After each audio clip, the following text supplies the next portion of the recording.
When necessary. Speak softly and carry a big stick, Theodore Roosevelt. What? That was one of his famous sayings, yeah. Okay, then. We're not going to read into that. Model the behavior you want to see.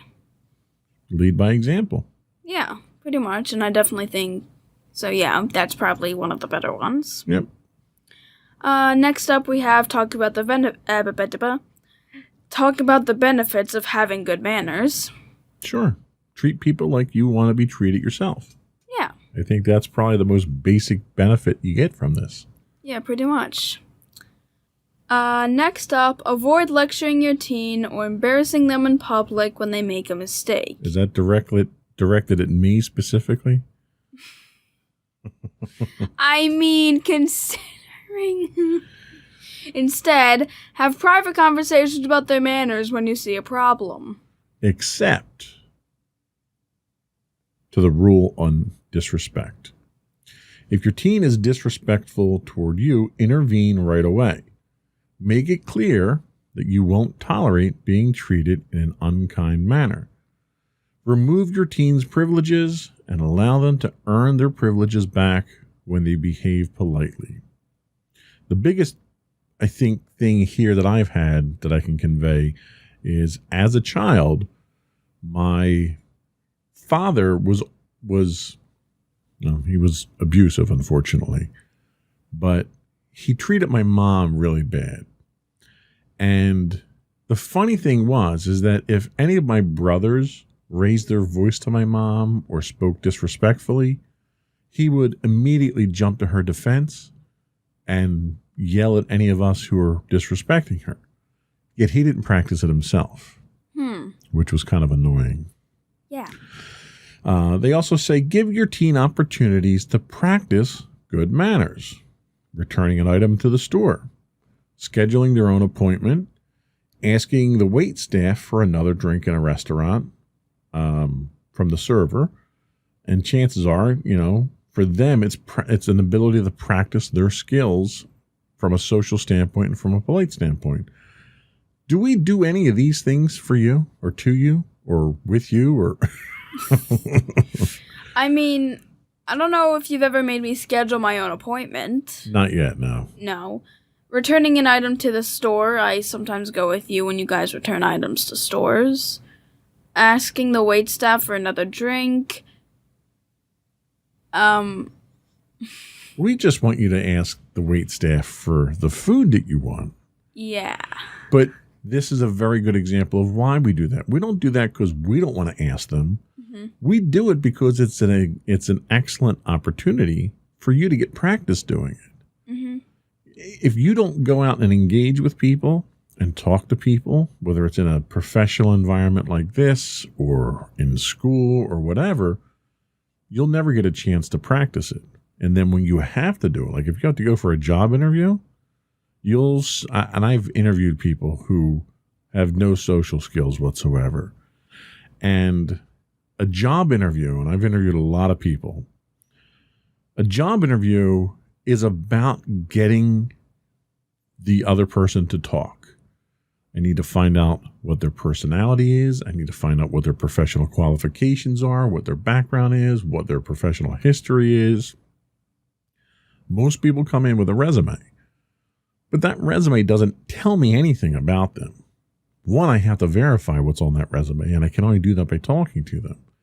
So when I get people that are in my office who lack the ability to interact like this because they haven't had the practice, it's exceedingly painful to try and interview someone like that because they don't want to talk. They're terrified to talk. So I'm usually a pretty easy interview because I'll spend the first third or half of the interview not talking about anything that has to do with the resume or the job or the company or anything. It's just icebreakers to get this person to talk. Mm. And once they start talking and they get comfortable, then they open up. Then I can start asking the questions. I just interviewed a guy the other day. He was very nervous when he came in. And it took me about 15, 20 minutes of this interview to finally get him comfortable and realize, and again, part of that's probably because I'm very intimidating. In fact, the individual that came in was a very small guy. And, I probably had about 2.5 feet of height on the guy. So that tends to put people on the defensive. But the moral of the story here is you have to learn these skills, and the time to learn them is when you're a teenager. So if it's a matter of ordering your dinner at the restaurant or asking for a refill that gets you started down that path, it's much better to do it then and flub it and fail and learn from your mistakes than it is when you really need those skills, right? Okay, that works. So what else do we have? Next up, we have you can also talk about characters on TV or in movies and how they interact with others. Discuss how manners affect people's lives. When your teen is about to enter a new situation, role play. For example, before they pick up a date for the prom, talk about how to greet their parents. Or before they go to an apartment on their own, role play how to check in at the desk. So a great example of this is just about every sitcom that's on TV. Because every sitcom is based on a real-life situation, which is what the sit part of it, situational comedy. Oh. That's what that actually stands for. That's what that stands for. Yes. And what they do is they take an everyday thing that you do, picking a date up for the prom, and they lampoon it. They make fun of it. They tear it apart. They show you all the wrong things to do with it. And my father was famous for saying, nobody's useless. You can always serve as a bad example. And that's what these things do. So they show you a comedic take on how these things happen. And it's a great way to learn what not to do in those circumstances. Mm-hmm. So there's a lot that you can learn from these. Even though they're fictional and they're made up, the situations themselves are inspired by real life situations. So that's a great example of that. They also go on to say that when you see your teen display good manners, point it out. And I've always been in favor of this. If you do something right, you deserve to have it pointed out and be praised for it. Acknowledge when they're doing a good job, and they'll be more likely to keep up the good work. Your feedback can be a critical component of your teen's ability to learn new manners and sharpen their skills. Now, how do mommy and daddy do with manners if you're not observing manners, or if you are, how do we treat you with that? You always make sure that when I do observe good manners, you do compliment me on it and say, hey, you're doing a good job. If I am doing something wrong, you tend to point it out and kind of give me a little lecture about it. And that's what I do. I lecture. I should have been a university professor somewhere. I probably wouldn't have any students in my class, though. Why? Because they wouldn't want to listen to me lecture. So overall, how do mommy and daddy do setting an example and setting the expectations for you? You probably definitely set a good example for me and make sure that I am observing proper manners. So I'd say you're pretty good. And I think for the most part, you're fairly successful at what we do. And there's not too many chances for us to criticize you or complain. A lot of it's really just a matter of teaching you the right thing to do, because sometimes until you face a certain situation, it's difficult to kind of prepare you for it, Mm-hmm. Like, for instance, we have an orthodontics appointment coming up. Well, you do fantastic at your orthodontics. You can go in there, you can talk to the nurse, you can talk to the doctor, you interact with, other patients that are there, and because you've been doing it for so long, you're an ace in that environment, to the point that you're probably more comfortable talking to the doctor there than I am. So that's one area that you're very good at, but it's because you've had a lot of exposure to it, a lot of practice. Probably, yeah. And that's the way courtesy is in just about every instance. It's one of those things that, like a muscle, if you don't exercise it, it starts to atrophy and it's harder and harder to remember to do it. So if you try and do it all the time, you're better off. Email, all right? So here's something that I get dinged on at work a lot, really, for. When I write emails like I'm writing letters. I have a salutation, I have a greeting, I have a message body, the entire message, and then I have a close and a conclusion to it and a signature to it. I was taught in school that this is how you write a letter. And I do it a lot. And as a result, my emails tend to be very long and very formal. I don't work in a very formal environment. So a lot of times when I do that to people, it kind of puts them on the defensive because they think, a lot of people, when you're formal with them, they think that there's a disciplinary action or because of my position with the company as well, because I'm upper management, there's almost this sense of, oh my God, he's doing this to document it for HR, for discipline reasons or something like that. And it's not that. It's just that's the way that I learned to write letters, because if I'm going to engage you with a letter or an email, you deserve that level of attention and respect. Mm-hmm. Even my boss yells at me for that, because I'll get 1 or 2 word responses from him and he'll be like, too long, didn't read. It's like, okay, well, I don't know how to communicate in shorthand. It's just, I was never taught that. I communicate in a formal way because to me, it's always been a sign of respect for the other person. The rest of the world doesn't always look at it like that, though. Yeah, maybe hopefully putting this out will get people to understand that a bit more. Oh, I highly doubt my boss watches our podcast. It's wishful thinking, though. I'll give you that. So I think that we've covered pretty much everything we wanted to cover today. Let's take a quick break. We'll come back and we'll get your closing remarks.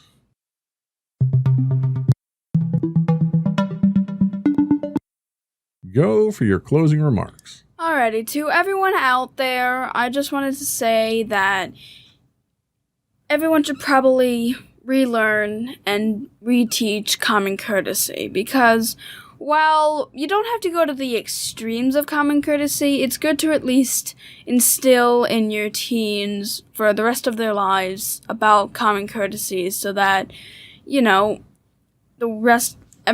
everyone they encounter, they're proper with them, they can gain better relationships, and ultimately have a better life. Okay, good advice. Thank you. Before we go, I do want to remind folks that you can subscribe to the podcast. You can subscribe to the audio version of this podcast, listed as Insights into Teens. The video version of the podcast is listed as Insights into Things. And we're anywhere you can normally get a podcast. Also, would ask folks to give us some feedback. Give us some specially show suggestions. We've got a number of shows lined up for us, but there's always a shortage of topics for us to talk about that we're always scrambling for. So if you come up with anything good that we should talk about or address, or readdress that we've talked about in the past, email us over at comments@insightsintothings.com. You can hit us on Twitter at insights_things. You can also get high-res versions of our videos on YouTube at youtube.com/insightsintothings. We do stream 5 days a week, both on YouTube and on Twitch. On Twitch, you can find us at www.twitch.tv/insightsintothings. If you are an Amazon Prime subscriber, you do get a free monthly Twitch Prime subscription. We'd appreciate if you threw that our way. It helps us to pay the bills, and there are substantial bills associated with producing this podcast. You can also get audio versions of this podcast on the web at podcast.insightsintoteens.com. You can find us on Facebook at facebook.com/insightsintothingspodcast. We are also on Instagram at instagram.com/insightsintothings, or you can get links to all those, profiles of our hosts, and much more on our website at www.insightsintothings.com. And you. And don't forget to check out our other 2 podcasts, Insights into Entertainment, hosted by you and Mommy, and Insights into Tomorrow, our monthly podcast, hosted by you and my brother Sam. Very good. Now, before we go, I do want to point out that I often end the show on some random camera angle. And Madison here is always trying to figure out which camera angle it is because she likes to wave to the camera before I go to the outro, which is always the same camera angle. So the confusing part right now is we're on that camera. So I'm not going to change it. I'm just going to cut to the outro. That's all, folks. Bye, everyone. Another one in the books. We're out.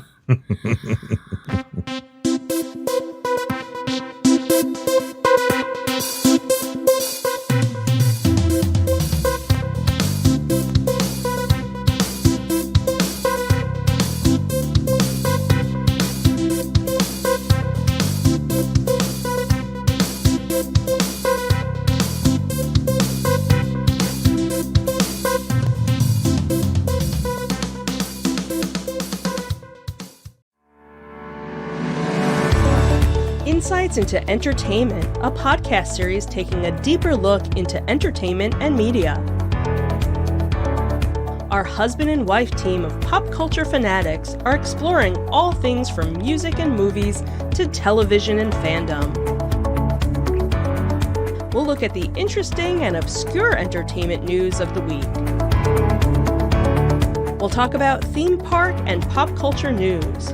We'll give you the latest and greatest on pop culture conventions. We'll give you a deep dive into Disney, Star Wars, and much more. Check out our video episodes at youtube.com/insightsintothings. Our audio episodes at podcast.insightsintoentertainment.com, or check us out on the web at insightsintothings.com. Insightful podcasts by informative hosts.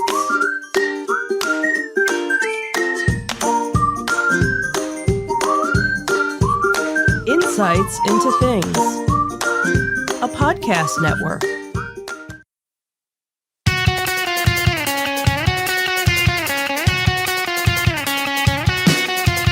Welcome to Insights into Entertainment, a podcast series taking a deeper look into entertainment and media. Your hosts, Joseph and Michelle Whalen, a husband and wife team of pop culture fanatics, are exploring all things from music and movies to television and fandom.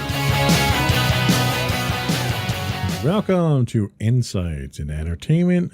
This is episode 117. Disney isn't number one. We're not number one. I'm your host, Joseph Whalen, and my lovely and talented co-host, Michelle Whalen. Aww.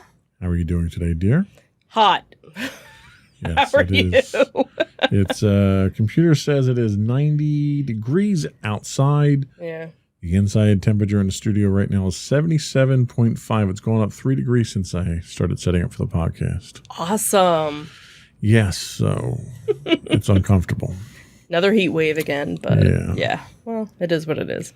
So today in our Disney Detective, we're going to talk about the fact that Disney isn't number one according to fans anymore. And then some unhappy guests burst into song while stuck on a popular ride. In our Tales from the Edge of the Galaxy, an actor from The Mandalorian says why Season 3 will be more like Season 1, and the completed Star Wars show that we'll never probably see. And for our entertainment news, Kevin Feige reportedly is not pleased with Disney over their release strategy for Black Panther, right? Black Widow. We did Black Panther last week's story. Right. And a Willy Wonka child star said this actor made sure she was looked after on set because her parents weren't around during filming. Very nice story. Mm-hmm, yeah. And then we'll finish up with our insightful picks of the week. And we'll have an abbreviated version of our afterthoughts as well. Ready to get started? Sure. All right.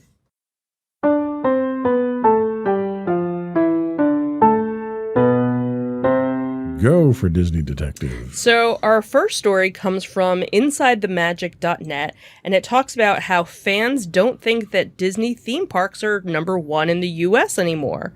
So obviously, there's popularity surrounding Disney and all of its theme parks, and it's, easy for people to consider them number one in the United States. But however, a recent poll that was actually conducted by USA Today revealed that that is far from the case. So it seems USA Today asked its readers to vote on their favorite theme park as well as their favorite roller coaster in the United States. Now, Disney almost didn't make the cut when it came to a fan favorite theme park, and it also it didn't rank in the top 10 when it came to roller coasters. Instead, another Florida theme park took the number one honor when it came to both categories. And kind of shockingly, it was SeaWorld Orlando.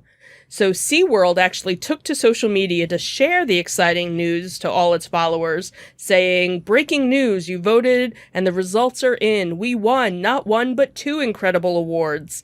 SeaWorld Orlando and Mako have been voted the number one amusement park and number one roller coaster by USA Today's at 10 Best Readers' Choice Awards." So not only was SeaWorld Orlando ranked number one for the amusement park, but their roller coaster was named number one as well. So Mako is the tallest, fastest roller coaster in Orlando, reaching speeds of 73 miles per hour and a height of 200 feet. Hate to say it, but I don't care, because there's no way I'd be going on that anyway. But, So while Disney nor Universal Orlando took the number one spot, they did both make appearances on the list.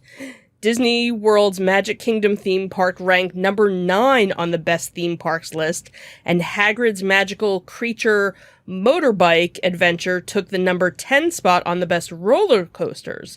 So in order to determine a top theme park and top roller coaster, a panel of experts at USA Today created an initial list of nominees from more than 400 theme parks and hundreds of roller coasters. Readers were then asked to vote on their top 10, and that's how they came up with their final list. So the only objection that I have to this is that there aren't 400 theme parks. There are tons of amusement parks. Right. So the fact that you're and I'm not saying this in the defense of Disney or Universal at all, but to classify a theme park like Disney in the same realm as an amusement park like a Six Flags, they're completely different types of parks. I completely agree. They're targeted for completely different audiences. Right. And well, I don't think anybody ever expected Disney to come in the top in roller coasters, because the roller coasters are family-friendly roller coasters. Right. They don't have breakneck, super high, super fast, super long, nothing. They're pretty tame roller coasters when it comes to the world of roller coasters. Right. When you look at, because it's meant to be an attraction. Right. That's one of the things. There's somebody who I follow actually now on TikTok. He's a cast member. He does a lot of the emceeing events that they do online and stuff like that. And he actually talked about one, and one of the kind of Easter eggy type things is that, like, when you enter the Magic Kingdom and you kind of walk through the tunnel, the idea is supposed to feel like you're at a movie premiere. Right. And all the posters that you're seeing are the coming attractions, and that's why all of they're not called rides, they're called attractions, and that's what they really are. Like, yes, there are some that are thrill rides or thrill attractions, are tame compared to some of the crazy roller coasters absolutely. The slingshot rides and the roller coasters that take you up and go backwards. Yes, totally agree. It's really two different genres, really. You have they're for different audiences, right? I would not classify Hershey Park, or Six Flags, like you said, with Disney. Like if I wanted, and that's the thing. Like, a theme park is an immersive experience. You go to Orlando, Universal Orlando, you're going for the Harry Potter experience or whatever. Right. You go to Disney, you're going for the Disney experience or the Star Wars experience or the Animal Kingdom, whatever it is. Right. It's themed. It's there to immerse you and to keep you occupied. Everything keeps you occupied. Right. Whereas you go to a Six Flags and you're going there for the rides. And that's really what you're there for. Right. Even SeaWorld. Like what is, aside from being sea themed, Right. because they've got aquariums and they paint their roller coasters blue. Right. Like, yeah, I've never actually been it's to an amusement. That's an amusement park to me. And you know what? I could almost up it a little bit higher quality than, a local theme park. Right. But I don't know. I don't know. Maybe there are people that are like diehard SeaWorld fans, and I'm sure they are. But right. I guess my point is that to me, it's not a theme park. It's an amusement park. Right. You're not going there for the immersive experience. Right. And I could see doing a strictly roller coaster, because Six Flags has their New Jersey Devil and there's... sure. Yeah. And there are tons of roller coaster rated lists in the... Cedar Creek? Not Cedar Creek. I can't think of there's all these like amusement parks that have been around for like... Yeah, you got Kings Island, you got Kings Dominion, you got Knoebels, you have all these... Right, who have these, wooden roller coasters and, these roller coaster... Even Coney Island, Right, these roller coaster enthusiasts who, they have their own list of Right, there are people that vacation and travel around to do roller coasters. Just to do, so... Nobody's going to Disney for a roller coaster experience. So right. I hate to break it to you. I'm going for the Haunted Mansion, but that's just... right. That's just so I have to question the methodology in which they did this. It clearly wasn't a particularly scientific one, especially since their editors picked the 400 and then asked people to vote. And then said, out of these 400s, which did you like? Right. So, as much as I don't have a problem busting on Disney and giving them digs when they deserve it, right. I don't think they deserve the bad press on this one here. Right. So, anyway, what they might deserve bad press on is when you actually get on a ride, but it doesn't work. And you're stuck. Let's talk about that one. So this story also comes from Inside the Magic.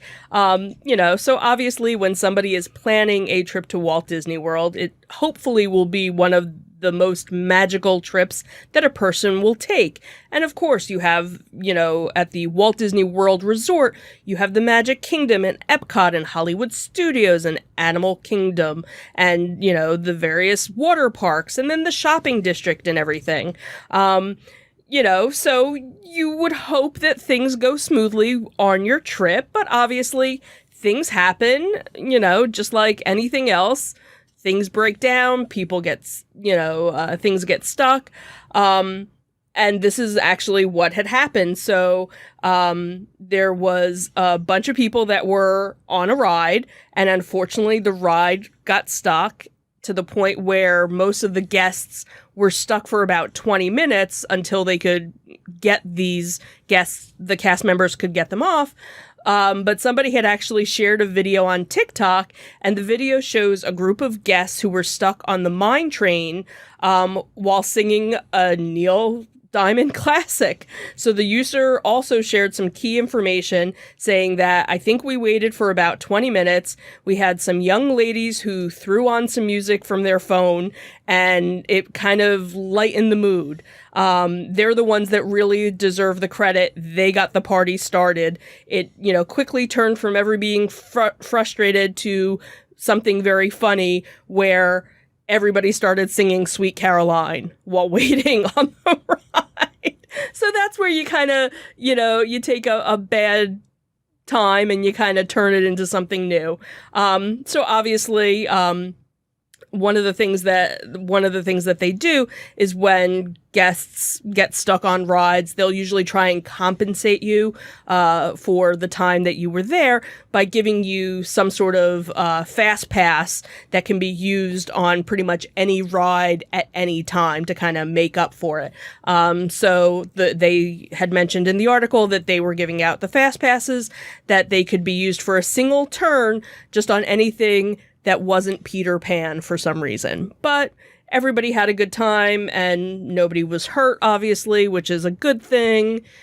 Just inconvenienced by the ride breaking down, which it happens. Well, and we've had situations where we've been on rides that have gotten stuck or they've slowed the ride. A lot of times, if it's a continuous loop ride, Right. they'll slow them to allow handicapped folks to Right, get on to and get off on the ride. and get off. Right. Or if it's busy. You know, we've been on Pirates of the Caribbean where we've been backed up in the boat queue for Right. 15, 20 minutes at a shot. Right. Which isn't so bad because you're in air conditioning. So Right. And the one ride we never really have a problem getting stuck on is Haunted Mansion. Right. And we've had that happen a few times. I had it happen one time when we were going backwards down the thing. I did too. It was kind of like a nice little nap. Right. Yeah, that's So- definitely one I never mind getting stuck. I'm like, you could just leave me for like 5 hours. I'd be And it's eating like snacks. the best place that I've ever gotten stuck was on Haunted Mansion in the seance room. Yes. That was a good place to get stuck. Or right during the ballroom scene. Yeah. Anywhere in the ballroom scene someplace is where you got a nice. good view. And we weren't stuck for very long. No, usually just a couple of I've minutes. never been evacuated from a ride there. Maddie and I were evacuated from Winnie the Pooh. I remember Okay. that we were actually almost towards the end. We were in like the Heffalump Woozles Okay. section, and we had to walk out. So that one was kind of like, oh, really? This is where we get to walk out? Like it wasn't like something like, ooh. Now, we've been on the People Mover when Space Mountain has been shut down and lit up, which is kind of neat. Yeah, that's a nice little bonus treat. Right. You know, when you Right. get to see that, because most, 99% of the time, It's pitch black in there. pitch black and you can't see anything. Yeah. So on those rare occasions where the lights are on, it's like, We did have that one year we went down and we had Sam with us, and Sam was on 3 rides that broke down. free ride. He was on the poor kid. 3 rides broke down, and then 1 ride broke down as he was standing in line to get onto it. Right. So that was a rough.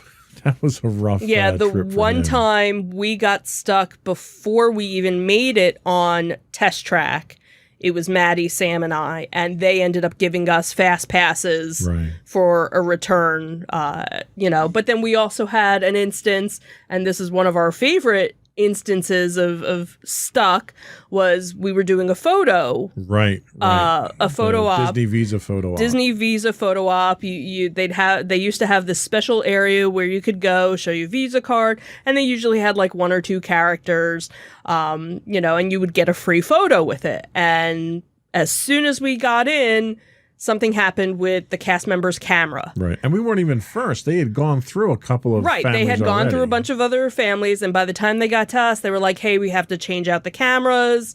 You're already in here, whatever. And I don't know, like 15 minutes. It was easily 15 It was 20 easily minutes. 15 minutes, and the characters were still in there. Like the characters didn't go off stage. Yeah. They stayed and played Duck Duck Goose. Right. Duck Duck Goose and hide and seek Hide and with our seek, daughter. it was incredible. That was probably our most favorite. Like at that point, we didn't even care if we got a picture Yeah. because we were taking pictures like crazy with the characters playing with her. Right, and taking video and stuff. So, sometimes when you have those stuck moments, Yeah. they turn out to be kind of magical. And that's what I like about this story. It was the people on the ride kind of made the best of the moment. Right. Like, hey, we're here, we're stuck. What are we going to do? Right. Let's do a sing along. And then you get off the ride and, they give you your fast passes. Right. So that was kind of a cool story. Yeah. So that was all we had for our Disney Detective. Mm-hmm. We'll be right back with our Tales from the Edge of the Galaxy.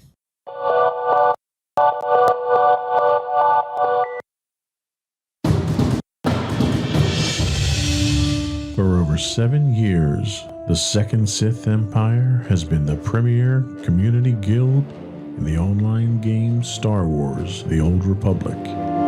With hundreds of friendly and helpful active members, a weekly schedule of nightly events, annual guild meet and greets, and an active community both on the web and on Discord. The Second Sith Empire is more than your typical gaming group. We're family. Join us on the Starforge server for nightly events such as operations, flashpoints, world boss hunts, Star Wars trivia, guild lottery, and much more. Visit us on the web today at www.thesecondsithempire.com.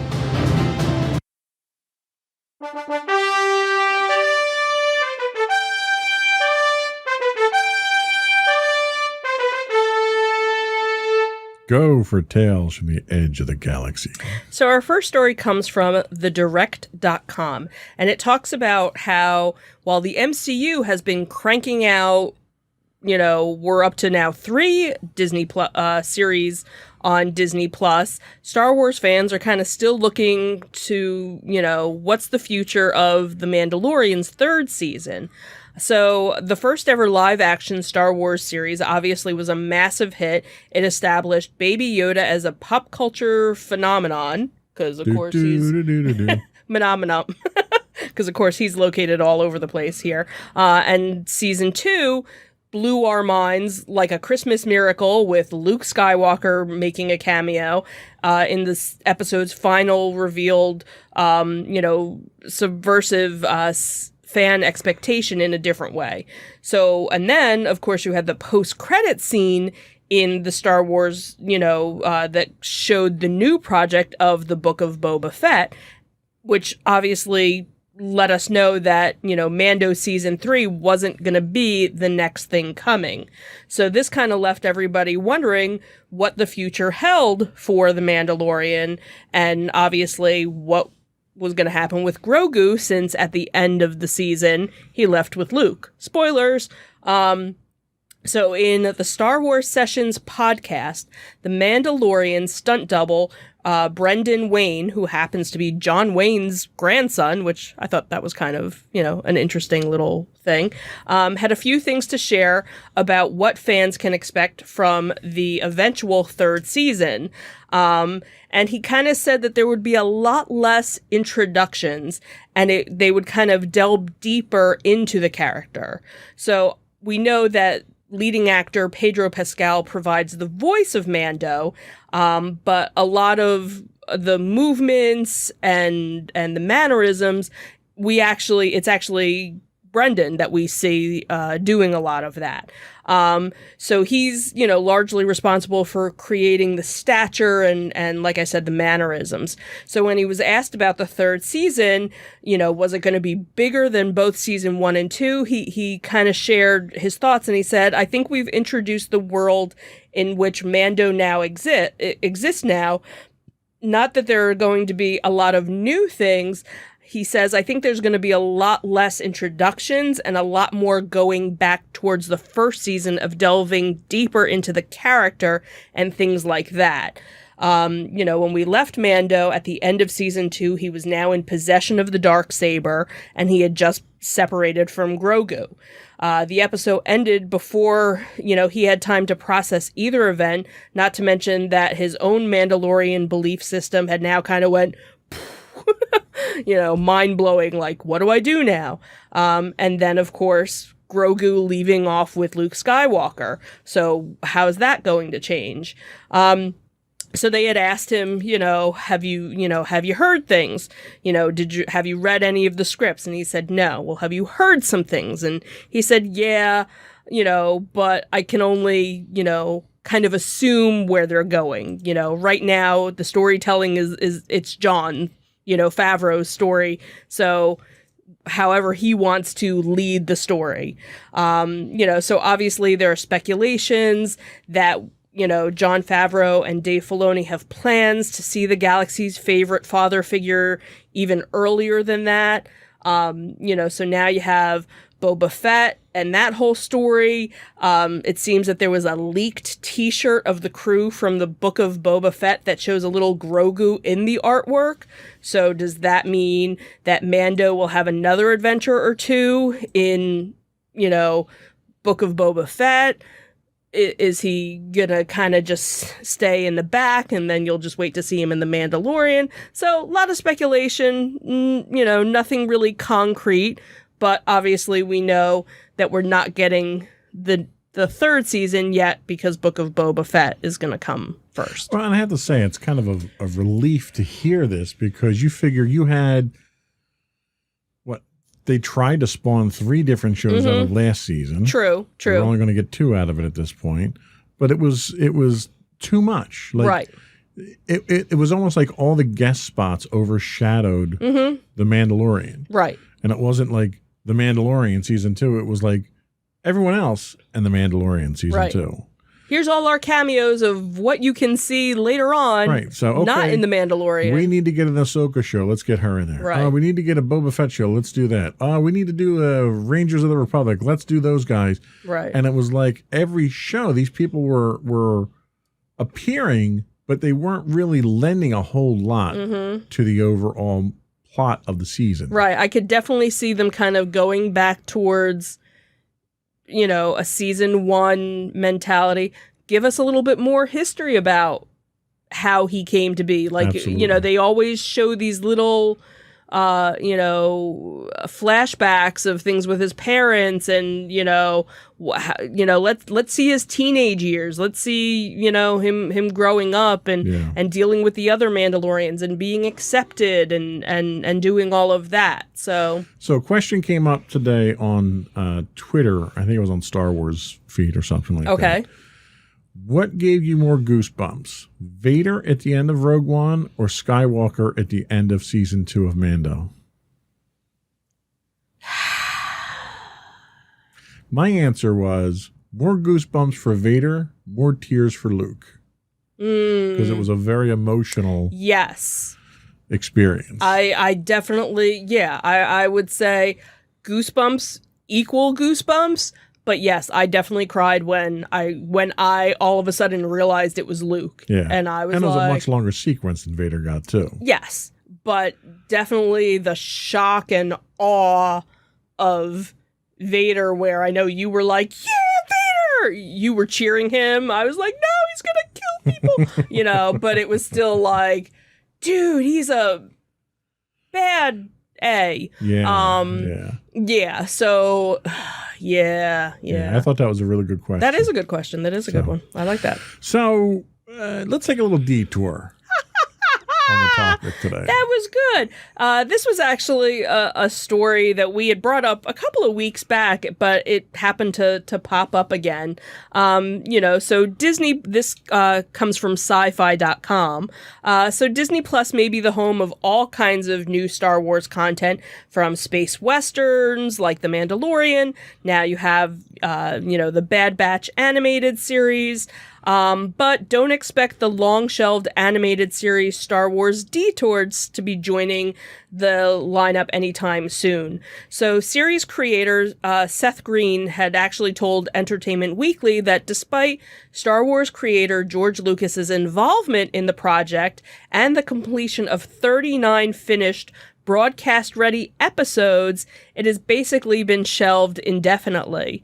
Interesting fact is that Seth Green actually voiced, is it Toto? Sure, we're going with that. 360, who was a techno service droid on a recent episode of Bad Batch.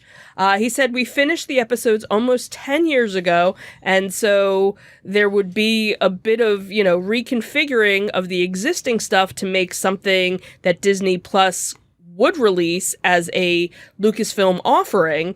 But all that way, it's been explained to me that there just hasn't been enough interest high enough up to go through that. That it would take to, what it would take to put it out, that there's just not an interest of releasing the content on Disney Plus from Lucasfilms. So Star Wars Detours, as we had talked about before, was announced actually back in 2012 at Star Wars Celebration, and would have been another partnership between Lucasfilm Animation and Robot Chicken. Matt Senrick and Seth Green, following the studio's 3 Star Wars specials, which of, each of them, were lovingly lampooning the franchise. So the episodes were roughly about 6 minutes long in length. If you're a fan of Robot Chicken, that's about what each, episode was.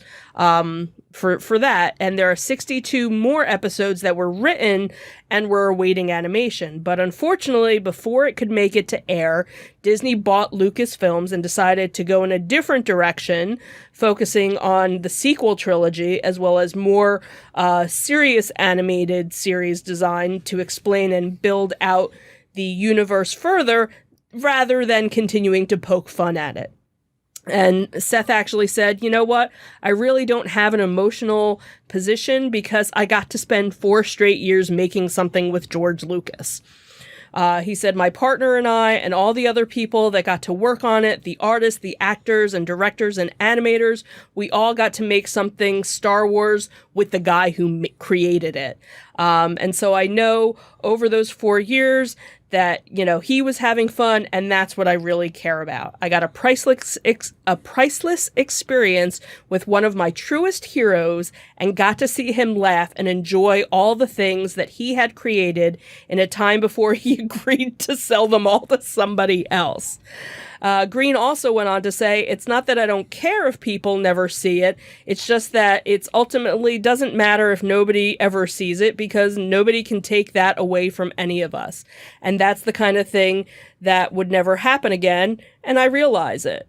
You know, Lucas wasn't the only big name who was working on the project. You had Billy D. Williams and Anthony Daniels and Ahmed Best, who lent their voices to the projects, along with Zachary Levi, Weird Al Yankovic, Seth MacFarlane, and Felicia Day. So it's kind of a shame when you have all these people involved with it. But I think, you know, again, kind of like Seth said, we had so much fun doing it. They can't take it away from us. Right. You know, the experience. It's just kind of a shame that, you know. Well, and like, you know, I love the Robot Chicken episodes. I thought they were hilarious. I even like the Family Guy ones.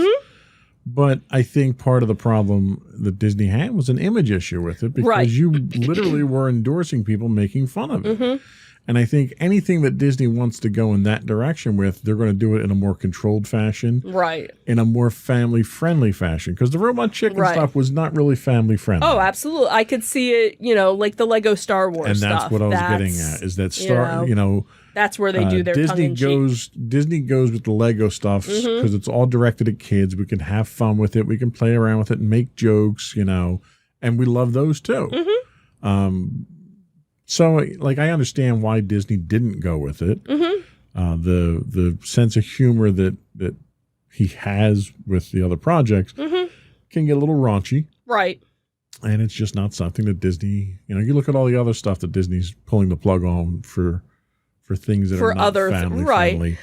Yeah. At least they're consistent. I'll give them credit for consistency. It's a shame to see that much work go to waste. Absolutely. It's not like, oh, we did like 5 episodes. Like it should be there should be a bootleg version of it released like the Star Wars, the original holiday special. And that's exactly what I was thinking, is that I hope somewhere down the line, 10 years from now, 5 years from now, somebody manages to get a copy of it and you can buy it on eBay. Yeah. You know, and you get the bootleg copy. I think fans deserve to see it and they'll appreciate it, but not through traditional Disney channels. Right. So that was all we had for our Tales from the Edge of the Galaxy. We'll be right back with our entertainment news of the week.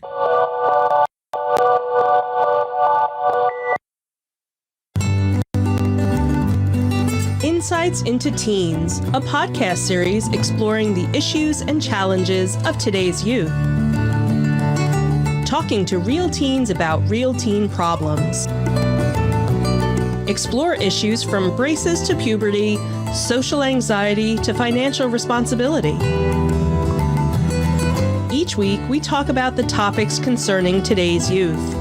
We look at how the issues affect teens, how to cope with these issues, and how parents, friends, and loved ones can help teens handle these challenges. Check out our video episodes on youtube.com/insightsintothings. Catch our audio versions on podcast.insightsintoteens.com or on the web at insightsintothings.com.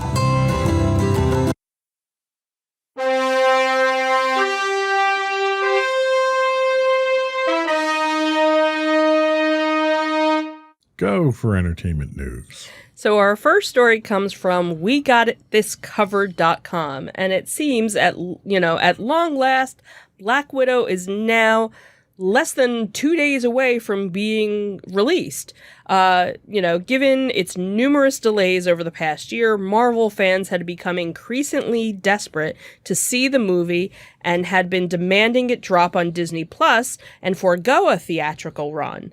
But as it happened, Disney elected to release it in both the cinemas and on streaming, with Scarlett Johansson vehicle being available to watch online through Disney Plus's Premier Access label this Friday. So audiences, are hungry to watch the film from the comfort of their own home and are less eager, to stream it then, but it sounds like Marvel Studios themselves are less than happy about the arrangement. So according to tipster Daniel Rickman, Marvel's president, Kevin Feige, is not at all pleased with Disney over their revised Black Widow release strategy. In fact, the Scooper had said that he was actually mad with the studio for releasing it on streaming and in the theaters at the same time. So the reason why is because he was apparently not told about it and wasn't personally involved in the decision to put Black Widow out on Disney Plus. So if the intel is correct, it would be very surprising. Because Feige is one of Disney's most lucrative partners, and he's brought them billions upon billions of dollars over the past decade. You would have thought that they would have kept him, in the loop that they were doing this with one of his own productions. However, this sort of snub is kind of in keeping with the outrage that we've actually heard from other filmmakers over their movies getting put out on the streaming release. Pixar seems to be kind of mad as well with Disney for repeatedly sharing their efforts for free on Disney Plus. And then, of course, you have other creative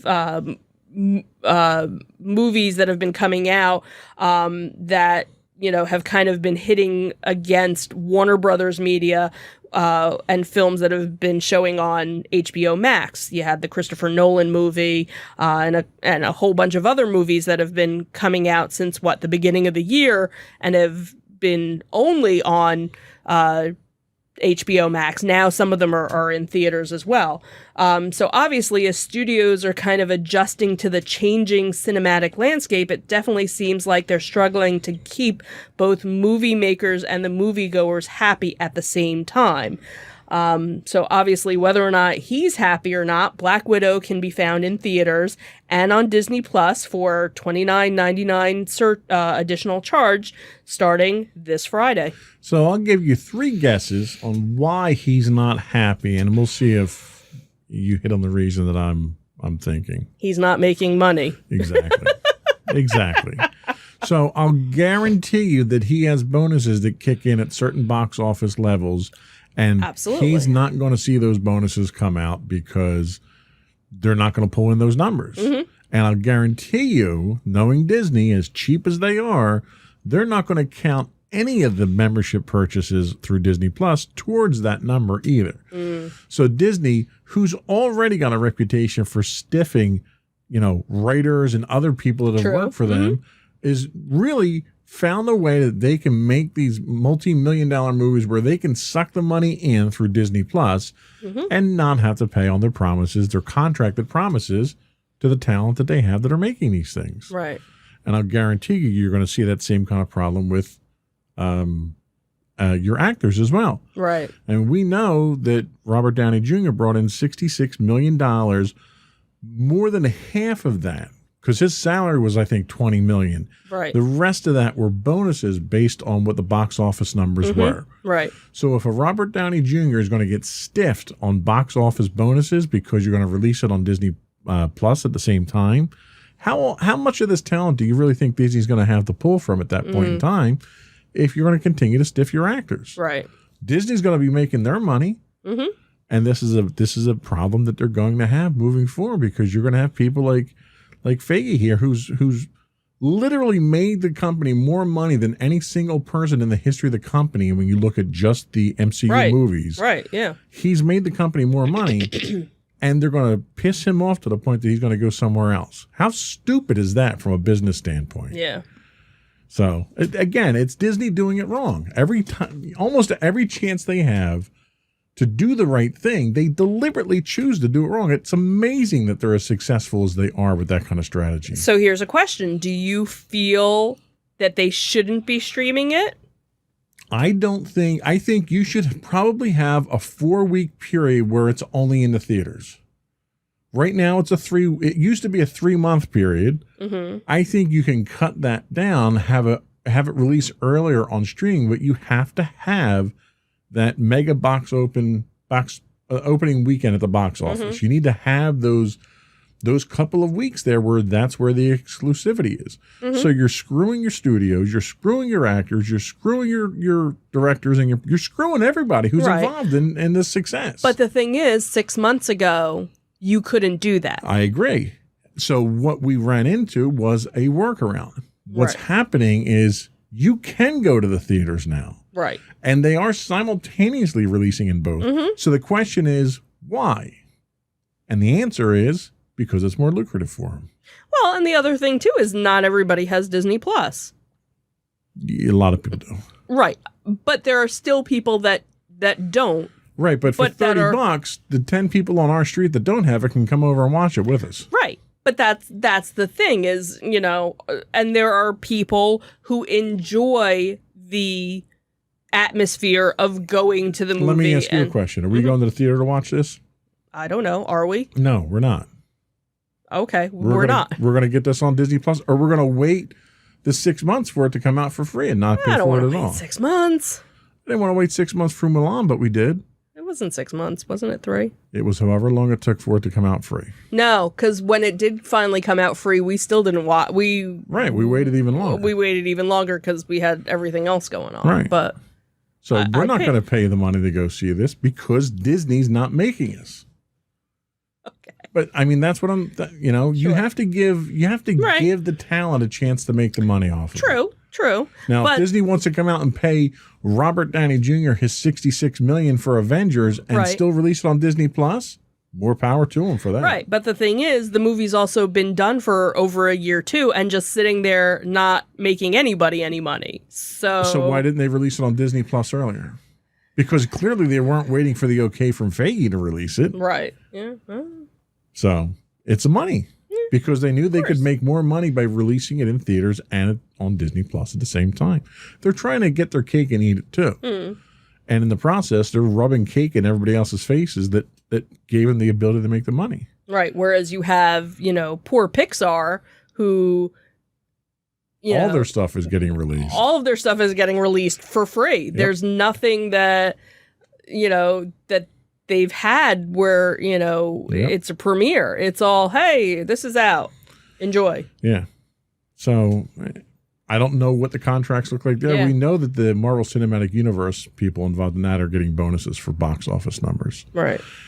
So they're going to piss off their talent. They're not going to have it. And then you're going to go through a dark period where Disney's not going to be able to make a decent movie. It's going to be like the 80s all over again. I don't know, because they have so many different things that are up and coming. I could see them, I could see that whole 2-month, 3-month thing. Now it's available on streaming. So yeah, and I would even say a month, because most movies that are box office blockbusters, you don't hear too much about after the first month. Right. It's your opening day, your opening weekend, your opening week, and then whatever you get. Residuals for the rest of the month there. Right. The only time you heard about anything more than that was when you had Avengers, where they wanted to break the Avatar record. Right. So they re-released it multiple times and kind of cheated the system to do that. But then they also re-released Avatar to kind of get back at them, too. Right. So. Oh, and they're all owned by Disney, so it was kind of like. Right. But my point is that after that first month, it doesn't matter. Because the bulk of your money's been made. Right. And the majority of the people are going and seeing it a second or third or fourth or fifth time, by that point. So that's where I could see that model going, not the simultaneous release. Sure. Okay. So tell us about Willy Wonka. So this was a really sweet story. So Willy Wonka actually just celebrated its 50th anniversary. It was actually last week that it had hit its milestone. So this was a story that actually came out that Julie Dawn Cole, who played Veruca, had talked about how excuse me, Gene Wilder was just, such a loving person. So it seemed that she, along with some other co-stars, Peter Orstrom, who played Charlie Bucket, Michael Bolner, who played Augustus, and Paris Thelman, who played Mike TV, spoke about the late Wilder in a conversation with Insider to mark the film's 50th anniversary. So the movie was based on the 1964 novel Charlie and the Chocolate Factory, and the 1971 movie tells the story of the I can't say the word. I'm not sure. I'm not reading your script. Okay. Anyway, tells the story about Willy Wonka, who is played by Gene Wilder. Eccentric. Thank you. Who invites a group of golden ticket winning children to his secretive chocolate factory. Cole, who played Veruca Salt, described Wilder as a kind, warm, kind person with piercing blue eyes. Cole, who said that she was actually the only kid in Germany that didn't have a member of her family on set, recalled how Wilder found out that she was unaccompanied a few weeks into filming. The movie was primarily shot in Munich, Germany. So according to Cole, her mother was away working in England, and the then 12-year-old actress was basically on her own while they were in Germany with just a registered chaperone. Cole had said that when Wilder learned that she was on her own, he ended up telling Roy Kinnear, who played her on-screen father, Jack Albertson, who played Charlie's Grandpa Joe, he said, "Look, boys, she's on her own here. We got to look out for her." And that's what they did. They took care of her, she said. That was just so Gene. He was very much looking around at what was going on and taking care of everybody else. He was a very kind man. Bolner, also recalled a funny interview experience that he'd had with a German newspaper. He said, Gene doesn't speak German. I don't speak English very well, and the newspaper girl didn't speak English at all. So Gene was just very gentle and very nice to all of us, and he tried to make the best of the situation. Since Willy Wonka, the movie, was released in 1971, Charlie and the Chocolate Factory has been remade into musicals, video games, and then obviously the 2005 Tim Burton movie starring Johnny Depp. Most recently, Deadline had reported in May that they were set to come out with an upcoming Warner Brothers movie that was going to be dealing with his life before the Chocolate Factory. So the prequel is actually tentatively slated to be released in 2023, according to Deadline. Peter Ostrom, who had played Charlie Bucket, told the Insider that he was excited about the prequel. Can't talk.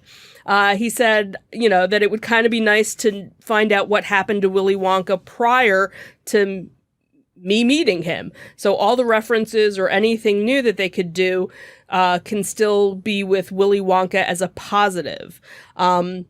And then Paris, who played Mike TV, agreed and said that he'd even be open to making a cameo in the prequel if people wanted him to. He said, "I think it's nice for them that they're not doing a remake. They're doing a prequel because it's a way to avoid a direct comparison, especially in the area of Gene Wilder. That might always be a good thing because he was just so wonderful in our version of the film." Yeah, I think that was a nice turn, and I don't think it comes as a surprise to anybody, right? How they describe Gene Wilder here, because it reflects pretty much every other interview or description I've ever seen about the man. Was that he was just a kind, gentle, and caring individual who was always looking out for his co-stars. Yeah. So that was a nice thing, especially with the 50th anniversary coming along. So we'll be right back with our insightful picks of the week.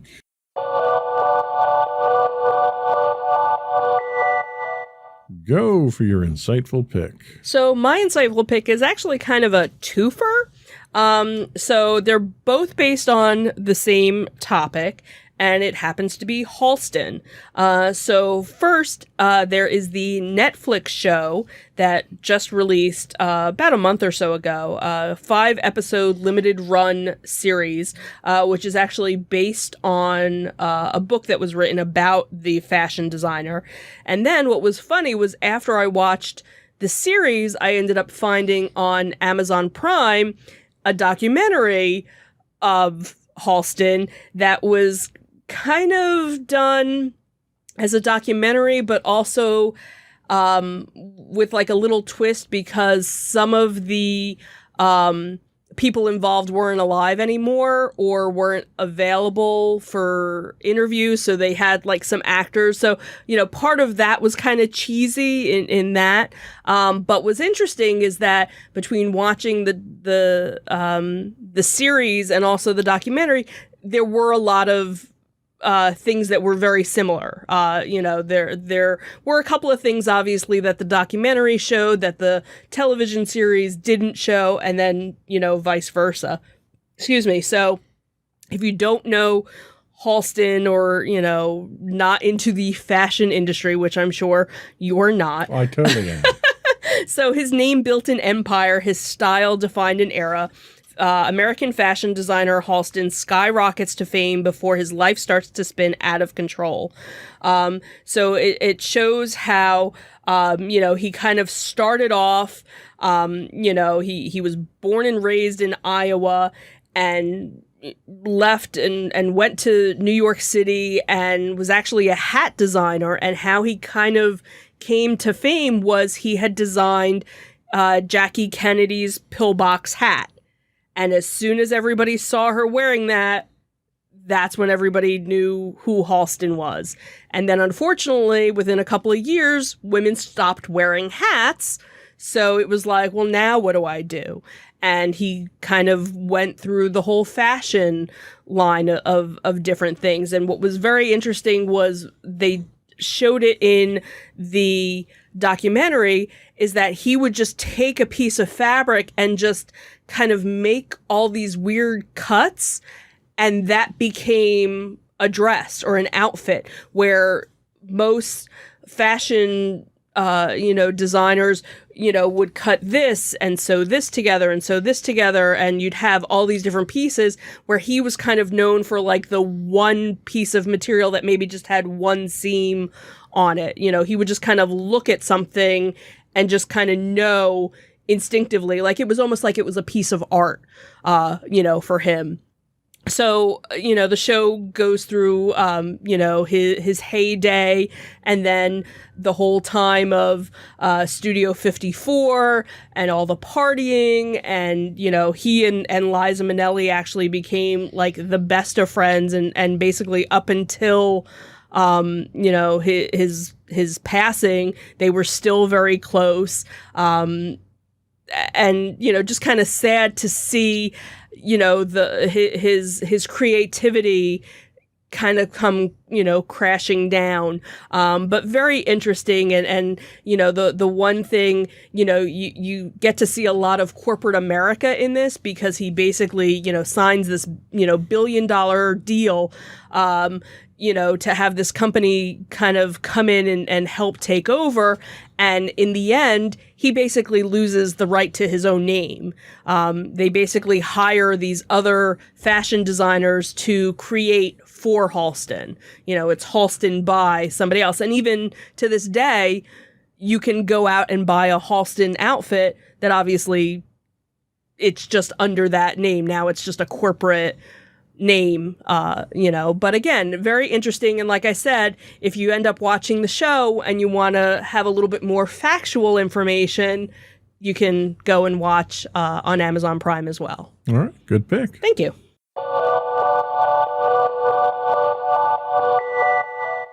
So my pick this week is a departure from my typical documentary picks, and it is the movie The Tomorrow War on Amazon Prime. In The Tomorrow War, the world is stunned when a group of time travelers arrive from the year 2051 to deliver an urgent message. 30 years in the future, mankind is losing a global war against a deadly alien species. The only hope for survival is for soldiers and civilians from the present to be transported to the future and join the fight. Among those recruited is a high school teacher and family man, Dan Forrester, played by Chris Pratt. Determined to save the world for his young daughter, Dan teams up with a brilliant scientist and his estranged father in a desperate quest to rewrite the fate of the planet. The premise of the movie is somewhat unique.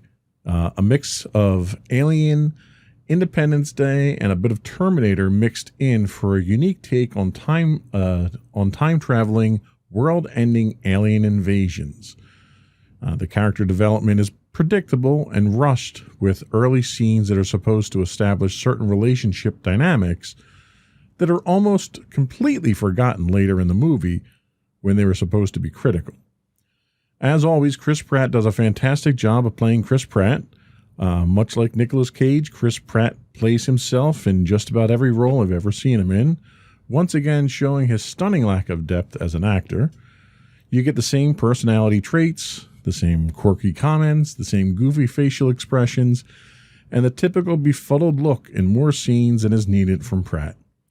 Despite his lack of screen time in the movie, J.K. Simmons steals the show with his portrayal of Pratt's on-screen mercenary father. The story progresses to a natural conclusion, only to have a bit of today's political strife injected into the plot to supply us with an unneeded 45 additional minutes to a movie that should have ended on a high note. The last few scenes of the movie, set in the present time, are even less believable than soldiers from the future returning to the past to recruit everyday citizens as a sacrifice to an unbeatable enemy. Somehow, in all the twists and turns, the writers neglected to think about sending scientists into the past to come up with the very solution to the problem that Pratt's character is sent to the future to work on as a last desperate measure. Big plot hole there. Up until the last present-day plot twist, the movie was entertaining just before it went off the rails and turned into a bad remake of John Carpenter's The Thing. If you turn the movie off at the instant that Pratt's character is transported back to the present day, you'll probably find it a much more enjoyable experience than watching it to its boorish conclusion. One good thing about the terrible ending, J.K. Simmons gets the bulk of the screen time here. So it's not a terrible movie. I didn't walk out of the home theater wishing to have that 2 hours of my life back. But I've seen better movies, and it could have been done better. But if you have Amazon Prime, it's free. So it's definitely worth the price of admission. Bring your own snacks. And that's it for me. That's The Tomorrow War, currently streaming on Amazon Prime. We'll be right back.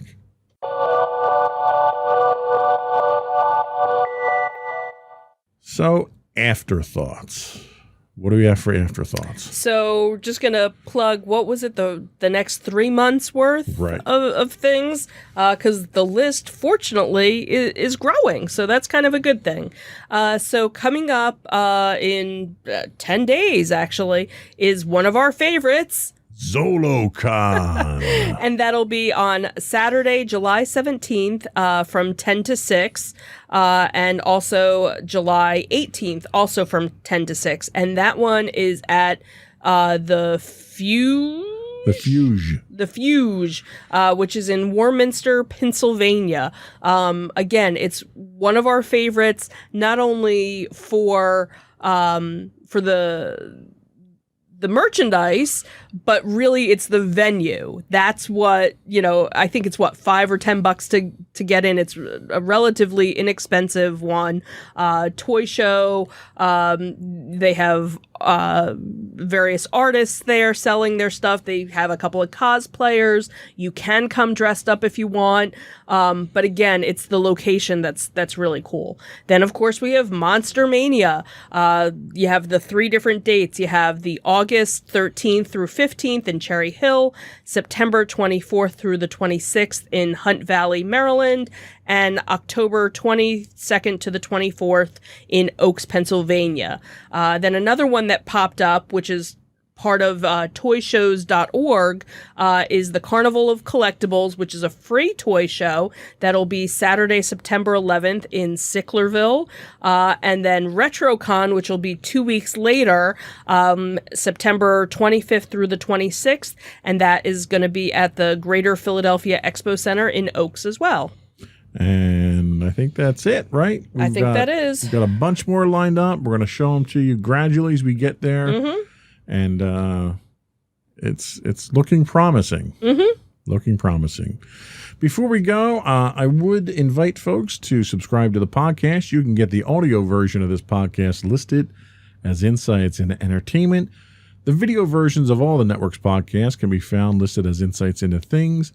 We're available on Apple Podcasts, Spotify, Google, Stitcher, etc., etc.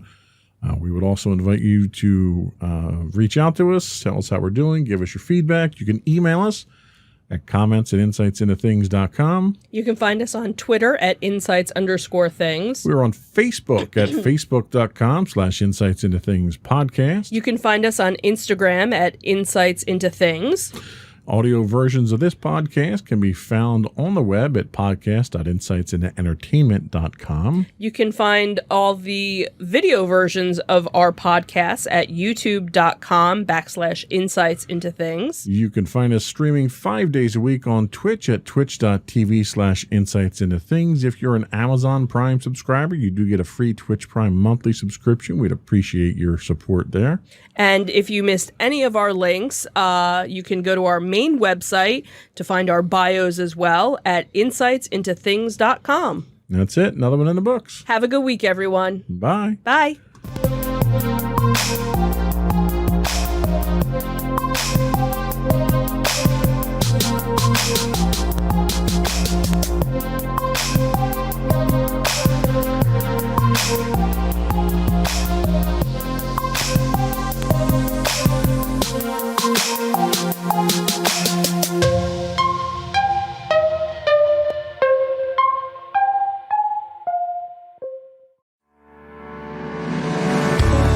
Insights into Entertainment, a podcast series taking a deeper look into entertainment and media.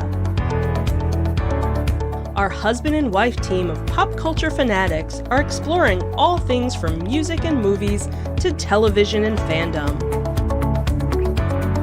We'll look at the interesting and obscure entertainment news of the week. We'll talk about theme park and pop culture news. We'll give you the latest and greatest on pop culture conventions. We'll give you a deep dive into Disney, Star Wars, and much more. Check out our video episodes at youtube.com/insightsintothings. Our audio episodes at podcast.insightsintoentertainment.com, or check us out on the web at insightsintothings.com. Insightful podcasts by informative hosts.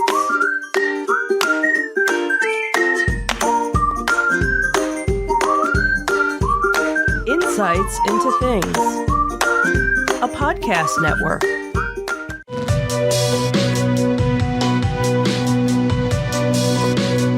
Welcome to Insights into Tomorrow, where we take a deeper look into how the issues of today will impact the world of tomorrow. From politics and world news to media and technology, we discuss how today's headlines are becoming tomorrow's reality.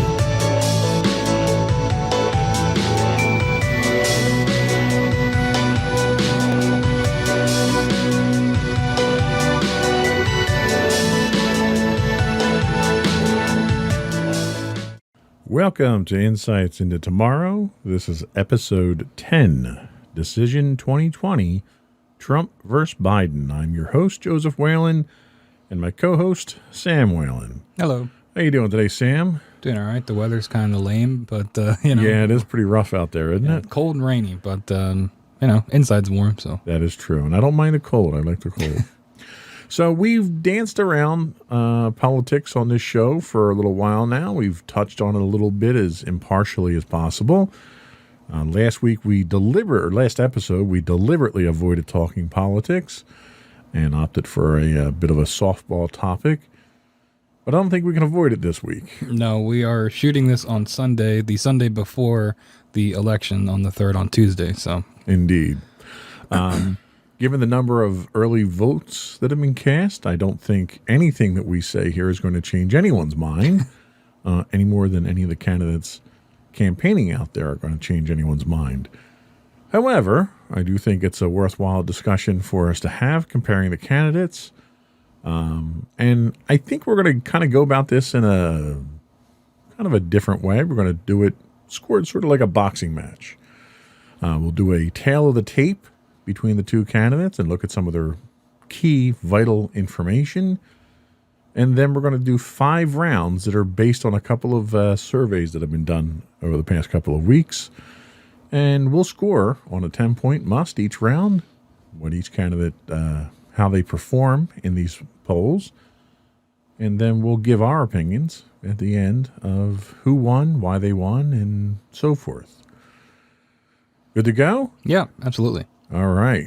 Well, before we start, let's get some podcast business out of the way. Yeah, so some of the rigmarole, your various subscriptions, you can subscribe to us on Apple Podcast, Spotify, Google Podcast, Stitcher, iHeartRadio, TuneIn, and on Amazon. If you have Amazon Prime, that means you have Twitch Prime, and we would appreciate it if you would help us with those. You get 1 free Twitch Prime sub a month. It would really help us out if you were to give that to this channel.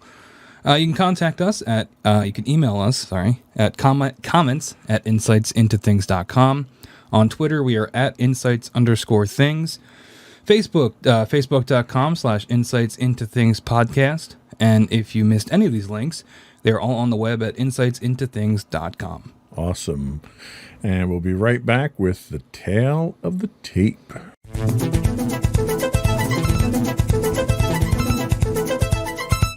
So we have 2 candidates that will be vying for the candidacy for President of the United States for the next 4 years. The first is the incumbent, the defending champion, Donald J. Trump. We're going to look at their political affiliation, their age, where they're from, a little bit about their history, their family history, some education, and some military status history that they have. I'll go down Donald Trump, and how about you go down Joe Biden's record for us? All right. So Donald J. Trump's political affiliation currently is Republican. He was previously a reform-minded individual. He was a Democrat, registered Democrat, and a registered independent. He is now Republican, has been Republican since at least 2016, when he won the nomination from the Republican Party. He is 74 years old. He is, as he has mentioned several times in his rallies in Florida, a senior citizen. He is from Queens, New York originally. He has been married multiple times. His first marriage was to Ivana from 77 to 92, which ended in divorce. Then he was married to Maria from 93 to 99, and currently married to Melania since 2005. He has 5 children. He has Don Jr., Ivanka, Eric, Tiffany, and Barron. Tiffany we don't hear too much about these days. Don Jr. and Eric are very active, as well as Ivanka, in his campaign, and Barron is under 18 at this point, so he kind of stays below the radar. His alma mater is Wharton School of Business, which he transferred to from, I forget where he originally went. It was in Bronx, New York, I know was where the school was, but He's a product of the Wharton School of Business. He has a BS in economics. Military service. This has been something that was kind of controversial for him in the past. He had 4 student draft deferments while in college during the Vietnam War. In 66, he was deemed fit for service. July of 68, he was classified as eligible to serve. In October of 68, he was medically deferred as a 1Y, unqualified for duty except in case of national emergency, which I guess Vietnam didn't constitute a case of national emergency. And then in 72, he was reclassified to 4F due to bone spurs and permanently disqualified from the service. And that is the tale of the tape for Donald J. Trump. Tell us about Joe Biden. Okay, so Joseph R. Biden Jr., his political affiliation is a Democrat. He's been Democrat his entire career, his political career. He is 77 years old, so 3 years older than Donald Trump. He's from Scranton, PA, which I didn't actually know that. Local-ish, kind of, you know. His spouse is Jill Biden. They were married in 1977. He was previously married to Nelia. Sorry about that. They were married from 1966 to 1972, and unfortunately she passed away. He has 4 children. And the count keeps going. I know, they're hiding in there. Hunter, Bo, who unfortunately passed away, Ashley, and Naomi, who also unfortunately passed away. His alma mater is Syracuse University. He got a degree in law there. His military service, he had 5 student draft deferments while in college. And in 1968, he was medically deferred as a 1-Y due to asthma. And he, much like Donald Trump, unqualified for duty except in case of national emergency. And that is Joseph R. Biden. So they are our candidates that will be vying for president. And we'll be right back for round 1.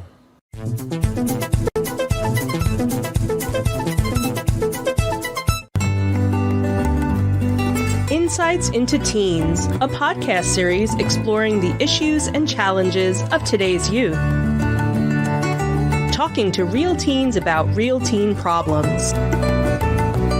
Explore issues from braces to puberty, social anxiety to financial responsibility. Each week, we talk about the topics concerning today's youth.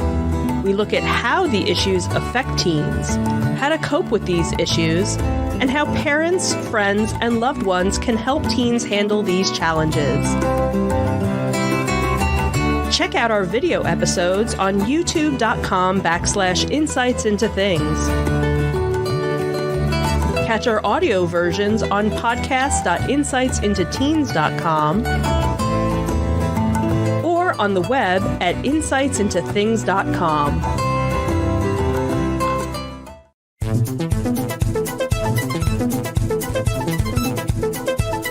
So round 1 of our showdown here between Donald Trump and Joe Biden, we're going to be talking about the key issues. This information comes from a survey done by a website called yougov.com. And we have a couple of different issues that will kind of go down the route of where these candidates stand on the issues and where Survey of Americans actually falls.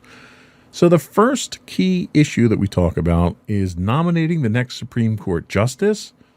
Obviously, this has been done already. She's been confirmed. Trump, his stance was to confirm the nomination immediately. Biden and the Democrats wanted to wait until after the election. When America was polled on this, 53% of Americans said they would rather wait until after the election for the confirmation. So the majority of Americans sided with Biden on that one. What's our next category? So our next category is handling the COVID-19 pandemic. President Trump said he declared victory and wants to move on. He had the virus himself and proclaims to have been cured of it. Biden wants to implement mandatory masks, social distancing, and other recommendations from medical professionals. 45% of America was confident in Biden, while 37% were confident in Trump. So it looks like most people side with Biden on that issue. Yes, they do. The next is the economy and fixing the economy. Trump thinks the economy is doing great and it's the best there ever was. Biden acknowledges the impact of COVID on our workers and our families. America thinks 37% think things will get better under Trump, and 32% think things will get better under Biden. So America is siding with Donald Trump on this one. The next category, race and violence in our cities. Trump doesn't think there's systematic racism in the country and condemns any violence. Biden acknowledges racism in the country and condemns the violent protests and supports the more peaceful ones. Americans, 39%, think they are mostly violent riots, while 32% think they are peaceful protests. So it looks like most people are swinging towards thinking they're violent riots and are against that. Correct. The next we look at, and the last item we look at in this round, is integrity of the election, which has been quite controversial over the past few months. Trump is attacking mail-in voting as ripe with fraud. Biden encourages people to vote any way they can, especially considering the conditions we're in under a pandemic. America was asked if they have confidence in the election. 16% have a great deal of confidence in the election and the electoral process. 8% have no confidence at all in the election. Now, it's interesting to point out that there were a number of other levels of confidence that were in this survey. I took the top and the bottom here. So the vast majority of people did fall in the middle. I was kind of looking for those extremes here to see where people had that high degree or complete lack of confidence. So it looks like by a margin of 2-1, people are siding with Biden, saying that they are confident in the election and process itself. Now that does bring an end to round one here, and it was pretty well divided, I think. What are your opinions on round one? Yeah, I mean, it looks like most things were pretty split the way you'd think they would go. One thing that did surprise me was the 8% having no confidence at all in the election. I'm not sure what I thought the number would be, but 8%, honestly, I thought it'd be a little bit higher, given the issues we had in the 2016 election and elections in the past, and all the rhetoric surrounding voting in general. I thought that the number would be higher, honestly. Yeah, and I agree with you. I'm surprised it was below 10% there. I kind of figured it would edge a little bit higher. But it is good to know that the vast majority of people do think that they have confidence in the election. So we are scoring these rounds on a 10-point scale, 10-point must, and we will tally up our totals at the end of the matches. Do we want to do our scores for each round, or just count it all at the end? Well, I would pencil in your score now, and then we'll do the math at the end there, and we'll just give the totals. So that's it for round one. We'll be back in a minute with round two.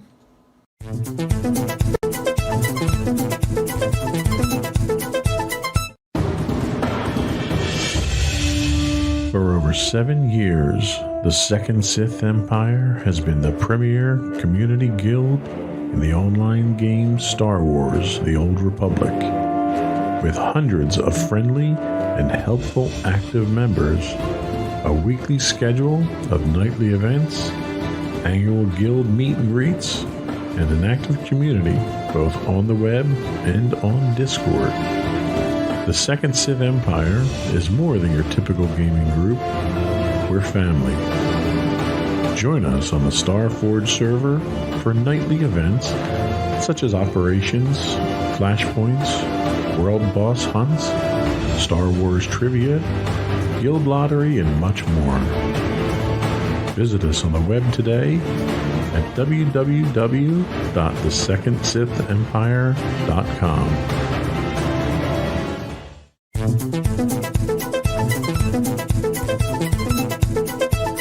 So round two, we're actually drawing our information from a survey done by Pew Research, and all of the links to the surveys will be available on our website in our show notes after the podcast. So round two, we're looking at the top reasons for voting for each candidate, and we're looking at Donald Trump we're looking at both candidates. I'm sorry. We're looking at both candidates, and we're looking at several different categories. So the first category we look at was leadership and performance. So Americans were asked to rate each candidate on each of these categories. And for leadership and performance, 23% cast their votes for Donald Trump, while only 19% cast their votes for Joe Biden. So the next category is his issue or policy positions. In this instance, 21% of people voted for President Trump here, and only 9% voting for Biden. So Biden definitely scoring low in that category. The next category is he's not the other guy, which seems whimsical, but given the divisive nature of politics in our country today, I think it's pretty significant. 56% of people said they would vote for Biden because he's not Trump, and only 19% said they would vote for Trump over Biden. Now, again, this is not a category that has any kind of concrete, provable evidence. It's literally just opinion of candidates. Yeah. So the next category, he is for the American people and values, the candidate's representation of American people and values. Trump scored 17% in that category, and Biden only scored 6%. So again, Biden falling in the low percentages. The next category we have is people who vote along party lines. So Republicans vote Republican, Democrats vote down the Democrat column. 16% said they would vote for Trump, 7% vote for Biden. And I think that is more a statement of party loyalty more than anything. And I also think that's kind of reflective of what we saw coming out of the primaries, where we had 20-some people as candidates that emerged on the Democrat side, where the Republicans obviously maintain a fairly single-minded race the whole time. And I think that statistic is reflective of that. Yeah. So the next category is their personality, and temperament. Biden scoring 13% here, and President Trump scoring 11%. So Biden pulling ahead with 2 extra percent. And it's interesting, given the nature of the first debate, which this survey occurred after the first debate. I'm surprised that margin isn't greater in Biden's favor because of the amount of criticism that was lambasted against Trump for his seemingly overbearing, bullying tendencies during the debate. The next category is simply other. It was not, they had a prescription of what questions they asked people, and people who answered for voting reasons outside of those wound up in the other. And this is a statistical tie here. Biden at 13%, Trump at 12%. I think the margin of error on this poll was 4 or 5%. So statistically insignificant to the overall poll. And the final category is people that did not know or refused to answer. And again, these are pretty close. Biden with 14% and Trump with 13%. Yeah, so I think the last two here we kind of can throw out from a statistical standpoint. Looking at the rest of these, I think it's pretty clear that Donald Trump won round 2 on this one here. Let's move right into round 3 here, since that was a quick, decisive round. Round 3, using the same poll, looks at personality traits. So we look at energetic being our first one. 56% of Americans think that Donald Trump is more energetic than 40% who think Biden is more energetic. The next is courageous, or how much courage they have. Trump with 46% and Biden close with 45%. So just 1% difference there. And then we asked Americans, well, we didn't, but Pew Research asked Americans, who cares for the needs of ordinary people? And this is where we see a bit of a breakout here, where Biden scores 54% of the confidence level from voters, Trump only 41%. So that's kind of a opinion statement there as to who cares more. Yeah, and sort of in the same vein as that, the next category, a good role model. And again, Biden pulling ahead here, 46% from Biden, with Trump only getting 31%. So again, similar to cares for needs of ordinary people, you're seeing in the personality realm, Biden is pulling ahead a little bit. Right. And the last one that we have in round 3 here, I think this is a knockout blow here, and the last two were, they asked, who do you think is more even-tempered? 60% of Americans think that Biden is more even-tempered than 25% of Trump supporters. So I think round 3, I would definitely have to give to Biden in this case here. Not only did he win more of the categories, but he won them with a significantly higher percentage difference than the others. Yep, definitely. But overall, I was actually kind of surprised at this point in time when I prepared the notes as to how even the two candidates really were at this point in time if we're scoring on a 10-point must. Yeah. We're going to take another quick break here, and we'll be back in just a minute for round 4, where we're going to look at what voter confidence is on key issues between the candidates.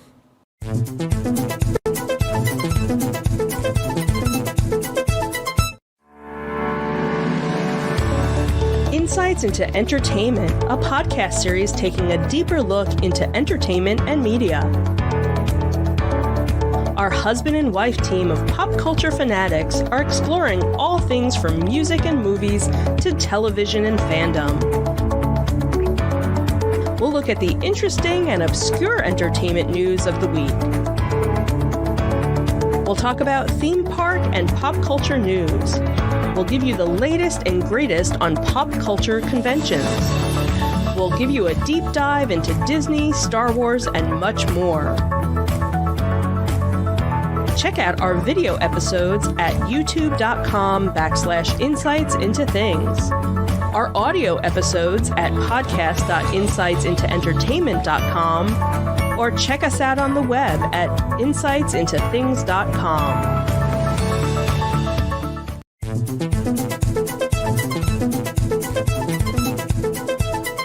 We're back with Decision 2020.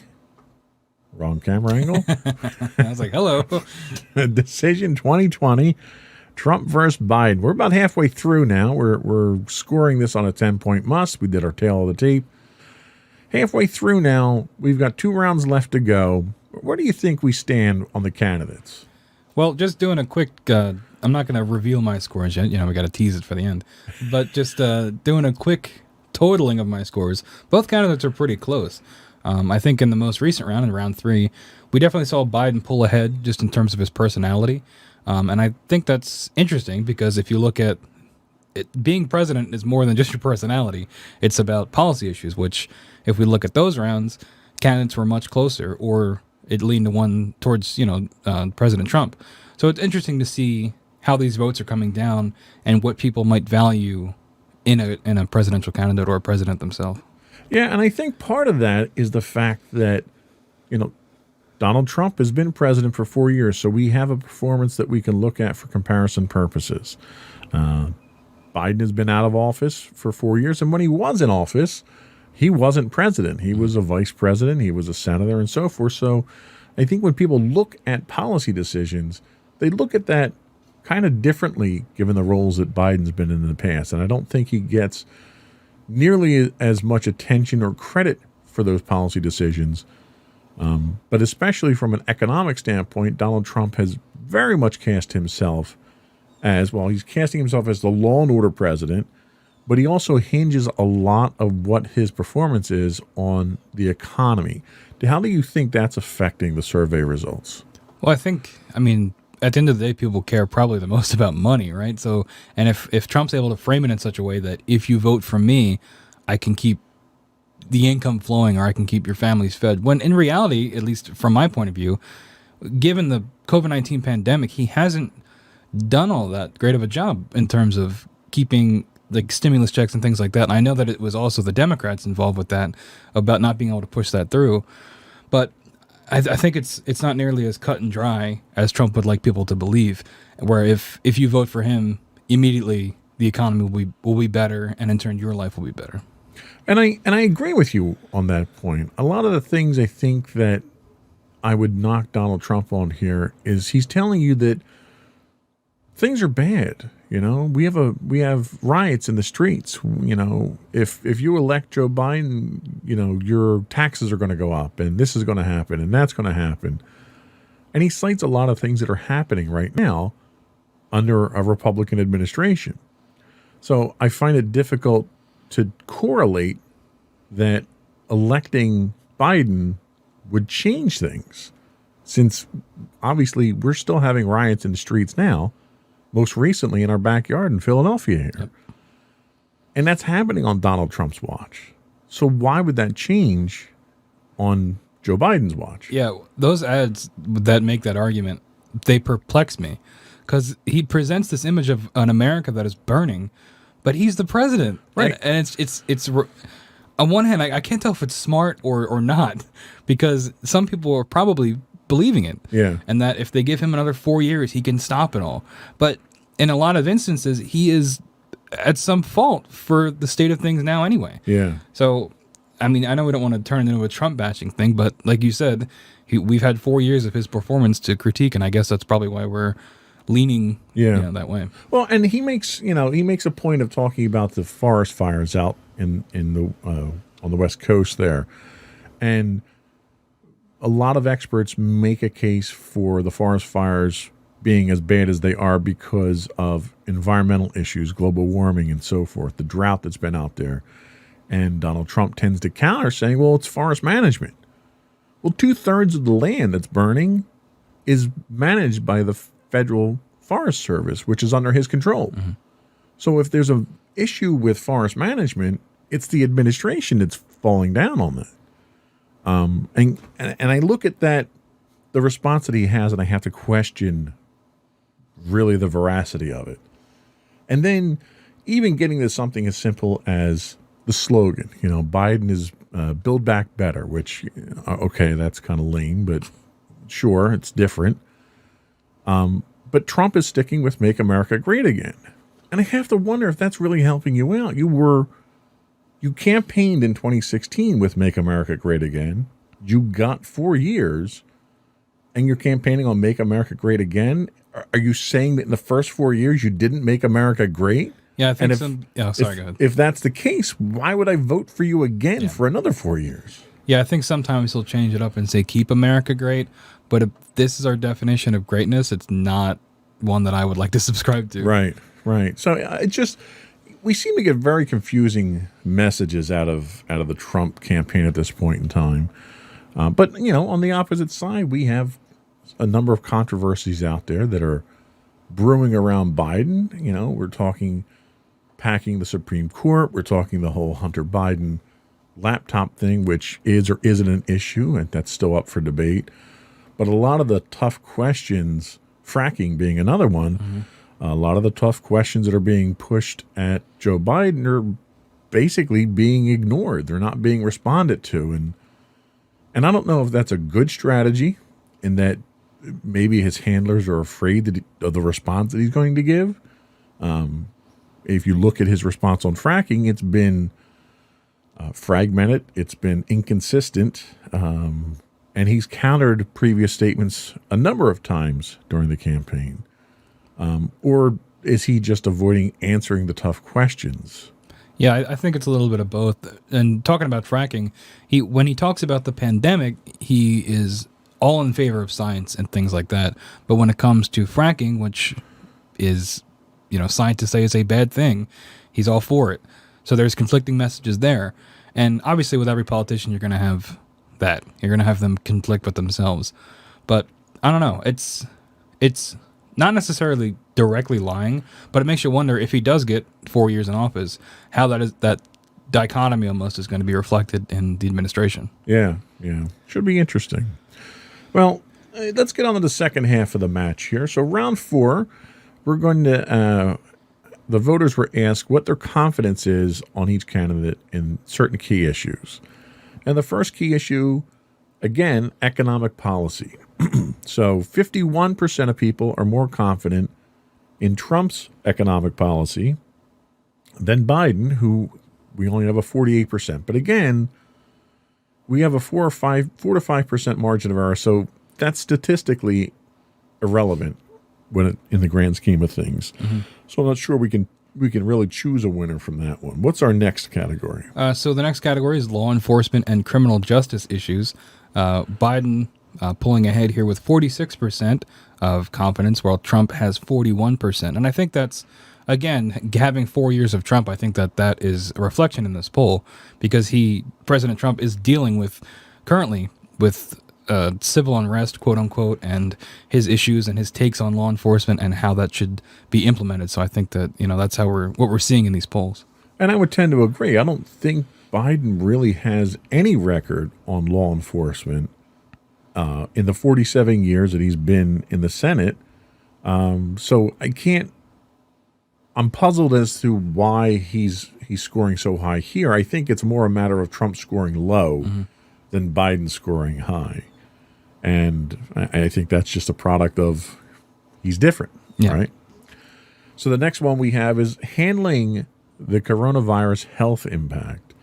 And here we get a significant percentage difference as well.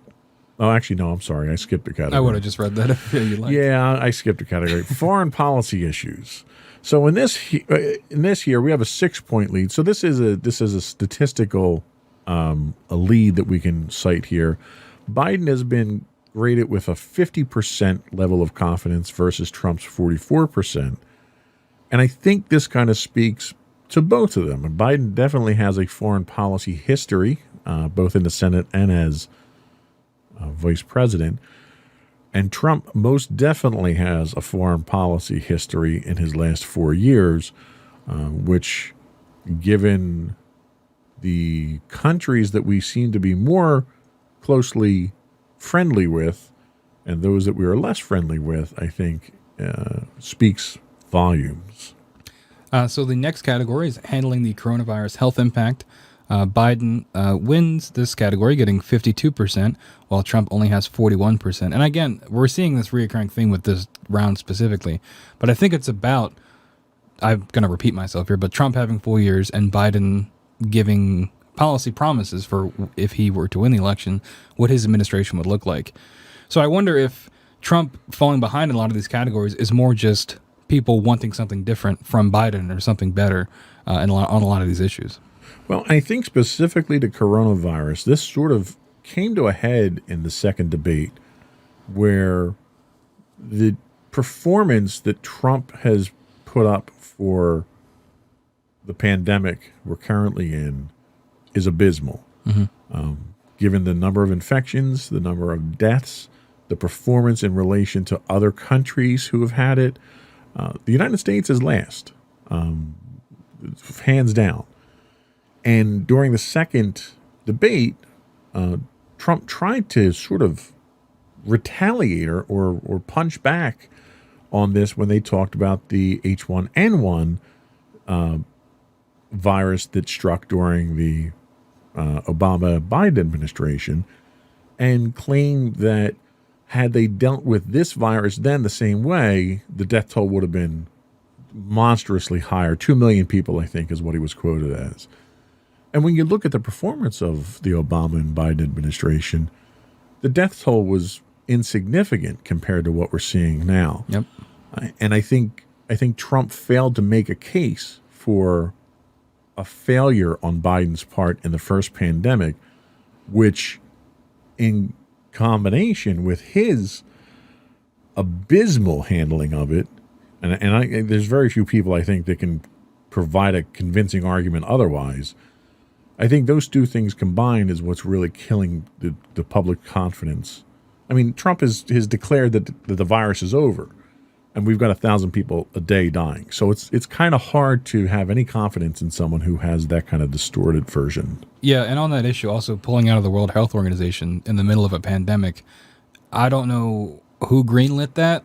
I'm sure it was probably mostly President Trump pushing for that, given his opinions on funding the World Health Organization, which, if you just do a cursory amount of research, it's not quite as black and white as he's presenting it. Right. But I think things like that, whether they're for, in his mind, the right reasons or not, they send the wrong message to not only the American people, but to the rest of the world on how America is handling this.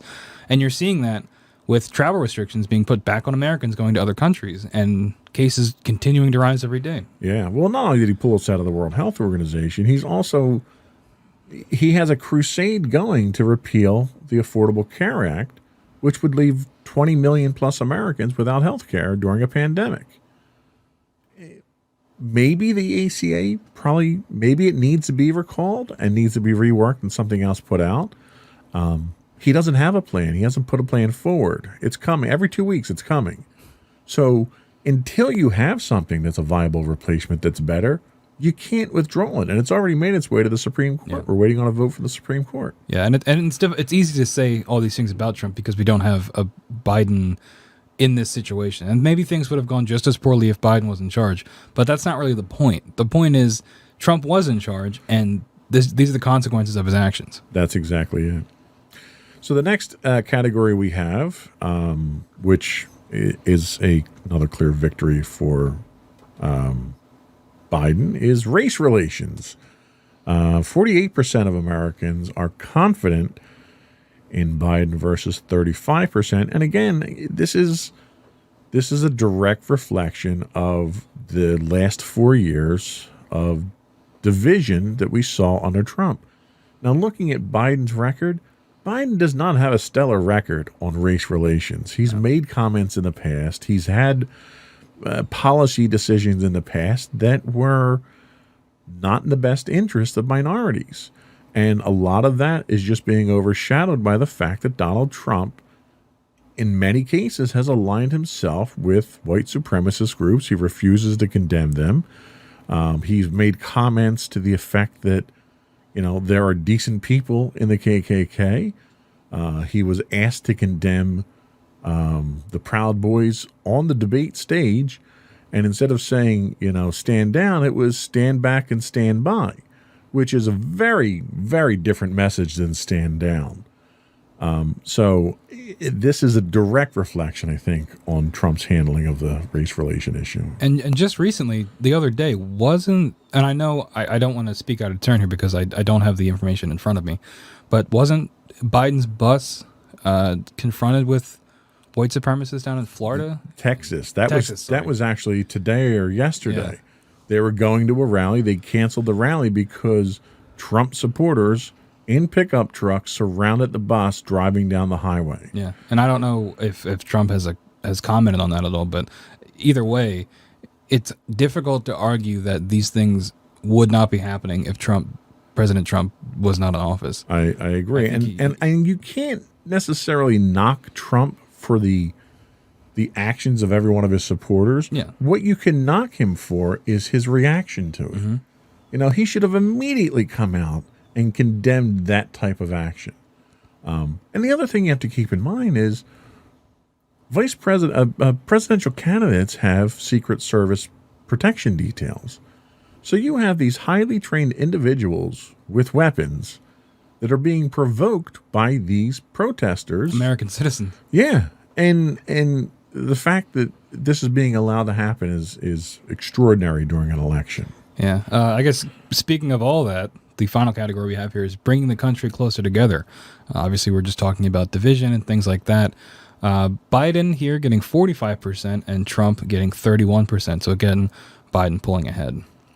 So how would you rate round 4 at this point? Well, it definitely looks like Biden overall winning more categories here.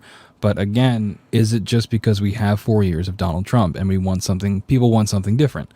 And with things like race relations, we talk about how Biden has certain issues with it in his past. But when you compare it to Trump, it's almost apples and oranges in terms of quantity of evidence. And I think that is the reason that Biden pulls ahead in so many of these categories is the amount of evidence for each of them on these issues. Yeah, and it's funny that you say the phrase, people might just want something different, because that's exactly what swept Donald Trump into office in 2016, was the idea that it's not politics as usual. I'm different. I'm not a politician. People are tired of politicians. I'm going to drain the swamp. So he swept into office under the premise of, I'm different. And now he's under real threat of being swept out for people looking for something different. And his premise was, well, you've had 50 years of politics as usual. I'm different. We've had 4 years of Trump, and Americans seem to want something different now. So I'm not really sure where that statement actually leads the country. Yeah, and I think that happens anytime you have the incumbent president going against the other candidate from the other party. It's always, well, I didn't like what they did, so I'm going to vote for somebody different. Whereas if you have a president that is overall liked in their first term, they're more likely to get reelected because people want more of the same. And we're not seeing that here, I don't think. Well, and the one thing I think that's very different about this race than I think I've ever seen in the history of politics is you look at the national conventions for each party. And the Democratic National Convention quite literally had more respectable Republicans speaking in favor of Biden than Donald Trump had in total speaking at the Republican National Convention. When more Republicans show up for the Democratic National Convention, I think you're seeing a divide in a party where that party has been very consciously trying to cover up that divide at this point. And the race that we're looking at here is not really just a race for the president. It's a race for the Senate and the House. Right now, the Republicans control a majority there. So anything that the Democrats try to do is being thwarted. And there's a real threat right now because of how the country's been in the last 4 years under a Republican president that not only do you see the executive office switch, you may see enough seats in the Senate switch that you could have a Democratic president and a Democratic-controlled Congress that will dominate for the next at least 2 years until the midterms. So that could have a significant impact on the future of this country. Yeah, and we're not even taking into account the Supreme Court, too. Having majority Republican judges is also going to affect how others... Well, and let's not call them Republican judges. That's kind of unfair because, they are impartial, but they've been Republican-appointed judges. Yeah, sorry, that's closer to what I meant. But those appointing judges are also going to affect how a lot of decisions will go. Yeah, whether you're a Trump supporter or not, the fact that he's had the opportunity to appoint 3 justices to the Supreme Court, when in 4 years he's gone through more members of his administration than any other administration before, which to me, if I look at it from a hiring manager standpoint, if you go through that many people in that short a period of time, you're probably a terrible judge of character when it comes to hiring people. Yeah. And based on that revolving door policy on his administration, he's got 3 people appointed to the highest court in the land for life terms that will have far-reaching impacts on the future of this country than anything. Yep. And that's kind of alarming, even if you aren't a Democrat. I think it's alarming that any single individual has that much of an influence over the Supreme Court. So that was it for round 4. We have one more round, which I think is probably the biggest round that we have, and it's a single question round. And I think this will tip our contest one way or the other, because I think we're, tell me if I'm wrong, but I think we're pretty evenly matched right now. Mm-hmm. Yeah, definitely. You have a couple instances of Biden pulling ahead, but then you also have Trump doing better in other rounds as well. So I'd say it is pretty back and forth. I agree. So we'll take a quick break and we'll come back for round 5 and then our analysis.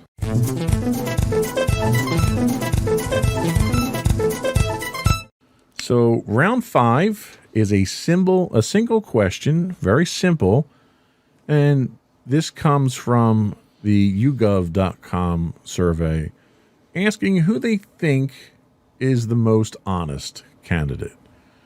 And people who were polled about that question for Donald Trump, 57% say he's not honest, and 35% say he is honest. Joe Biden, 48% say he is honest, 41% says he's not honest. So Joe Biden, his numbers are a lot closer than President Trump's were. Yes, and I think this is probably the most telling thing out there. Most people, and I don't mean to seem cynical, but when it comes to politics, I think most people expect your politicians to lie to you. Mm-hmm. And I think if you don't, you're naive. The fact that they think that the only career politician in this race is more honest than our current president speaks volumes. Yeah, especially given a big reason for Trump getting elected in 2016 was his stance against career politicians. And now the career politician is in some ways being more favored in different categories. Yes, and I think Donald Trump's, again, a lot of this reflection is on the last 4 years. I think Donald Trump puts himself out there with these absolute statements, and that's a product of his political naivety, where a career politician knows how to say something that leaves him enough wiggle room to get out of an absolute statement. Yep. Donald Trump gets in front of the microphone and says things like, there'll be a vaccine in 2 weeks. Well, when there's not a vaccine in 2 weeks, what are you going to do? Mm-hmm.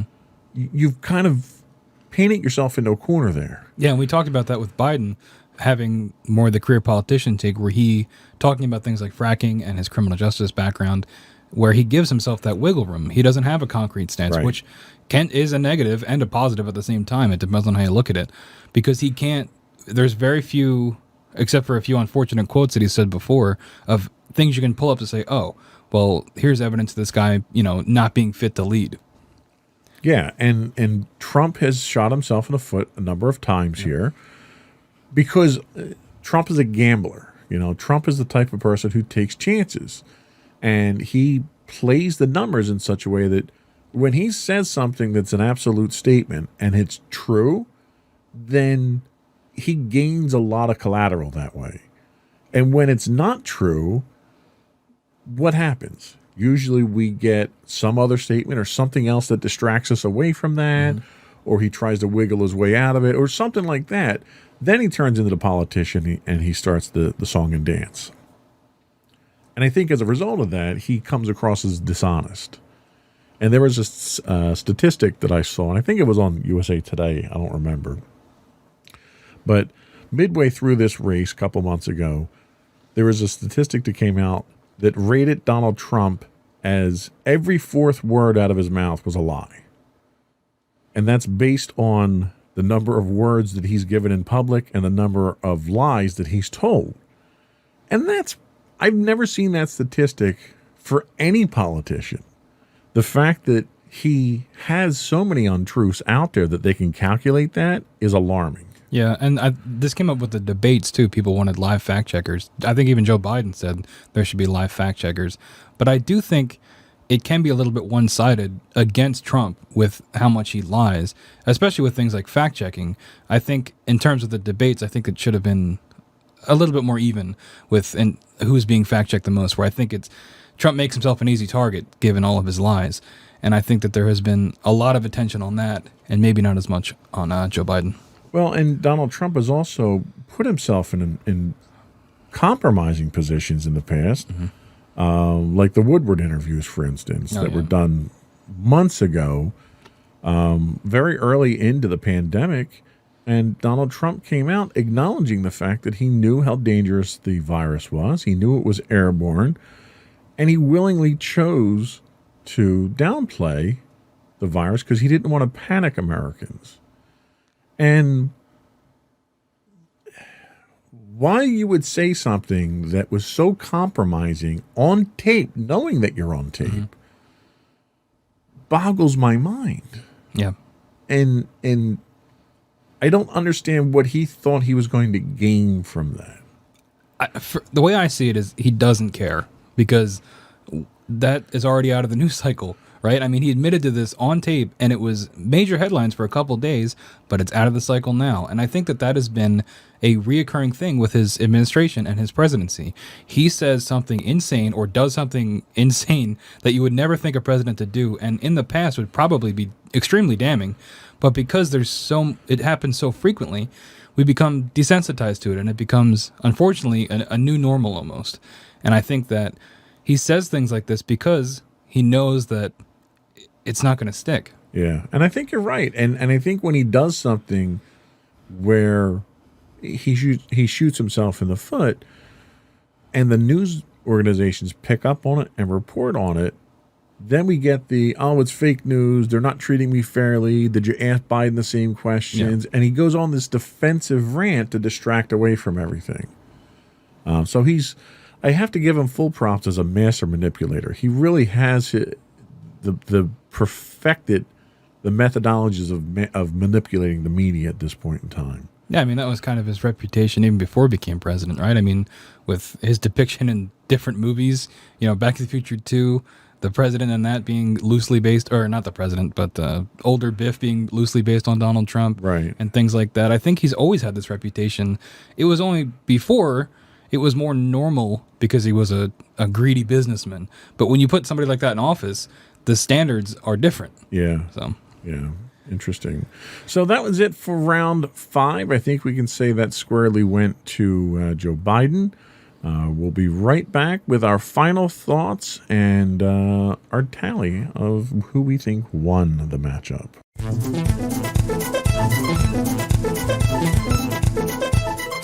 So in tallying up my numbers here, I'm showing Biden with 49 points and Trump with 45. What do you show?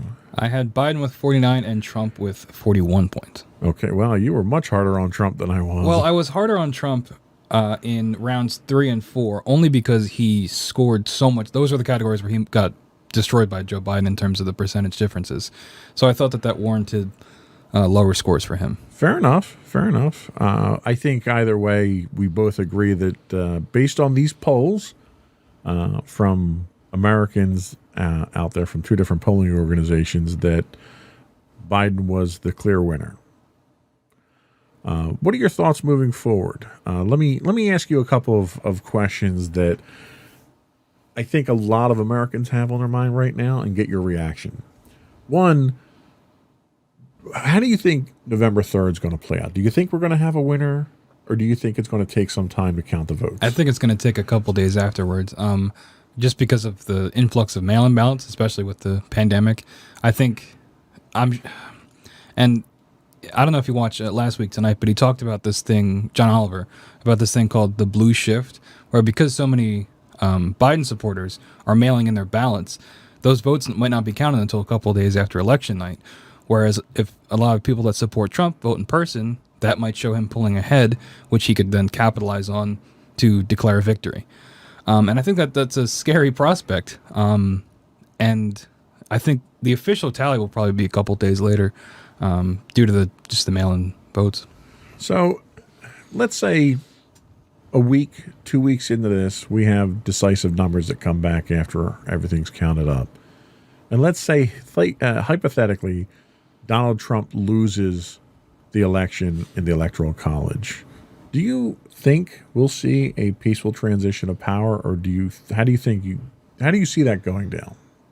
I don't really know, honestly. I mean, obviously he says all these things like, I'm not a good loser. I will, he's spoken to the idea that he might try to resist the peaceful transition. But I don't know how much of that is true. I wonder if he's just saying that to frighten people or to appear stronger to his supporters. But honestly, I have no idea. I have no idea how things are going to go if he does end up losing the Electoral College, if he does. I don't know, unfortunately. Well, let me ask you the same question. If Biden loses, what do you think is going to happen? How do you think the country is going to react? I think his supporters are going to be disappointed. I know I would personally be disappointed by it. But I do think that Trump would probably run with it and maybe use it as fuel to extend, his power even more because he won again. Right. And that for him would be a confirmation that he's doing the things the right way. So it probably will just lead to more of what we have now. Now, can I ask you, have you voted? Yeah. And you did mail-in voting, or I you did in person? Yeah, no, I did. Okay. I mailed back in whenever I got it, which was like October. Now, let me ask you a question, and this is a question that I ask a lot of people when it comes to politics. Putting all the other issues aside, everything we talked about here, the one thing I ask people when they look to vote is, Are you better off today than you were 4 years ago?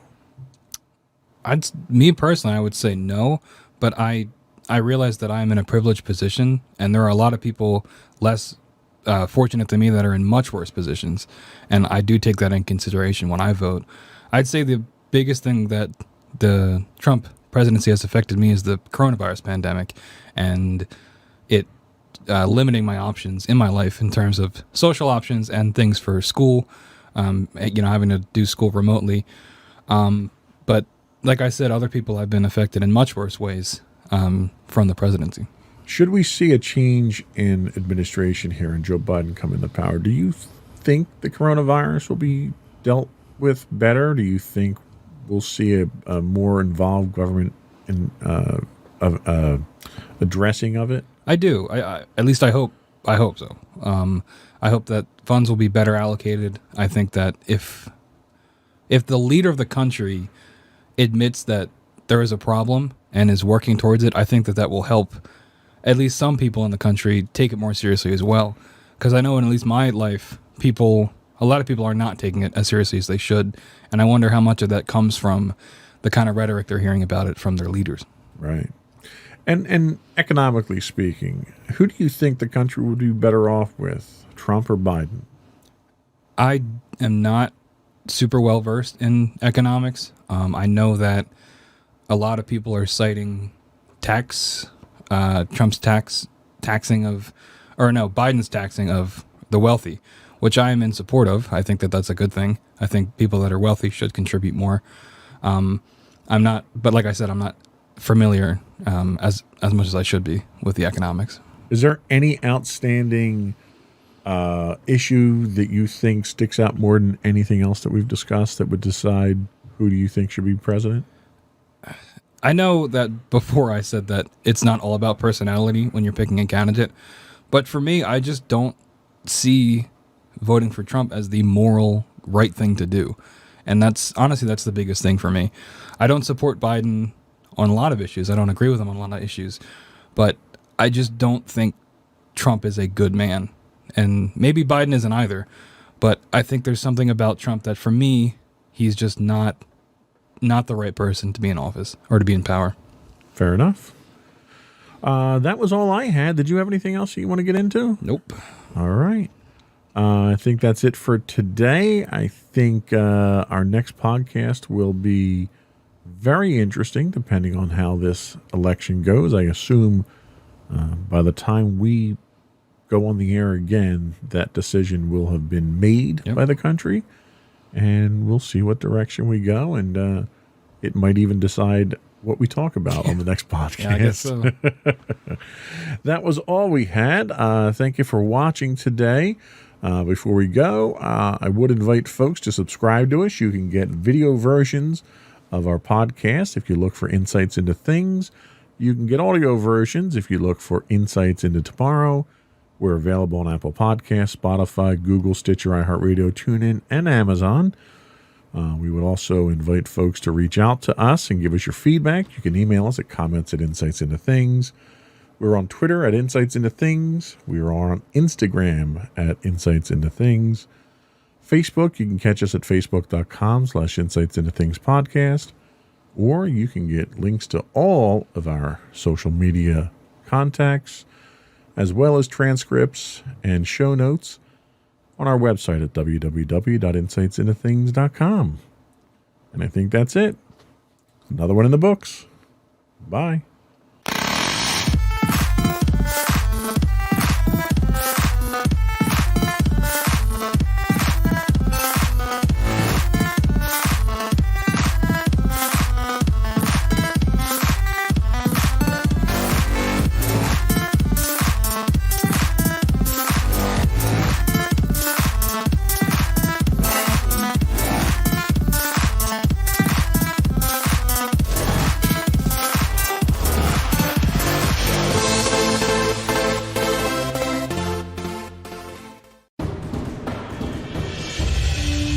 For over 7 years, the Second Sith Empire has been the premier community guild in the online game Star Wars: The Old Republic. With hundreds of friendly and helpful active members, a weekly schedule of nightly events, annual guild meet and greets, and an active community both on the web and on Discord. The Second Sith Empire is more than your typical gaming group. We're family. Join us on the Starforge server for nightly events such as operations, flashpoints, world boss hunts, Star Wars trivia, guild lottery, and much more. Visit us on the web today at www.thesecondsithempire.com. Insightful podcasts by informative hosts.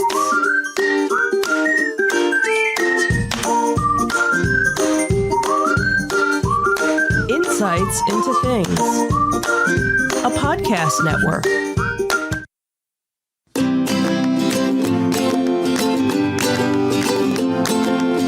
Welcome to Insights into Teens, a podcast series exploring the issues and challenges of today's youth. Your hosts are Joseph and Madison Whalen, a father and daughter team making their way through the challenges of the teenage years.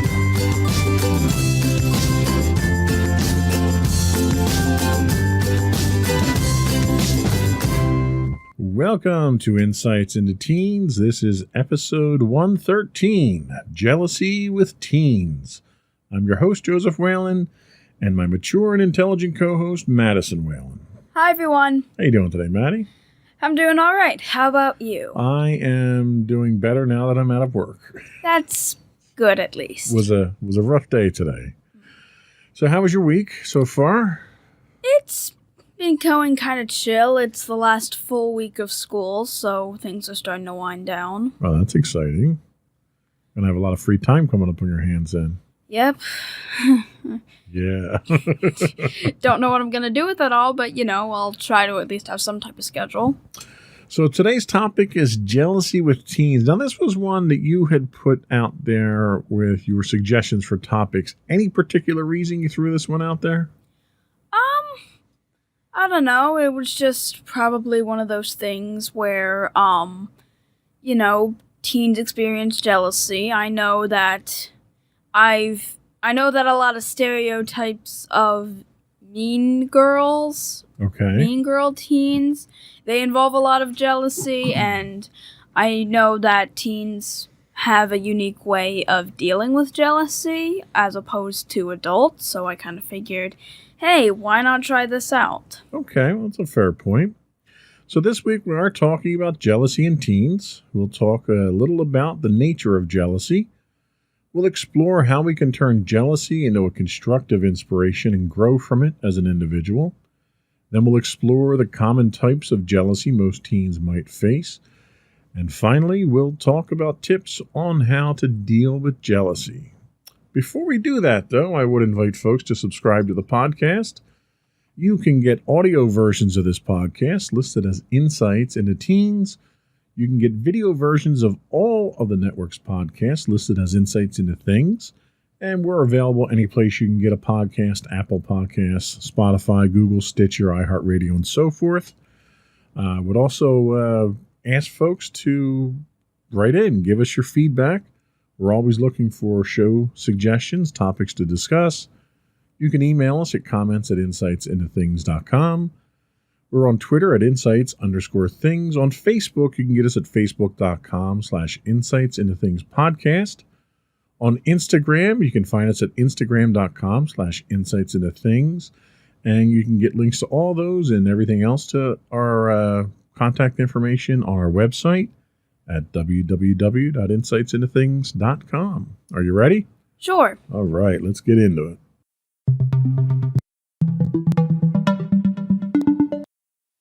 So you did the bulk of the research for today's episode, and this first segment came from modernmom.com, not your mom.com. I knew you were going to mention that. So they say that jealousy is all too common among teens. While it would be ideal if all teen relationships were simple and harmonious, that is not always the case.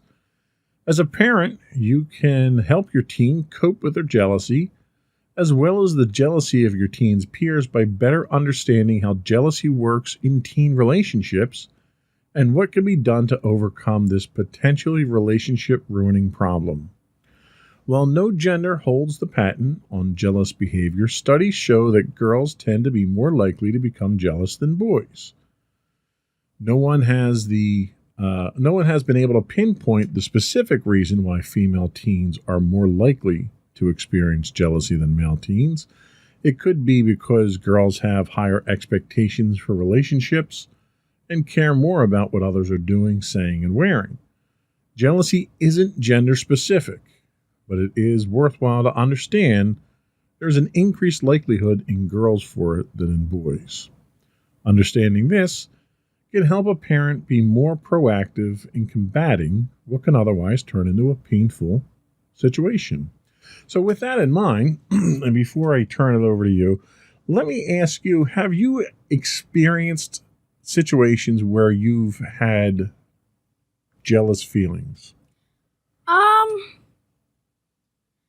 Maybe sometimes. I'm definitely not I don't get jealous easily. I definitely think that there were some instances where I was jealous. I guess to be more specific, there was whenever I would see some of my friends hanging out with other people, I'd be a little jealous. That's really the only major time I would ever get jealous. I haven't really experienced it all that much. And that kind of makes sense. As a teen, despite the fact that they say that it happens more in girls than boys, there were plenty of times that I had jealous feelings. Most of the time that I had jealous feelings, though, it usually stemmed from one of my own insecurities, one of my own hang-ups. Brad doesn't want to play with me. He's playing with his other friend there, and I'm not going to be his friend anymore. What did I do wrong? What's wrong with me? That type of thing. Or jealousy and envy can kind of get confused with each other. You may be jealous of your friends because they have toys or devices or clothes that you might like and you might want to have yourself. So you're kind of blurring the line between jealousy and envy there, but it's still kind of the same principle. Mm-hmm. So we can grow from jealousy. Why don't you tell us some of the ways that we can grow from jealousy? Well, the first type of growth we can have from jealousy is that jealousy is a natural emotion and, with work, can be improved. If your teen says or does things that indicate that they are likely jealous of another individual, you can help them get over this feeling. Encourage them to communicate both to you and to the person of whom they are jealous of. In all likelihood, they admire the source of their jealousy and, if they communicated with the individual, could have a healthy relationship with that person. And I think that's fairly sound advice there. Communication definitely does help, because sometimes you may be jealous for a reason that's not even a valid reason. You may think that you're jealous of the kid down the street because, he just got a pool, and, you may find out that, well, he got a pool because his parents can't send him to summer camp, and you're going to summer camp, and that's the next best thing, something like that. They also say that point out their own self-worth. Remind them that they are a valuable person who can make a difference. Remind them that they don't need anyone else to make them complete, and that they are a wonderful person all on their own. By doing these things, you can enable your teen to put an end to their jealousy. I know I'm doing these out of order. I highlighted yours and I'm reading yours. It's okay. Yeah. Nobody else can see that, but I pointed it out to everyone. You'll fix that in post, I guess. Nah, we'll leave it. Gives us a real, grassroots feel to the podcast. I guess so. What's next? Next up, we have grow from your experience. Instead of allowing jealousy to be a bad thing, individuals who are jealous can actually grow from the experience. If your teen is jealous of someone, they likely think that something about that person is enviable. Ask your teen to list the things that are the cause of their jealousy. Then understand what traits, characteristics, or qualities of the person your teen can strive for to improve themselves. Yeah, a great example of this is you may be jealous of somebody in your class who got an A on a test that you didn't get. So why are you jealous of them? Well, because they got an A. Okay, well, you're perfectly capable of getting A's too.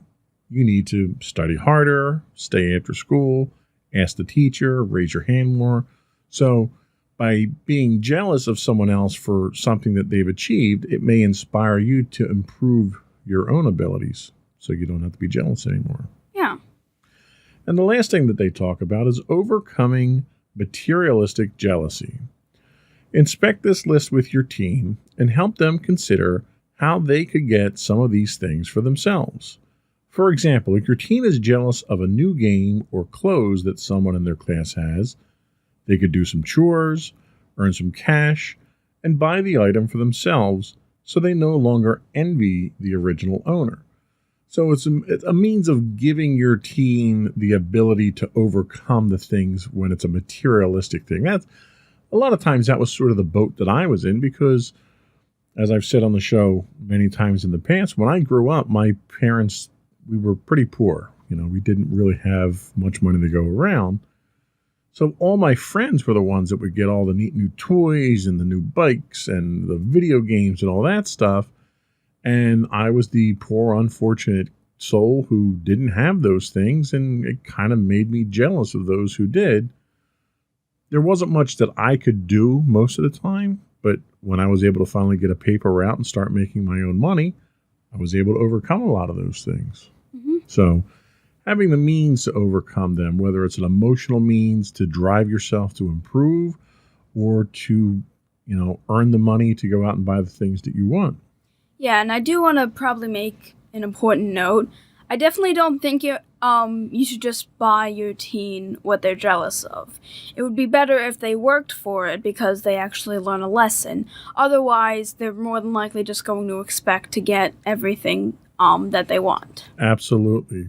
Just handing things over to make them feel better might solve the immediate problem, but it will eventually cause more problems that you have to deal with later on. Yeah. That's the one thing, we've tried to instill in you is earning the things that you want makes you value them more. So it's not just about overcoming the jealousy, it's about doing it in the right way.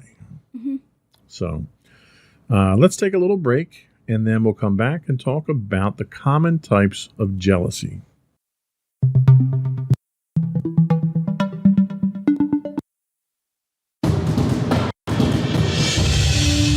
For over 7 years, the Second Sith Empire has been the premier community guild in the online game Star Wars: The Old Republic. With hundreds of friendly and helpful active members, a weekly schedule of nightly events, annual guild meet and greets, and an active community both on the web and on Discord. The Second Sith Empire is more than your typical gaming group. We're family. Join us on the Starforge server for nightly events such as operations, flashpoints, world boss hunts, Star Wars trivia, guild lottery, and much more. Visit us on the web today at www.thesecondsithempire.com.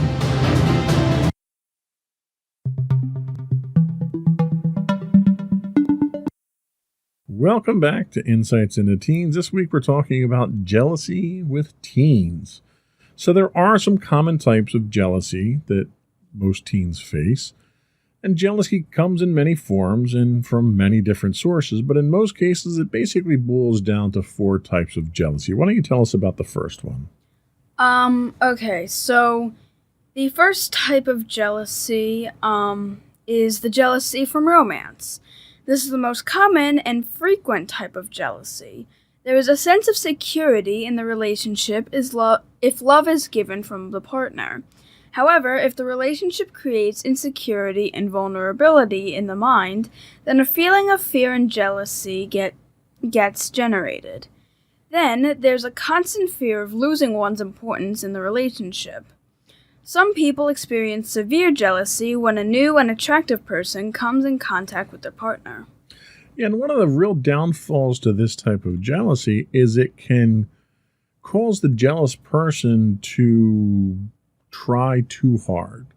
You try to hold on to that person too hard, and it can very quickly become almost obsessive.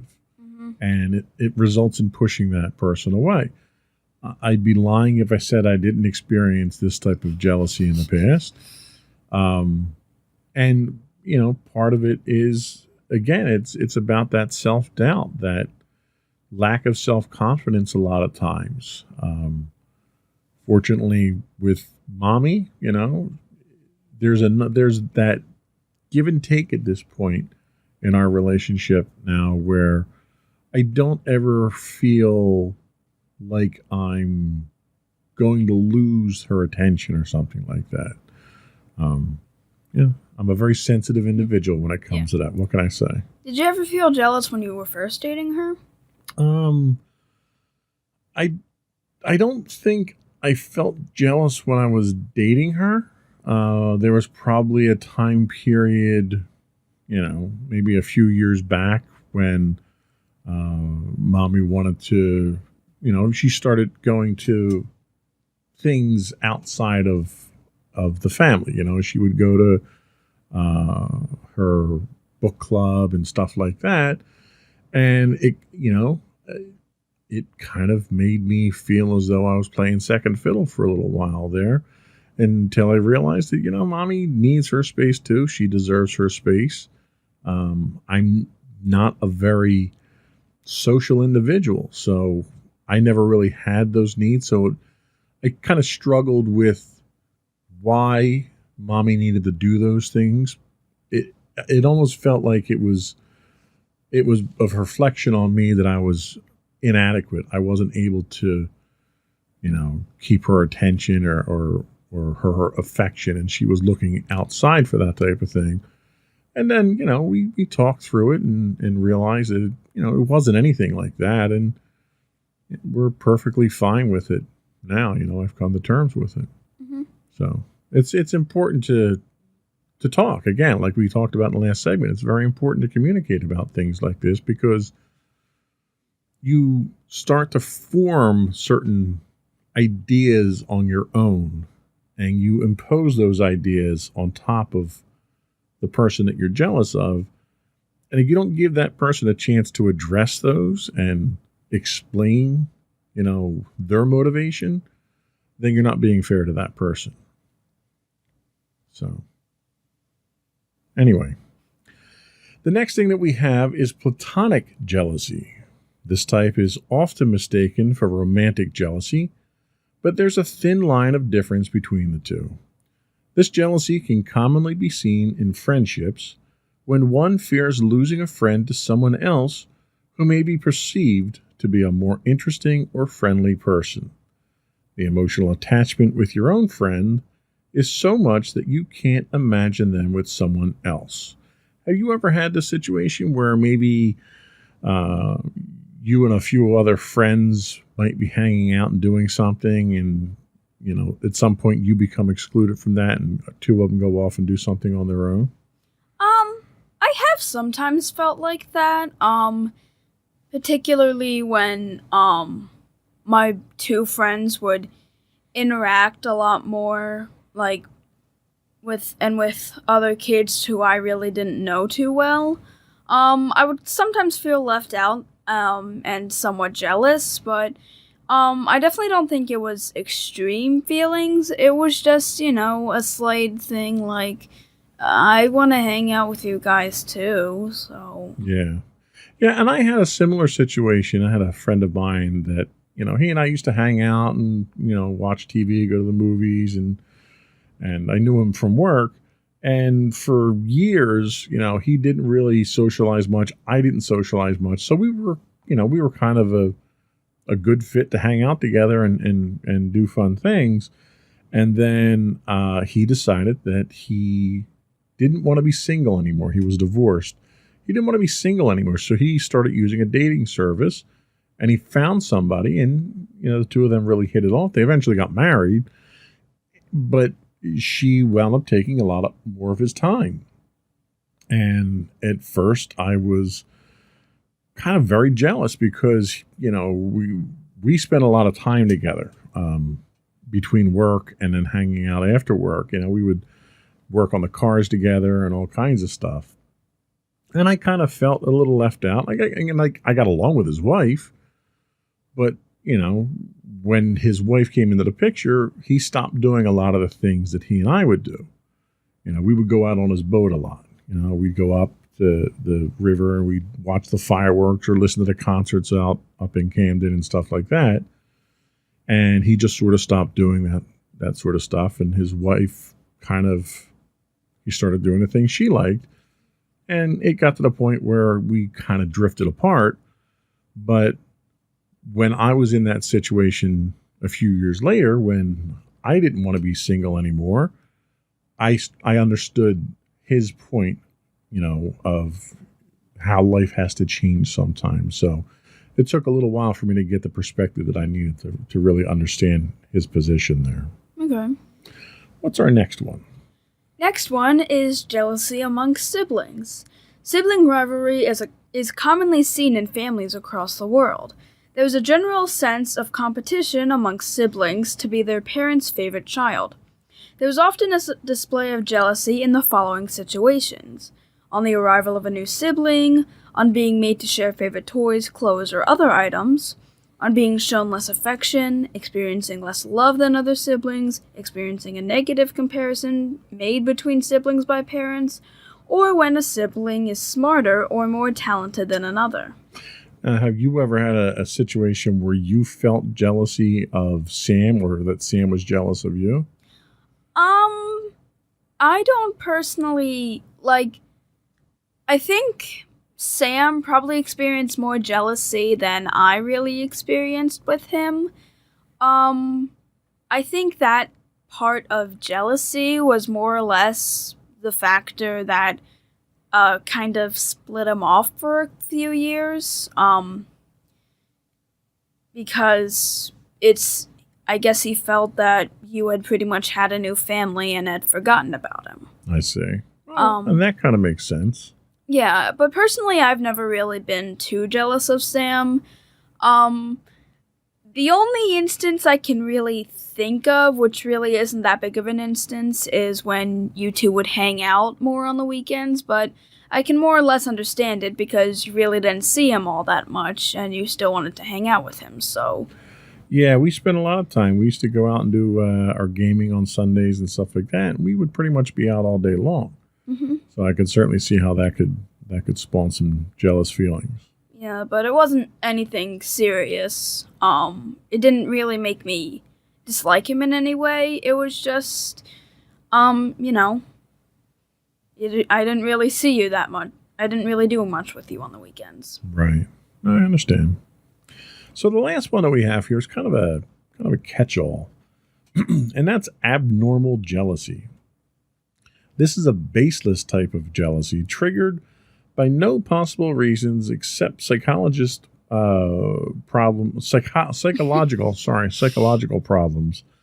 such as delusions, paranoia, or schizophrenia, or things of that nature.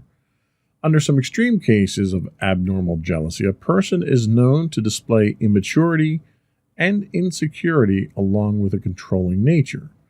Such people tend to assume that their family members, friends, and partners are unfaithful to them. So that gets into, much more complicated type of relationship issues there. But what they're saying here is that jealousy is usually unfounded. There isn't evidence to suggest that there's any unfaithfulness. That happens to just be a delusion or a paranoia that you might have. Mm-hmm. So those are really the four main types of jealousy that we're dealing with here. We're going to take a quick break and we'll come back and I'll get something to drink so I stop choking. And then we'll talk about tips for dealing with jealousy.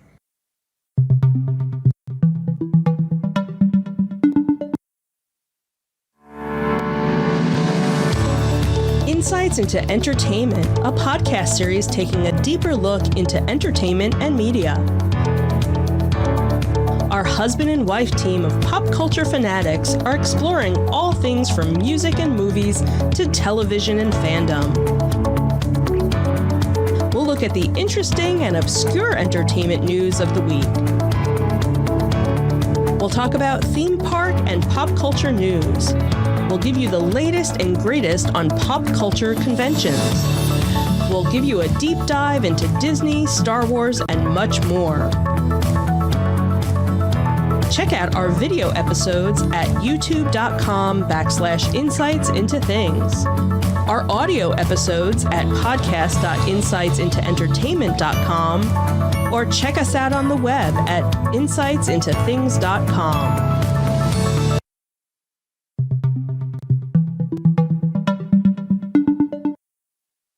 Welcome back to Insights into Teens. Today we're talking jealousy. And now we're going to talk about tips for dealing with jealousy. And the research for this segment comes from EmpoweredTeensAndParents.com. Really long domain name.com. Okay. So the first tip we have is fuel passion and help develop interests. There are people in this world who rarely feel jealous of others. They are simply too busy working on their passions. When people take the time to follow their passions and develop their talents, they also develop a strong foundation of self-esteem. As a parent, it's your job to help fuel your teen's self-esteem by supporting their passions and interests. So that's a very good point. You know, you have mentioned several times throughout the show that you really don't experience a lot of jealousy, but you're also a very passionate individual with your hobbies and your side projects and stuff like that. So you tend to pour yourself into those things and put less stock in the things that would normally cause jealousy, don't you think? Yeah, I'd probably think so. Kind of the same reason for romance, I suppose. I really don't have much time for it because I'm pursuing other things. So I would definitely say it's probably the same thing with jealousy. Yeah, and you know, the same thing with me when I was in high school with romance. Between my schoolwork and my hanging out with my friends and working, I never had the time for it either. But I think that probably fed into any jealousy that I did have, because what little time I did have with my friends, if that was taken away from me because they were hanging out with someone else, I would take that personally because I had a limited amount of time that I could spend with them, and they chose at that point to do it with someone else. Mm-hmm. So it has the exact opposite effect for you, which I think is good. That's a healthy thing. Yeah. The next thing they talk about is encourage platonic relationships. It's important to support and encourage your daughter to have platonic relationships with friends. Romantic interests come and go, but platonic friendships can last a lifetime. Cultivating strong friendships throughout the high school years can have a profound effect, helping teens develop good communication skills and promoting self-esteem that could continue to grow after they reach adulthood.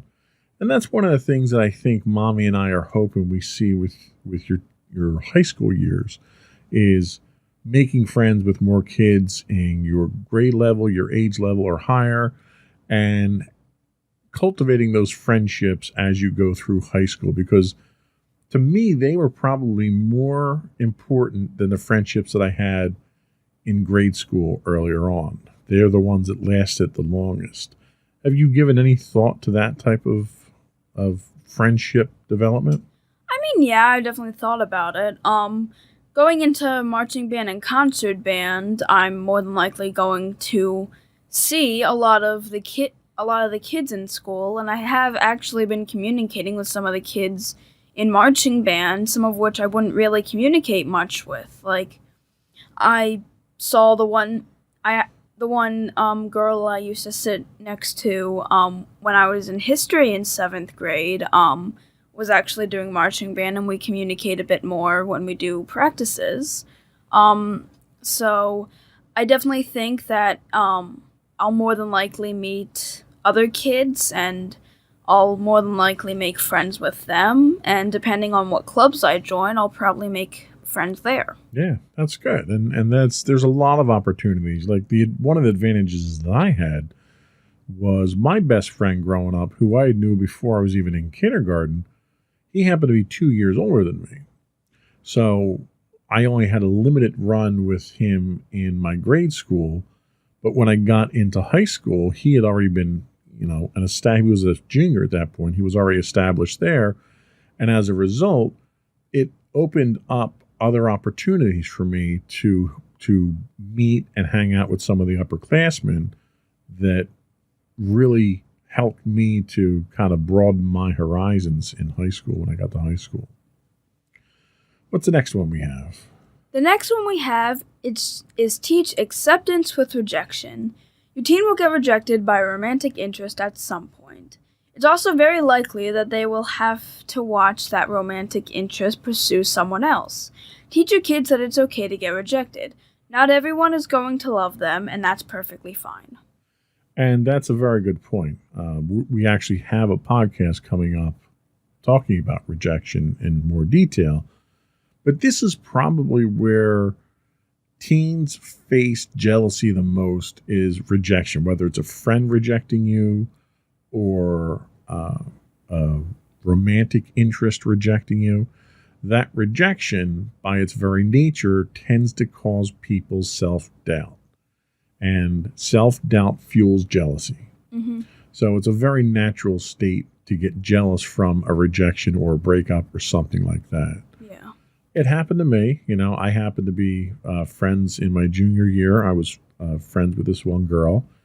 And she had a boyfriend, but her and I hung out. I actually had helped her mom do some work around the house, stereo work or something like that at the time. It was technical stuff. And got along great with her younger sister, everyone. And I grew very attached to this girl. And she had a very rough breakup with her boyfriend. And I kind of was there to give her that shoulder to lean on. And I wound up developing feelings for her. And she had a hard time coming back to high school because of the group that she was in kind of rejected her, because her boyfriend that she broke up with was, I guess, the leader of the group or something. And as I developed feelings for her, she wound up moving away her senior year to live with her father in a completely different school district. And that just absolutely broke my heart, because, I thought I was falling for her at that point in time. And as a result, those feelings of jealousy and insecurity came out and everything else. So, I've discovered over the years that I'm an emotional basket case, and I've come to accept that at this point. So I think this podcast helps me more than it helps you at this point. So the last one that we have here that they talk about is be aware of your influence. And this is really kind of a cautionary tale to parents. Teens will do anything to insist otherwise, but their parents are their biggest influencers. What you do will have a strong effect on your daughter or son in ways you can't even imagine. Therefore, you should also apply all the tips on this list to your own life. Are you displaying jealousy when you come home and rant about a new secretary you don't like at the office? Are you teaching your daughter that it's okay to talk badly about others? It's that example, the one thing that parents always have to do is set a good example. Our kids look to us for how to behave in the world. And as a result, I'll be honest with you, it's made me a better person. Knowing that my children look to me for guidance, for inspiration, for the ability to tell the difference between right and wrong, makes me think significantly about the things that I say and the things that I do, because everything that I do in front of you is setting precedent. And if I conduct myself in a way that I don't want you to conduct yourself, then I don't really have much room to complain about how you're acting. I have to set a good example. How am I doing so far? I'd say you're doing fine with the fact that I, do have movie references, bit of sarcasm, and scream at technology. So I'm doing a terrible job is what you At seem to be least I'm not saying. screaming at people. At least that's something. I haven't really screamed at technology that much anymore. Well, I'm better with technology than I was before because I don't hear you screaming as much with technology. So you're doing better than... Well, and that's, I'll be honest with you, when I see the way that you react to my reactions to things, it influences how I react. I try to tamp it down a little bit. I try not to get as angry because I have a temper. I've always had a temper. I've not been a particularly violent temper unless it is an inanimate object. But I don't want you to see that and have that temper either, because I know that my temper has gotten me into trouble in the past. And it kind of runs in my family too. So you influence me probably as much as I influence you. And I think that's a good thing. Yeah. There's a lot that parents can learn from their kids. And I think it's a two-way street. Mm-hmm. So jealousy. Let's take a quick break and come back and have you sum up jealousy and give us your closing remarks. All right.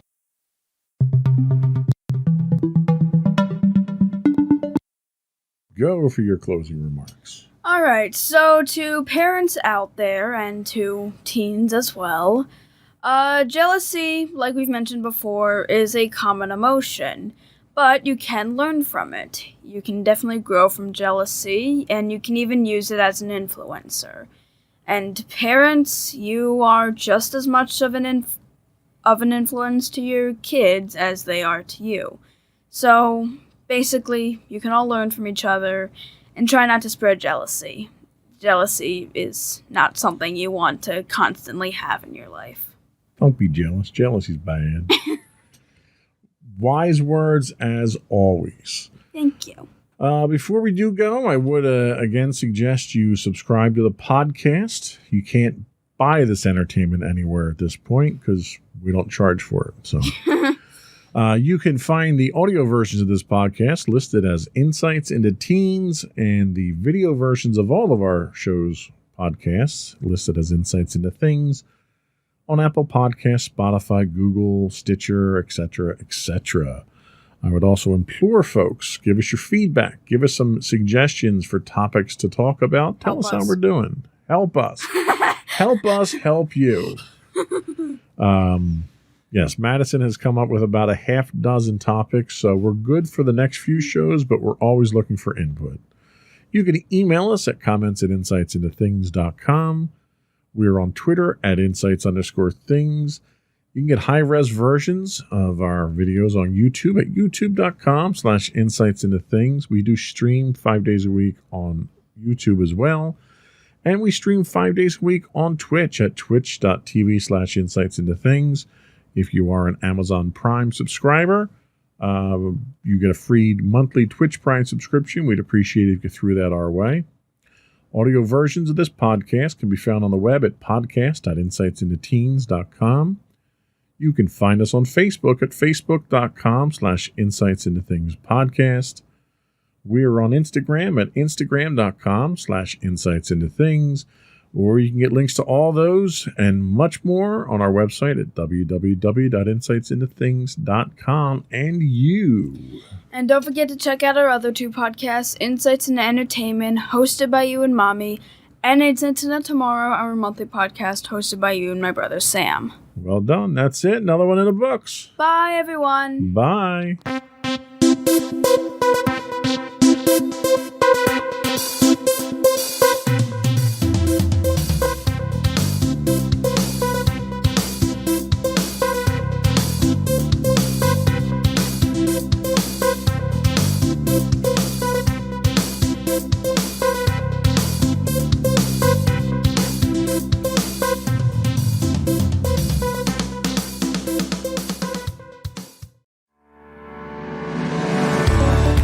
Insights into Entertainment, a podcast series taking a deeper look into entertainment and media.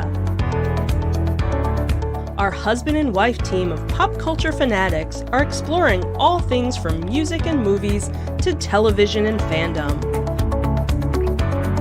We'll look at the interesting and obscure entertainment news of the week.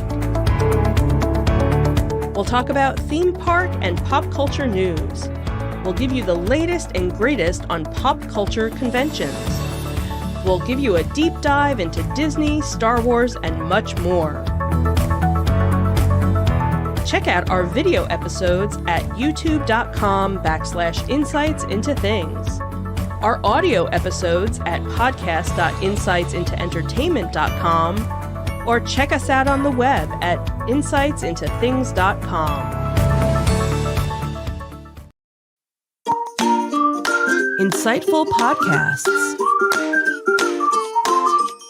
by informative hosts.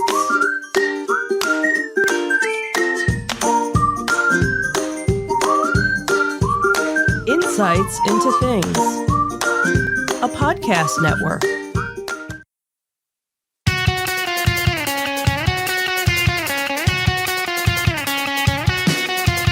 Welcome to Insights into Entertainment, a podcast series taking a deeper look into entertainment and media. Your hosts, Joseph and Michelle Whalen, a husband and wife team of pop culture fanatics, are exploring all things from music and movies to television and fandom. Welcome to Insights into Entertainment. This is episode 113 for Disney. It's all about the money. Cha-ching, cha-ching, cha-ching. I'm your host, Joseph Whalen, and my informed and enlightened co-host, Michelle Whalen. Hi, everyone. How you doing today, dear? I'm doing okay. How are you? I'm doing awesome, especially when we have an entire episode dedicated to bashing Disney. See, sometimes it's the gift that gives, It's going to make this a very fun episode for me. I thought you'd like that. So we're recording kind of a little off schedule today. Yeah, we had a couple of events that popped up, and We couldn't get around to doing it on Thursday, and then Friday I wasn't feeling up to it. And why didn't we do it on Thursday? On Thursday, we had a moving up ceremony We sure did. for our Insights into Teens co-host, Madison. Yeah, I'm Michelle. You're Michelle, yeah. Our I daughter wrote would be that down so I know. And what is a moving up ceremony for those that aren't familiar with that terminology? Isn't that where you sit around and sing the theme to the Jeffersons? No, that's not it. No, it was her 8th grade graduation. Oh, right. That. I was there for it. Yeah, you were. I even have video of it. Yeah, we do. But we're not showing that today. No. No. And then Friday was Loki night. Friday was just an off night for us. Right. Because we didn't watch it on Wednesday. Right. Because that's when you guys do That's when we do Insights Insights into into Teens. So we have to. Yeah, so we opted to watch Loki on Friday, Mm-hmm. and our schedule's all off, so we're recording on Saturday. Which is today. what we used to do Correct. a while ago. So we're, Yeah. But so- don't worry, next week we'll be back on Thursday. Yes. So now that we're all over the place with what we're discussing, today's episode in our Disney Detective, we'll talk about nobody who wants to go to Disneyland can afford it, which I can sympathize with. Mm-hmm. And we'll also look at a new version of Fast Pass coming to the Disney parks. Then- Possibly. Probably, Maybe. knowing Disney. Yeah. If they can make a buck off of it, they will. Yeah. Then in our Tales from the Edge of the Galaxy is another iconic Star Wars villain getting a Disney Plus series. Sure, why not? Everyone I gets was their own going to series. say, and you get a show, and you get a show. And I think get the a pit droids from Watto's Shop are getting their own series now. Shh. They just might. Now that you said that. And is Gina Carano returning to Star Wars? Maybe, but not how you expect. Nope. No. Then in our entertainment news, Pink is Feeling the Love and By Zoe and all the other shows that are not coming back this year. And then we'll finish up with our insightful picks of the week. Are we ready? Yes, we Sure. Are. Sure. Before we do get into it, I would implore folks to subscribe to the podcast. You can get audio versions of the podcast listed as Insights into Entertainment. Video versions of all of our shows can be found listed as Insights into Things. We are on Google, Apple, Spotify, Stitcher, Amazon, etc., yada, yada, yada. I would also invite folks to reach out to us, give us your feedback. You can email us at comments@insightsintothings.com. We are on Twitter at something. We are on Twitter at Insights. We're somewhere. Things. Can you tell it's a little early in the morning for me? I got up late today. On Facebook, we're at facebook.com/Insights into Things podcast. On Instagram, you can find us at instagram.com/Insights into Things, or links to all of those and much more on our website at www.insightsintothings.com. Thank you. Have a good day. Oh, no. Yeah, I'm just about done already. Oh, boy. So now let's get into the fun part. All righty.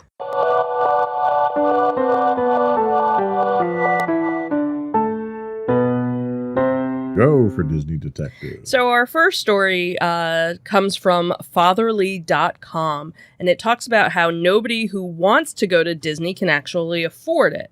So Disney parks are a family-friendly, family favorite vacation destination across the United States.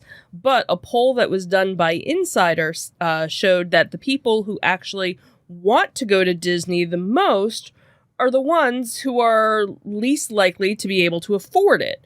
So here's the deal. Disney vacations, like everything it seems, have become way more expensive over time. But the people who want to go to Disney the most, who are the middle class people with families, haven't gotten richer alongside them. So in fact, people who make less than $75,000 per year are self-reported to be the most interested in going to Disney. But most people definitely don't make enough money to go to Disney, considering how, per the website's own estimates, it would take about 3 years of saving $200 a month to save for the cheapest version of a Disney vacation for a family of 4. So nearly 1,100 respondents, those who made between $50,000 and $75,000 a year, were most likely to report wanting to go to Disney. Those who earn less than that were the second most likely to report wanting to go to the most magical place on Earth. Meanwhile, wealthier people, firmly upper middle class earners, and families were far less likely to say they would want to go to Disney. So considering a vacation of 4 to Disney World can cost thousands of dollars for a family of 4 earning less than, or just barely 6 figures, it's not a cheap vacation. In fact, those results were echoed in Insider survey. And according to them, 32% of people with kids said they'd like to go to Disney but just can't afford it. So no wonder, with the tickets costing hundreds of dollars, hotel stays that aren't cheap, and you have the inflated cost of airline flights. On top of that, you have your food and other expenses. So it does end up costing quite a bit for the average family to go. And, you know, considering how often we go, we can certainly attest to these numbers. And it seems over the last couple of years, it's gotten progressively worse. Right. For instance, if you were staying on Disney property before, there was no charge for parking. Right. Now, the only way you can stay on Disney property and not pay for parking is if you're staying at a DVC using your points. Right. Right. Which is outrageous because they didn't improve parking. They didn't add security. They didn't make it more convenient. They didn't do anything. All they did was start charging you to park at their resort that you're already paying to stay at. Right. Which is ridiculous. And that problem seems to continue, especially with the pandemic, because they've cut back services, they've cut back attractions, right? They've cut back shows.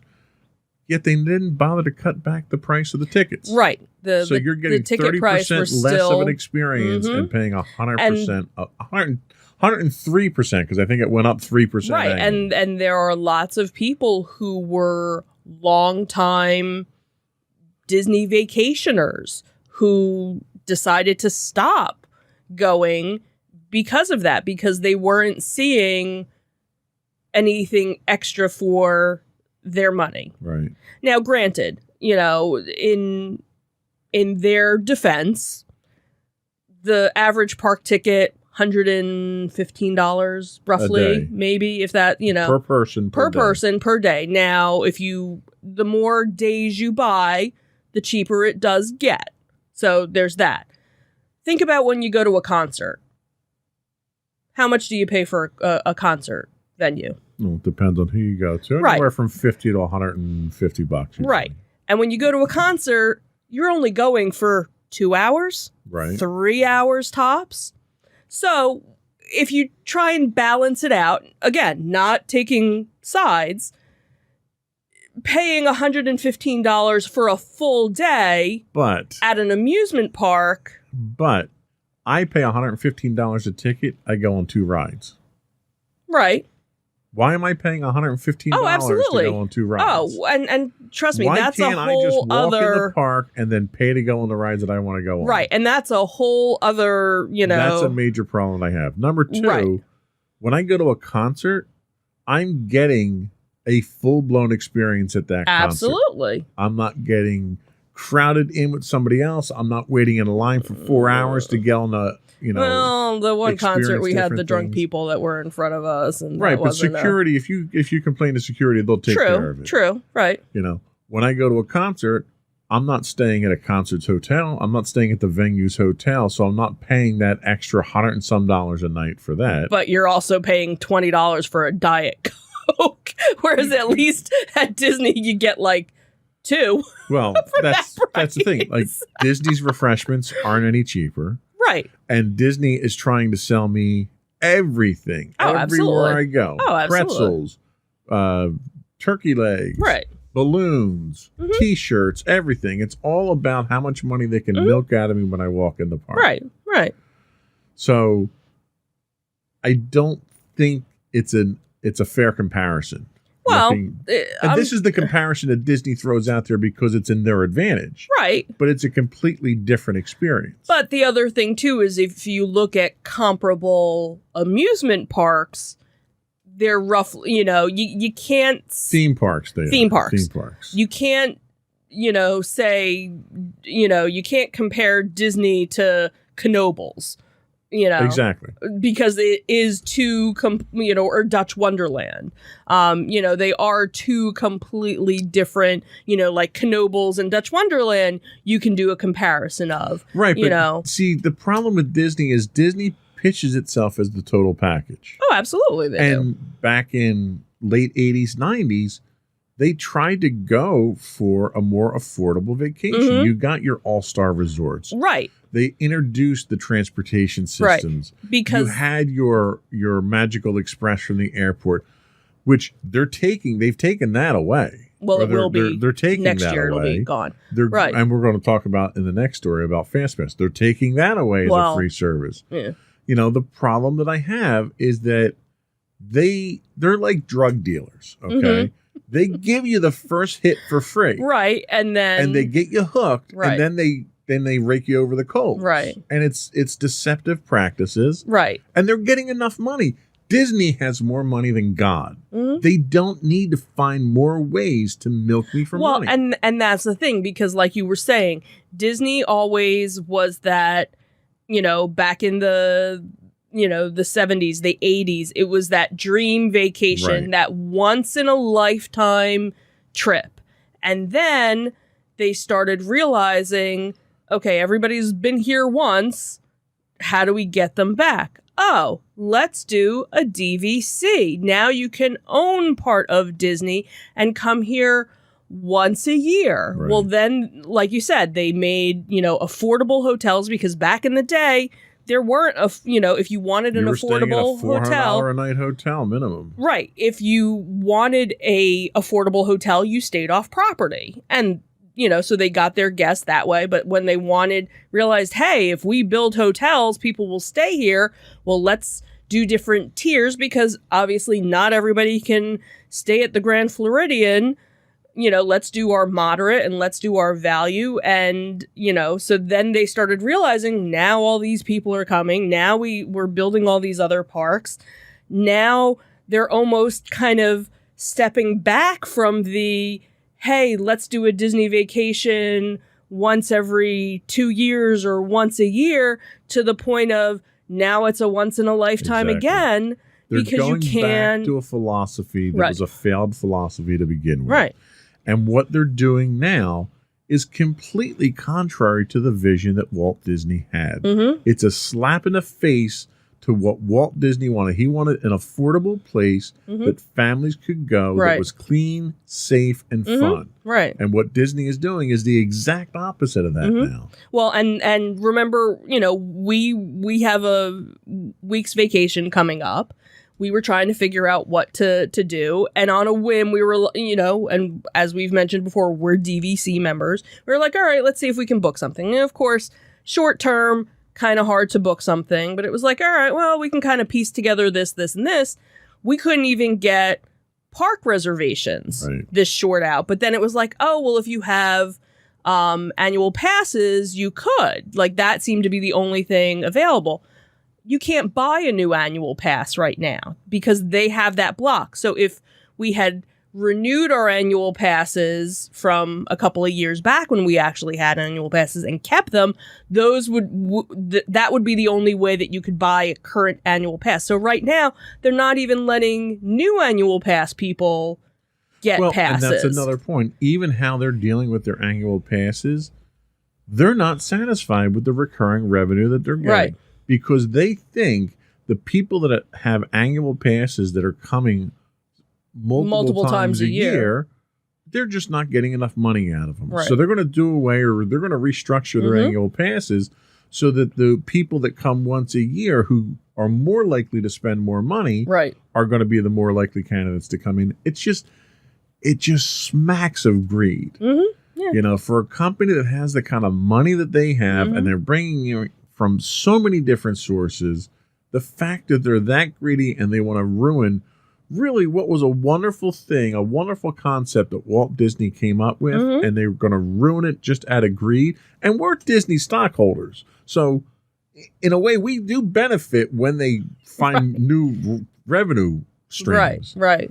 But even as Disney stockholders, I think what they're doing is absolutely wrong. Right. So let's talk about the next thing that they're doing wrong. So now I will kind of, once we talk about our next topic, I have a little bit of an update, so it might not be as bad. So this came from the Orlando Weekly, talking about how Disney may soon change something that they've been giving away for decades, as we were kind of hinting about. So since reopening last year after the pandemic-related closure, Walt Disney World has been without the Fast Pass system. So for those of you who have never been to Disney or know what it is, Disney offers a free skip the line program. So if you happen to be staying on Disney property, you are able to make these Fast Pass quote unquote reservations 60 days out. If you are not staying on property and you have a park ticket, you can make these reservations 30 days out, I believe.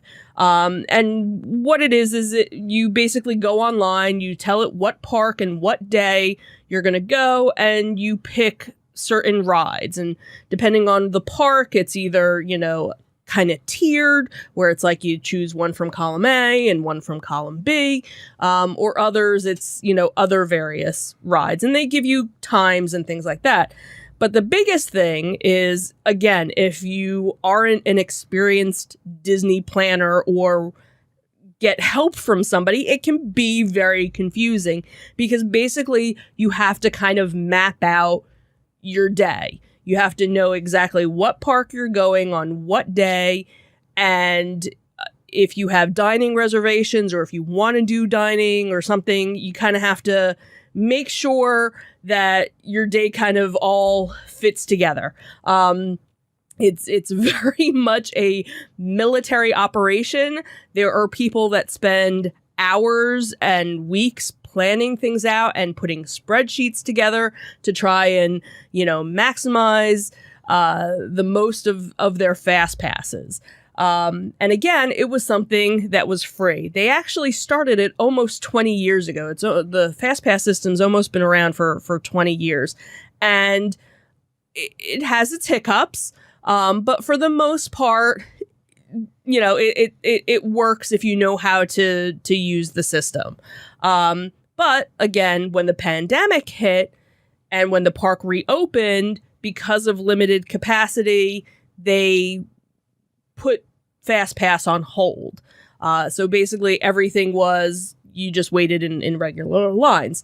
So what this article talks about, and this is something that's been rumored for many years now, is that they were talking about getting rid of the FastPass system altogether. So it seems that it was actually as early as 2007, there were indications that Disney executives were looking for ways to obviously monetize, oh surprise, the FastPass system. So Disney had spent billions of dollars upgrading Walt Disney World's guest tracking infrastructure via the MyMagic Plus initiative.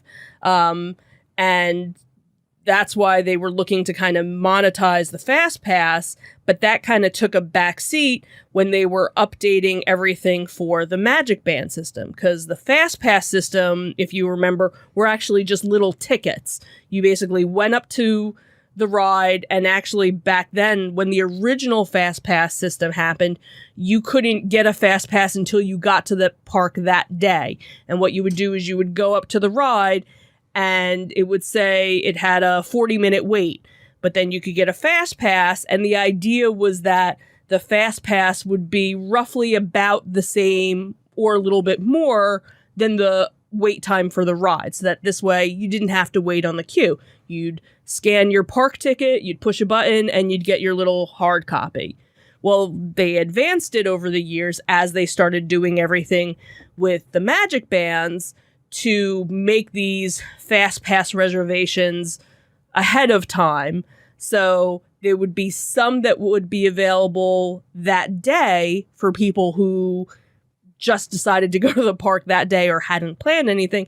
But for the most part, most FastPasses would already be gone, especially for the big rides that day. So in this article, it talks about how now the rumors are that Disney, because they haven't started doing the FastPasses again, that they're going to turn it into some sort of monetized system, which other theme parks actually already do that and have been doing that for years. As an example, Universal offers their Skip the Line pass, and it's on a tier system. So you can either get a Skip the Line where it would allow you, I don't know how many rides, but you'd only be able to go on that certain ride like one time. Or you could get the unlimited pass, which was like $15 more, where you could go on multiple rides, basically skipping the line multiple times. So, whatever the Harry Potter ride is, you could go multiple times.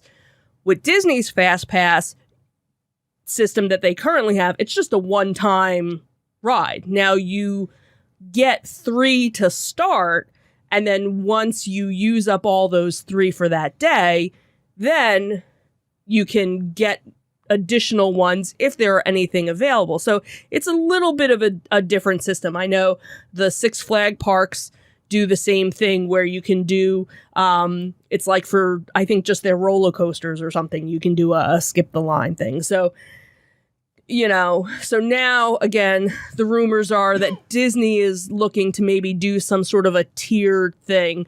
They did talk about how Disneyland Shanghai had started doing a paid system. But again, Shanghai Disney isn't run by Disney. They just at least the name and whatnot.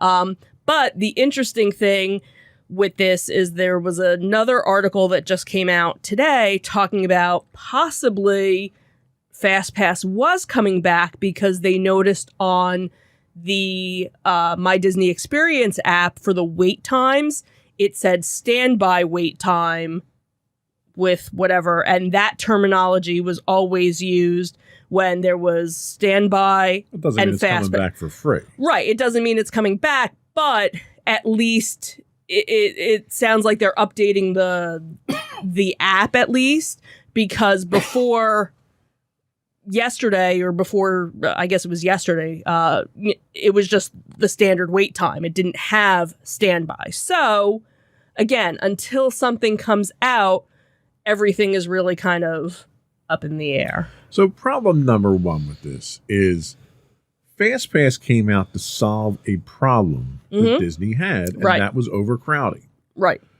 Disney has never made an attempt to address the actual problem of overcrowding, Right. except for Rise of the Resistance with the virtual queue and the Dumbo ride with putting a second ride in and then having the play area for the kids to wait Right. for their turn. Right. Now, I believe the not the Superman, wrong one. The Spider-Man ride Is virtual queue as well. is yes. virtual queue. So Let's dispel the rumor Sure. that Disney's giving you some kind of free service out of the goodness of their heart with FastPass. They're Right. not. All they're trying to do is to compensate for the fact that they're trying to cram as many asses in the seats as possible of these rides, and they're inconveniencing people by having a 45-minute constant wait to get on a 30, a 2-minute ride maybe, like Peter Pan. right. It's poor planning on their part that required FastPass in the first part. It was a partial fix to a problem that they themselves created. Now, they're going to ask people to pay for that service. Well, I'm already paying $120 to be in here to go on these rides. And there's a very good chance that if I don't have FastPass, I won't be able to go on the rides that I want to go on, despite the fact that I've paid $120 plus whatever else I paid to stay in the park and eat and everything else. That's per person, mind you. Right. So when they do this, they're going to charge you per person for Oh, FastPass absolutely. as well. The other problem that I have is this logic of, oh, well, the other theme parks have been doing this for years now.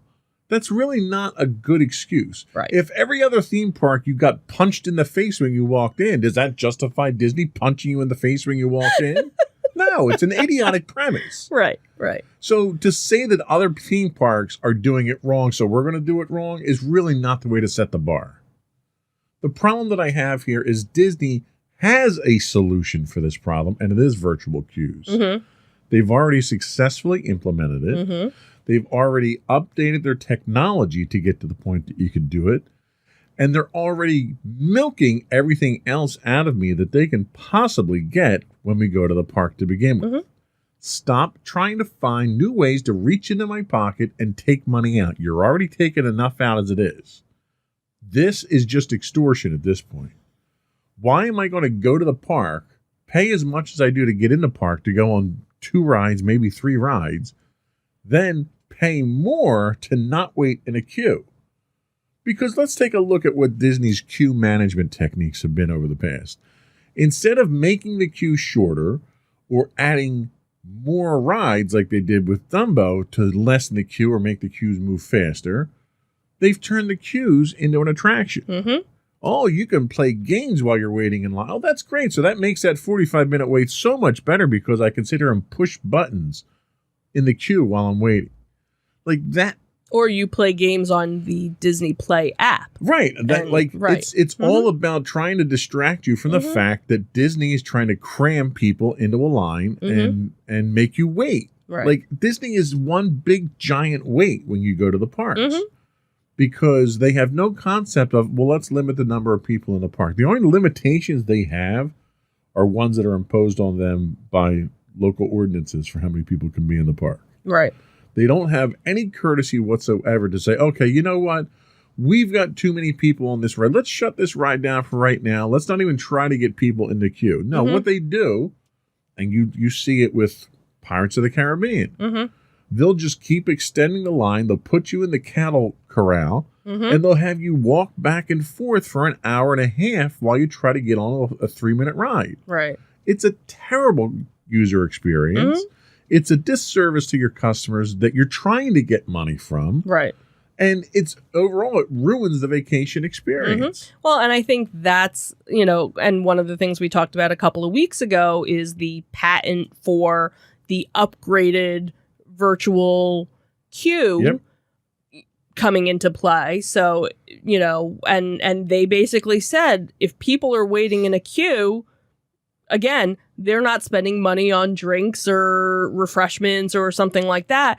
So for them, don't make us pay for a virtual queue, because if you're not having us wait, we're going to go get something to eat and something to drink. Right. And you're going to... Don't penalize me by extorting more money out of me. Right. I'd rather pay for a refreshment, for a thing of popcorn, for a drink, than have to pay to not wait on a line. Absolutely. Don't extort the money out of me. Give so me I don't something have to wait. For my money. Incentivize me to spend my money so that I get some kind of benefit from it.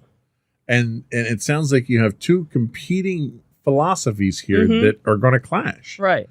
The more stories I hear like this that come out, the less and less interested I am going to Disney and giving them my money. I know. This goes back to the big giant sinkhole. That is what Disney is. It's a big giant sinkhole that people just show up, they back their cars up, and they just unload the trunk with money into the big sinkhole. Yeah, so, again, it sounds like, something is coming, something's brewing.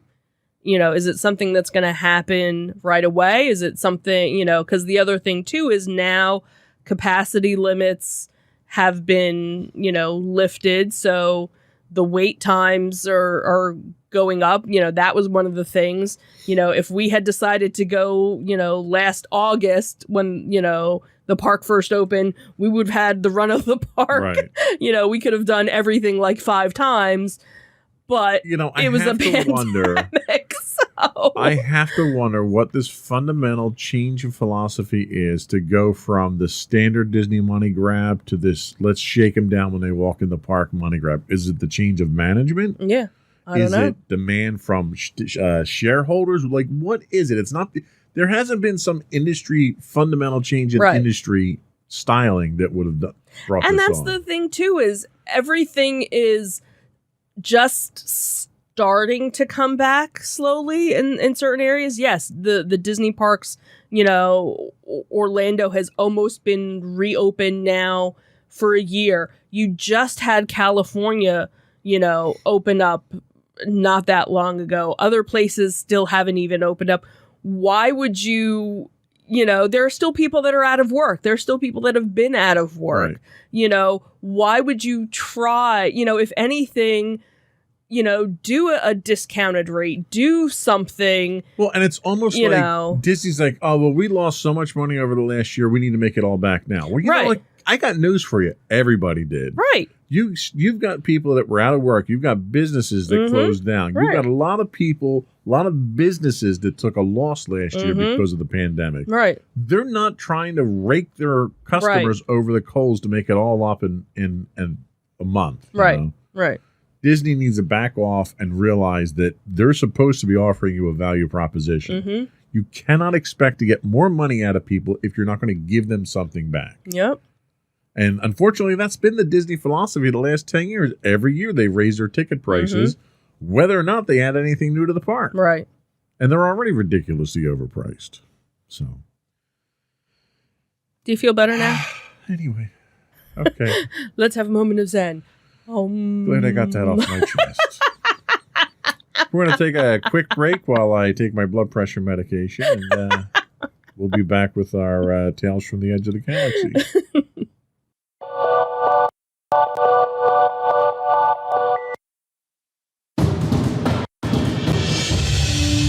For over 7 years, the Second Sith Empire has been the premier community guild in the online game Star Wars: The Old Republic. With hundreds of friendly and helpful active members, a weekly schedule of nightly events, annual guild meet and greets, and an active community both on the web and on Discord. The Second Sith Empire is more than your typical gaming group. We're family. Join us on the Starforge server for nightly events such as operations, flashpoints, world boss hunts, Star Wars trivia, guild lottery, and much more. Visit us on the web today at www.thesecondsithempire.com.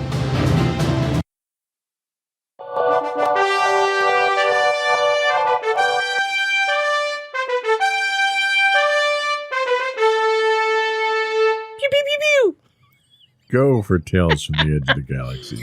So, hey, guess what? Another Disney villain might be getting his own Disney Plus series. Who might that be? Oh, I don't know. That guy. He's half the man he used to be. What a dad joke that was. So, over the years, the Star Wars villain has become one of the most celebrated facets of the fantasy franchise. From Darth Vader in George Lucas's original trilogy to Darth Sidious in the Star Wars prequels, the franchise bad guys are some of the most popular evildoers in pop culture. I can't imagine anybody that would like any I have no villain. idea what you're talking about. Yeah, let's see. How many Darth Vaders are... Can't see him from this camera angle. That's your side. If you change it to your side, let's see how many Darth Vaders are there. Anyway, so it seems that Darth Maul is another iconic Star Wars villain who has quickly become a fan favorite despite his limited screen time. He had a cameo appearance at the end of one of your favorite Star Wars movies, Solo, A Star Wars Story. I want to be a pilot. Did you see the eye roll I did while I said that? So obviously fans have been eager to see him in something live action once more. So the good news is that it seems Lucasfilms and Disney are rumored to be working on a live action series featuring Maul, with a story that picks up sometime during the time frame of the same as the Solo movie. Darth Maul made his Star Wars villain debut in 1999. God, that was a long time ago. Star Wars Episode 1, The Phantom Menace. And that was also the first appearance of Darth Sidious. And although he seemed to have been killed by Obi-Wan at the end of the film, he returned in 2008's animated series, Star Wars The Clone Wars, and in 2014 Star Wars Rebels. So throughout his Star Wars appearance, Maul has been portrayed as a villain and a disgraced Sith Lord who renounced his Darth status after it became apparent that Sidious never cared about him. Aww. Poor Sith Lord. I almost feel bad for him now. Not really. So a powerful crime lord in his own right, Maul is also Obi-Wan's relentless arch nemesis. Yeah, that would kind of be interesting if he shows up. Well, I don't know. Is he still really dead by the time Obi-Wan? No, he's still alive. Okay, so he could maybe make an appearance in the Obi-Wan series. Sure, why maybe. not? So, obviously it's worth mentioning that everything is still in the early, planning stages. As we talked, I guess it was last week, of all the different Star Wars things that are projects that are in the works. This is not one of them. So this is kind of one of those, hey, we got rid of that one. Look, we have a free spot. We can, do this one. However, it does seem that Ray Parks, who was the actor who's been in these live action roles, it seems that he probably won't be making the return as Darth Maul, because he got into some hot water after some videos got posted on Instagram of him and a mysterious woman doing some not so mysterious things. So now, fans are trying to figure who would replace the live action version of Darth Maul. But obviously, looking at it, you could almost put anybody in it because it's full makeup and the horns and everything. So it really kind of doesn't matter who is playing him. With all the makeup and prosthetics, you could probably make anybody look like Darth Maul. So it'll be interesting to see if it comes to light and who, takes the role. So, does it happen or does it get thrown, to the wayside? Well, I do love the fact that they had postulated that Sam Witwer, who's done the voice since Phantom Menace for Maul, might be one of the candidates because his face is very well known in Star Wars as the character of Vader's apprentice, right? From one of the video games. But the voice is definitely something everyone's going to relate to, right?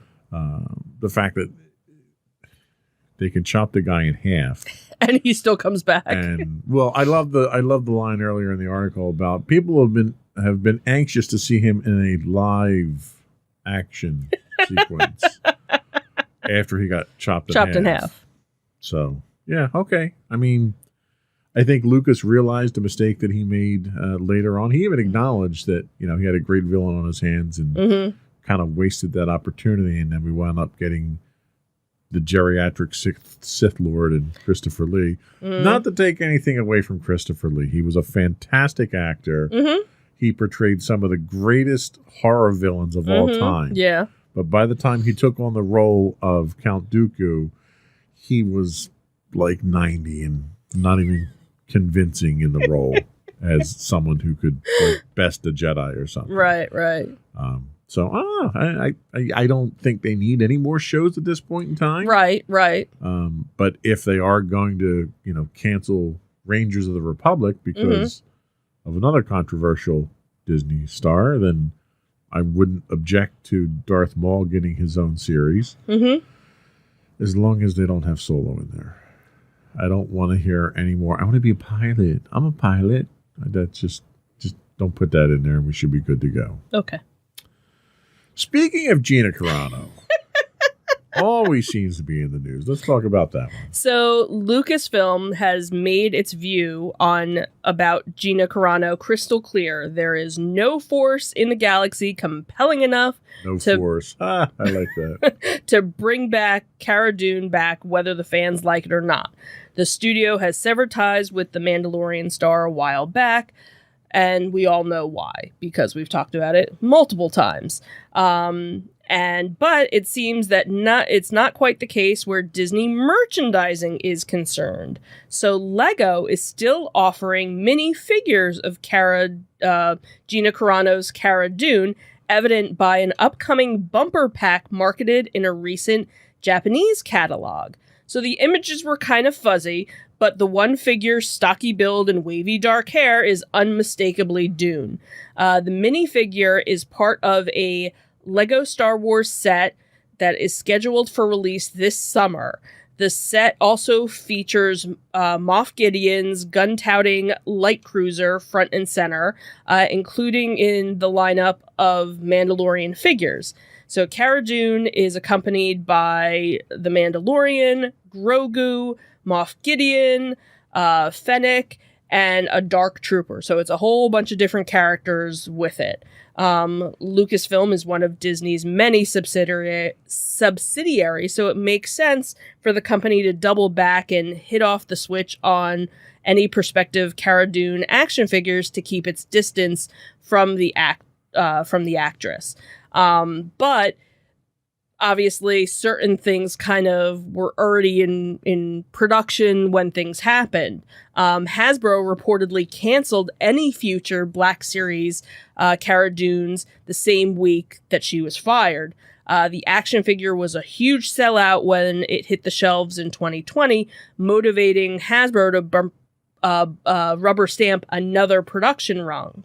Then you had Big Bad Toy Store, who told The Hollywood Reporter that it was accepting pre-orders for the action figures when Hasbro had aborted the whole line. And that was something like eBay was going crazy for a little while with people that were, selling it, for crazy amount of money because you couldn't get them anymore. But fortunately, the brick owners, Lego wasn't deterred by her firing in any way and continues to manufacture the minifigures related to the character. So she's also going to be part of a AT-ST Raider set that's inspired by The Mandalorian. Then there's a couple of other different sets, like 4 or 5 different sets where she'll be one of the different characters that comes with it. Now, I don't know if these are only going to be in Japan or if they're going to be coming to the US, but it looks like it might be available online possibly in August. So it'll be interesting. Are you going to see the same kind of flood of people going and buying it just because, you can't get it? But if technically, like, Lego is still making them and they're just coming out, they're probably, I'm guessing, won't be that whole... You're probably not going to have that rush because you're not going to have that limited availability. Right. And you kind of can get away with it by having it in Lego because none of the Lego stuff is really canon. Right, true. So, you can use that as your out for the most part. Yeah. As long as that character doesn't start showing up in some of the Lego shorts that they do, you should be okay. Right. She kind of stays in the background. And, and the problem that you run into, and this is why they should have recast the part. The problem that you run into is that you've put this significant character out there. Yeah. And you can't just ignore the character now because it played such a significant role in 2 seasons of The Mandalorian. Mm-hmm. So it would have been logically more sensible to recast the part if you're going to blacklist the actors than to just pretend the character never existed. That's a mistake. That's going to screw up your continuity. Yeah. And you've kind of got a character gap now in your storyline as to, okay, how are you going to explain where she's at now? Right. Oh, she went for coffee. Right. Haven't seen her since. Do you just not go back to that planet where she was? Or do you kill the character off in a means that doesn't require you to have the face like actor there? Like the first 5 seconds of the show, you see a ship and it blows up. Like, dude, wasn't she on that? Yeah, and that's sort of been a very popular technique. They did it back in Star Trek: The Next Generation when Denise Crosby decided that she didn't want to be on the show anymore because she didn't like the role that her character, the direction her character was going. Right. So Roddenberry just killed the character off in like this really lame death scene. Right. So you never had questions about it. So you either need to recast it or you need to kill the character to finish that story arc for her. Right. So, but I doubt that Disney's going to do either of those things. I guess we shall see. We shall see. And that was all we had for our, what was that? Our Tales from the Edge of My Sanity, right? Right. Right. We'll be right back with our entertainment news.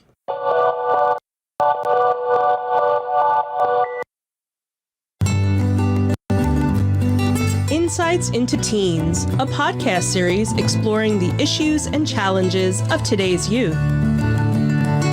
Talking to real teens about real teen problems. Explore issues from braces to puberty, social anxiety to financial responsibility. Each week, we talk about the topics concerning today's youth. We look at how the issues affect teens, how to cope with these issues, and how parents, friends, and loved ones can help teens handle these challenges. Check out our video episodes on youtube.com/insightsintothings. Catch our audio versions on podcast.insightsintoteens.com or on the web at insightsintothings.com.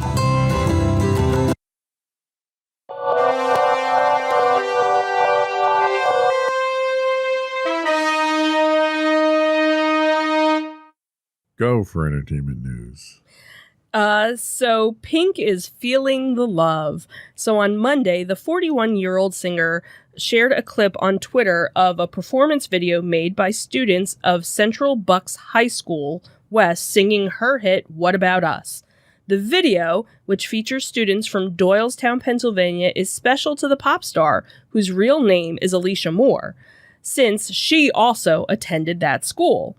Shouting out to her high school choir teacher in her post, Pink recalled that the instructor used the famous quote to her, "Alicia is not a solo," she wrote. "But I love this and it brought me to tears," she added.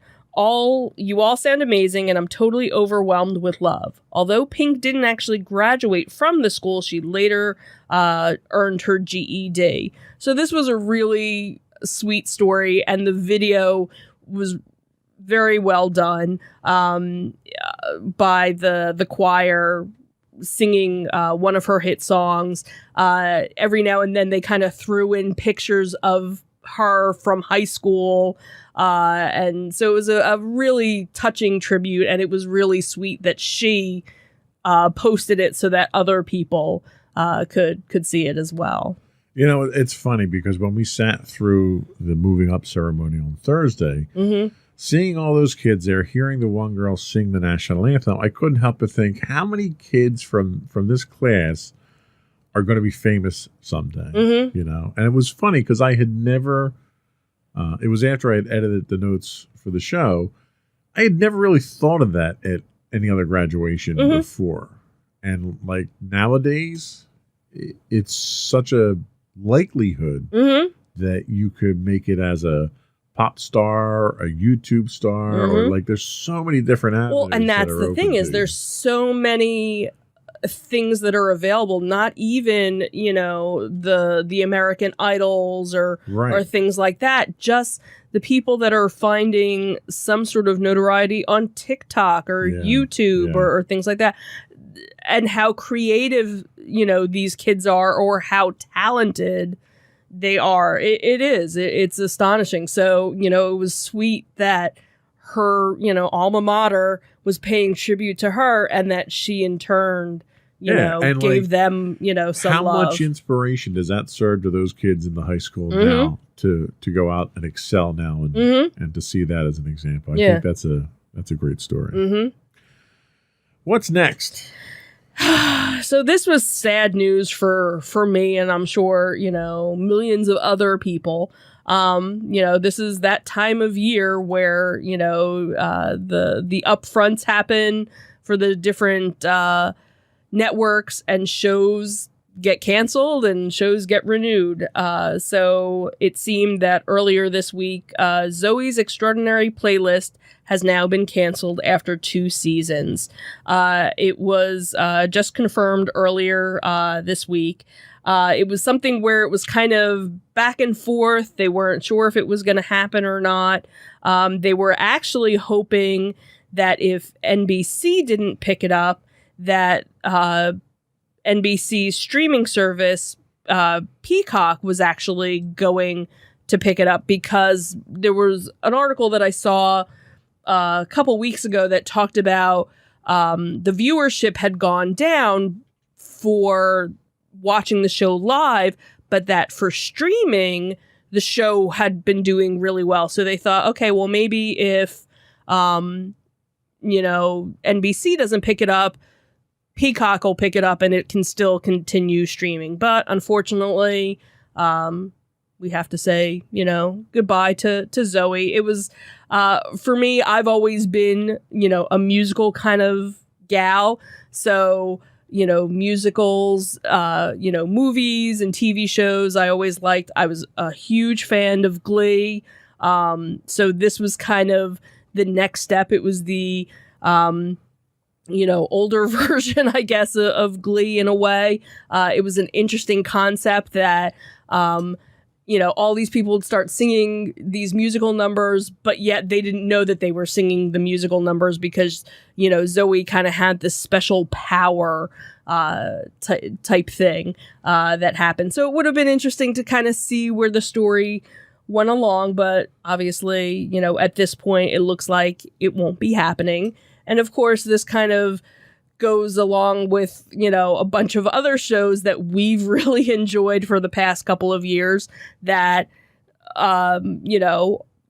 it's funny when you look at the list of shows that didn't get renewed, it's actually kind of small. There was one article that listed, by network, here are all the shows that are returning, and here's like the 3 shows that aren't coming back. And it was like, of the shows that weren't coming back, they were the ones that we really enjoyed. Zoe being one of them, Prodigal Son, which was another one. And then obviously Netflix is a whole, different animal with their shows that, seem to do really, really well. And then all of a sudden get canceled. Now, again, is it because of the after effects of the pandemic? Not really sure, what it is, but it, kind of sad to see them go. I just want it to be noted on the record. I did not watch this show. Right. So I cannot be held responsible for this one being canceled. Right. Because, and to kind of give everybody a backstory on that, what always seems to happen is if it's a show that the two of us both watch and we both like, after a year or two, it gets canceled. So there have been shows where I watched all on my own, and the show was doing fine, and all of a sudden you start watching it, and it gets canceled. And within a year and a half, It gets canceled. So, and we do the same thing to restaurants too. Right, so right. We try not to eat out very often unless it's a restaurant we don't like. Right. So yes, Zoe was not a show that you watched. Yeah, so it's not my responsibility. No, this one. Yeah. So that was all we had for entertainment news. We'll be right back with our insightful picks.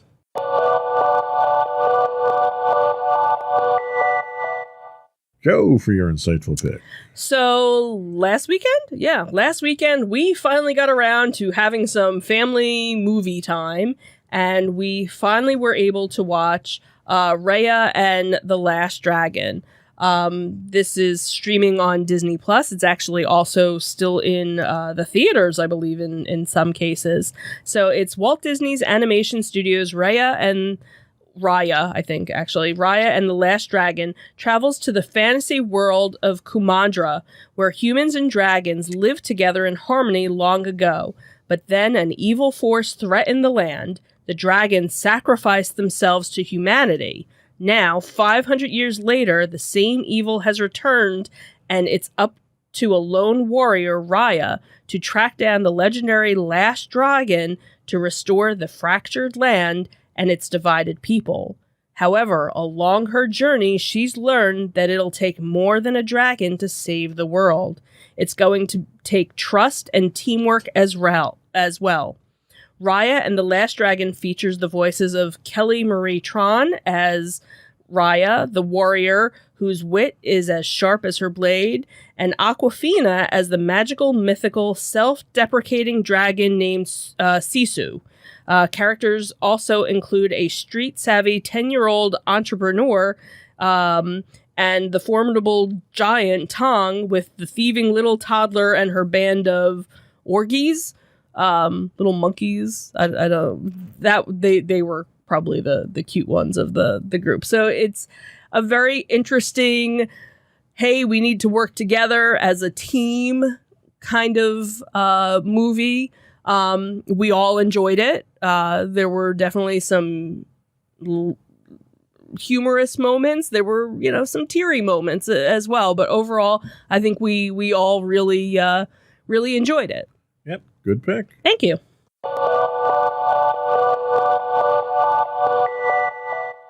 So my pick this week, much to most people's surprise, is not a documentary. Oh my God, are you feeling okay? This one I have to credit my son Sam for. This is Invincible on Amazon Prime. Invincible is an American adult animated superhero streaming television series. It's based on the Image Comics series of the same name by Robert Kirkman, Corey Walker, and Ryan Ottley. The series premiered on Amazon Prime Video on March 25th of 2021 to critical acclaim for its animation, action sequences, and performances. The series stars Kevin Ewan, Sandra Oh, and J.K. Simmons. In April of 2021, Amazon actually renewed the series for a second and third season, which should give you a hint as to how good this show is. The series initially revolves around 17-year-old Mark Grayson and his transformation into a superhero under the guidance of his father, Omni-Man, the most powerful person on the planet. Mark Grayson is a normal teenager, except for the fact that his father, Nolan, is the most powerful superhero on the planet. Shortly after his 17th birthday, Mark begins to develop powers of his own and enters into his father's tutelage. But as Mark develops powers on his own, he discovers his father's legacy may not be as heroic as it seems. This show is the closest thing to an animated version of another superhero series we've showcased on our Insightful Picks, The Boys. We're 2 episodes into the first 8 episodes of Season 1, and the show's managed to keep me on the edge of my seat with each episode. The complexity of the plots, depth of the characters, and the throw caution to the wind attitude towards storytelling is a refreshing take on a superhero-filled entertainment world we live in today. What if our superheroes had a dark side? That's a question that they seem to be asking a lot these days in these shows. Mm-hmm. I'm excited to see where the story goes. Episode 1 was very interesting. It was exceptionally graphic. Probably not a show that you want to have the kids watching. Definitely not a show you want kids to watch. I think we both agree that the animation is kind of rough at times to get through, but the storytelling, I think, is spot on. Right. There's humor in there. There's... I don't think we've seen too many touching moments. Not touching in a good way. Right. Most. Oh, look at that head explode!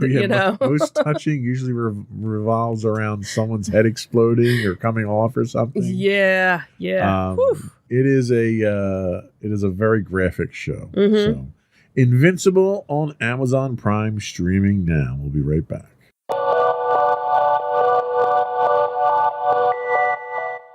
I think that's it this week. We didn't have any afterthoughts. We don't have anything that we're doing this weekend to highlight. No highlight reels to run. Unless you wanted to show the graduation, which I don't think anybody else would really care about. No, and I didn't prep it, unfortunately. It was a very shaky camera, too, because it was zoomed in a lot. Right. So I don't want to give anybody motion sickness. That's my job. Yeah. So before we go, I would once again ask folks to subscribe to the podcast. You can find audio versions of the podcast listed as Insights into Entertainment. You can find video versions of all of the network's podcasts listed as Insights into Things on Apple Podcasts, Spotify, Google, Stitcher, iHeartRadio, TuneIn, pretty much any place you can get a podcast. Would also ask folks, write in, give us your feedback, tell us what we're doing right, what we're doing wrong. You can email us at comments@insightsintothings.com. You can find us at Twitter at insights_things. We're on Facebook at facebook.com/insightsintothingspodcast. You can find us on Instagram if I ever post to it at instagram.com/insightsintothings. You can find audio versions of the podcast on the web at podcast.insightsintoentertainment.com. You can find the video versions of all of our podcasts, all 3 of them, at youtube.com/insightsintothings. We do stream 5 days a week. This week we stream 6 days a week on Twitch and YouTube, by the way. But on Twitch, we're at twitch.tv/insightsintothings. And if you're an Amazon Prime subscriber, you do get a free Twitch Prime subscription, which we'd appreciate you throwing our way. And if you miss links, anything that we've mentioned, and you want to go to our main site, which has links to everything, and hopefully maybe this weekend we'll have profile pictures. We might. There's rumors. of profile pictures possibly finally going up. Because, if you're a listener of the show, you don't know what we look like unless you watch the video. Right, exactly. So, hey, if you want to see what we look like in a certain form, hint, hint, you can go to our main website at www.insightsintothings.com. I think that's it. Another one in the books. Have a good week, everyone. Bye. Bye.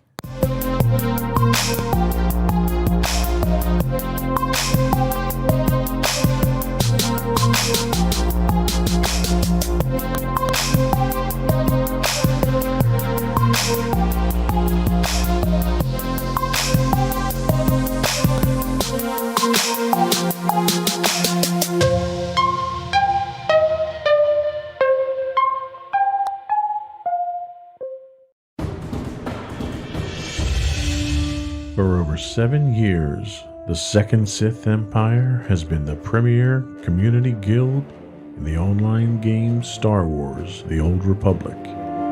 With hundreds of friendly and helpful active members, a weekly schedule of nightly events, annual guild meet and greets, and an active community both on the web and on Discord. The Second Sith Empire is more than your typical gaming group. We're family. Join us on the Starforge server for nightly events such as operations, flashpoints, world boss hunts, Star Wars trivia, guild lottery, and much more. Visit us on the web today at www.thesecondsithempire.com. Insightful podcasts by informative hosts.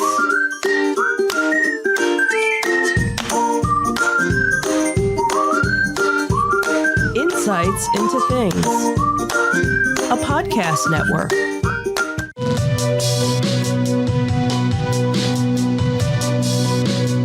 Welcome to Insights into Tomorrow, where we take a deeper look into how the issues of today will impact the world of tomorrow. From politics and world news to media and technology, we discuss how today's headlines are becoming tomorrow's reality.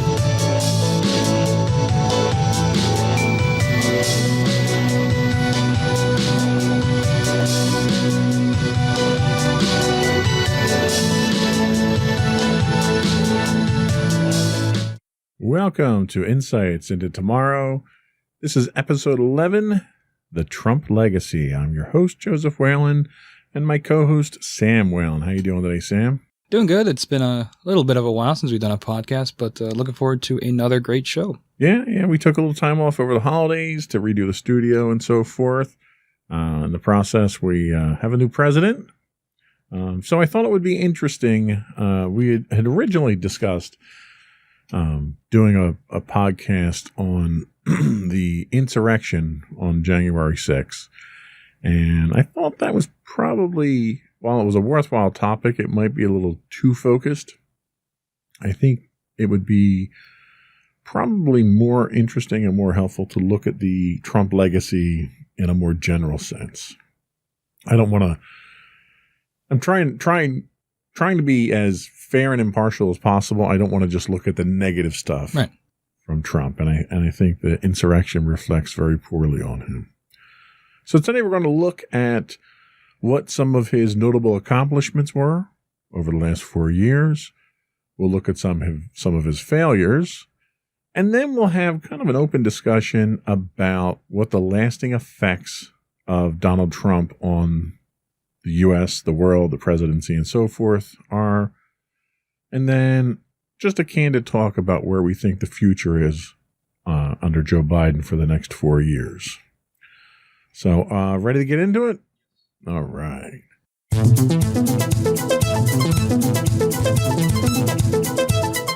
So, I wasn't even going to do the plugs because I think this is going to be a long podcast. We'll do the plugs at the end of the show. Notable accomplishments. I kind of broke these down into a couple of key ones that came out of the whitehouse.gov website prior to the changeover. And the first one, and one that I think really is probably the biggest, is the reshaping of the federal judiciary. So everyone knows that Trump appointed 3 Supreme Court justices that are life terms, but he also appointed 220 judges to lower courts, which are all lifetime appointments as well. 25% of U.S. Circuit Court judges were Trump that are in place today were Trump nominees. And Trump's influence as a result of that will live on through the judiciary for the foreseeable future.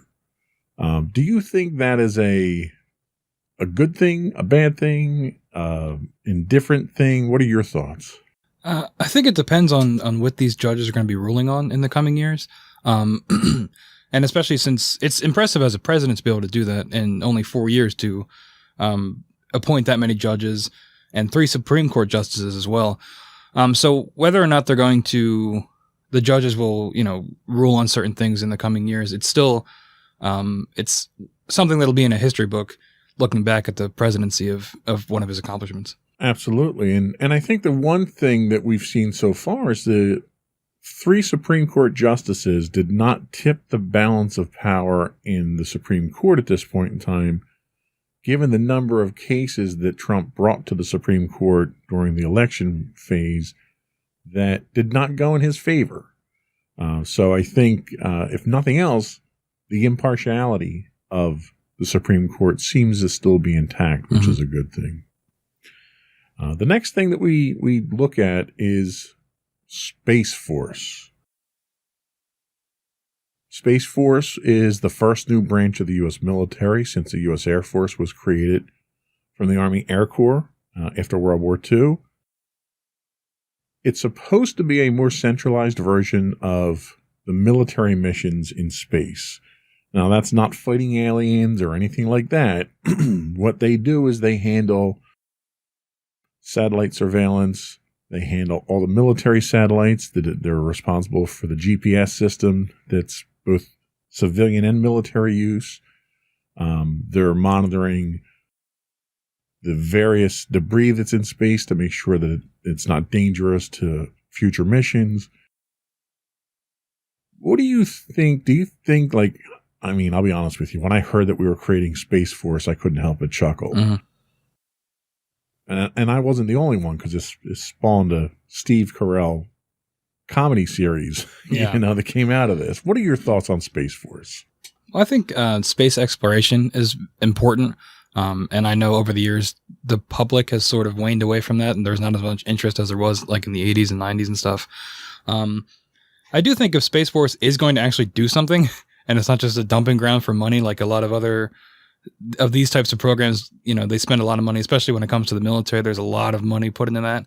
But I think if they do monitor things like the debris around the Earth, which is getting really, it's becoming a real problem, and satellites and things like that, I think that's a good start.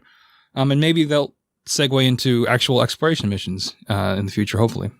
Yeah, we don't really know what direction they're going in right now. They really inherited a lot of things that the Air Force had already been doing. They're not doing exploration at this point. Yeah. That is still the domain of NASA.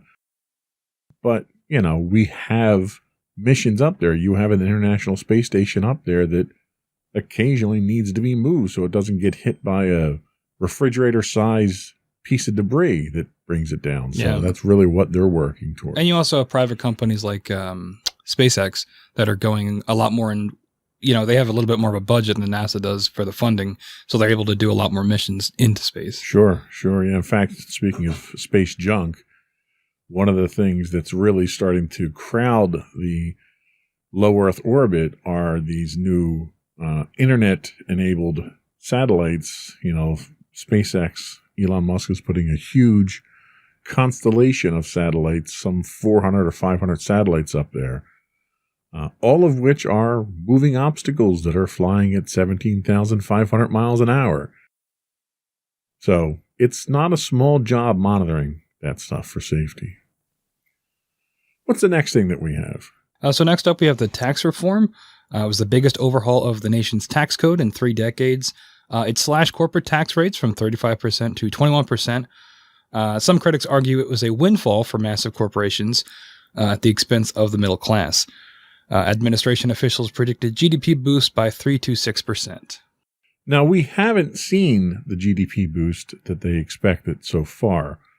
However, I can say, at least in my experience, that slashing of the corporate tax was enough of an incentive for my company to give more back to its employees. I think my company is an exception to that rule. I think a lot of companies take that as a windfall and they absorb the profit themselves. Right. This kind of goes back to the early 80s with Reagan economics of trickle-down economics, where, give the rich people more money, and then it'll trickle down to other people. Which I don't think that worked then, did it? That has never worked in the history of mankind, Yeah. actually. Turns out the rich just get richer. You don't get rich by spending it, Yeah. that's for sure. So the tax reforms definitely are there. A lot of those went in place before the COVID pandemic happened. And I think a lot of the benefits that happened from that tax reform are largely wiped out because of the debt the country has incurred as a result of a lot of these COVID relief packages. Yeah, but that tax plan, that corporate tax rate is going to stay in place until the new administration could put something together to overturn it. So it's something to think about. That's correct. Yeah. So the benefits will still be there for a lot of that. Let's talk about the reform of the justice system a little bit. So one of the things that Trump tried to do was address the mass incarceration in the federal prisons. For several decades, they've been severely overpopulated. A lot of it had to do with lower level drug arrests for minor infractions. But he also overhauled the federal sentencing to reduce the minimum mandatory sentences. And that's kind of a concept that a lot of people aren't familiar with, is that the federal guidelines for sentencing for just about every crime out there, there's a minimum amount of time that you can sentence someone. And even if it's an insignificant issue, but you have to sentence someone, they have to get that minimum amount of time. And that was largely done to try to preserve fairness in the penal system itself so that you couldn't have people buying judges off and stuff like that. So one of the things that Trump did do was he reduced those minimum sentences so that even though you may be going into jail for these offenses, you're getting out sooner. He also tried to shift focus from punishment to rehabilitation and more job training opportunities. One of the problems that convicted felons have when they get out of prison is they lack the skills to get jobs and employment. As a result, they become a burden on society. So the focus kind of shifted to try to prepare these individuals to get back into the workforce and become producing members of society again. And what's the last thing that we have to talk about for his accomplishments? Defeating the ISIS caliphate. Trump has falsely claimed ISIS is totally defeated. Though territory has been lost, there are still an estimated 18,000 fighters between Iraq and Syria.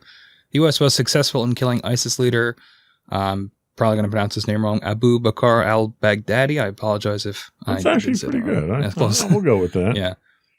So, yeah, I mean, it's no different than when George Bush landed on the aircraft carrier with the big giant banner and said mission accomplished. Right.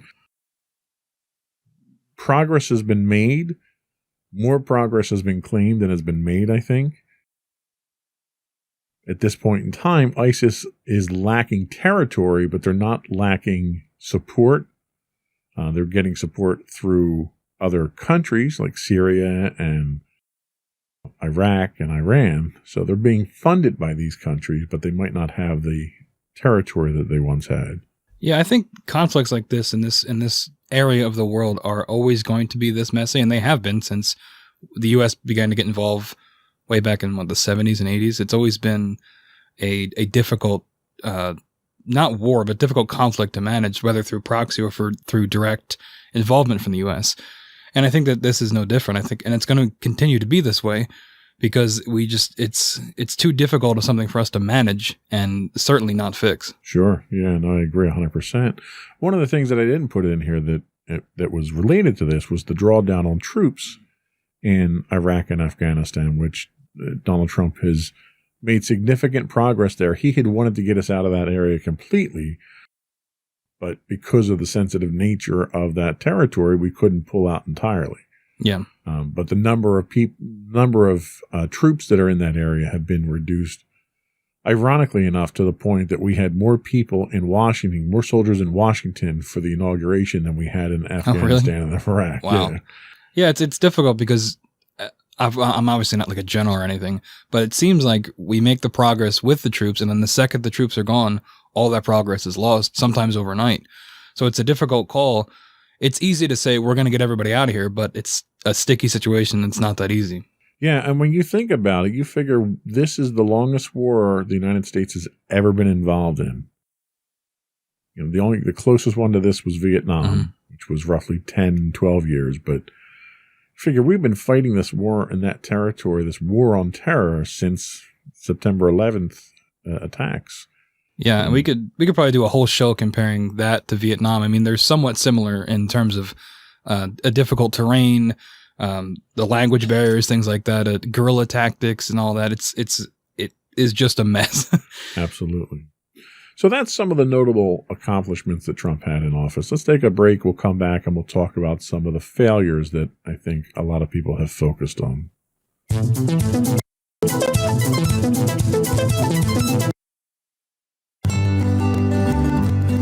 Insights into Teens, a podcast series exploring the issues and challenges of today's youth. Talking to real teens about real teen problems. Explore issues from braces to puberty, social anxiety to financial responsibility. Each week, we talk about the topics concerning today's youth.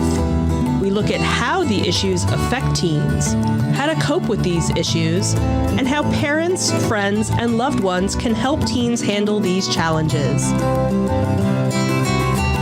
Check out our video episodes on youtube.com/insightsintothings. Catch our audio versions on podcast.insightsintoteens.com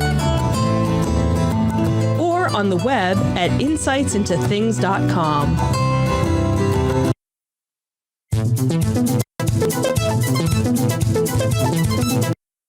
Welcome back to Insights into Tomorrow. Today, we are talking about the legacy of Donald Trump. We just went over some of his notable accomplishments. I think it's prudent for us to talk about some of his failures at this point in time. So the first one that I have here is the incident in Charlottesville related to George Floyd. So during this entire process, Trump really blamed, quote, many sides for the violence at the rally for George Floyd. And at the time, he claimed that there were, quote, very fine people on both sides. One side being the Black Lives Matter group who were protesting the death of George Floyd. The other side being made up largely of white supremacists and the KKK. This statement itself really stirred up a bit of a hornet's nest here when he was describing these white supremacists as very fine people. And he took criticism from both Democrats and Republicans, including traditionally staunch supporters like Lindsey Graham. What are your thoughts on this particular failure of Trump's? I think it seems like such a simple thing, right? You see white supremacists and KKK leaders on one side. You just have to condemn them. And he couldn't do it. And he was directly asked, I remember multiple times by reporters, to just condemn them. And he wouldn't do it. And it makes you wonder why that is and what is going through his mind and his administration's mind, why he simply would not come out and condemn them. And you saw that again recently with the insurrection at the Capitol, where he said, go home, we love you. Very kind words to people that were attempting to storm and succeeded in storming the Capitol building. And it just makes you wonder. Yeah, well, and the thing is that when this happened, there was a lot of research that came out about Trump's history and the Trump family history, and information came out at this time that his father was a member of the KKK. He was arrested in the early part of the 20th century at a KKK rally for crimes that were committed at the time. So it was very disturbing to see this side of a president come out where he was openly endorsing white supremacists. And that was a pattern of repeated alarmist type behavior that we saw the last at least 2 years of his presidency where we've had these issues. What was the next thing that we're pointing out here? So we're taking a look at America's global image under the Trump presidency. America's global image has declined significantly under Trump. I think that anybody that reviews the last 4 years can probably put that together. Trump repeatedly insulted key U.S. allies while cozying up to dictators. Trump pulled the U.S. out of key international agreements, like the Paris Climate Accords. Surveys show the majority of citizens from 32 different countries have an overall lack of confidence in Trump to do the right thing on world affairs. And finally, Trump's handling of the coronavirus pandemic has left the U.S. embarrassed on the world stage and created a void in global leadership that China is rushing to fill in currently. Yeah, I mean, he left us really in a bit of a predicament. Yeah. So much so that immediately after the election, before the results were certified, you had allied nations that were reaching out to Joe Biden to congratulate him on the win before it was even official. Mm-hmm. I'm not sure what the long-term implications of that are, because I think a lot of the damage that he did, at least as far as our allies go, are things that can be built back fairly quickly with him out of office. Mm-hmm. My concerns center around more the relationships that he had with the adversaries of the United States, like the Putins and North Korea and so forth. I mean, he really took the country in a direction that it never went in the past. What are your thoughts? Yeah, I mean, there's multiple instances of him talking about how he admires Vladimir Putin and things like that. And it's not a great look, right? I mean, on paper, Americans supposed to be like this bastion of freedom, which obviously in practice is not necessarily the case.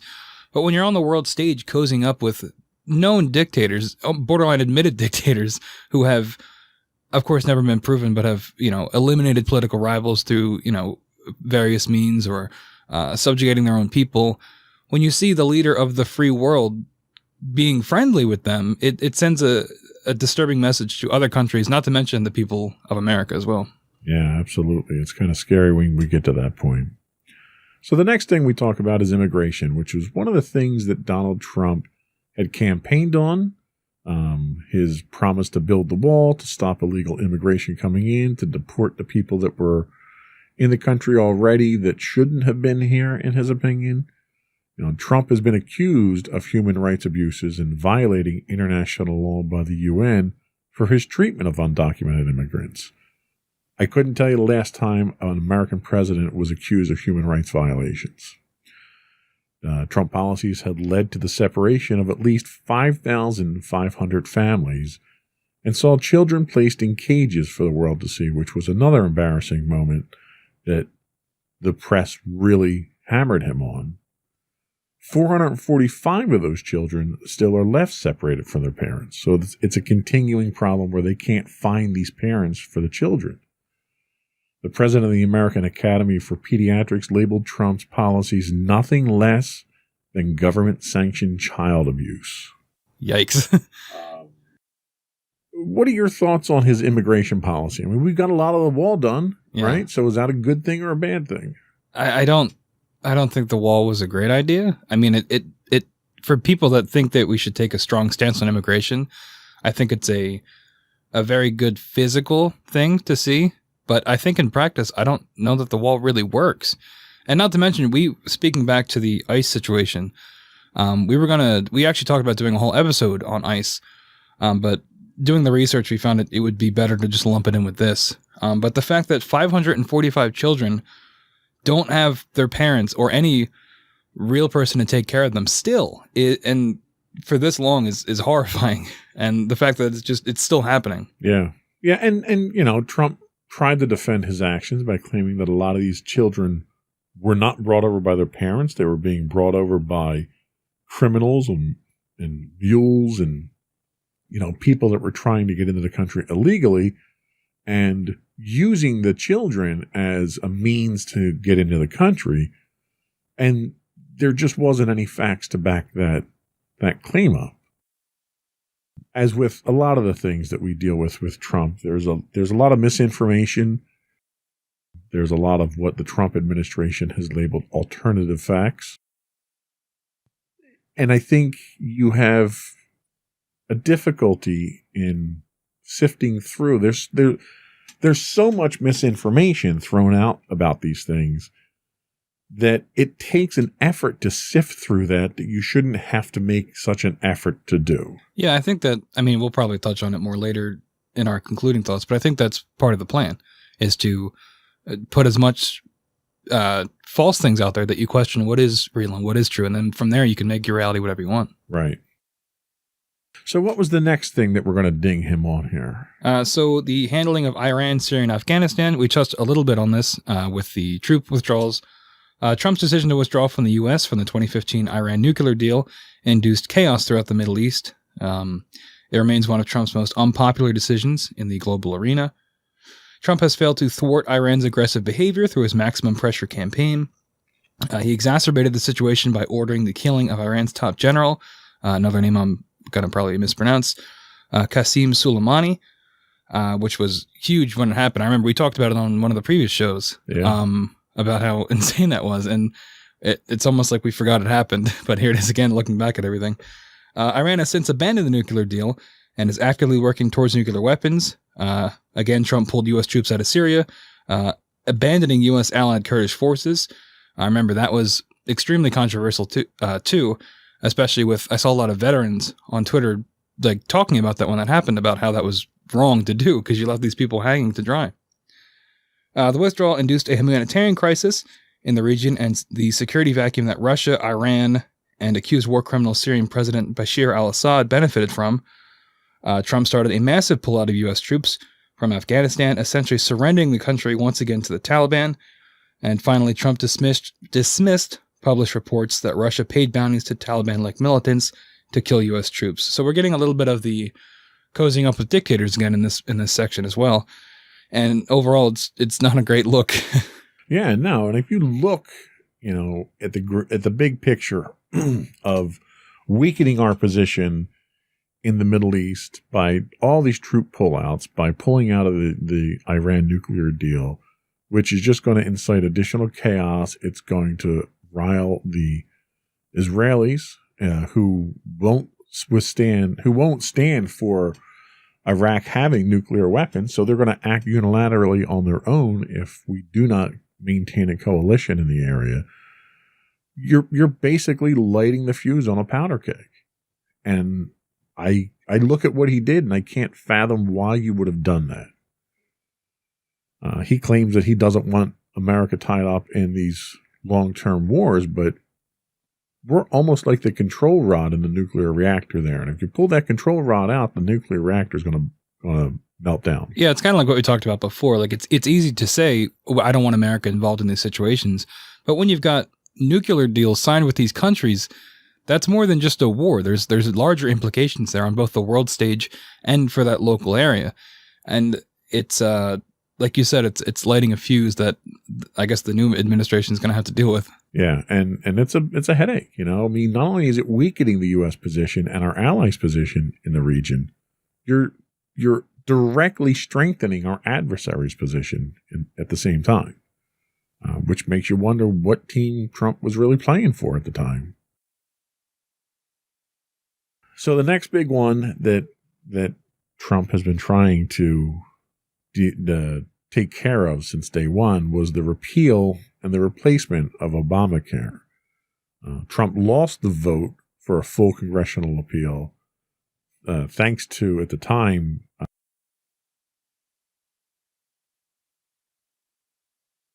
Ruth Bader Ginsburg? No, Senator McCain. Oh. That was like one of the great acts of defiance that Senator McCain had against Donald Trump, was to turn that vote down. He's managed to dismantle parts of it, including the rollbacks on tax penalties for those that are not enrolled in health care. But in the meantime, he's failed to offer anything close to a replacement.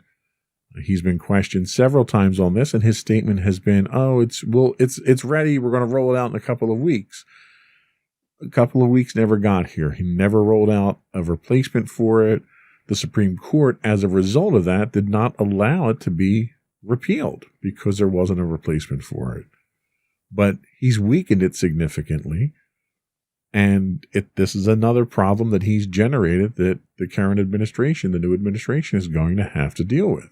Yeah, I'm not sure if the Biden team has said what their plans are to deal with this, but you'd imagine they're probably just going to reinforce it and kind of build back up where it was. You have to. You have to at least put in the stuff that was pulled out at this point, because it's kind of silly to not have these in. And it's unfortunate for people because this was one of his big things when he was running for president, was that he was going to get rid of Obamacare and put something new into place. It's unfortunate that all these people that voted for him were promised that, and unfortunately simply never got it. Well, and the ultimate irony is that he didn't want to get rid of Obamacare. He wanted to get rid of Obama's legacy. And Obamacare, being a large part of that legacy, was one of the things that he targeted. Right. What's the next thing we have? So we have the twice impeachment. This has been obviously in the news recently. Trump is the first U.S. president to be impeached twice while in office.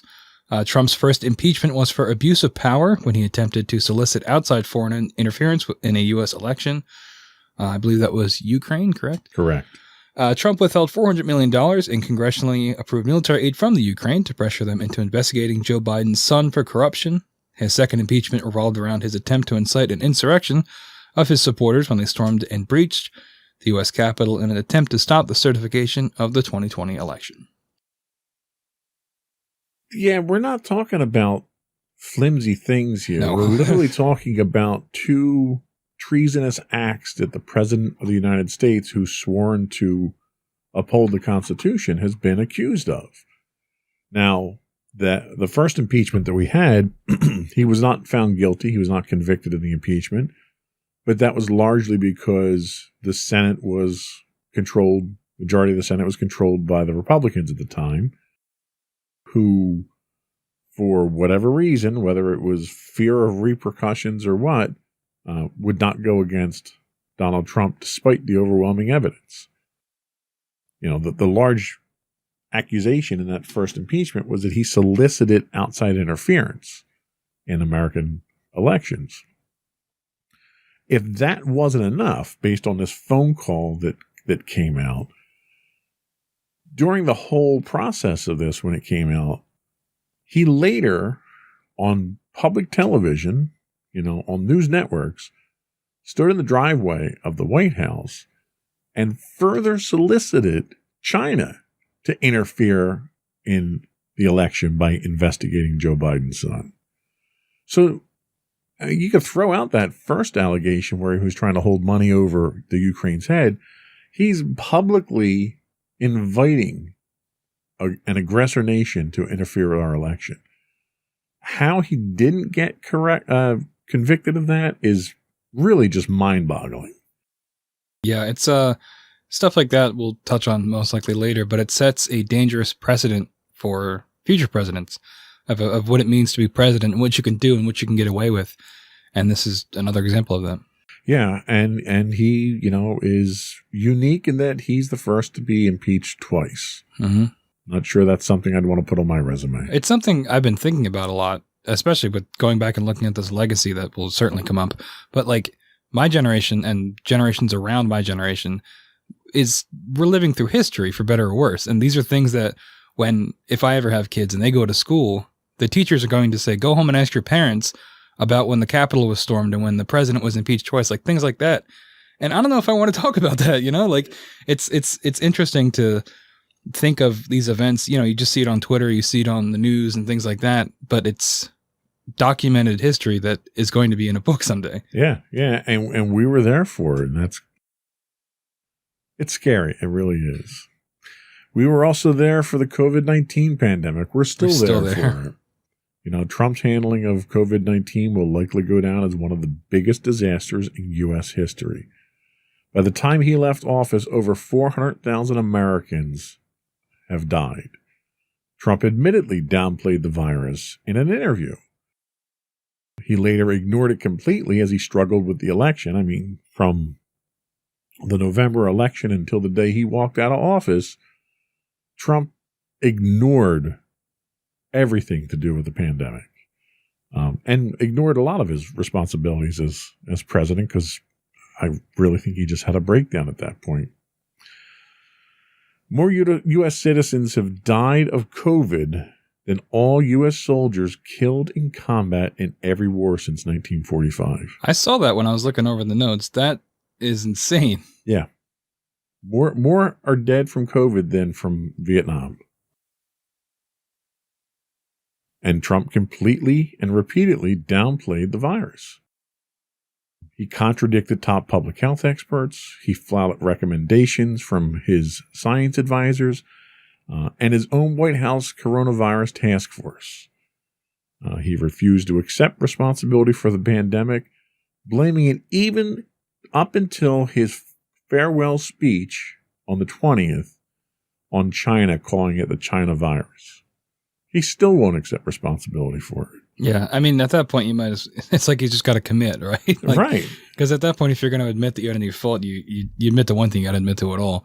But I think, and this is a discussion that's happened a bunch of times by now, but every president has like one or two really big crises in their administration, right? Yeah. And this was definitely one of his, and his handling of it was poor. Yeah. Regardless of how you fall on the political spectrum, it's hard to disagree with that his handling was terrible and lives were lost because of it. Well, and it's almost like had he done absolutely nothing, that would have been better than what he did, because he contradicted medical professionals' advice. He made fun of and mocked people who were taking advice from medical professionals to wear masks and social distance. He deliberately exposed his Secret Service detail when he himself contracted COVID so that he could have a publicity stunt driving around the block for the press. Then he returns to the White House, still infected, and makes a show out of taking his mask off and working in the White House with everybody else and exposing everyone else. Yeah. It's, and I don't know if we have it here, but also pulling out of the World Health Organization was really bad in the middle of a pandemic. Yeah. Yeah. And I think we talked about that on another show as well. We're repeating ourselves, but like just the headline makes itself, right? Trump pulls out of World Health Organization in the middle of a pandemic. Like, why would you do that? Exactly. Well, and he wasn't taking anyone's advice anyway, so it wouldn't have mattered if we stayed in there. So what's the next thing that we have? Because it sounds like we got a lot more bad than good here, but yeah, this section is a little long in the tooth, but I feel like we're doing our best here. So the next section is about the U.S. economy. Trump took credit for a robust economy that he inherited when he took office and had shown nearly 10 years of steady growth prior to his election. The U.S. now faces one of the worst economic crises in history, linked to his disastrous response to COVID-19, which we just talked about. Over 22 million jobs were lost. Unemployment is at 7.9%, more than double the 3.4% of the pandemic. The national debt is at the highest level since World War II. And the economic growth of the U.S. will average just above 0% for the first Trump term. Trump made quite a measure of success by citing the growth of the stock market throughout his presidency. And the funny thing is if you look back over the last 10 years, if you look back over the last two administrations, the Bush and the Obama administration, we had the recession that hit during President Bush's term. Then you had all the bailouts, the controversy over corporations that were too big to fail and the government bailing them out and so forth. But then we went on a steady increase in the economy that grew at a pretty consistent pace year over year, despite what Trump did. You didn't see any spikes in growth under Trump that would mark something significant that he did. But what you did see was all the controversies that came out with Trump. The economy continued to grow. And it grew not because of Trump, but in spite of Trump. Because typically any other president who would have gotten tied up in some of the controversies that he did would have had a direct impact on the economy. And it was almost as though the economy and the world expected this sort of thing from Trump. So they sort of shook it off and it didn't affect the economy. But even then, what you had was the pandemic hit. Your unemployment soared. the country shut down for a period of time, and the country never fully recovered from that. Our unemployment today is more than twice what it was before the pandemic hit. So if there's a measure of success to look at here, it's what the recovery looked like after the crash. And after the last recession that we had, there was significant growth. We've yet to see that in this case here. So the economy, even though the Dow Jones and the stock market's up and that's all great, the economy itself, the jobs themselves that were promised, that Trump has touted over and over again, just haven't materialized. Yeah, and again, we go back to the, we go back again to the incoming administration and how they're going to, you still have all the negative impacts of the pandemic, which is still going on, and how they're going to deal with that and how they can come back from that. It's a complex thing that is not as easy as, oh, I was president for 4 years. Everything that happened in those 4 years is cut off from what was before me and what is after me. This is what I did. It doesn't work like that. Right. And especially when it comes to the economy, which is obviously one of those hot button issues that people love to talk about when they talk about who they're going to vote for or who is a successful president. But it's not as black and white as, some people would like to think it is. Absolutely. So the last thing that we wanted to kick Donald Trump for here is damaging democracy. So Trump consistently eroded democratic norms during his tenure. Trump's constant attack on the media led UN experts to warn of raised risk of violence against journalists. He's threatened to deploy U.S. troops to American cities and demanded poll workers stop counting ballots to sway the election in his favor. Trump's constant dissemination of disinformation on the electoral process have led historians to draw parallels between him and Benito Mussolini. Trump has refused to accept the clear-cut results of the election and failed to provide any substantial proof to his claims for election fraud. The president is charged now with inciting insurrection at a rally and attempting to prevent a peaceful transfer of power. So now, since I wrote these notes up earlier in the week, additional information has come out that shows not only did Donald Trump incite and encourage his supporters to storm the Capitol, he also has financial ties to several organizations that were part of that shows he's financed those groups to do exactly that. I don't think democracy has ever been threatened like this since the Civil War. What do you think? Yeah, no, I completely agree. And the difficult part is these are all facts, right, that we've just stated, but I can still guarantee you that there's somewhat half of the country that would disagree with this. And that's where the real damage is, the erosion of a common reality that we all have, right? Because, and I think that is, and I mentioned it before, but I think that that's part of the tactic, is to put so much information, false information out there, and to do all these things that for any other president, any one of them would have got them out of office, most likely, or a terrible scandal. But to just keep doubling down and to keep, moving facts around, it has eroded just average people's way of thinking. And I've seen it in my own life personally, people I know, that we can't even talk about it because we don't agree on the facts and what is real and what is not.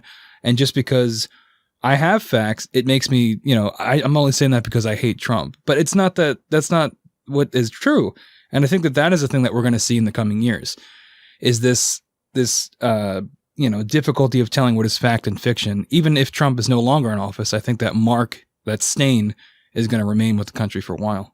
Yeah, you could have your own opinion. You're entitled to your own opinion, right, but you're not entitled to your own facts. The facts are the facts. And regardless of how much effort is put forth to disseminate misinformation, to skew those facts, the facts are still there. It's unfortunate that we have to go through the effort, almost like an archaeological dig, to get through all of the lies so we can get down to the facts themselves. And even then, the diehard supporters of someone like Trump still just simply refuse to accept the facts.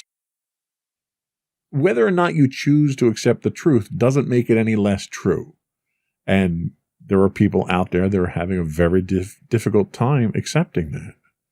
One of the networks we stream on here, we stream on a network called Vaughn Live, and there's a lot of Trump supporters that watch that particular service. And there's been a couple of instances where people, during our replays there, have directly questioned, what are we talking about? Trump won the election in a landslide. And it makes me stop to wonder, despite all of the information that's out there, none of which points to a Trump victory, how could somebody possibly think that he won when not a shred of evidence has been produced, despite there being dozens of court cases that have been shot down by the Supreme Court, mind you, which has a majority of conservative justices that he put on the court, have shot down so many of these lawsuits that he's brought. How could people still think that he won just because that's what they want? Yeah. And I think, and it's something that I've noticed a lot too, there's a lack of accountability in that mindset where, especially when we had the insurrection at the Capitol, immediately people, the conspiracies from that side of politics, were trying to blaming on Antifa and things like that, where in reality, that's not the case. I don't think there was any evidence for that. It's a lack of accountability where it can't be me. It can't be my fault. And I think that's what you see a lot. And especially now, Trump has made himself out to be a martyr, especially with the election results. And I think that just feeds more into the cycle of a lack of accountability and, Trump can do no wrong. And, it was robbed, it was stolen from him, which none of that is true. Yeah, I agree 100%. Well, let's take another quick break. We'll come back and we'll have a kind of an open discussion about the lasting effects of Trump and what the future under Joe Biden is going to look like.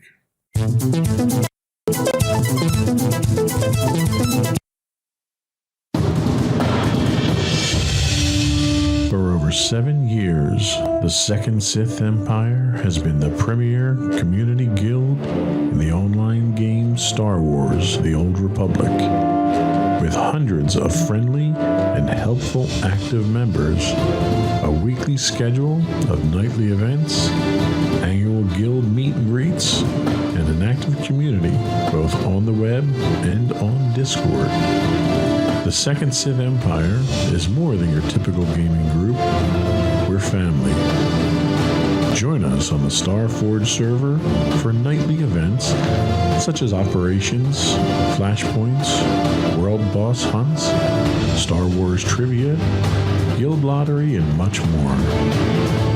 Visit us on the web today at www.thesecondsithempire.com.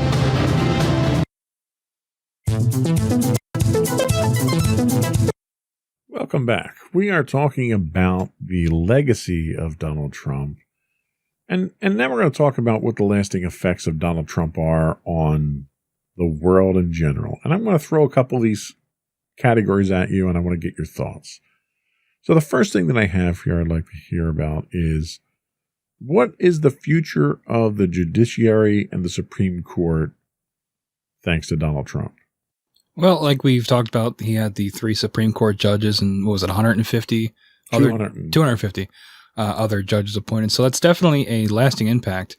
I think it's really going to come down to, which is what I said during that segment, was how these judges are going to come down on a lot of decisions. I mean, we saw they don't always just toe the party line like you'd expect with certain things that Trump was trying to get them to do. We just talked about it. I forget what it was, where they well, for the election. Yeah. So something like that, if the fear is that they would just follow his orders, that was proven to be false. So I think that shows a somewhat of a hopeful thing where they are impartial, which is what you want from your judges. So hopefully we'll see that continued impartiality. The one thing that does concern me, though, is you have a man who appointed several hundred judges to lifetime appointments that will affect the judiciary moving forward.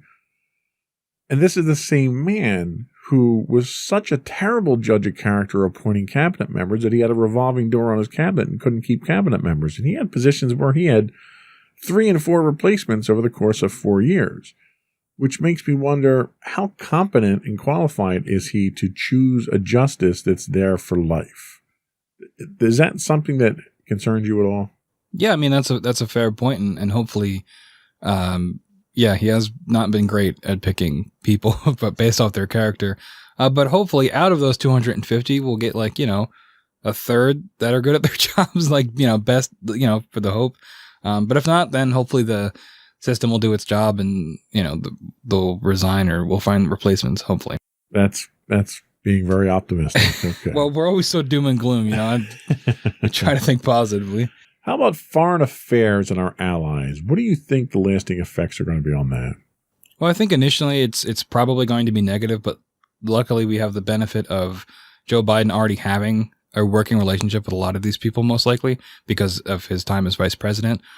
So I think that is going to help rebuild a lot of the ties that Trump might have severed or damaged or tried to sever. And I think, having Joe Biden as the president might, the rest of the world will see America sort of back on track, hopefully, as having a functional government, a more, not traditional, but a more professional government. And I think that'll hopefully be a good thing for, our allies. And I agree with you 100% on those points. About the economy and taxes, what do you think we can see long term for that? Well, we talked about that corporate tax slash. Hopefully that is at least adjusted. I think that's way too much of a slash for corporations. I know you had mentioned that your company, things like that get benefits, but I think big picture, I do think it negatively impacts the most amount of people.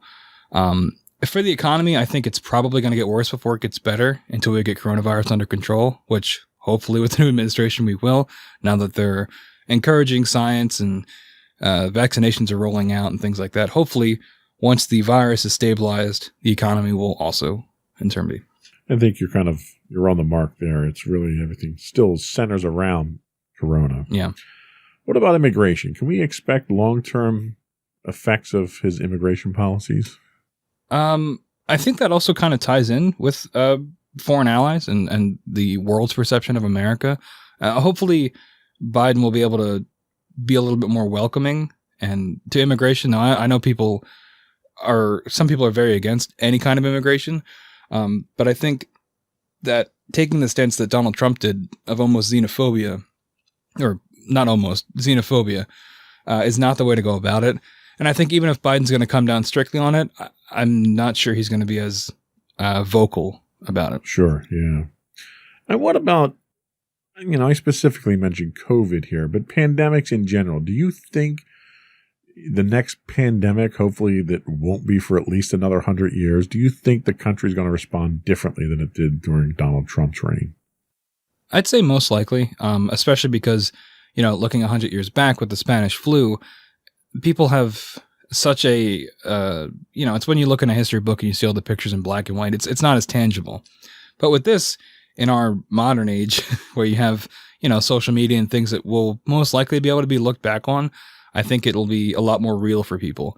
And hopefully, if it's less than 100 years, people like my age or younger will be alive still and will say that, this is not a joke. And hopefully, whatever administration is in power at that time will have learned from past mistakes and, be able to have some sort of pandemic task force, is designed for these things, especially as the world gets more and more globalized every day. Yeah, here's the hope.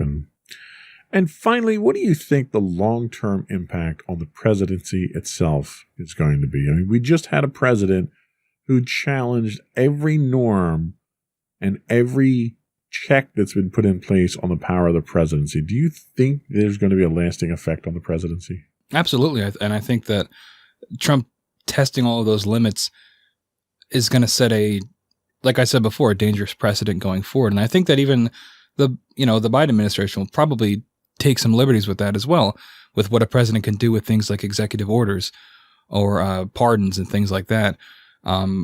Hopefully that extended power will get reeled back, checks and balances and all over time. But I think in the immediate future, it's still going to be a little up in the air on how the presidency is viewed. Okay. So the future, all right, let's turn our attention to the future under Joe Biden. He's got 4 years. I don't think he's going to do a second term. So he's got 4 years to accomplish what he wants. And the first thing really is to unify a nation that is more divided now than any other time in our history, save for the Civil War. Do you think Joe Biden has what it takes to unify the country, given the staunch support of 70 million people who voted for Donald Trump? Honestly, I don't know. Because it's just, in his speech during the inauguration, he talked about it not being about parties, which I feel like every president says, but that doesn't work. It's not how that works. And in my experience, I don't think that that's possible. I just think that, and I don't know what it is, but I think people are much too focused on their political parties, and that divides us so much. And I'm not really sure how you can fix that. I think the best way to go about fixing it would be in the government, seeing, handshakes from both parties, agreeing on things. But if that's not going to change, then I don't see how that's going to change for the public either. I agree. Handling of COVID. So there's been a number of things in the first couple of days of the Biden administration that he signed by executive order to address COVID. Do you feel more confident in Biden's ability to handle COVID than Trump's? Do you think we're going to get ahead of this? Where do you think we're going with this, and are we going in the right direction now? Overall, I am more confident in Joe Biden. My only fear is that so much damage has already been done by the Trump administration, and how Biden is going to be able to, if he wants to be effective, if he'd be able to be as effective as he can, given the things that Trump has done. Hopefully, using those executive orders, like you said, he'll be able to reverse a lot of that and speed the process up and get vaccinations out and get the resources to people that need it. Again, a lot of hoping. We'll see what actually happens. So, foreign policy. So you had mentioned already that Joe Biden has an established working relationship with a lot of our allies. Over the 4 years that he was in office, Trump did a lot of damage to those through insults, through pulling out of treaties and military movements and various things.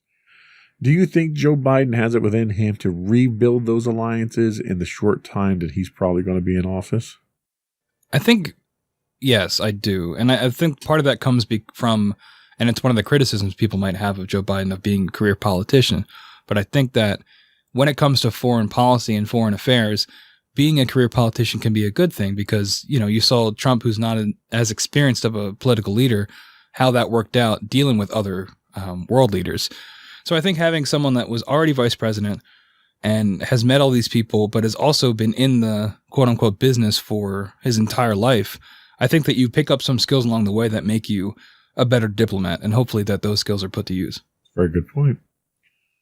So some of those executive orders that Joe Biden has signed into law at this point dealt with undoing some of the things that Donald Trump did.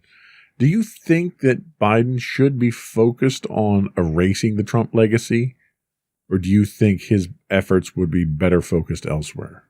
Well, I think it's kind of a double-edged sword, because erasing the Trump legacy will also benefit a lot of the American people, especially when it comes to things like the COVID-19 pandemic, because part of Trump's legacy was hindering the process of getting people vaccinated and the resources, like I said, that they need. So I think in those instances where erasing Trump's legacy would benefit the American people, I think that is a good thing. But just turning it into a contest of, if I can erase this guy's name from the books of history, I don't think that's worth your time. So the last one that I wanted to talk about here is the chance of success. You mentioned that Joe Biden is a career politician. He's been in the White House, administration before as vice president. He's spent, an eternity in the Senate and the legislative branch. So he comes to us with a wealth of experience. But he's also the oldest president to take office at this point in time at 78 years old. Do you think his age is going to contribute to his ability to be successful? And do you think he'll have the support that he needs? Because right now, there's a small majority, but there is a majority of Democrats in the Senate, and there's a majority of Democrats in the House. So the Democrats really hold the power right now, at least for the next 2 years. Will that help his success? Do you think he can be successful in his platform and what he wants to do for the next 4 years?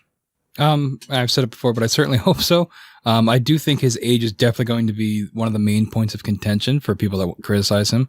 I hope that in terms of his mental facilities, he seems like he's all there in his speeches and things like that. He speaks very eloquently, except for a few stutters occasionally, which, people will harp on.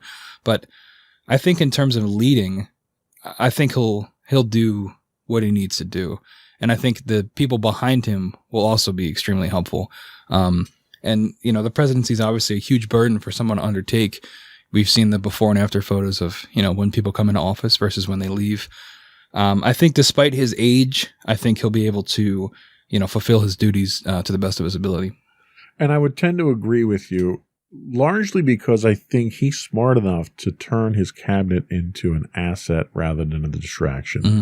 Much of the Trump presidency centered around controversy of cabinet members, cabinet turnover. He didn't trust his cabinet members. He didn't trust the people around him. He was more inclined to make unilateral decisions on his own rather than to trust the experts around him.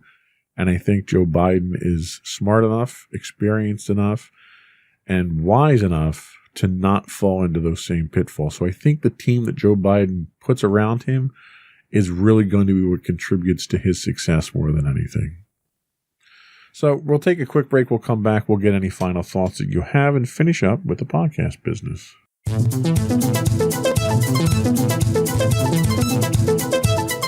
Go for your final thoughts. So I think looking back at the Trump legacy, one of the biggest appeals he had when he went into office was people didn't want another career politician. They wanted something different. And they got that. And it overall, I don't think was a good thing. We've broken it down into various different topics, but I think overall it had a negative impact on the country, right? And you ask yourself, I forget what president did this, but are you better off 4 years? Hang on, I'm messing this up. Are you better off now than you were 4 years ago? And I think most people would say no, whether it's for economic reasons or the impact the coronavirus had on them. And obviously you can't blame all these things just on Trump. However, he was the president and he's supposed to be the leader. And I think it's hard to disagree that he failed as a leader. And hopefully, there's obviously detriments to having a career politician in power, but I think now that is what the country most likely needs. Yeah, I think this was a case of we got what we asked for, and what we asked for was not what we needed. It was a learning experience, I think. The country will continue to feel the effects of for years to come, but I think it's a learning experience that we won't make that same mistake again. That was all we had for today. Thank you for your time. I appreciate you coming to talk about this volatile subject. Before we go, I do want to throw the plugs out there. You can get the audio version of this podcast listed as Insights into Tomorrow. Video versions of all of our podcasts can be found if you look for Insights into Things. We are listed on Apple Podcasts, Spotify, Google, Stitcher, iHeartRadio, Amazon, Pandora, and something else that I can't remember. I really need to write all these down. Tune in? Tune in, sure. Sorry, tune in. Sorry about that. We would also invite you to reach out to us and give us your feedback. You can email us at comments@insightsintothings.com. We are on Twitter at insights_things. We are on Facebook at facebook.com/insightsintothingspodcast. On Instagram, you can find us at insightsintothings, where you can get links to all that and everything else on our website at www.insightsintothings.com. Anything else? That is it. All right. Another one in the books. Bye.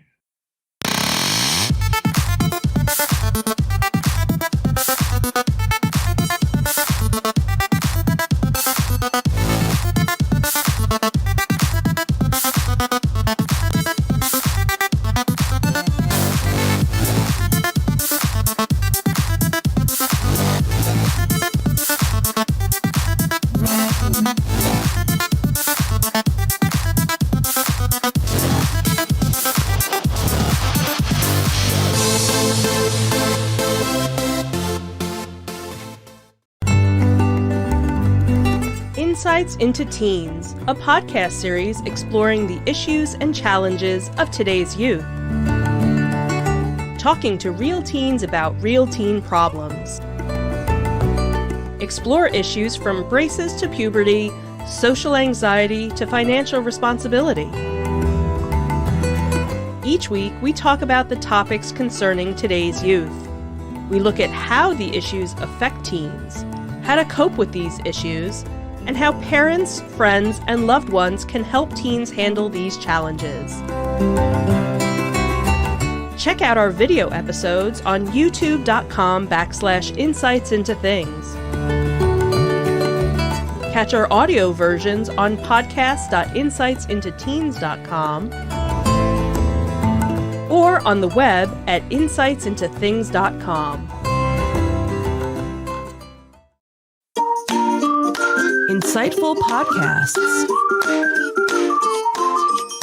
by informative hosts.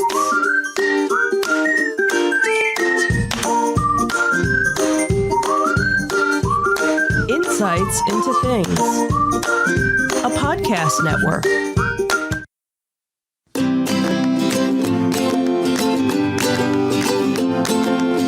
Welcome to Insights into Teens, a podcast series exploring the issues and challenges of today's youth. Your hosts are Joseph and Madison Whalen, a father and daughter team making their way through the challenges of the teenage years.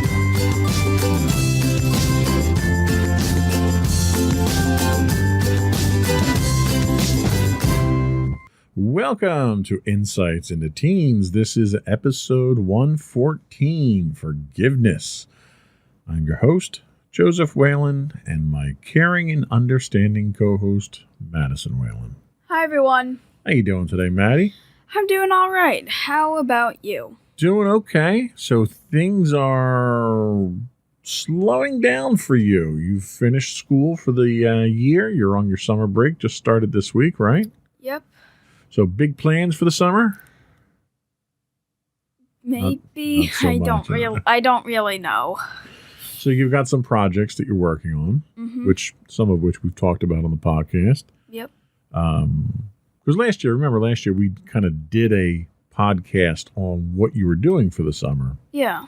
We're picking up with, what was the online? Varsity Tutors. Varsity Tutors. So you signed up for a couple of classes there as well. And that's probably a subject that we should do a podcast on and kind of highlight what they do and talk about what they do and the benefit that you get from that. So maybe we'll do a topic on that. Okay. We've got vacation, some day trips planned for later in the summer. You've got a couple of movie projects you're working on. You've got the work for the podcast. So chances are you'll be pretty busy for a good portion of the summer with that and your summer work and reading and stuff, right? Mm-hmm. No worries, though, right? It's okay. You can lie to me here. Yes, no worries. There we go. That's what we like to hear. So today we're talking forgiveness. So this week we'll understand what forgiveness truly is, the three major forms of forgiveness, and why forgiveness is so important for our adolescents and teens.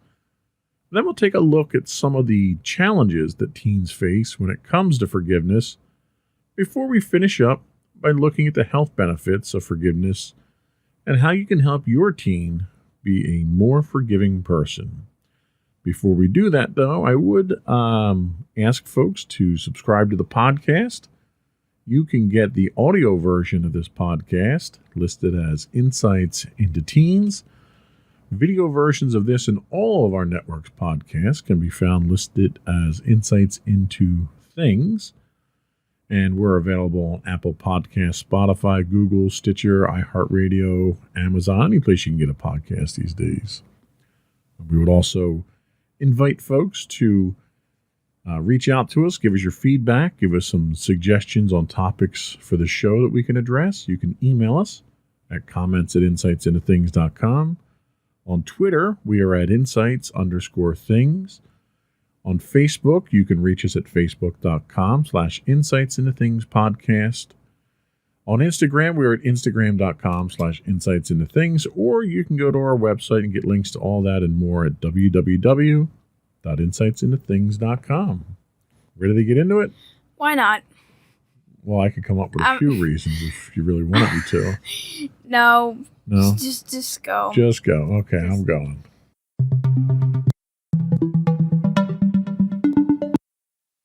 So, forgiveness. Today's research was gotten or obtained from scholarsandstorytellers.com.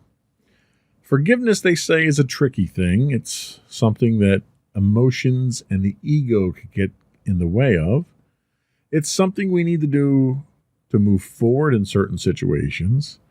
It's something that often involves our relationship with others, and sometimes it's even something that only we can give to ourselves. And I think self-forgiveness is one of the toughest things a lot of people face. Mm-hmm.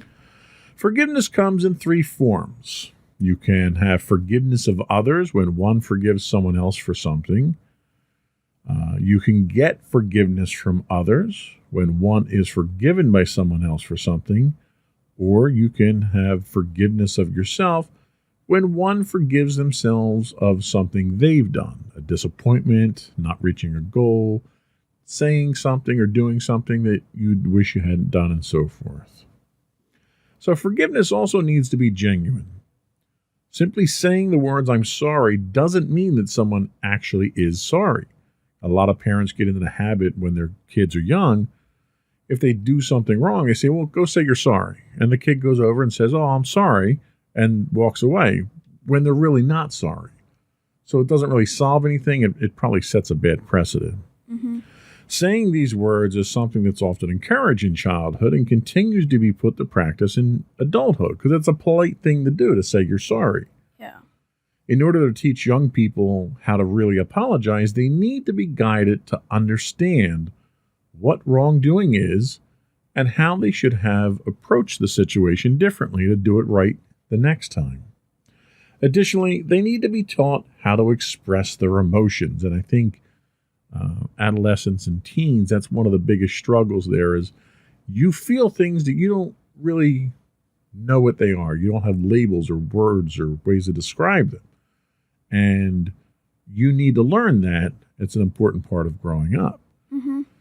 These are things that should start in childhood and continue throughout adolescence, but if you don't have the proper guidance, you tend to be missing some of these skills. Yeah.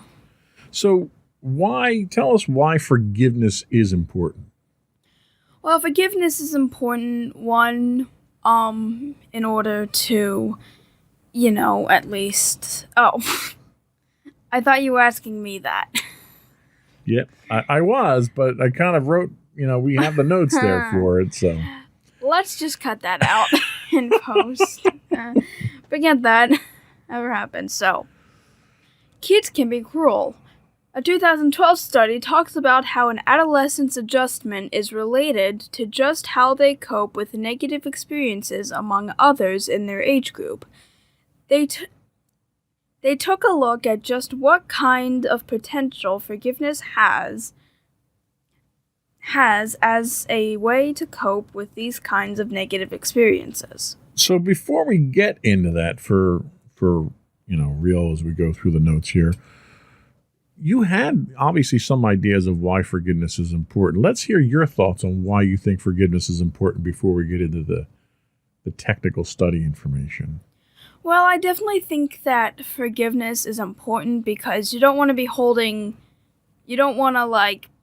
be on bad terms with people, because that can lead, I'm pretty sure that's led to pretty bad events. And while it might not be extreme, it's still good to at least be on good terms with someone. And at least, in a way, just agree to disagree, at least. And that's a very good point.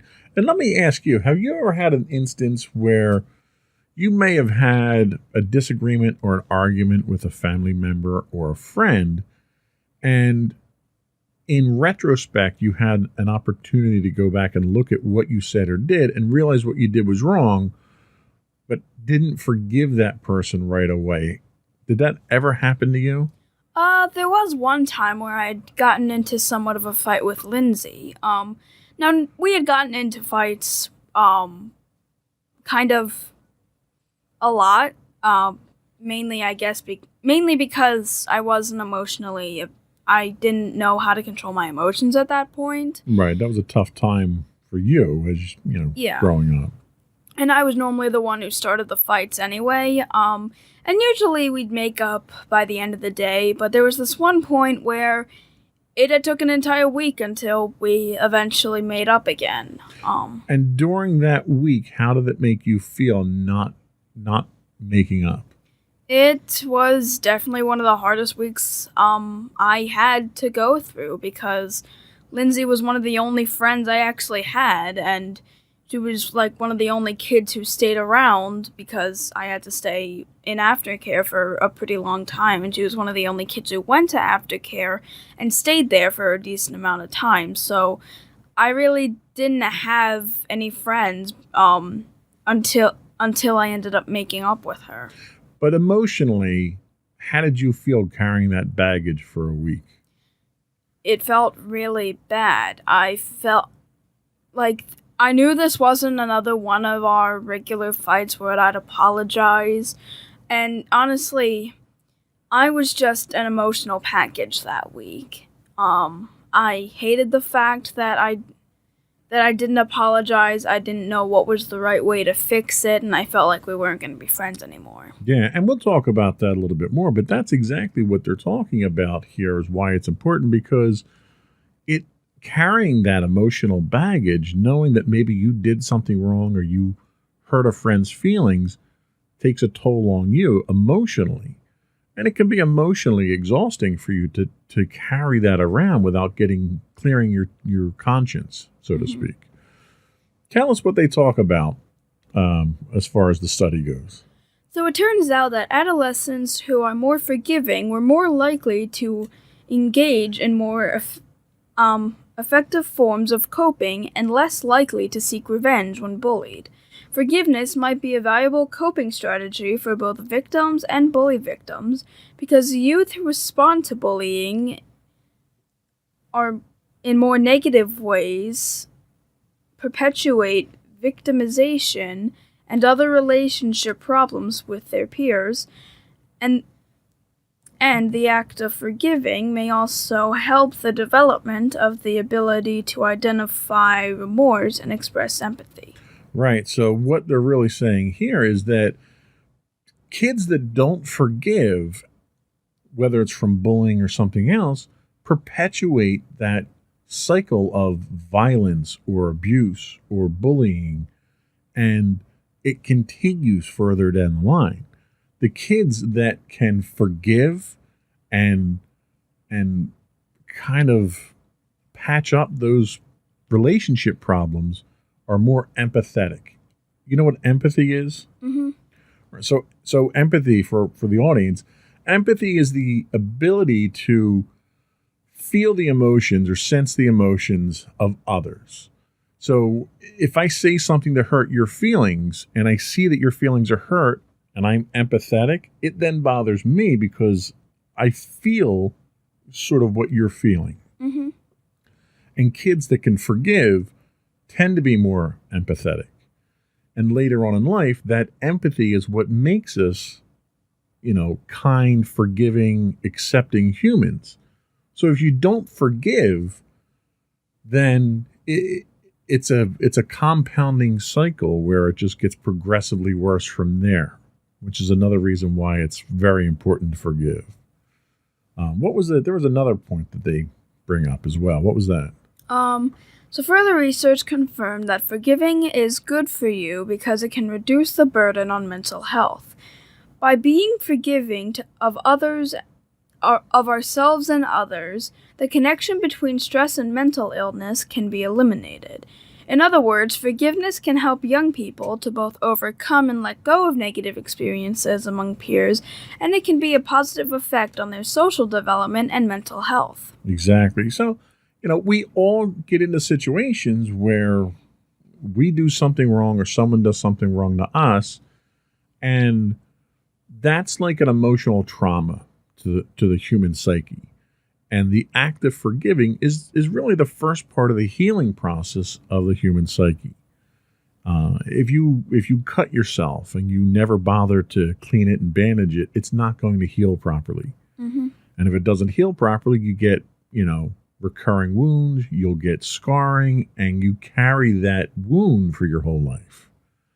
And when you think of conflict with other people, you get into an argument with someone, and a lot of times the emotions run high, and you say things that you don't mean, but they are things that come out in the heat of the moment because of how high your emotions are. Mm-hmm. And you go back afterwards, and you didn't mean those things. But if you don't start the healing process by forgiving the person who said those things or for apologizing for those things, if you don't start that healing process, then that rift starts. That scar starts to scab over, and that problem never goes away. And then the next time you're in that situation, if you're the person who hurt someone, it makes it much easier for you to hurt that person because you're less empathetic at that point. Mm-hmm. So it's something that really you kind of need to treat right off the bat and not wait if you can avoid waiting. Mm-hmm.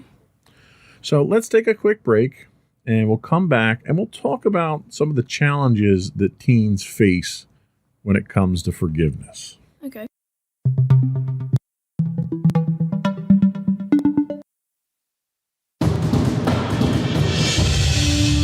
For over 7 years, the Second Sith Empire has been the premier community guild in the online game Star Wars: The Old Republic. With hundreds of friendly and helpful active members, a weekly schedule of nightly events, annual guild meet and greets, and an active community both on the web and on Discord. The Second Sith Empire is more than your typical gaming group. We're family. Join us on the Starforge server for nightly events such as operations, flashpoints, world boss hunts, Star Wars trivia, guild lottery, and much more. Visit us on the web today at www.thesecondsithempire.com.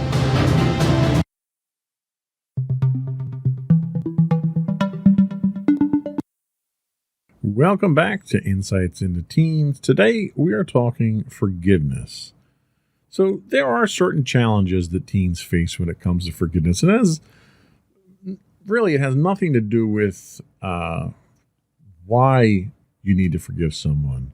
According to experts, teens' immediate responses to being wronged by someone are motivated by hormones, and there are a lot of hormones at play in this age group. They also say that part of the brain that helps someone to have self-control and the ability to control their immediate responses doesn't fully mature until you're about 26 years old. Wow. So people under that age tend to be very impulsive. And I could attest to that because when I was your age, I had a lot of issues where I would get into fights a lot. I was the type of person, I never liked bullies. And I was one of the biggest kids in school, my entire school career. So every time I saw a bully picking on someone, whether it was my friend or someone else, I was the type of person who intervened. I couldn't control that urge to not just turn the other cheek. And as a result, I wound up getting into a lot of fights that way. So they go on to say that means the urge for payback is strong. It can be hard to overcome, but patience and putting oneself in the other person's shoes in order to let go of hard feelings will pay off in the end. And this is where some of the struggles with teens are, where teens tend to see what's happening in the moment right now. And that's not a dig on teens. That's just the way your brains are wired. And it's a survival instinct. Most teens tend to not look at the bigger picture, the long-term picture. And that's just from evolution. So what else? How How else is forgiveness different with teens and adolescents? So think about the last time you were faced with having to forgive or ask for forgiveness. It probably had to do with a social situation involving one other person or a group of other people. A 2018 study discusses that, by its very nature, forgiveness is an interpersonal process, and to fully understand the forgiveness process, the perspectives of both the victim, who may grant forgiveness, and the perpetrator, who may seek forgiveness, is needed. Adolescence is a critical time for social situations, and research shows that there are differences in how different aged young people both understand wrongdoings and approach forgiveness. There's a sort of spectrum that kids move through as they develop an understanding of the consequences of their actions and the nature of forgiveness. For example, two opposite ends of the spectrum are that young children negotiate with forgiveness, claiming that they'll forgive in exchange for something they wanted or need.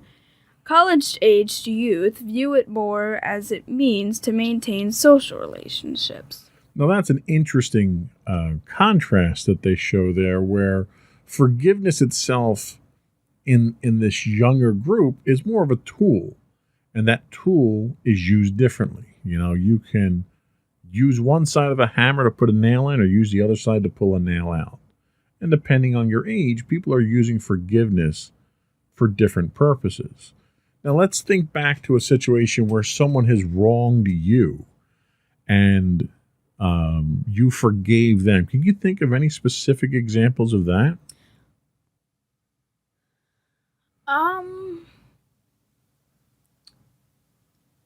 I guess maybe this one time, I remember this one girl who I was playing with. I don't know what she was doing. Basically, like, she wanted me to look away. Like, I had toys out, and basically, she wanted me to look away from them, where she was planning on taking them, but I ended up seeing it out of the corner of my eye. And we ended up having to tell the teacher about it, and I ended up forgiving her for doing so. And how did she react to you forgiving her? I'd say she thanked me for it. Now, did she actually acknowledge that she had done something wrong to you? Actually, I think it was only when the teacher got involved, because when I first said that she was trying to take I think she did take my toys, but I had seen it out of the corner of my eye, and I sort of called her out for it, and she denied it, and until I got the teacher involved, she didn't really admit it. So it wasn't until there was a consequence attached to it that she felt compelled to apologize. Yeah. And despite that compelling her to apologize, you still forgave her. Yeah. Well, and I think that's a testament to your character there, that, you know, you're still willing to forgive her. Now, did you continue to play with her after that? I think we kind of went our separate ways afterwards, because I really don't entirely remember what exactly we were doing. I don't think I was playing with her specifically. I think she just came up and was trying to do it as a joke or something. I see. I really don't know. So I guess the point is especially in situations where you have different age groups involved, the social rules, I guess, or the motivating factors of forgiveness become intertwined. They become complicated, much more complicated than just right or wrong, because certain people are trying to get different things out of the act of forgiving people or apologizing. So there's certain motivators there. It's important to consider just how much of an understanding of forgiveness youth have at their age and stage of life. Another consideration is that given the media and the technology-based culture that we live in, cyberbullying is a looming threat to young people as well. Research shows the promotion of forgiveness can help to prevent cyberbullying. There was something in the news just recently with a celebrity who was kind of called on the carpet for cyberbullying a couple of years ago. Today, she had been called on the carpet and finally came forward and apologized for it, and is trying to make amends for it now. So even if that apology and that forgiveness is delayed, it can still have a positive impact. Mm-hmm. They say this is a huge opportunity for those in content development and creation. So kind of a message to people like us, people who generate content and put it out on the internet to send the right message to kids and to teens. Mm-hmm. The very virtual landscape in which cyberbullying happens could potentially prevent it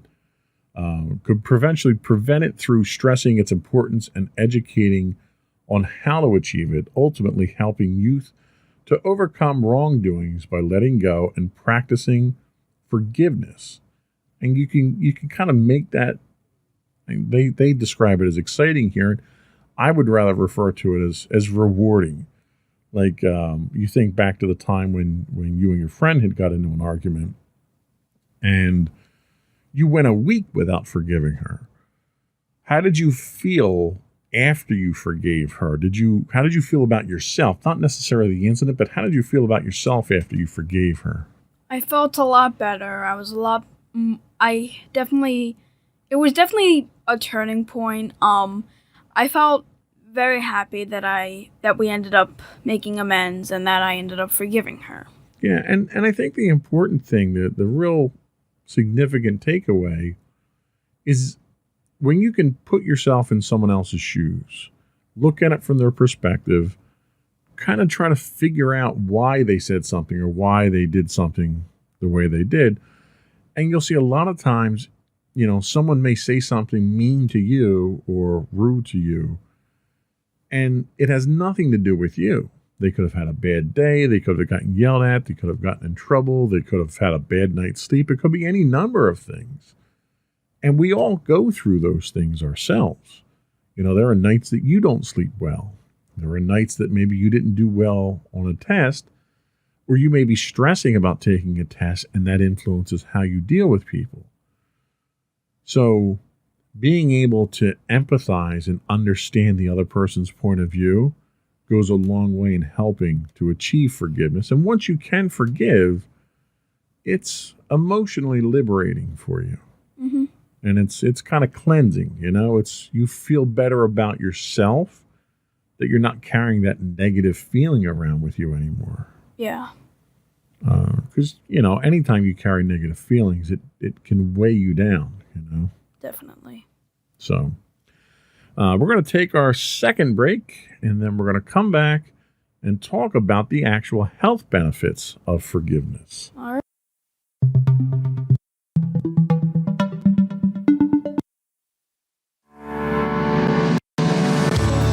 Insights into Entertainment, a podcast series taking a deeper look into entertainment and media.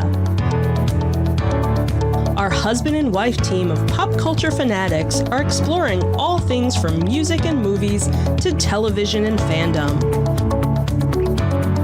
We'll look at the interesting and obscure entertainment news of the week. We'll talk about theme park and pop culture news. We'll give you the latest and greatest on pop culture conventions. We'll give you a deep dive into Disney, Star Wars, and much more. Check out our video episodes at youtube.com/insightsintothings. Our audio episodes at podcast.insightsintoentertainment.com, or check us out on the web at insightsintothings.com.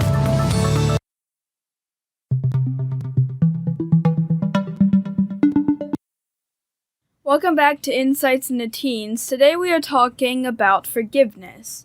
And right now we're going to be talking about the health benefits of forgiveness. Researchers have identified that forgiveness is associated with several benefits, including better physical and mental health.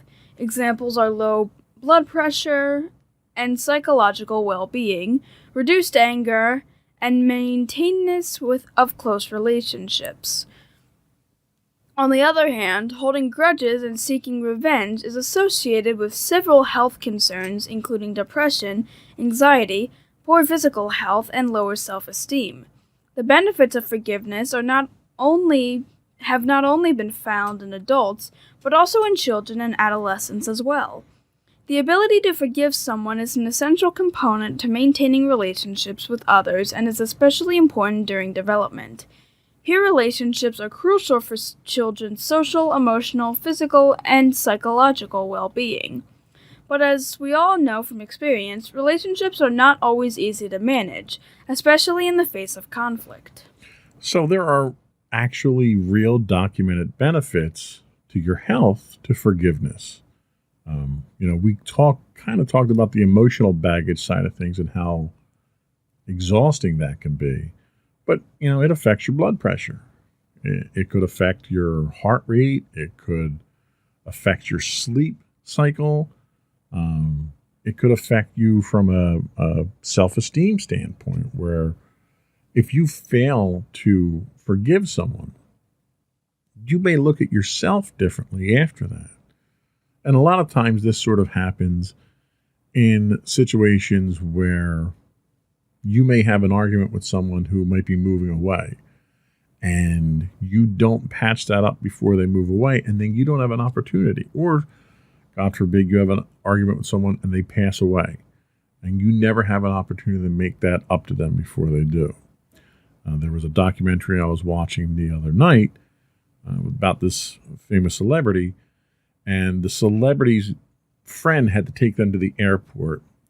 They were traveling. They had traveled overseas because they had a death in the family, and the celebrity's health wasn't very well. Everyone kind of knew that he wasn't doing so well, but the friend who drove him to the airport, they had an argument, and the celebrity had invited them to walk with them in the airport so they could talk it over, and they weren't ready to talk it over because they were still angry, so they declined that. And the celebrity flew overseas for the funeral for the family member, and they passed away while they were over there. And this friend of the celebrities had to carry that with them, and it was an emotional baggage that took a toll on their emotional and their physical health. So it's important that you not let these things fester, because an emotional wound is no different than a physical wound. If you don't take care of it, it's going to fester. Mm-hmm. And there are health consequences that we have to deal with those. A lot of people, I already have high blood pressure, just because of my physical status. The last thing I need is to carry the emotional baggage and aggravate something like that. And when you get into a situation with forgiveness and apologizing, a lot of times people's pride and ego win out over that, and they don't realize the effect that it has on their health. Just like laughter, they say laughter is the best medicine, and there's clinical studies that suggest that, if you are happy-go-lucky and you laugh a lot and you joke a lot, you physically are better. So people don't really appreciate the physical impact that the brain, the mental, emotional side of things has on things. Yeah. So let's talk a little bit about how we can teach our children about the virtues of forgiveness. So one very important way is through parenting, which, Mommy and I try to do, which is really what motivated this podcast too. Yeah.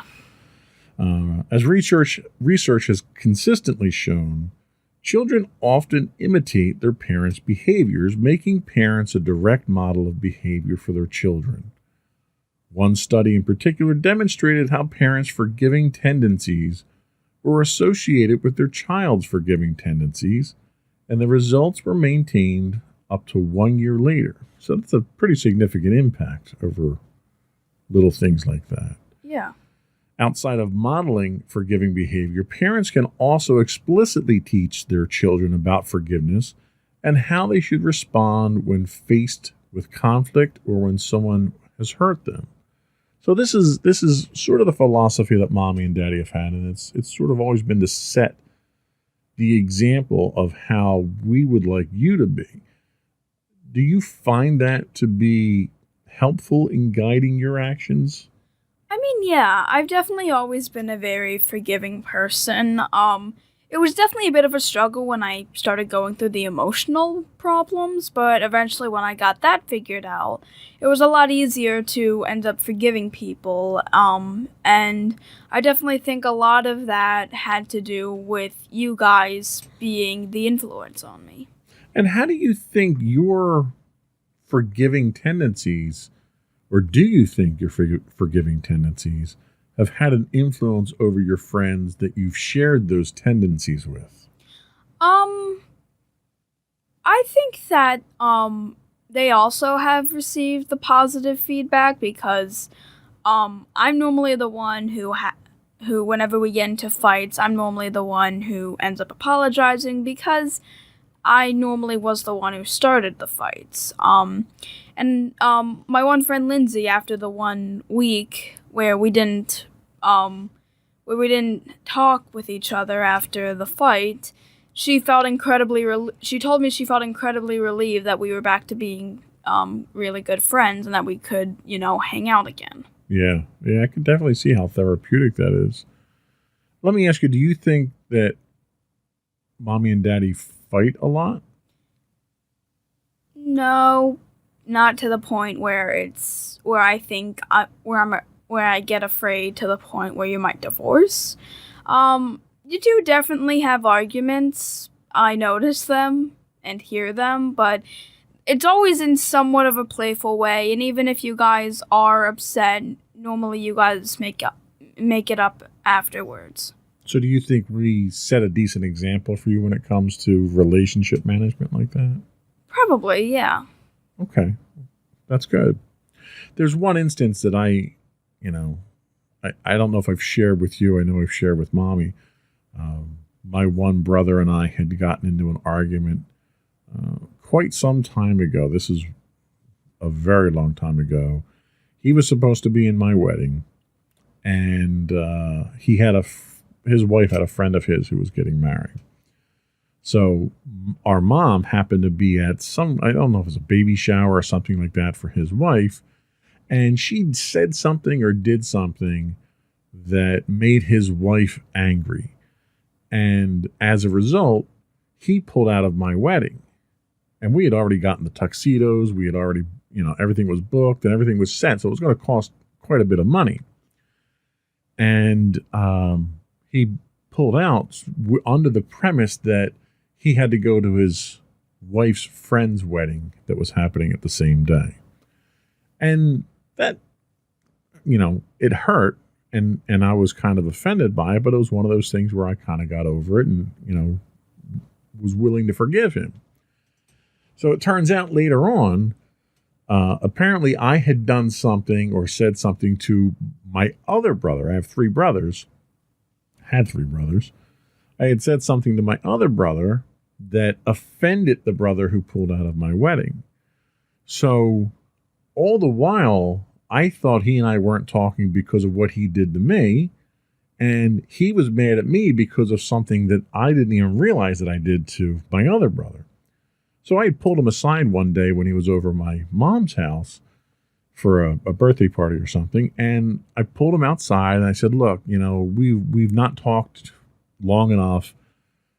I said, let's put bygones to the side here and let's get over this. I'm not angry at what you did at my wedding anymore. And he looked at me as if I had like 3 eyes or something like that. Like I had no clue why we were arguing, because he was angry at me for a completely different reason. And he flat out refused to even listen to any explanation that I had. So when he left, it was like an episode of The Twilight Zone. When he left, I felt relieved that I had forgiven him, and I had told him that I had forgiven him. I felt very confused that he was angry at me. And to this day, we still don't talk to each other because of something that he says that I did that I'm pretty sure I never did. But looking back now, I can look at it with a clear conscience, knowing that even though he did do something that offended me and my wife at the time, I was, mature enough that I forgave him for that, even though he obviously didn't want that forgiveness. And I felt better after that, even though we still haven't talked. So it was a very strange tale of forgiveness that I went through with that. But that's probably the biggest experience that I had with that, where I really felt terrible that he and I had gone almost 4 years without ever talking after that whole incident happened. And I felt terrible not patching things up, even though I wasn't the one that did anything wrong. I just felt wrong that we were on the odds as a result. And I tried to fix that and felt relieved afterwards. Mm-hmm. So a lot of times forgiveness isn't something that fixes a broken relationship. But if it's the right thing to do, you should still do it, even though you might not get the end result that you're looking for, I guess is the moral of the story there. Okay. So what else is there that we can help parents understand?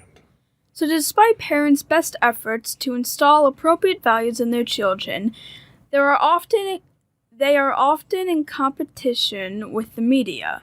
In today's society, media is a very powerful tool that can manipulate the beliefs, norms, perceptions, values, and behaviors of the society at large. If something is accepted by the media, it is often accepted by society as well. But if used appropriately, media can be an important educational tool.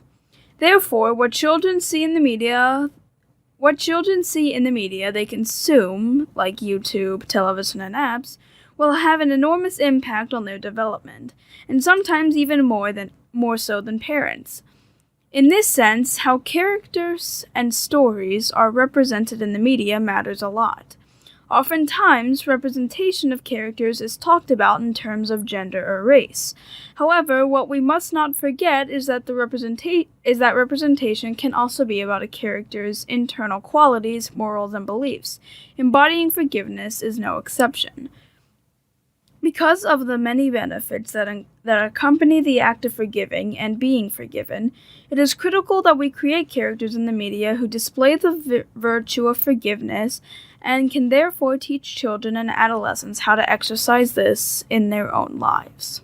So I guess really what they're getting at here is what we consume in the media today has an influence over youth, and media always has. I mean, going back to the early days of radio, you had parents that didn't want their kids listening to rock and roll because of the influence it had over them, right?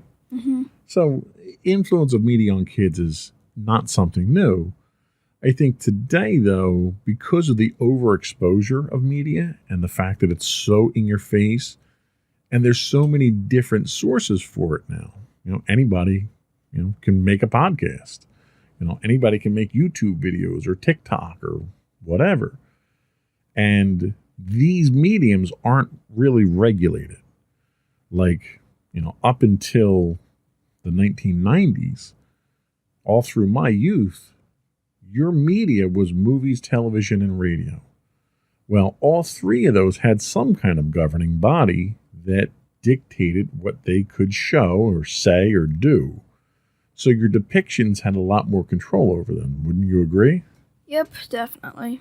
And nowadays, anybody can produce just about anything they want and put it out there for kids to consume. So it's very difficult for parents to regulate what their kids are exposed to. And it's very easy for kids to be influenced by those things. So you kind of have to be careful what they're consuming. Yeah, I do want to point out something that I've noticed. Various forms of the media haven't entirely, I don't feel, put the right message out for kids about the subject of forgiving. Of course, it's like, there is the whole sorry doesn't always work thing, which is a good message. But I've also seen things where, like, it's good for a character to get revenge on somebody, where I've learned that that's really not a good message to be putting out to kids, and it's still kind of a popular message that I feel kind of needs to die down, and we need to, talk about forgiveness in a different light. I just feel like revenge is just something that kids shouldn't really do because, well, it's really not going to help anything. Absolutely. The whole concept of getting even never gets anybody even. Yeah. Somebody always suffers when it comes to that kind of mentality. And a lot of times it's the person who was wronged in the first place who thinks they need to get even, and they do something in retaliation. And the result of that is hurting themselves again. It may be morally hurting you. It may be ethically hurting you. You may be doing something that gets you in trouble. So again, that kind of speaks to that impulse control that kids don't have until you develop in that, physically in your brain in your mid-20s.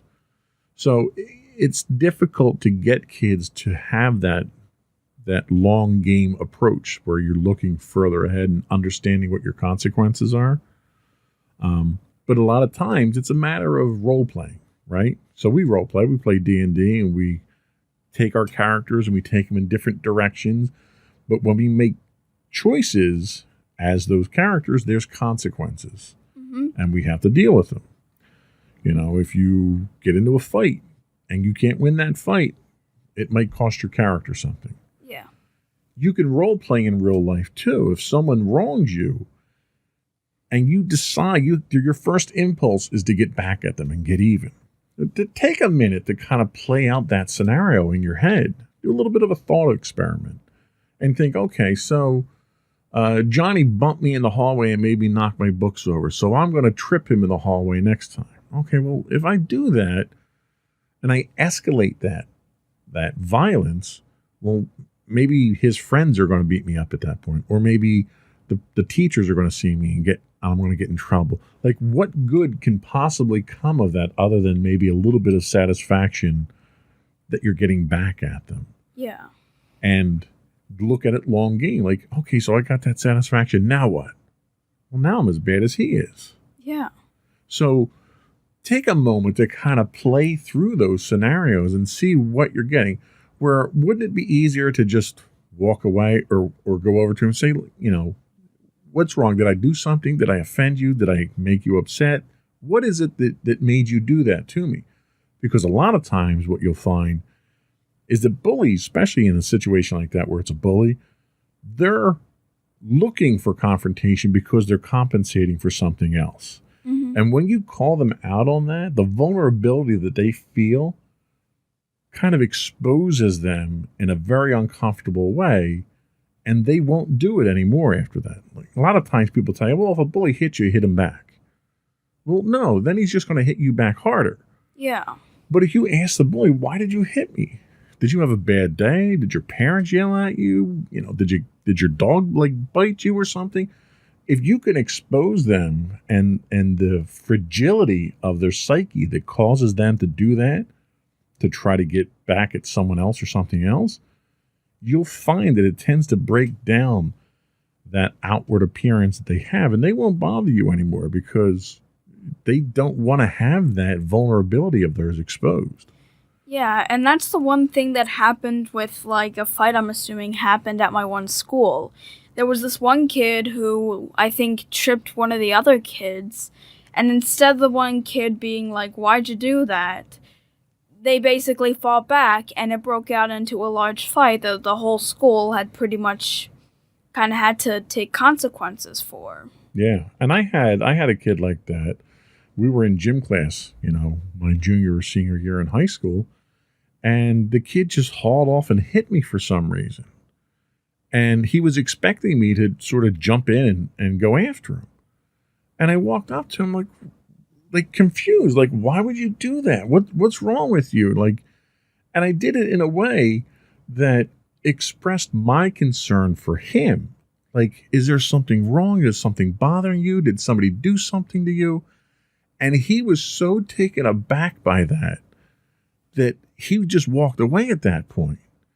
because everyone was watching us at this point because they were expecting a fight to break out.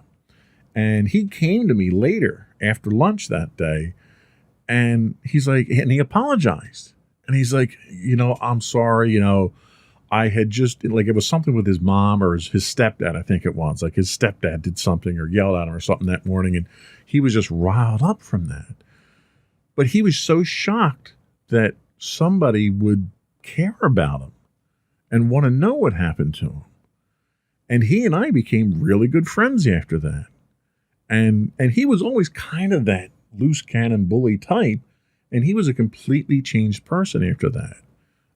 So you'd be surprised what you can do if you take a moment to think through your actions before you take those actions. And sometimes you might still take those actions and deal with those consequences. But sometimes thinking through you might find different options, and you might find better options. And I think that's the important lesson. So I think that was all we had today. Okay. Was there anything else that you wanted to add to the topic? I think that was really it. I just wanted to talk about the whole aspect of revenge and such, and how it's really not the best way, and how forgiveness, I kind of wanted to do more or less a compare and contrast kind of thing. Okay, I think that was a good point. We'll take a quick break. We'll come back. We'll get your closing thoughts and finish up the business of the podcast. Alrighty.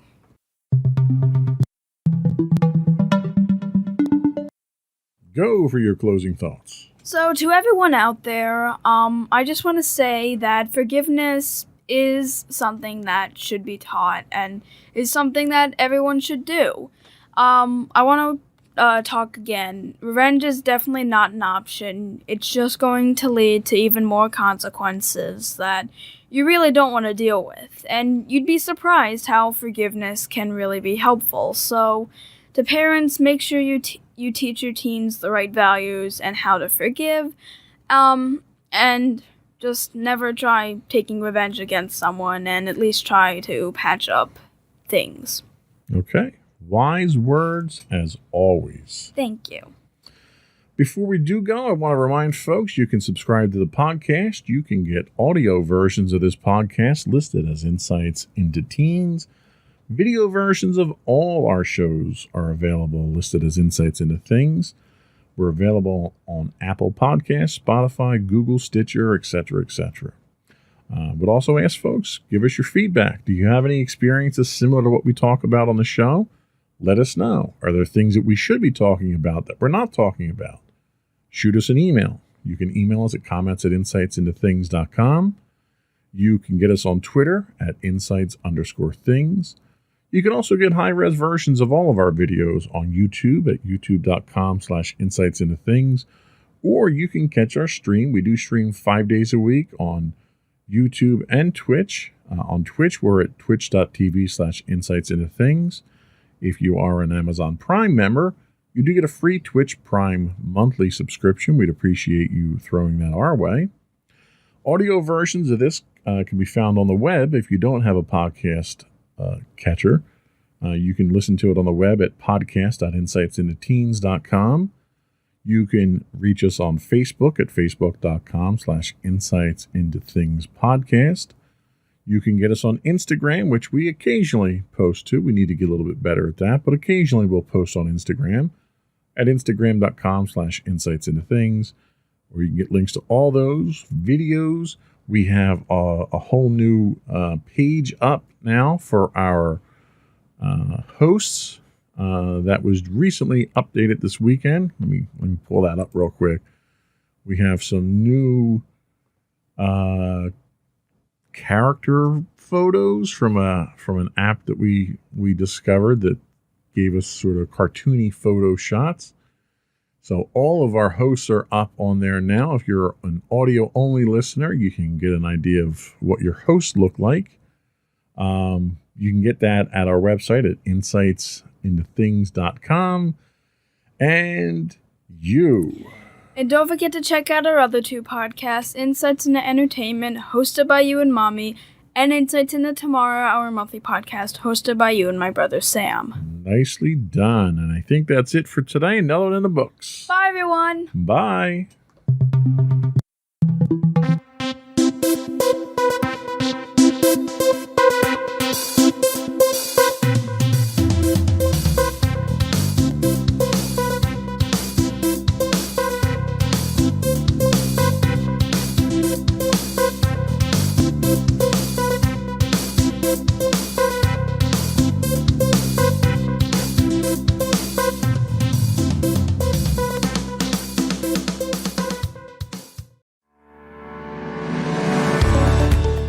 Insights into Entertainment, a podcast series taking a deeper look into entertainment and media. Our husband and wife team of pop culture fanatics are exploring all things from music and movies to television and fandom. We'll look at the interesting and obscure entertainment news of the week. We'll talk about theme park and pop culture news. We'll give you the latest and greatest on pop culture conventions. We'll give you a deep dive into Disney, Star Wars, and much more. Check out our video episodes at youtube.com/insightsintothings. Our audio episodes at podcast.insightsintoentertainment.com, or check us out on the web at insightsintothings.com. Insightful podcasts by informative hosts.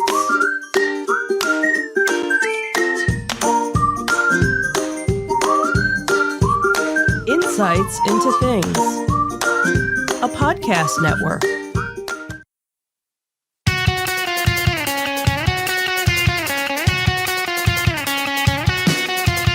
Welcome to Insights into Entertainment, a podcast series taking a deeper look into entertainment and media. Your hosts, Joseph and Michelle Whalen, a husband and wife team of pop culture fanatics, are exploring all things from music and movies to television and fandom. Welcome to Insights into Entertainment. This is episode 114, Wrath of the Mouse. I'm your host, Joseph Whalen, and my informed and insightful co-host, Michelle Whalen. Hi, everyone. How you doing today, sweetheart? I am doing fabulous, and you? If I was doing any better, they'd have to arrest me. Okay, sure. Long week this week. Every week's a long Yeah, these days. But hey, you get to look forward to going back into the office soon, don't you? Yay. Yeah. Look forward You're so excited about to it. Yay. Well, that's okay. All week, since Wednesday, we've been, what is today? Thursday. Today's Thursday, So the I think. last 2 days, I've been playing musical cars at work because they're resurfacing the parking lot. And Tuesday, I had a 5-hour round trip. Right, because you had to travel down to Maryland. So makes for a very long week. Oh, yeah. I've already, checked in to see if, there's a docking station because somebody at work borrowed mine. Oh. And he's like, oh, yeah, I talked to IT about getting you one. Haven't gotten it yet, though, huh? I don't know. I guess I'll find out next month. All right. Well, good luck with that. So July will be interesting. But that's not what we're talking about. That is not what we're talking about. In today's episode, in our Disney Detective, we continue to return to normal, but what does normal look like after COVID for Disney? We'll talk about that. Mm-hmm. Then in our Tales from the Edge of the Galaxy Star Wars Garage Edition, and somehow Gina Carano is still in the Star Wars news. I'm getting tired of talking about her. I'll tell you that right now. I'm sorry. Then in our entertainment news, Ricky Schroeder doesn't like the Foo Fighters concert requirements. Oh, boo-hoo-hoo.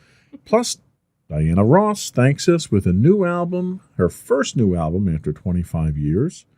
Then we'll finish up, but not really finish up, with our insightful picks of the week. But we have a few quick afterthoughts that are another sign of a return to normal. Yay. Are we ready to get started? Sure. Okay. Well, before we do, I got to do some podcast business. Before we do, Take your business. Not that kind of business. Okay. Before we get started, I do want to invite folks to subscribe to the podcast. You can get audio versions of this podcast listed as Insights into Entertainment. You can get video versions of this and all the network's podcasts listed as Insights into Things. We are available on Google, Apple, Spotify, Stitcher, Amazon, Pandora, pretty much any place you can get a podcast these days. We are literally everywhere. I would also invite folks to reach out to us, give us your feedback, tell us what we're doing right, what we're doing wrong. You can email us at comments@insightsintothings.com. You can find us on Twitter at insights_things. We are on Facebook at facebook.com/Insights Into Things podcast. We are on Instagram at instagram.com/Insights Into Things, where you can get links to all those and more on our website at www.insightsintothings.com. And here we go.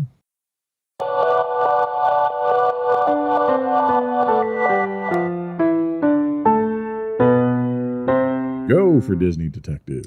So our first article comes from wdwmagic.com, and it talks about how the masks and social distancing have basically been dropped for the most part at Walt Disney World.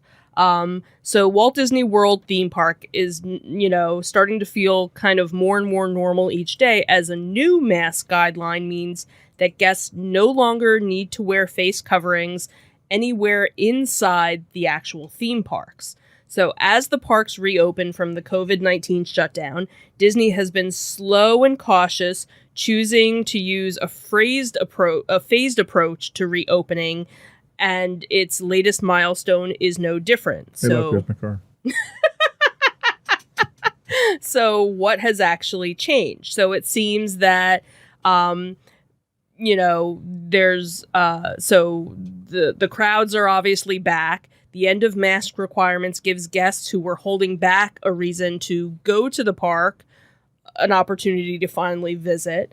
Most guests are choosing not to wear a mask, whether indoors or outdoors. Masks, however, are still present on some guests, and all cast members are actually still wearing them too.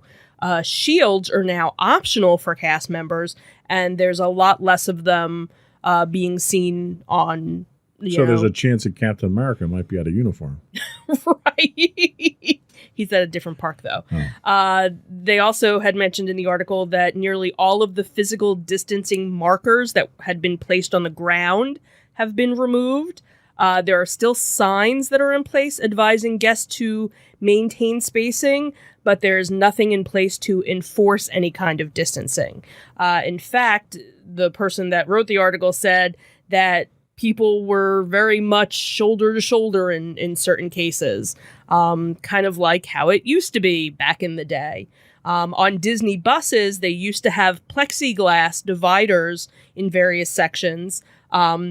That's pretty much been removed, but masks are required when you are on any of the buses. And this is also to help them with capacity issues. So they can put more people on if everybody's wearing a mask. There's also a plexiglass divider for the driver.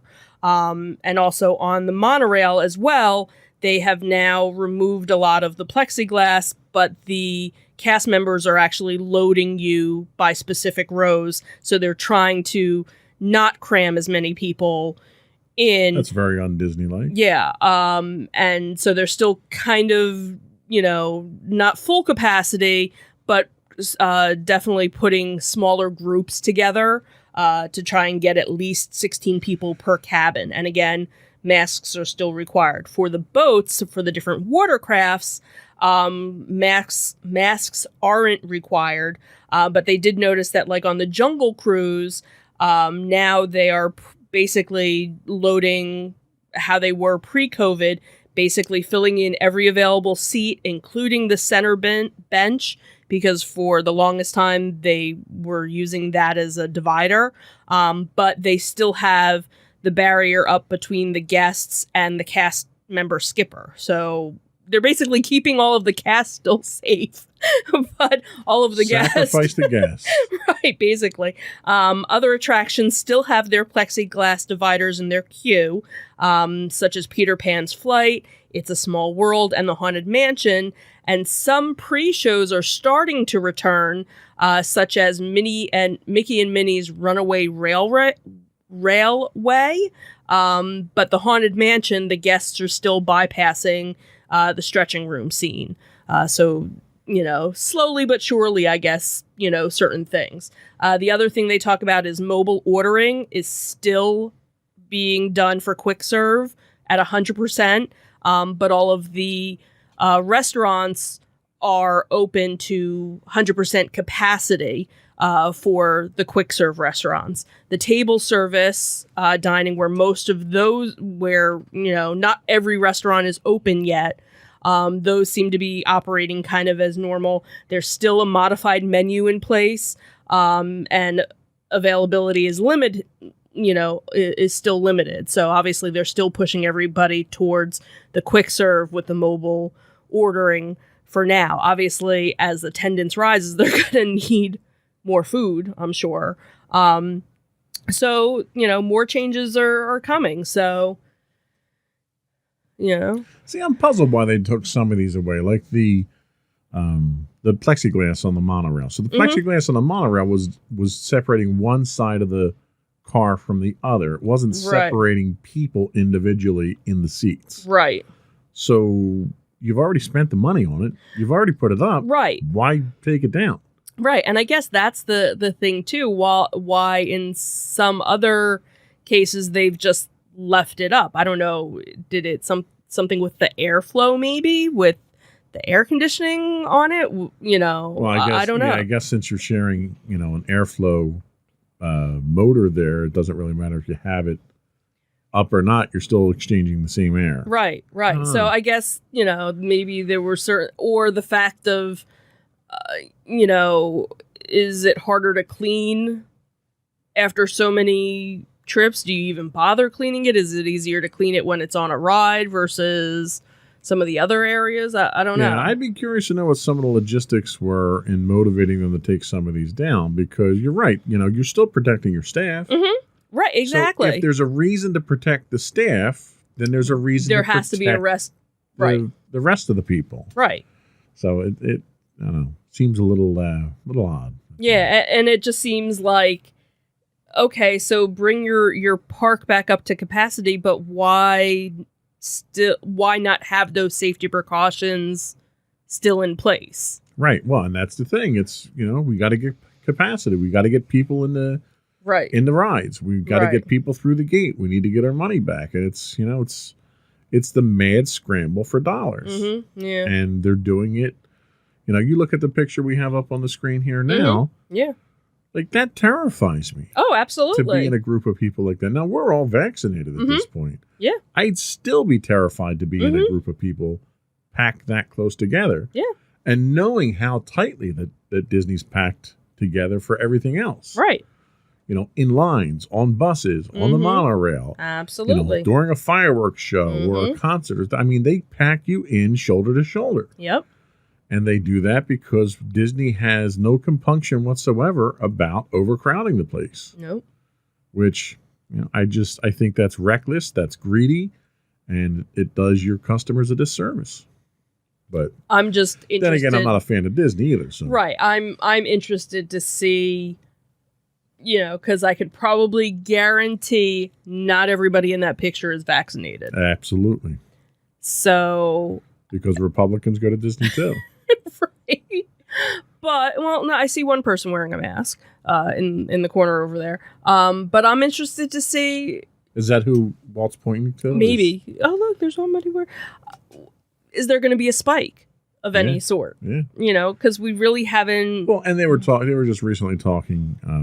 They did a survey of residents of California, not specifically Disney park goers, but the majority of people that they surveyed in California think that California opened too quickly, and scientists think that there's going to be a spike, especially with this Delta variant that's going around now. That's more virulent than anything else. It's more severe when you get it. Right. Fortunately, the vaccines are effective against it, but there's over 35% of the population refuses to get a vaccine at this point in time. Right.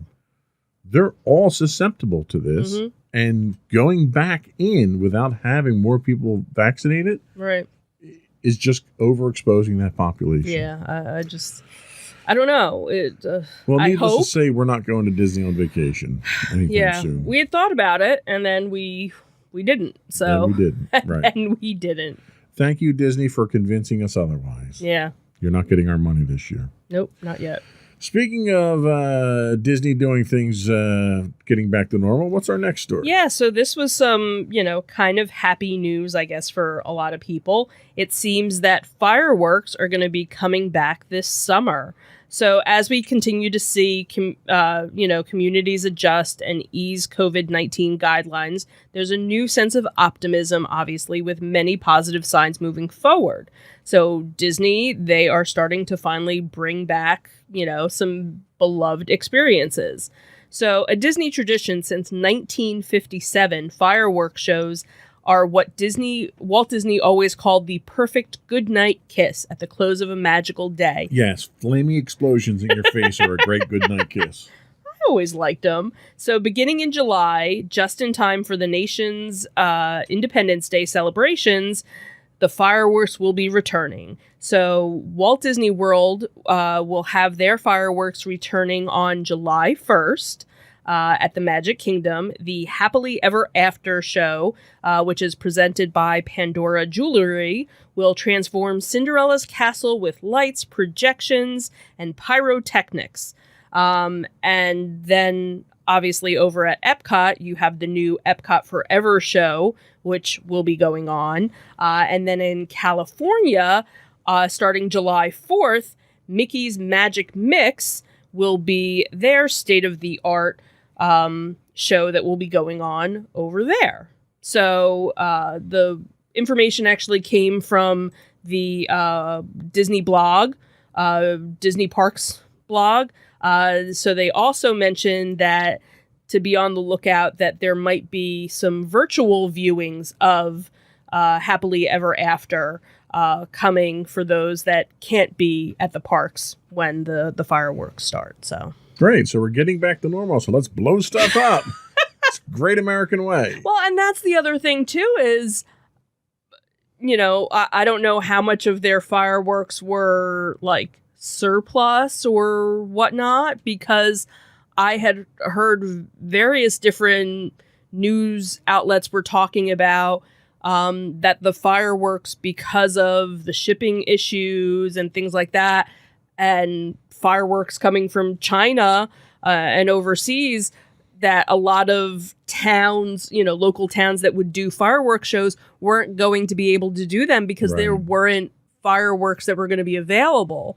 So I wonder, with the shows going on in Disney World and Disneyland, how much... Well, I could almost guarantee you that they make all theirs domestically.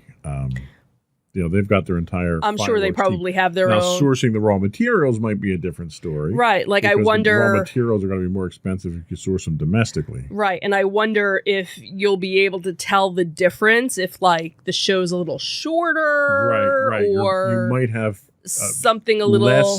Less stuff, less material used. Right. But you got to also remember...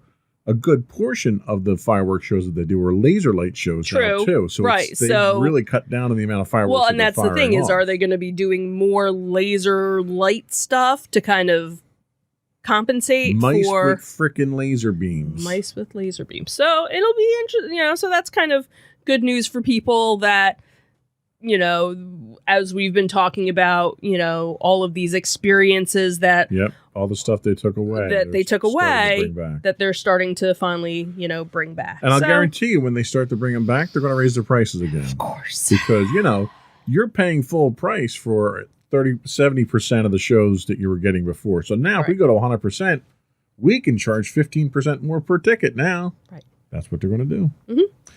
So that was all we had for our Disney Detective. Mm-hmm. We'll be right back with our Tales from the Edge of the Galaxy.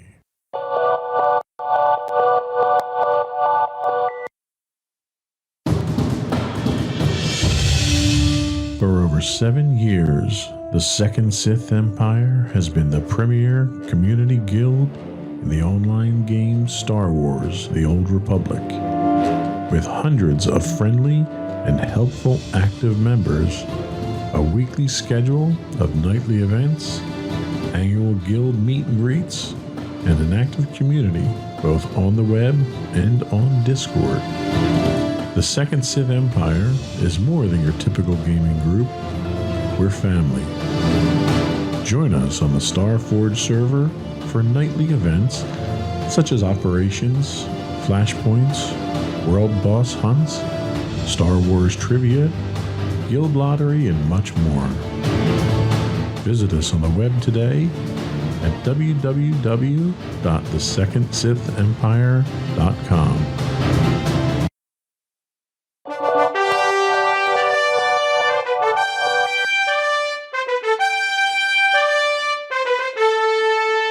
Go for Tales from the Edge of the Galaxy. Pew, pew, pew, pew, pew, pew. Pew, pew. Okay. So this was a really cool article that I found that was on avclub.com, and it was Parents Risk the Wrath of the Mouse by Creating a Very Cool Ride. So it seems that when they had asked their child what they wanted for their birthday party, they had decided that the child had wanted a Disneyland at home party for their birthday. So it seems that the parents, who remained anonymous in this video, and it was basically just uploaded with the title Disneyland at Home for Indy's Birthday. It seems that they modeled the original 1987 version of Star Tours in their garage, and it featured a big handmade space shuttle surrounded by distinctive Star Wars crates, a droid, and a guy that might possibly have been the dad who was dressed as Han Solo. They basically take you on this little trip. It moves around, you get jostled, and then when you emerge, kids get to meet Princess Leia, and then before they leave the ride, Darth Vader comes to try and take them, and Han Solo basically fights, and he hits something, so the garage door opens so the kids can escape. So the description basically said, requested a Disneyland themed party at our house for her birthday, which was in April back in 2019. It seems that the couple had actually built some other attractions, but the party was canceled because of the pandemic and rescheduled to be held a year later. So no idea what other rides these parents had, in their house. The article talked about maybe they had like a bobsled in their backyard.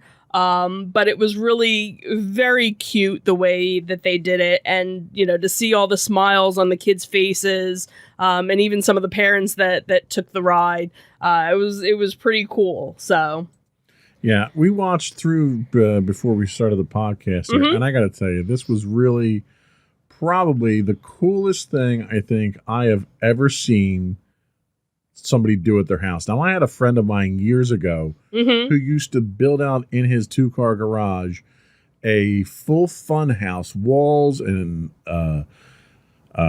scare things and drop floors and a elevator at one point. And I thought that was cool, but this totally takes the case. Because you would totally, Oh, man, this was just so cool to have Vader come in at the end. Right.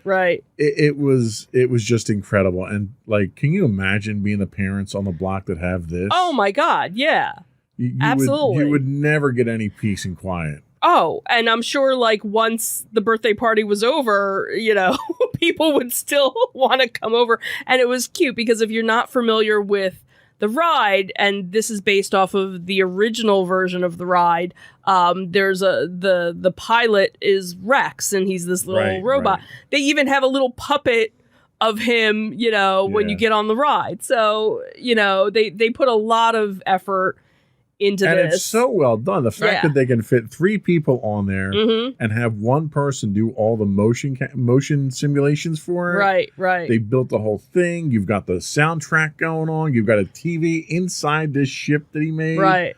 It was just the level of detail. Like, if Disney doesn't see this and hire this guy, they're totally missing out. Yeah, and we have no idea where these people are located. I'm guessing they're probably in California. Yeah. But yeah, very, very cool. Which stinks because, we're not, and I want to wouldn't- be friends with them. I don't want to ride it. I just want to go and see. Right. Because he did the whole garage. Mm-hmm. Yeah. You know, you with had a lights and Gonk droid everything. at one point. You've Yeah. got the lights on the walls. You got Mhm. Vader showing up. Yeah. You've got the mom and dad in costume as Han and Leia. It's just, it was cool. It Yeah. was cool. Yeah. And they do mention in their I guess interview or their post that they don't make any money off of this Right. at all. Right. You This know, was this is purely all for done the fun of the kids. just for the fun of the kids. And exactly. and to see the look on the kids' faces when they Mhm. get out of that, it's I can't imagine how much he spent, but just the look on the kids' faces. the had one to be kid worth said, it. how long have you been waiting to get on it? And they were like, an hour. Yeah. So it's just like Disney. So it's just like like Disney. this. You need So to you get- probably could be outside and get some cake Right. and a hot dog or something before you got on the ride. The So- only thing that I would recommend is fast passes. Right, He or a needs gift fast shop. passes. Or a gift shop, right. maybe Right. that was their goodie bag when you left for the day. All right, so that was our good Star Wars story.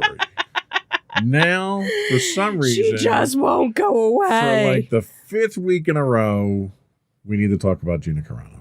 Well, So, and this was actually, there were 2 different articles that had popped up for her, basically the same thing.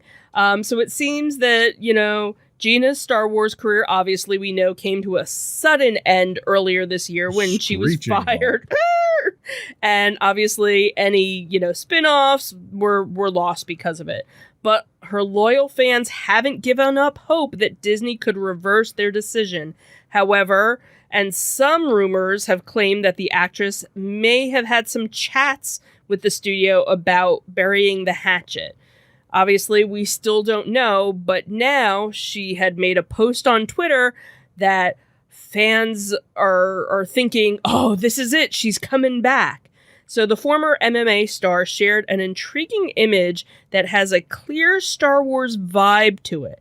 The photo depicts a shrouded figure, possibly herself, standing on a very Tatooine-like landscape, watching not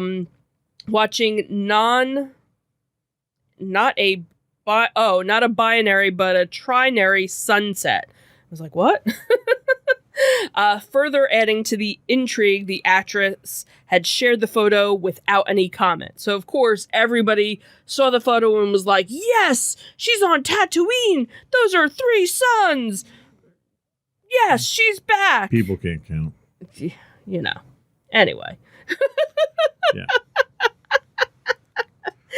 So obviously the fact that, Carano had actually recently made a surprise comeback on Disney Plus as her episode of Running Wild with Bear Grylls season 6 ended up airing despite the studio initially trying to bury it. So the minor decision reversal is a long way from her actually being invited back to Star Wars or back to The Mandalorian. So Disney obviously had some very strong words about the post that she had made, and she's obviously come back too, accusing the studio of bullying her and other actors.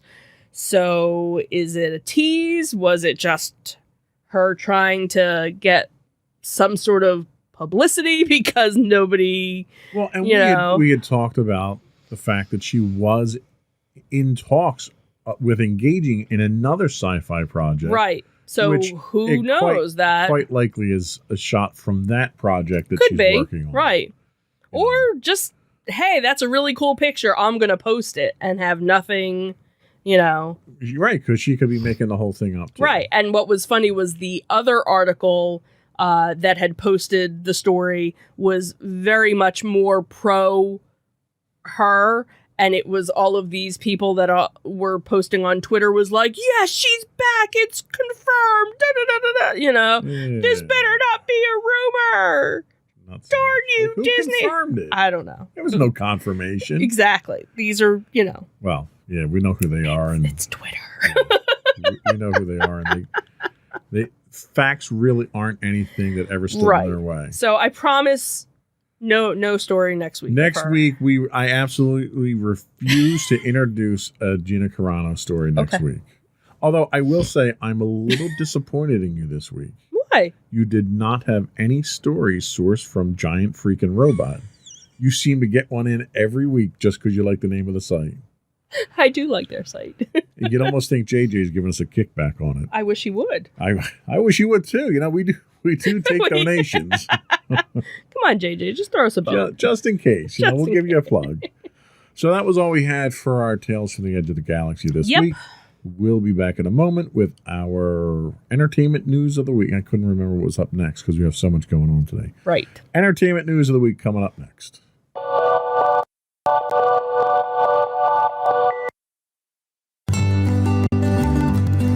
Insights into Teens, a podcast series exploring the issues and challenges of today's youth. Talking to real teens about real teen problems. Explore issues from braces to puberty, social anxiety to financial responsibility. Each week, we talk about the topics concerning today's youth. We look at how the issues affect teens, how to cope with these issues, and how parents, friends, and loved ones can help teens handle these challenges.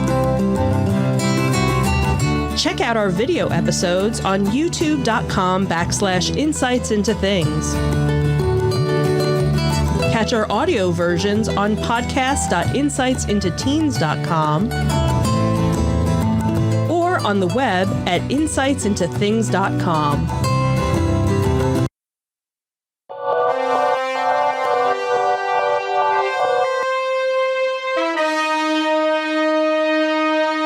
Go for your entertainment news. I will. Just because I can. So tell us why the Foo Fighters are poo-poo heads, according to Ricky Schroeder. Oh, I don't think they're poo-poo heads at all. According to Ricky Schroeder, Well, they are. so the Foo Fighters held a show for vaccinated fans only, and anti-vaxxers, including former child star Ricky Schroeder, were protesting outside. So anti-vaccine protesters were demonstrating on Tuesday outside a Foo Fighters concert in California that allowed only vaccinated fans, which was reported by Variety. So on Saturday, the rock band had announced that they were going to be doing an intimate show at the Canyon Club ahead of a larger performance with similar requirements, which will be at Madison Square Garden in New York City on June 20th. So attendees had to show proof that they were over 21 and vaccinated in order to pick up their non-refundable tickets at the club on Sunday. Variety had reported that protesters appeared to be joined by Ricky Schroeder, the former child star. See, they won't even say that he's like actor, Ricky Schroeder. Done anything lately? It's been a while. He did stuff not that long ago. Name something. He was on that one cop show. I can't. I didn't watch it, so neither did I. Well, it's been at least 10 years maybe. So you're saying Ricky's got a lot of free time on his hands. Right, exactly. So and then of course maybe he and Kevin Sorbo can get together. They probably are like besties, I'm sure, and the My Pillow guy too. Right, and they sit around listening to who's the redneck rock guy? Oh, Ted Nugent. Ted Nugent. You sit around listening to Ted Nugent albums. So he had posted on his Facebook, Dave Grohl is an ignorant punk who needs slapped for supporting discrimination, referring to the front man of the Foo Fighters. Ignorance comes in all shapes and sizes. Kurt Cobain is laughing at you along with millions of patriots. Fool. He does know Kurt Cobain's dead, right? I know. Well, I think that was, maybe he meant like Kurt Cobain was rolling, well, in he his can't laugh grave. because he's dead. Right. He's dead. Maybe analogy like he's rolling over in his grave or something would work. Right, as opposed to he's laughing at you. So obviously Schroeder and the Foo Fighters record label haven't made any comments about the requests. I had heard about the Madison Square Garden concert beforehand, and they were getting a little bit of flack from fans saying, that's it, I'm done, I'm never listening to you again, I'm throwing out all your records because, blah, blah, blah. Okay.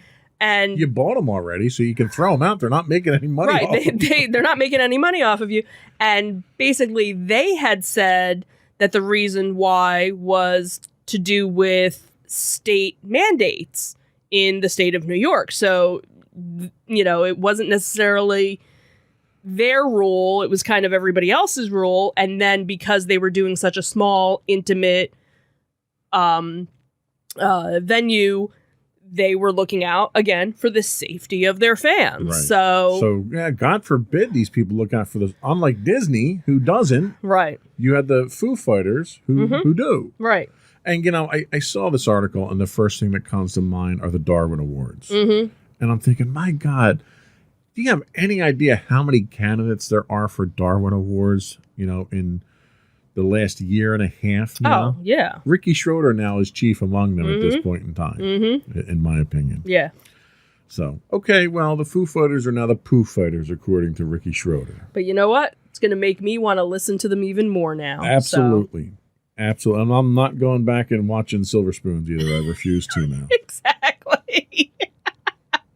Good. So, the last article we have in our entertainment news is a tribute from Diana Ross. Yeah, so this came from etonline.com. It seems that on Thursday, the former Supreme announced that her upcoming album, Thank You, is set to debut this fall. In a press release, Ross promised a powerful, inclusive musical message of love and togetherness that wholeheartedly acknowledges that we are all in this together. A collection of songs is my gift to you with appreciation and love, the singer said. I am eternally grateful that I had the opportunity to record this glorious music at this time. I dedicate this songbook of love to all of you, the listeners. As you hear my voice, your heart, you'll hear my heart. The album, which will be her first album in nearly 22 years, was entirely original music, and is her first album of any kind since 2006. The singer shared that she recorded the album during quarantine in her home studio with help from award-winning songwriters and producers such as Tyler Prax, Jack Antonoff, Troy Miller, Triangle Park, Spike Stent, and Nathaniel Ledgwick. The title track and the first single dropped actually today along with the album's announcement. Thank You, the album, will be available to stream in September. And I think this is another one of those feel-good things. Like, she's not doing this. I'm sure she's going to make money off of it, but she's not doing it for the fact that she needs the money. She's doing this as a feel-good, a thank you, a give back to the fans. This is a time when we need to have a little bit of that healing spirit, And who doesn't love, Diana Ross? Oh, absolutely. Incredible. Incredible. So that was all we had for our entertainment news this week. We'll be right back with our insightful picks of the week.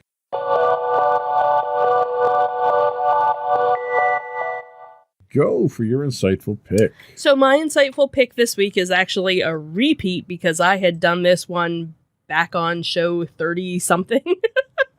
A long time ago, galaxy far, far away. So my insightful pick this week is Lucifer, which is on Netflix. There are 5 seasons available. The second half of season 5 just dropped.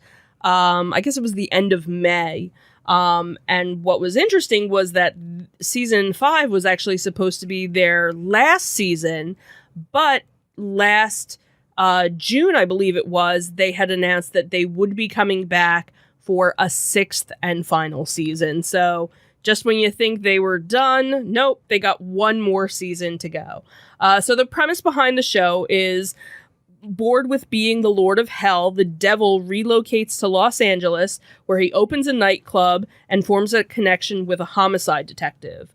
Lucifer is an American urban fantasy superhero television series that had originally appeared on Fox in 2016. Was on Fox for 3 seasons, I believe. And then they canceled it, but fans were, so gung-ho with it, and Netflix actually picked it up for the other 3 seasons. And what was nice was that when they brought it to Netflix, they were able to be a little bit more edgy with the show. And I think that's when a lot of other fans kind of jumped on the bandwagon for the show, because it was available, on Netflix, and you could go back and watch all of them. So it was always a favorite show of mine, from the beginning. So I had remembered that this was supposed to be their last season. So I was kind of sad with that. But then hearing the news that we're going to come back and do one more.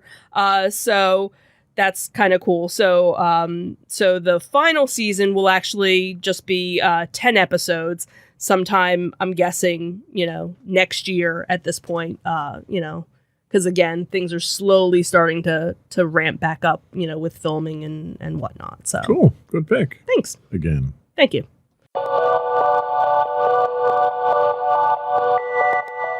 So my pick this week, we're on a trend here, is once again not a documentary.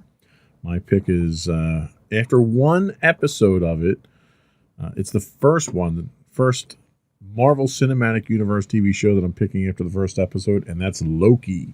Yeah, that's very unlike you. It is, I know. We still have the second one to watch. We'll probably catch that tomorrow, but... Because we don't watch it on Wednesday. Yes, they should be dropping them on Fridays like they did all the other ones.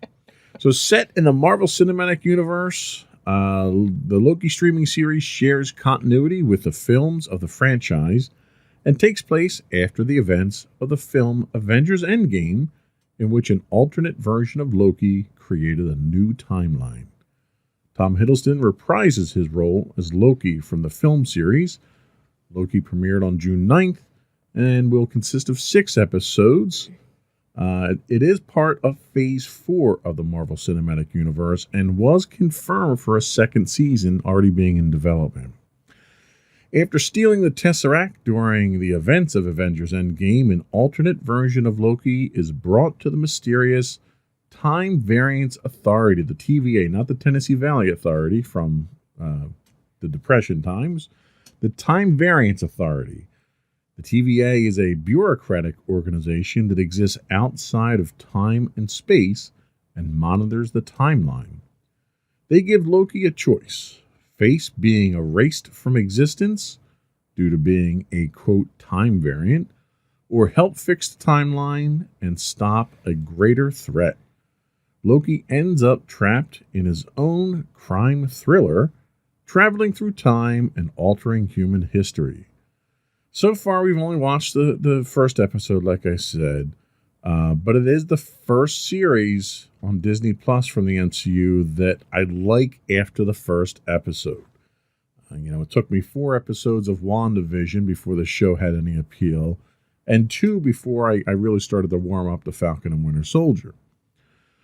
From my own perspective, that's a promising start for this show. I'm very excited to see it. I'm saying it's only 6 episodes, but I'm excited to see the rest of them for this season. I'm sure that some of that appeal has to be credited to Hiddleston's portrayal. I've always loved the character in his hands. And much to my surprise, part of the appeal is actually Owen Wilson's performance as well. I've never been a big fan of Wilson's. He seems one step above Nicolas Cage when it comes to a one-dimensional portrayal. I often struggle to see Wilson as anything more than a clueless pot-smoking surfer guy injected into situations for comedic relief. But in Loki, he's demonstrating a depth of character that utterly shocks me. He comes across as a grizzled veteran detective one might find in a classic noir Mickey Spillane novel, but with a worldly knowledge that makes the offhand observations he makes seem prophetic. The show's appeal might be the retro tech look that gives it a Fallout Vegas feel that I can wrap myself in like a comfortable blanket. But in reality, I'm sure it's a combination of all these things and the classic MCU comedy, drama, action vibe we all have come to love.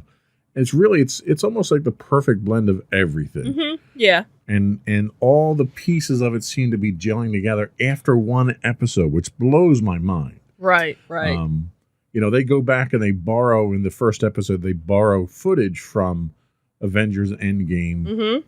to show the scene where he picks up the Tesseract, but they're thoughtful enough to actually reshoot some of that so you can see it from his perspective too. Yeah. So it gives you a whole new twist on how things happen. There's one scene where they kind of do a, this is your life segment, and they walk him through different parts of his life, Right. trying to prove the point of him being this cruel, sadistic, mean person who does things with no good reason. And once it's flaunted in his face, you actually start to feel sympathetic with the character, which you're not supposed to feel sympathetic with Loki. But Hiddleston pulls it off great. So my pick this week is Loki on Disney Plus. Episode 2 just dropped. 3 will be out on Wednesday of next week.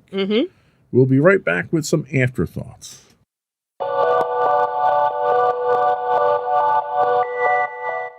So we have some return to normal. Right? Yeah. So let's talk about that. So first off, we had gone over the summer, to the mini Monster Mania mall shopping experience, whatever it was. So the Monster Mania convention that was supposed to be held in May had actually gotten pushed to August, which is the one that they do in Cherry Hill.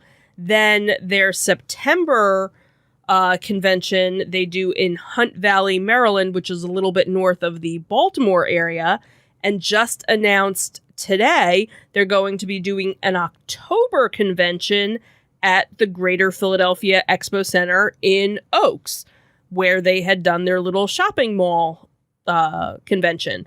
So this was just posted on their website today. They basically said, hey, everybody said you should really do something at the convention center. And they were like, you know what? We're going to make this happen. So it's a nice kind of halfway point for fans that go to the Maryland show and fans that go to the Cherry Hill show. It's going to be a totally different venue for them because those other two venues are basically done at a hotel where they kind of take over the hotel lobby and some of the conference rooms and convention areas. So here it's going to be, I think it's probably going to be a fantastic venue for them because they'll be able to fit a lot more people where people won't be on top of each other. There'll be, more spacing out. And, we've gone to Oaks for various different things. The parking, there's just a always fantastic venue. It's such a user centric or a shopper or fan centric venue. Right. It's easy to get to. There's places to eat afterwards. It's not for us. Being in South Jersey, it's not that bad of a drive for us. For anybody that's in Philly or other areas, it's pretty easy to get to. So getting in and getting out, because they've got 4 main halls in there that can be combined and reconfigured. Right. And getting in and out of there is so easy. They're so set up. They've got multiple entrances on major arteries. Yeah. And everything that we've ever gone to there has been run so smoothly. Yeah, we've never gone to anything there that we had an issue with. It's and really even one of my favorite expo centers. Right. And even when we went to the shopping mall where we were like, how is this going to work? Yeah. Is it going to be in a parking lot?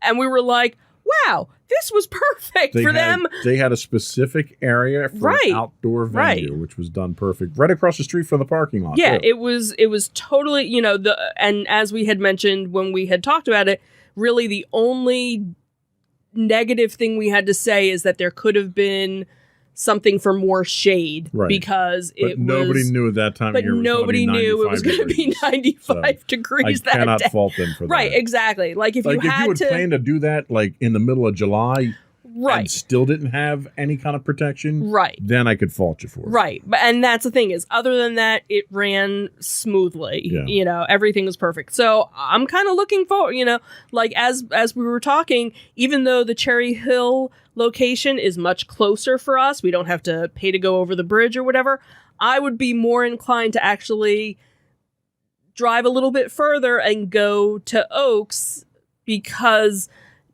the Cherry Hill experience, parking is always a pain in the butt. It's always very crowded. Yeah, it's You know, nice, but it's just right. so packed in there. It's just Right. it's not set up. And maybe in the early days when the show wasn't Right, so big, it worked right. out well. And now But they've now gotten it's just so they've big that gotten it too doesn't big. work there. So I'm kind of excited to be able to go, and it's close to our wedding anniversary. So, you know, maybe it'll be a cool, hey, wedding present. Yeah. The ticket prices were basically the same as their other conventions. $25 for Saturday. I believe it was $30. Your pre-COVID pricing. Your pre-COVID pricing. Guests haven't been announced yet, but as they You know do, they're gonna have 'em. yeah, you know they're going to have. And there's going to be some themed reunion because they do it in almost Yeah, there's every one of always them. some sort of themed reunion where they get, you know, 3 or 4 stars from some 80s or 70s horror movie all together. So very cool. They even had blocks of hotels available for people that aren't from the area who are driving a bit. So if you go to monstermania.com, all the information is there.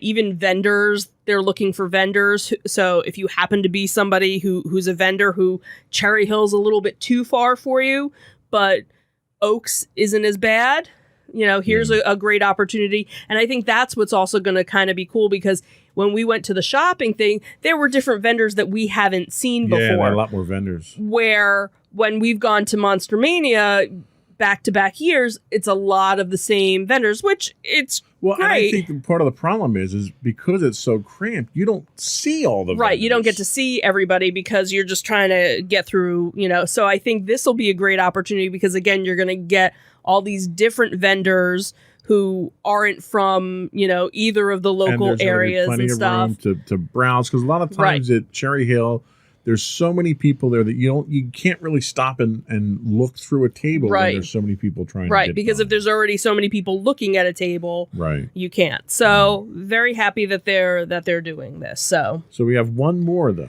yeah, so we have one more, and this one, when you had to go to Maryland for work, one of your co-workers down there, who knows you're a geek, had given you the flyer for it, and it is the Ocean City Comic Con, and they are coming back in 2021. And that's Ocean City, Maryland, Ocean not New City, Jersey. right? Ocean City, Maryland, with all the vendors, guests, cosplay, panels, video games, screenings that you've come to love, and adding some new surprises. So it is at the Roland E. Powell Convention Center in Coastal Highway, Ocean City, Maryland.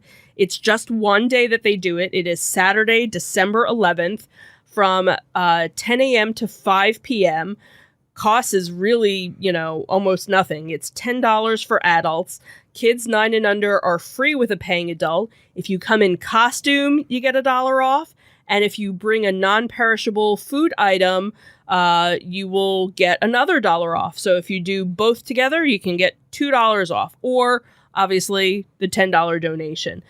Tickets are only sold at the door, so there's no buying of tickets. Where, just to mention, for Monster Mania, you can go online and buy tickets ahead of time right now. So they have different areas where you can get information. So if you go to twitter.com Ocean City Comic, or their Facebook page, which is Ocean City Comic Con, their Instagram page, or you can contact them on their website, which is oceancitycomiccon.com. You can get more information. This is one, what happened? Well, They obviously didn't have it last year. and the year before that, we had were just- actually going to Disney that year. Oh, okay. I remember there was Yeah, something we where had a schedule conflict because that was our Disney vacation Okay. around the holidays. Okay, so this will be kind of cool because we don't have anything Yeah. planned. And it's a great one because it's off season. You know, by Right, December, exactly. you haven't had a Comic-Con or a convention for probably 2 or 3 months. Right, so you're kind of itching for something. It's also right before the holidays, so maybe And there's I- an opportunity to find. and I have it on some good holiday authority presents. that if you want to go down and stay overnight, there are plenty of rooms and the rates are great that time of year. I was in going to Ocean say, City. because you know, and it'll be kind of interesting to see what Ocean City is like. And Ocean City does not shut. Ocean City is very similar to the Jersey Shores. They don't shut down in the off season entirely like they used to. Okay. There's plenty of restaurants that are open. Some things There's that are venues open. that are open down there. So they're really, and this is one of the things that they're trying to do. They're really trying to keep that year-round attraction going. So that's probably why they do it. Yep. This time of year, because they get great rates on the venue as well. Yeah. So yes, we are definitely looking forward to it. Maybe, you know, any of our friends or whoever that are interested, you know, we'll try and do like a meetup or something. Yep, who knows? That would be cool. You know, maybe we'll get a booth down there and we'll do a podcast on location. You never know. There you go. You never know. But I think that was all we had today, right? Yep. Before we go, I do want to once again remind folks to subscribe to the podcast. You can get audio versions of this podcast listed as Insights into Entertainment, or you can get video versions of all the podcasts listed as Insights into Things on Apple Podcasts, Spotify, Google, Stitcher, iHeartRadio, TuneIn, etc. I would also invite everyone to give us some feedback. You can email us at comments@insightsintothings.com. You can find us on Twitter at insights_things. On Facebook, we're at facebook.com/insightsintothingspodcast. On Instagram at instagram.com/insightsintothings. You can get audio versions on the web if you don't have a podcatcher at podcast.insightsintoentertainment.com. You can find the video versions of all of our podcasts from all three versions at youtube.com/insightsintothings. We do stream 6 days a week, both on YouTube and Twitch. You can get us at twitch.tv/insightsintothings. And finally, if you go to our main website and want to get links to any of our things, you can go to insightsintothings.com. And we do have... Dun, dun, dun, dun! We finally have profile pictures up for our hosts. You can check that out on the website as well. These are themed with what application was it? Voila! Voila! So it made us very Pixar-y like. So, yes, so, you know, being the Disney people that we are. Right. Well, so if you most of us. only consume the audio version of this podcast and want to know what we look like in a cartoon, I really do look as bad as I look. Oh, stop! You don't look that bad. I think it's nice that we have like the roses in the background. You can't even tell. That's because you're such a fantastic photographer and you set the shots up. What can I say? But that's all we have for this week. Yep. Another one in the books. Have a good week, everyone. Bye. Bye.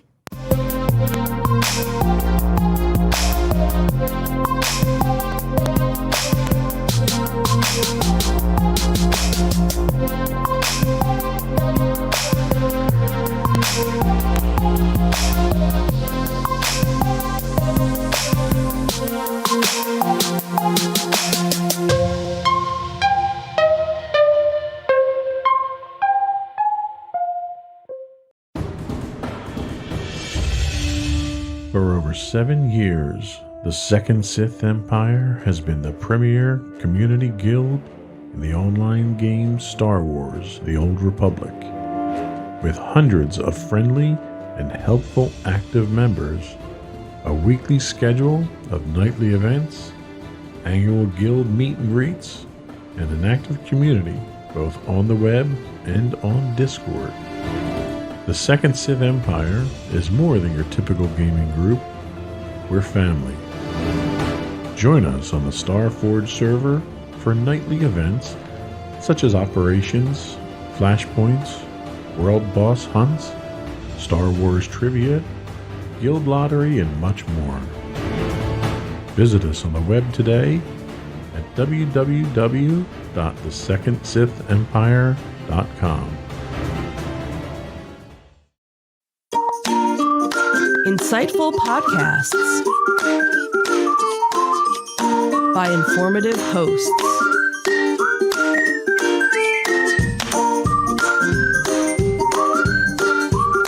Insights into Things, a podcast network.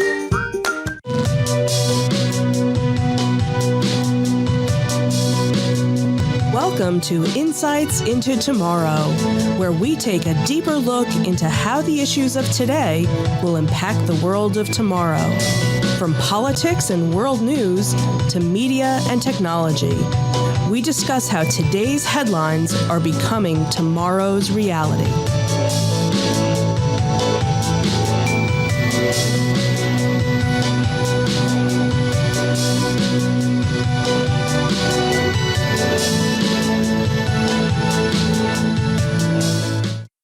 Welcome to Insights into Tomorrow. This is episode 12, The Cryptocurrency Conundrum. I'm your host, Joseph Whalen, and my co-host, Sam Whalen, today. Hello, everybody. How you doing today, Sam? I'm doing okay.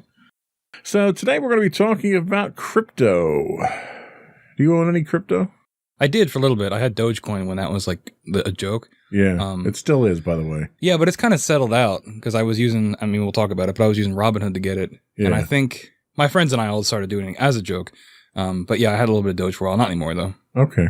Doge actually is not that difficult to generate. It's not like your Bitcoin and stuff like that where it's finite and crypto complicated. Yeah, I don't know how any of it works, though. That's the point of this show. You'll explain it to all of us in great detail. Yes, I will, hopefully, in terms that we can all understand. But before we do that, I would suggest folks subscribe to the podcast itself so you get it first thing Monday morning at 8 o'clock when they come out. You can subscribe to the audio version of the podcast by looking us up as Insights into Tomorrow. The video versions of the podcast and all of our network podcasts are listed as Insights into Things. You can get us on Apple Podcasts, Spotify, Google, Stitcher, pretty much any place you can get a podcast these days. I would also invite folks to give us your feedback. Email us at comments@insightsintothings.com. Let us know how we're doing on Twitter at insights_things. You can give us feedback on Facebook at facebook.com/insightsintothingspodcast. Shoot us a note on Instagram at Insights Into Things, or you can reach out to us on our website at www.insightsintothings.com. So today, what we're going to be doing is we're going to take a look at what cryptocurrency is.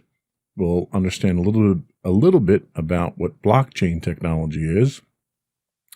Then we're going to take a look at some of the real-time or real-world impacts that cryptocurrency is having on today's economy and whether it's worth investing in.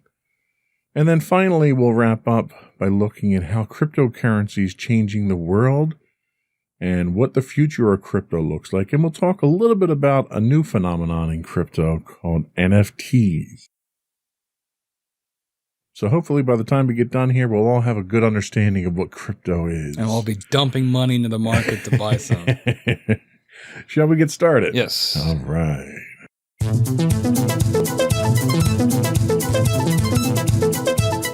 So, what is crypto? So, this definition of crypto comes from NerdWallet. Figure that was kind of a safe place to go to.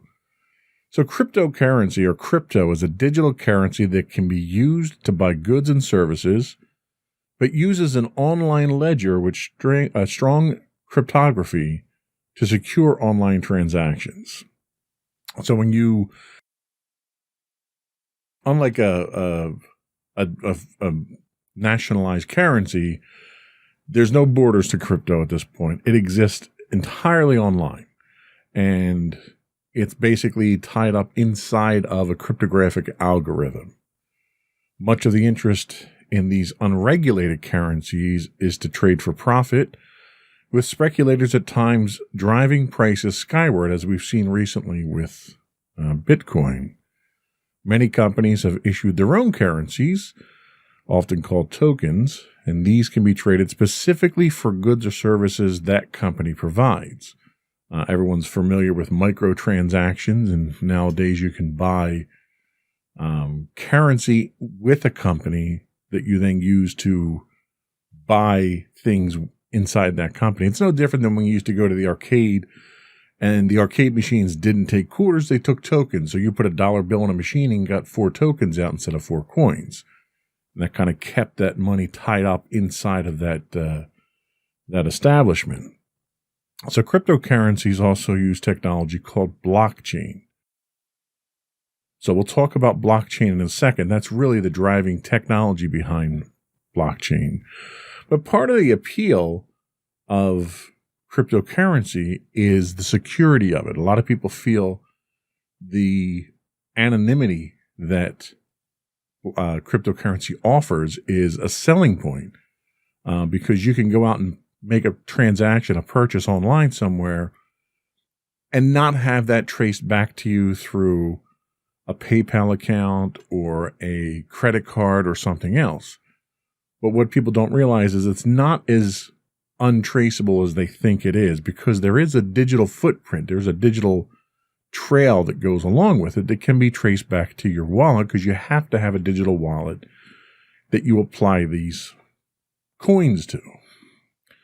So, with that in mind, questions, statements, inquiries? No, I think that all makes sense. I mean, my familiarity with Bitcoin is mostly from the last season of Mr. Robot, actually, which ended a while ago. But in that show, the economy basically tanks, and this one company, eCorp, comes up with eCoin, which is basically takes the place of physical money. So everybody has their eCoin wallet on their phone. So I kind of got the concept a little bit from that. I mean, it's a fictionalized portrayal, but they did their research in terms of, using Bitcoin as a replacement for physical money. Sure. And really, I mean, money is, currency itself is anything that has a value associated with it that you can trade for things. Whether it's paper money that we have, whether it's gold coins because the material that it's made from has a value associated with it, or nowadays with U.S. currency where there isn't a backing to it. There's no silver or gold backing to it. There's an intrinsic value based on the current economic state. So as a result, the dollar goes up and down depending on what our trade state is and other factors in the world. Cryptocurrency is the same sort of scenario, but it's affected by things very differently. Like one of the things that we're seeing nowadays is Bitcoin is soaring right now.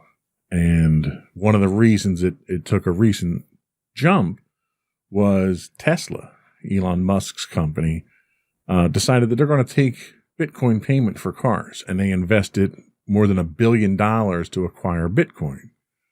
Well, anytime a commodity is purchased in volumes like that, the cost of it goes up just because of the perceived value of it at that point. So you have speculative investment like that that's causing a rise in value. Yeah, that happened with, we talked about Dogecoin earlier too.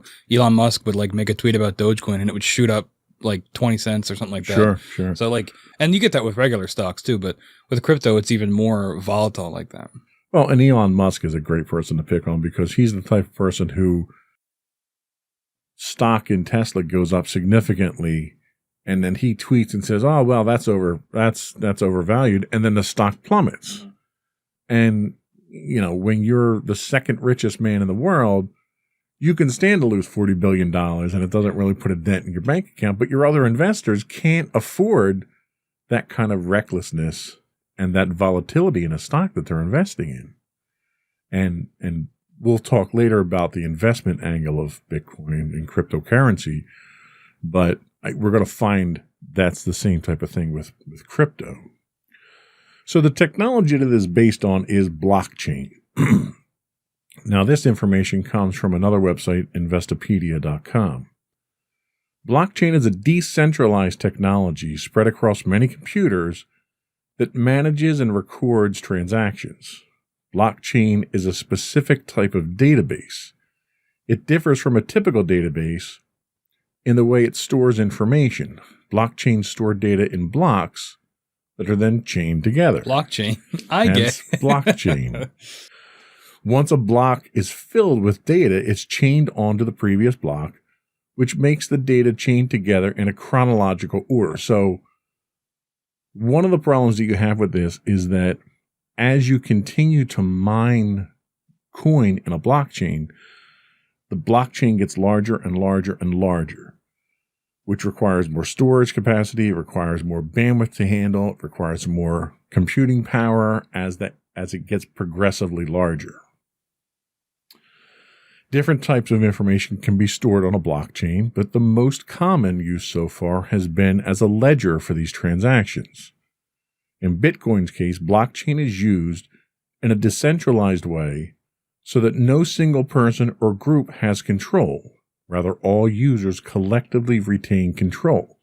So when you're going to mine Bitcoin, you download whatever the current version of that blockchain is. The entire thing.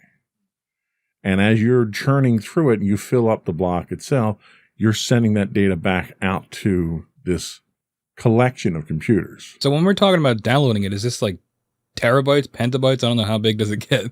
I don't know what the last count was, but you're talking a massive amount of data right now. Like it would take, I think I was looking at numbers earlier, and it took 8 hours or so over a gigabit line to download the current one.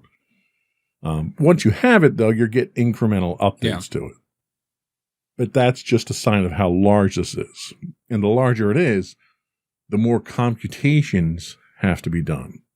So the problem a lot of people are running into is that in order to mine Bitcoin now, people are using very sophisticated hardware. In fact, NVIDIA just came out with their latest line of video cards, and they cryptographically crippled them through a driver update so they couldn't be used for blockchain, because what's happening is you're actually burning more energy in computational power and cooling to run these machines than you're generating in actual funds. So it's environmentally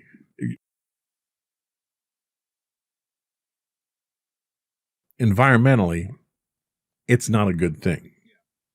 I mean, we're not drilling another hole in the ozone or anything, but this is not going down the right path.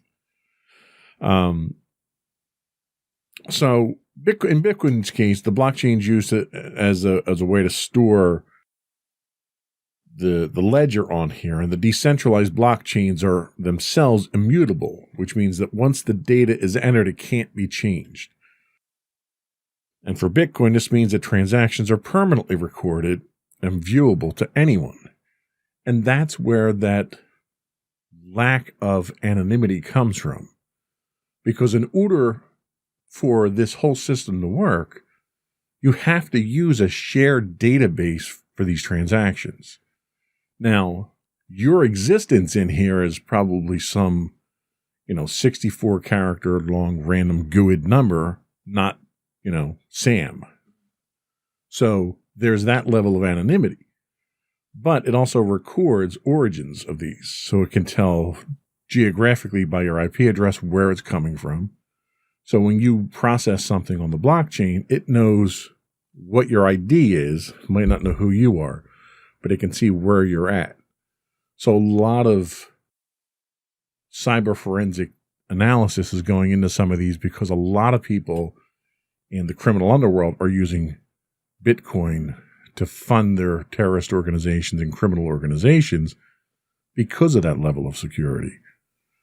So as a result, federal authorities and government authorities around the world are developing new tools to try to de-anonymize some of these transactions to track it down so that they can generate evidence against criminals. So that's really what blockchain is. It's the technology behind, it's the database behind cryptocurrency. Questions, comments? No, I mean, it seems relatively straightforward so far. So my only thing is, how does this translate into actual value? Because I understand how you get it and how it's made, but is it just because there's so much of it that it gives it value?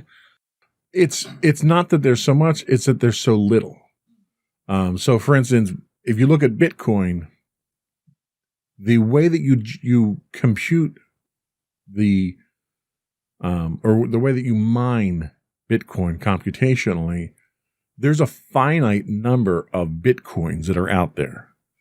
And the more that are found, the fewer that can be found. So it's almost think of it like a baseball card. 10 Ricky Henderson rookies are made. That's all that will ever be made. And they're all in packages that are sitting in stores. So when the first one gets purchased, it's worth, say, $1,000. But when the second one gets purchased, you know that there's only 8 more out there. So the value of the ones that are found go up until all 10 are found. And then there's a fixed value because they exist. They're the only ones that are going to exist. So that's why you have Tesla getting a bunch of it. Exactly. And then it skyrockets. The problem that you run into is as people trade it and buy and sell and companies start to adopt it as an actual currency, it gets more precious because you have a finite pool of resources now that are now being traded in large blocks. So people fight over it and then exactly. Then you have governments. Like, for instance, Russia has outlawed Bitcoin. So you can't use Bitcoin in Russia to do anything. Where in the United States, I could spend Bitcoin to buy a pizza. It's literally that simple. And in the early days of Bitcoin, it was used very frivolously. It was generated a lot on colleges because a lot of college students would use computers on campus because of the computational power to generate these. So you'd have students that would have 10 Bitcoins that would generate overnight. Then they'd want to order pizza. Well, they didn't have any cash, so the local pizzeria would accept Bitcoin. So you'd spend 2 Bitcoin to buy a pizza. And 1 Bitcoin now is worth like $10,000 or something like that. Right. So you have people that spent over $20,000 on pizzas when they were in college. So that's why the volatility of it kind of makes for opportunities, but it also makes for misuse of the currency as well. So we're going to take a quick break and we'll come back and we'll talk about what the impact of cryptocurrency is on today's society.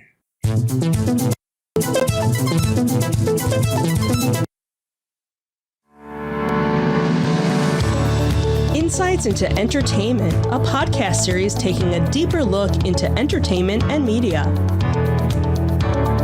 Our husband and wife team of pop culture fanatics are exploring all things from music and movies to television and fandom. We'll look at the interesting and obscure entertainment news of the week. We'll talk about theme park and pop culture news. We'll give you the latest and greatest on pop culture conventions. We'll give you a deep dive into Disney, Star Wars, and much more. Check out our video episodes at youtube.com/insightsintothings. Our audio episodes at podcast.insightsintoentertainment.com, or check us out on the web at insightsintothings.com.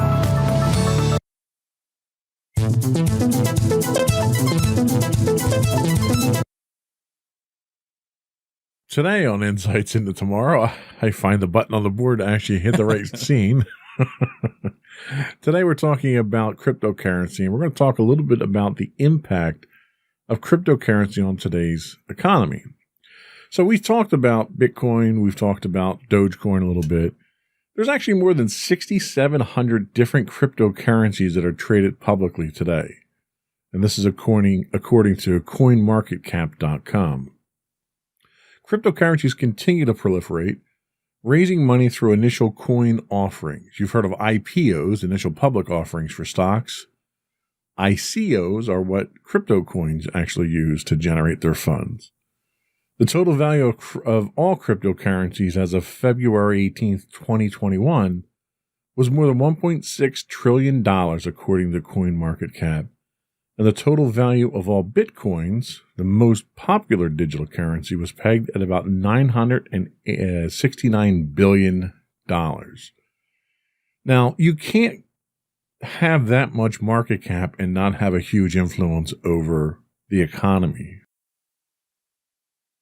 I mean, I can't, it's hard for me to imagine another segment of the economy other than like Apple, that's $1 trillion company, that has that kind of influence over it. So just that value alone gives you a footprint and a place at the table that countries, I mean, that's more value than most countries in the world actually have as far as value goes. What are your thoughts on that? I mean, that's an astounding amount of wealth.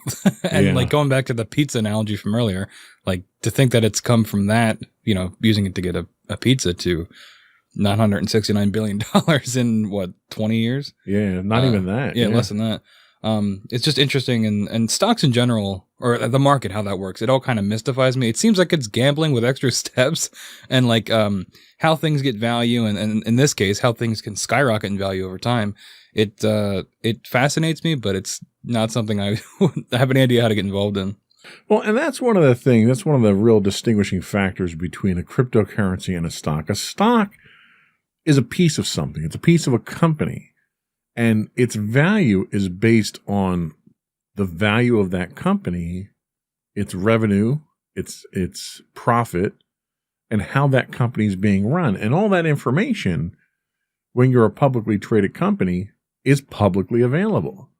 So if you want to go do the research on Intel and see how much Intel is worth, you can see what their assets are, what their liabilities are, what their profits are, what contracts they've landed over the last 12 months.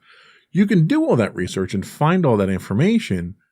And largely that's what, analysts and stockbrokers do for you. They do all that work for you and come back and say, okay, buy Intel because they're worth it.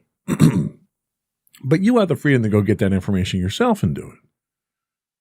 You lack that information for the most part when it comes to crypto. I mean, crypto isn't representative of anything substantial. It's literally data that's being passed around. And a lot of people have a very difficult time wrapping their heads around that. It's hard to understand why you would need something like that. Granted, you can have a currency that doesn't have borders. So, for instance, you have the euro versus the dollar.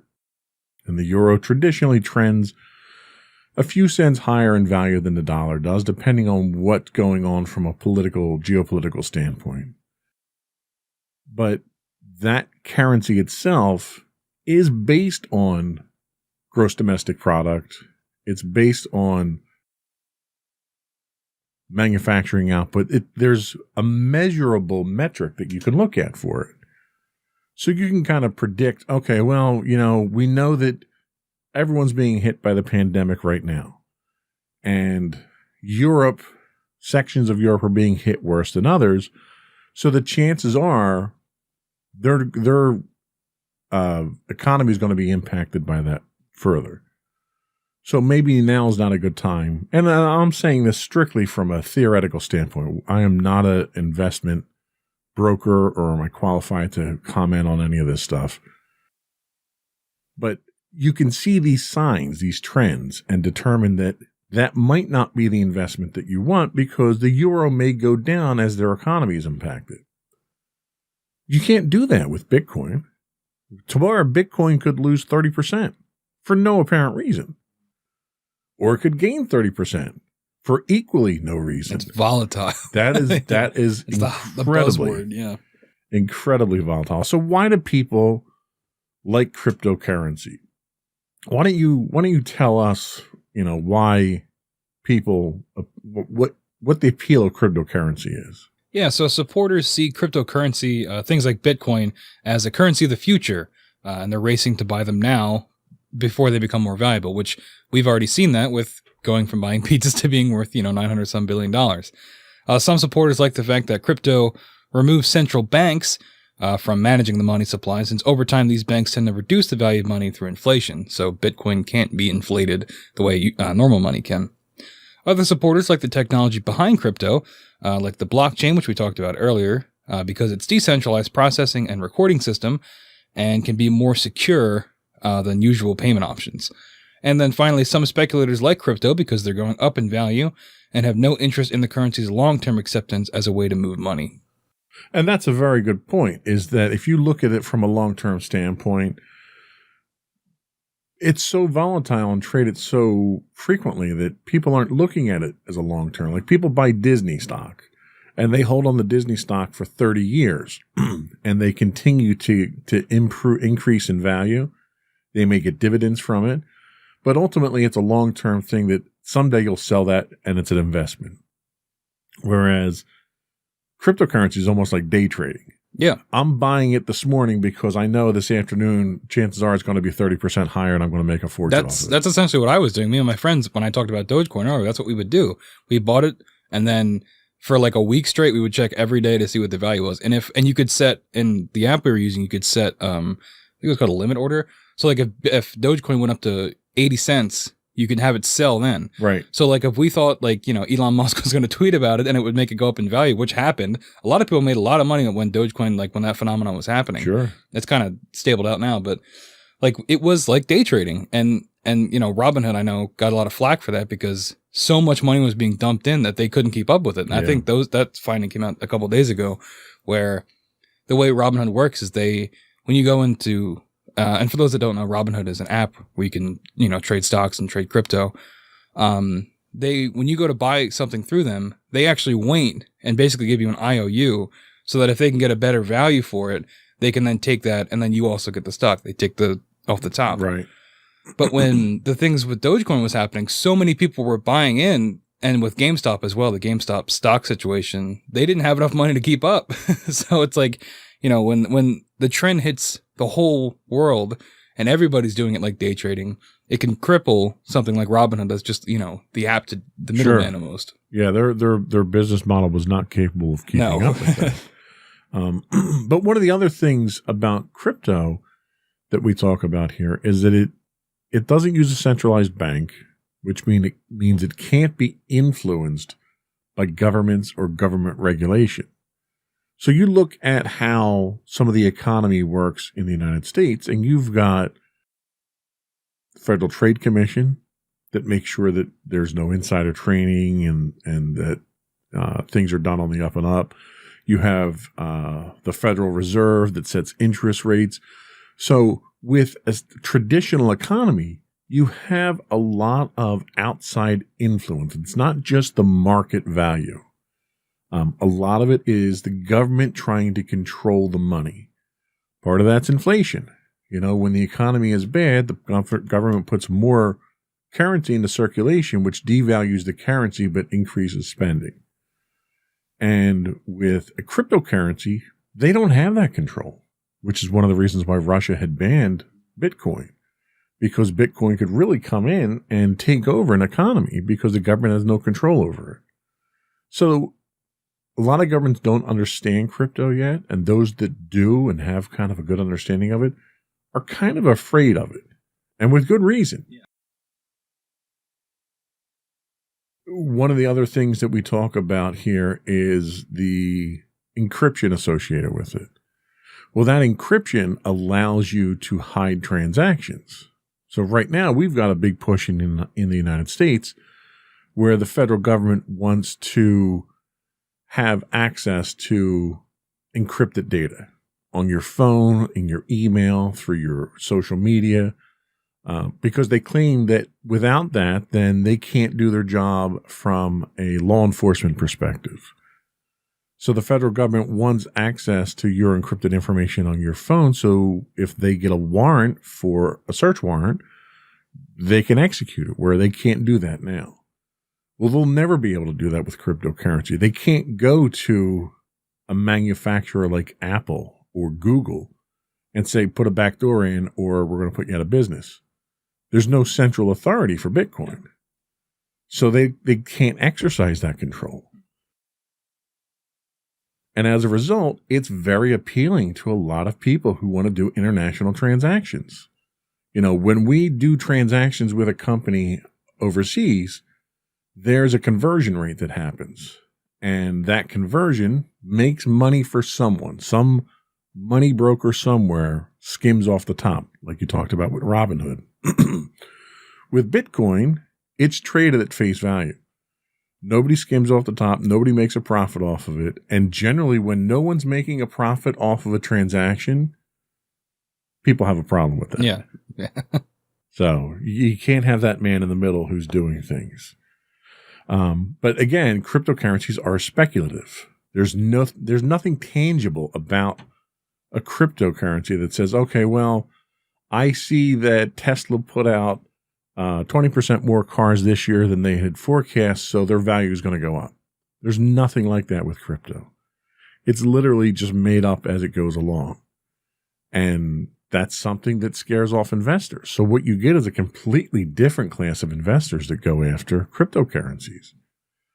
As an investor myself, I'm very risk averse.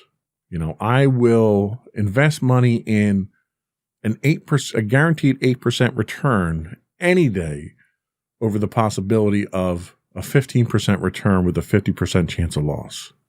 That's just the way I am. I'll always go for the sure thing. I mean, like, I've been investing a little bit. Like, I don't, as I've made clear by this show, I don't really understand how a lot of this stuff works. So I've been using Robinhood, and they got in trouble for kind of gamifying it. But I like that personally because it makes it a lot easier to understand.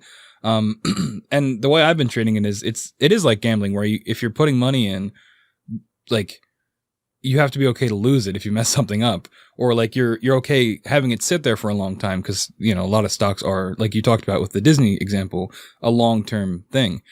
So I haven't been doing it enough to understand how I do it. But at least with the crypto stuff, I was doing it daily, trying to get like just the smallest amount of value out of it. Where it's not a set 8%, a guaranteed 8% return like you were talking about. So it is weird seeing the comparison of, play it safe long term, but with crypto, it's play it now and hope for the best. Absolutely.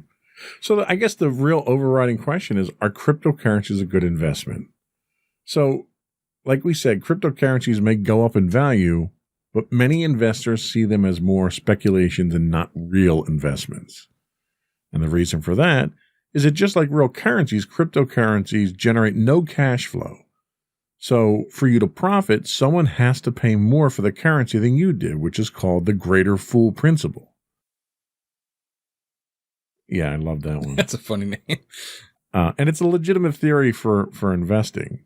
But if you contrast that to a well-managed business, which increases its value over time by growing the profitability and cash flow of an operation, experts note that cryptocurrencies such as Bitcoin may not be that safe.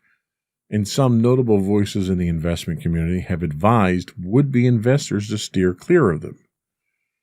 Because it's gambling. Yeah, it's just gambling. You hit the nail on the head. You're probably better off going to Vegas and betting, $5,000 on black at the roulette than you aren't putting it in to cryptocurrency. Of a particular note, Warren Buffett compared Bitcoin to paper checks, saying, quote, it's a very effective way of transmitting money, and you can do it anonymously and all that. A check is a way of transmitting money too. Are checks worth a lot of money just because they can transmit money? And I think that really boils it down, because in order to do anything with Bitcoin, you either have to generate them through very complex, very costly computational efforts, or you need to buy them. So if you invest the money to buy them, you've paid somebody money for money. Really. Yeah. And you're paying that conversion rate. Mm-hmm. If you generate it, then you're paying the money to actually, it's not free. Like a lot of people think that, and that's part of the problem, is that people think that, oh, well, cryptocurrency, I can generate that, I can quote unquote mine that on my computer. Well, I already own the computer, so it's costing me nothing. If I can mine 3 Bitcoin, that's a fortune. Well, you're not mining for nothing. You're paying the electric bill.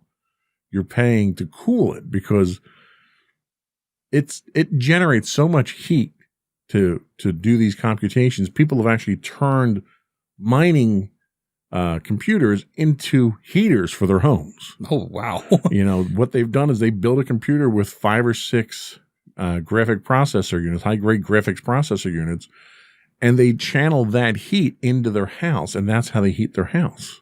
That's insane. I saw one person who lived out in Colorado or something like that, and he actually funneled the heat from his cryptocurrency computer to a chicken coop, and that heats the chicken coop outside. Well, there you go. But that's no different than, because you're still paying to use that power.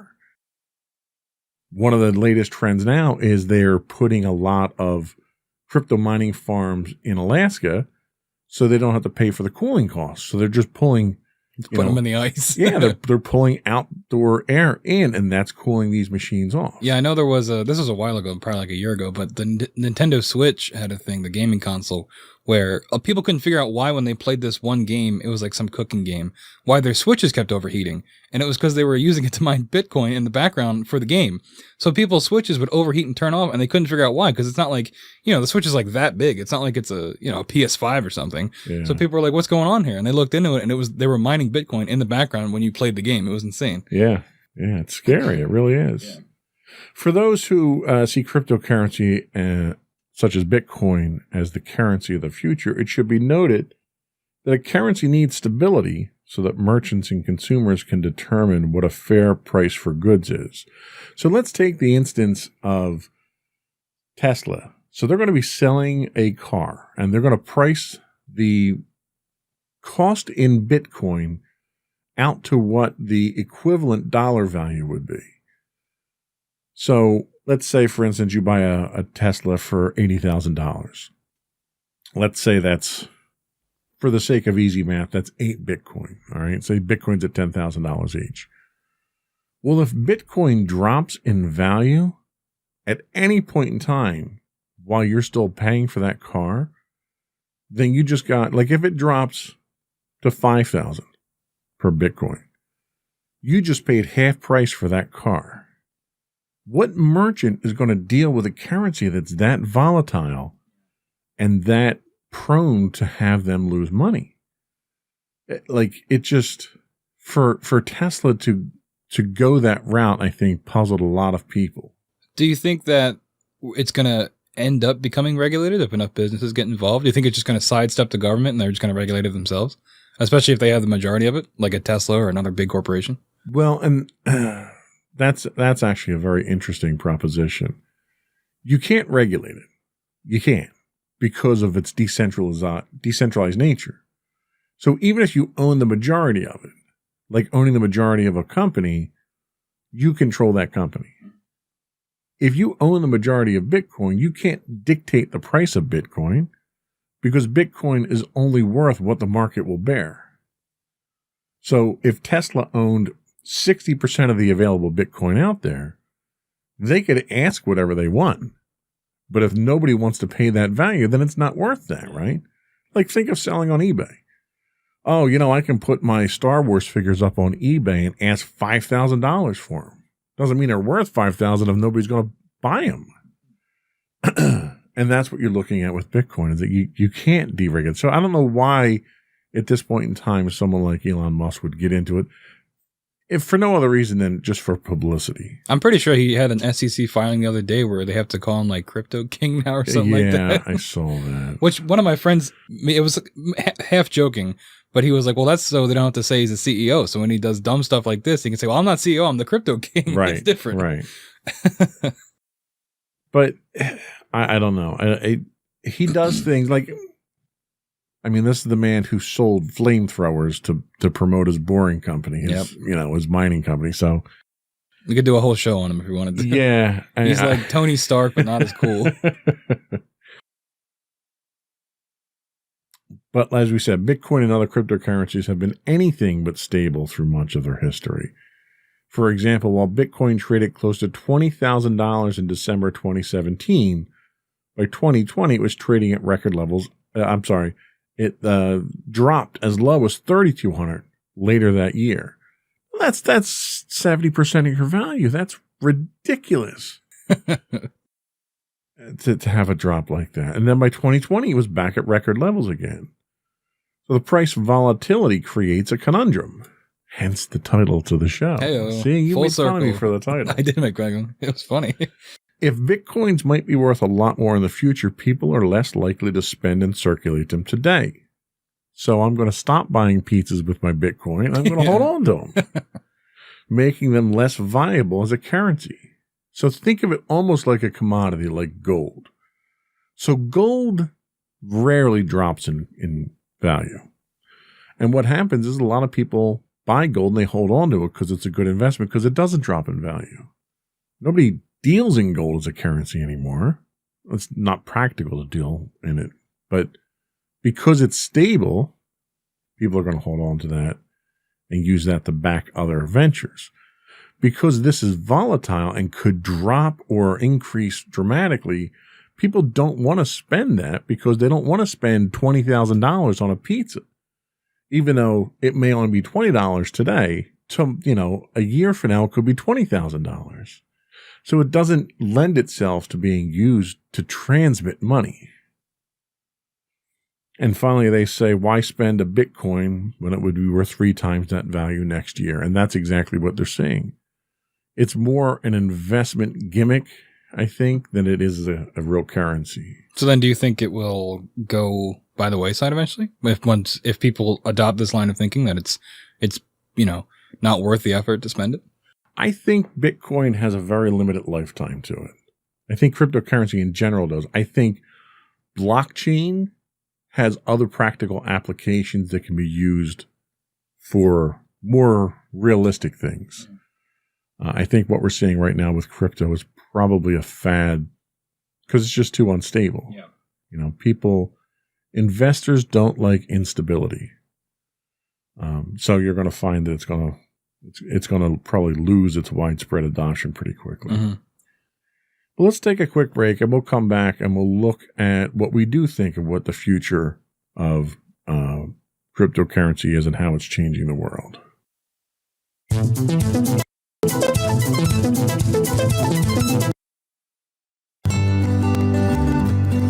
Insights into Teens, a podcast series exploring the issues and challenges of today's youth. Talking to real teens about real teen problems. Explore issues from braces to puberty, social anxiety to financial responsibility. Each week, we talk about the topics concerning today's youth. We look at how the issues affect teens, how to cope with these issues, and how parents, friends, and loved ones can help teens handle these challenges. Check out our video episodes on youtube.com/insightsintothings. Catch our audio versions on podcast.insightsintoteens.com or on the web at insightsintothings.com.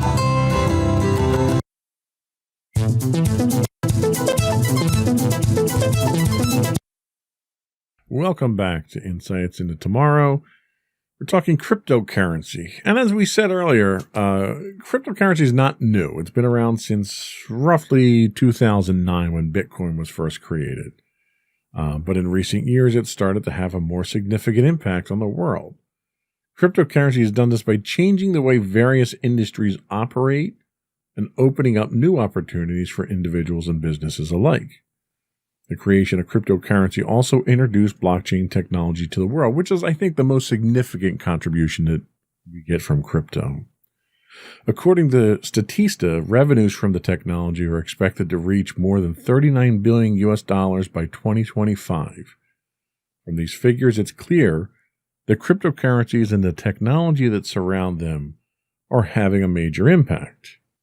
Here are some of the examples of how cryptocurrency is changing the world. Why don't you tell us about these? Sure.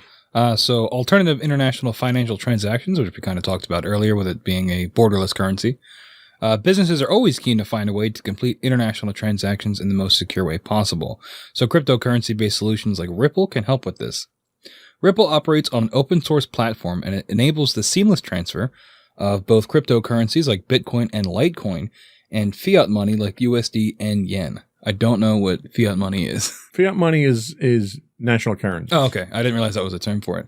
And then finally, the main process of Ripple is payment, settlement, and remittance that is similar to the traditional SWIFT system, which is used by financial institutions. What is the SWIFT system also? Well, SWIFT system we're not going to go into today. Okay. That's a lot more complicated. Okay. Yeah, we'll get an economist next time to break that down for us. Yes. Second, more options for secure online payments. Cryptocurrencies and blockchain technology can make it easier for people to make online payments.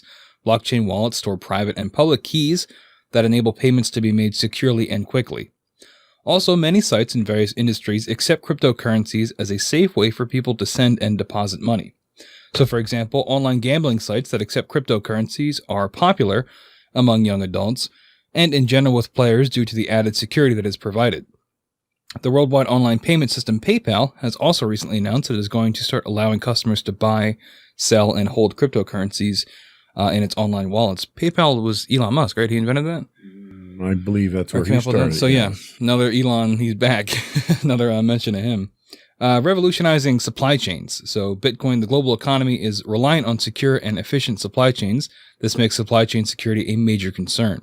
The blockchain technology that enables the use of crypto can also be used to improve the security of supply chains thanks to its transparency and decentralized nature. Certain currencies like Walton Chain and VeChain, or VeChain, are specifically aimed at improving the safety and speed of supply chain operation. Providing a platform for creatives, it can often be difficult for professionals like musicians to sell content without interference from middlemen like producers. So they can use crypto like XRP to allow them to sell content directly to consumers. This is because consumers can access the content and pay for it using a real-world payment solution. That's an interesting note. I never thought of that, of how it can be used to actually help people that might be, scammed by a producer or something like that.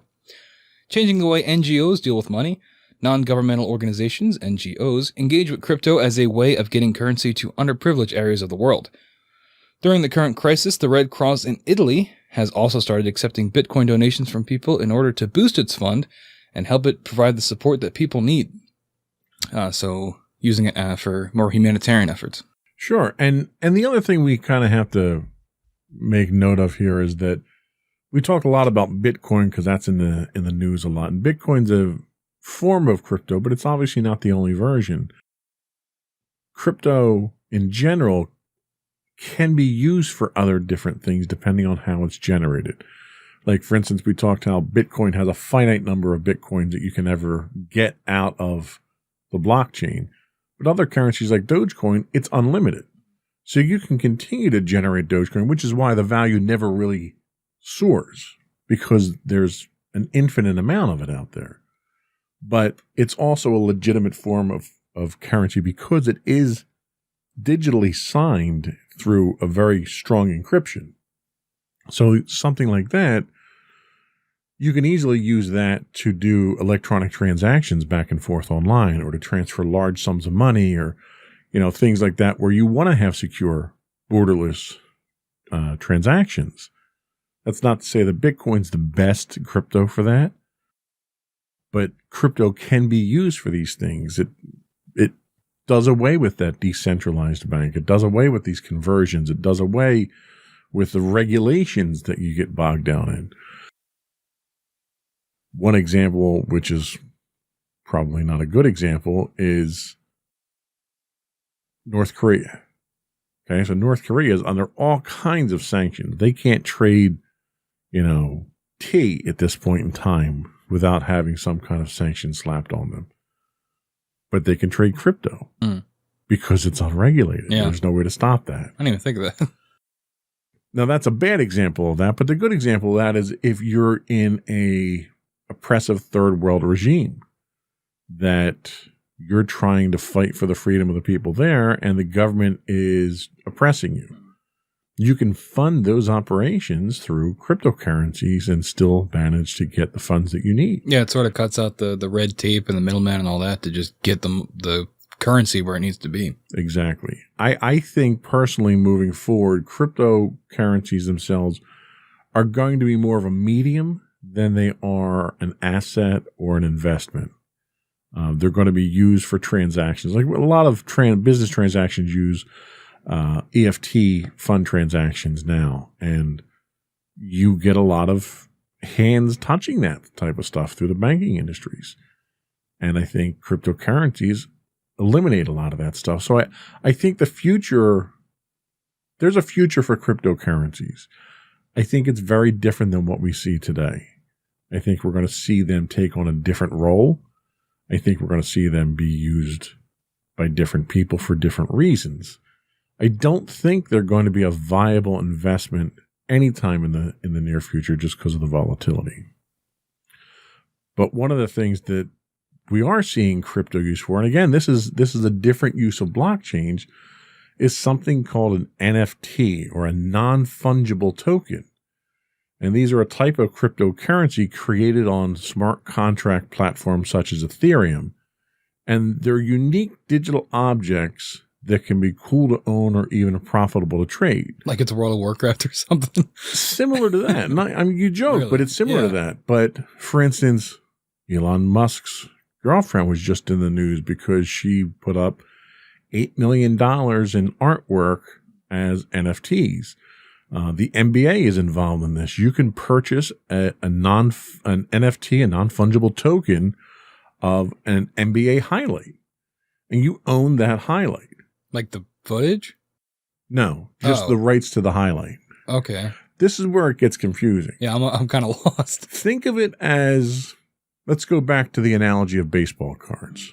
All right. So as a kid, I would buy baseball cards. You'd go out to the store, you'd buy a pack of them, you'd open them up and you'd see what card you got. And if you got a rookie card of somebody that you knew was good, you held on to it and it had value. I could take that to a trading card store somewhere and sell it.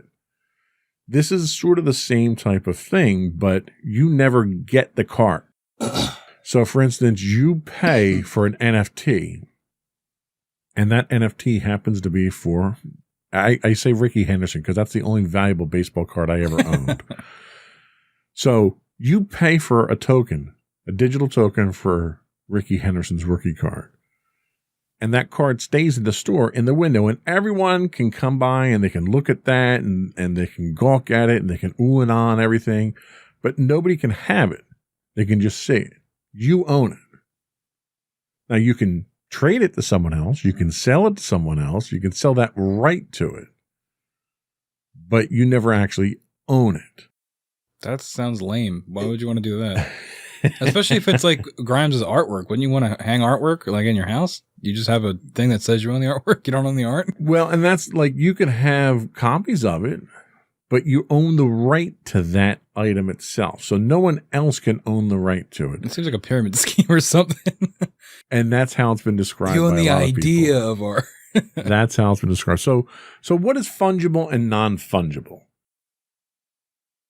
You're asking me? Yes. Oh, well, conveniently enough, we have a very well-produced show notes. Cryptocurrencies can be fungible, meaning all the currency's unit, i.e. tokens, are the same and equal, like grains of rice or dollars. Non-fungible tokens are the opposite. Every cryptocurrency unit or token is unique and cannot be replicated. This, quote, non-fungible property can be used for many things, even certain types of currencies. But the current NFT craze is mostly fueled by digital art and collectibles, kind of like we talked about. People have figured out that a unique digital object can be interesting, cool, and even have a significant monetary value. It's why the space has recently blossomed, encompassing thousands of projects involving artworks, gaming, and sports. So how do NFTs work? So it really depends on the platform, right? So given the vast majority of NFTs that are created and traded on Ethereum, let's focus on that. So NFTs created on Ethereum's blockchain, which is immutable, meaning it can't be altered, like we've talked about all blockchains. No one can undo your ownership of an NFT or recreate the same one. They're also, quote, permissionless. So anyone can create, buy, or sell an NFT without asking for permission. So if you're an artist, you can create your own NFTs. You don't have to license it through someone else. So how does that work with like the NBA? So the NBA creates their NFTs for these highlights. Okay. And they're the only ones that can create their NFTs. Right. Gotcha. They're the authority for it. Every NFT is unique and can be viewed by anyone, just like that card in the window. Anyone can walk by the window. So again, it's like the analogy I gave you with having a card that's forever available for people to use. I don't know why people would do it. Yeah. People are doing it. There's a huge budding industry, which is why I threw it in at the end of the notes here, because it kind of was an afterthought in my research in doing this. But I wanted to put it in here as another example of how blockchain itself is being used without it being technically a cryptocurrency. And I guess, let's take a step back and talk about where we think it's going to go. So we're going to take a quick break. Our last break, we'll come back and we'll talk about what the future of cryptocurrency is going to look like. For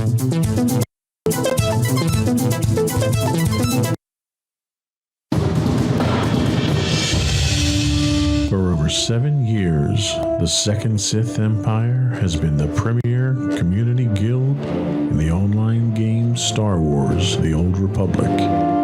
With hundreds of friendly and helpful active members, a weekly schedule of nightly events, annual guild meet and greets, and an active community both on the web and on Discord.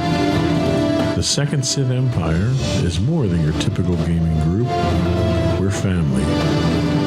Join us on the Starforge server for nightly events such as operations, flashpoints, world boss hunts, Star Wars trivia, guild lottery, and much more. Visit us on the web today at www.thesecondsithempire.com.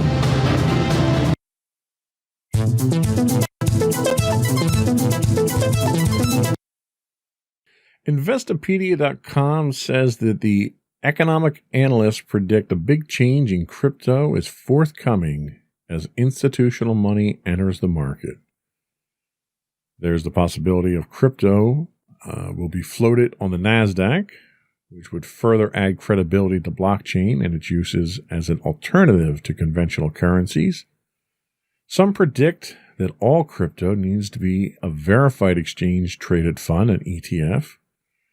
An ETF would definitely make it easier for people to invest in Bitcoin, but there still needs to be the demand to want to invest in crypto, which might not automatically be generated with a fund. What do you think? Where do you think we're going to go with crypto based on the discussion that we had here? What do you think its future is? Well, I didn't know a whole lot about it going in, and I've definitely learned a lot today. So I said I'd probably agree with a lot of what you're saying, is that it seems like it's the blockchain element of it seems like it's useful and can be used for lots of other things. But breaking it down in terms of the actual reasons to invest in it, and there not really being that many, and the volatility of it too, I think unless there's a change in that and how that works, which I don't know how you do that, it seems like, the best thing we're getting out of this is the blockchain technology. Right.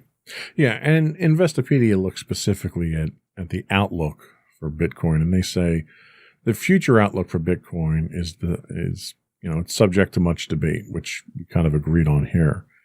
While the financial media is proliferated by so-called crypto evangelists, Harvard University professor of economics and public policy Kenneth Rogoff suggests the, quote, overwhelming sentiment among crypto advocates is that the total market capitalization of cryptocurrencies could explode over the next 5 years, rising to $5 to $10 trillion, which is, astronomical. The historic volatility of the asset class is no reason to panic, he says. Still, he tempered his optimism with that of the crypto evangelists' view of Bitcoin as digital gold, calling it, quote, nutty. Yeah, that's the official economist term. That is the official term, stating its long-term value is more likely to be $100 than $100,000. Rogoff argues that unlike physical gold, Bitcoin's use is limited to transactions, which makes it more vulnerable to a bubble-like collapse. Additionally, the cryptocurrency's energy-intensive verification process is vastly less efficient than systems that rely on a trusted central authority like a central bank. And I think that's really a great place to make that distinction, is that the value or the viability of a Bitcoin is in its computational authority, whereas the value of a traditional currency or stock is in its institutional authority. And being decentralized with no institutional authority, you have to rely on that encryption to know what the value is and to know that it's a legitimate transaction. What are your thoughts on that? I mean, it makes a lot of sense, right? I mean, even this guy that we just quoted, he starts off with towards the more optimistic side, saying, it could be trillions of dollars in the next couple of years. But then once he thinks about it seems like he tempers it, being like, well, it's also very volatile. And, he'd say the word bubble. And that kind of got me thinking of like, maybe this is a bubble. Maybe it has the chance to collapse. And especially with it being like, so nebulous too, that it might even lend itself further to a collapse. Like, .com and things like that back in, what was it, the 90s, right? When that happened? Late 90s, yeah. Yeah. So maybe, I mean, I hope that doesn't happen because it seems like it's interesting technology. I hope that it doesn't completely collapse. And if it does collapse, maybe it can come back in some way. But yeah, it just seems like overall it's better to just be safe than sorry. Sure. Yeah. I think, we both agree that there's probably a lot more scrutiny to be paid to this. Bitcoin's main benefits of decentralization and transaction anonymity have also made it a favored currency for a host of illegal activities, including money laundering, drug peddling, smuggling, and weapons procurement. This has attracted the attention of powerful regulatory and other government agencies, such as the Financial Crimes Enforcement Network, the SEC, and even the FBI and Department of Homeland Security. In March of 2013, when this was an infant state here, the Financial Crimes Enforcement Network issued rules that defined virtual currency exchanges and administrators as money service businesses, bringing them within the jurisdiction of government regulation. In May of that year, the Department of Homeland Security froze an account of Mt. Gox, the largest Bitcoin exchange at the time, that was held at Wells Fargo, alleging that it broke anti-money laundering laws. New York's Department of Financial Services issued subpoenas to 22 emerging payment companies, many of which handled Bitcoin, asking about their measures to prevent money laundering and ensure consumer protection. So these are very real cases out there that the government, fearing what you can do with this cryptocurrency, and they're fearing it under the guise of illegal activity, which is legitimate, but their fear goes a lot deeper than just illegal activity. Their fear goes to a lack of control, a lack of regulation. I mean, the federal government does not like things it can't regulate. Yeah, and it seems like they're most likely going to use the crime angle to get their foot in the door, right, for increased regulation. And they were doing the same exact thing with encryption on your personal phones. And even the encryption on your phones, they're taking it even a step further, and they're hammering home this whole idea of child pornography and child exploitation, and that's why, let's do it for the children. Think of the children, yeah. Right, and that's really what they're hammering home to try to crack your encryption.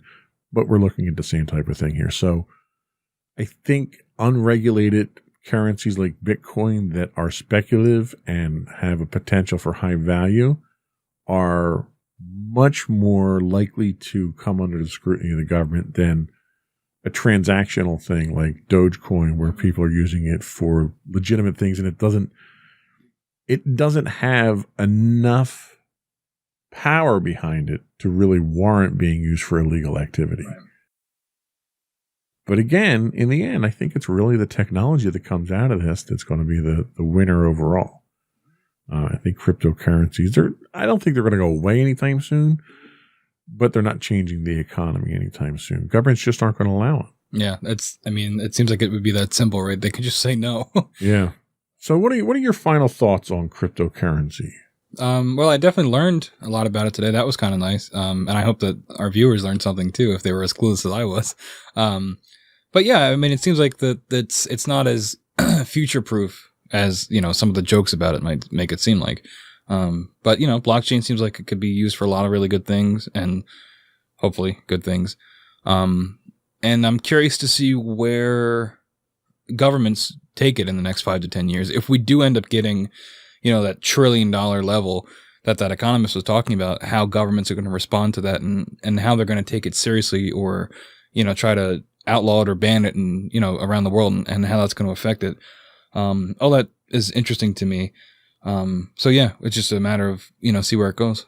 Yeah, and I agree. I think a wait and see attitude is probably the best. I think we should not let Elon Musk, people of Elon Musk's nature lead the charge on this. Between selling flamethrowers and launching his Sportster into space for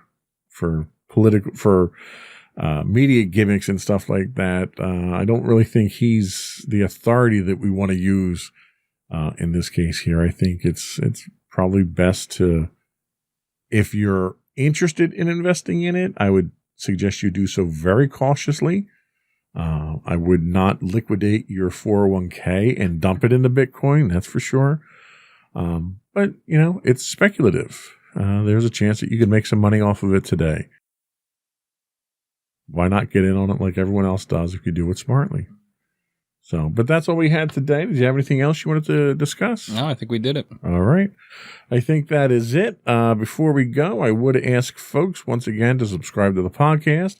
Audio versions can be found as Insights into Tomorrow, video versions as Insights into Things.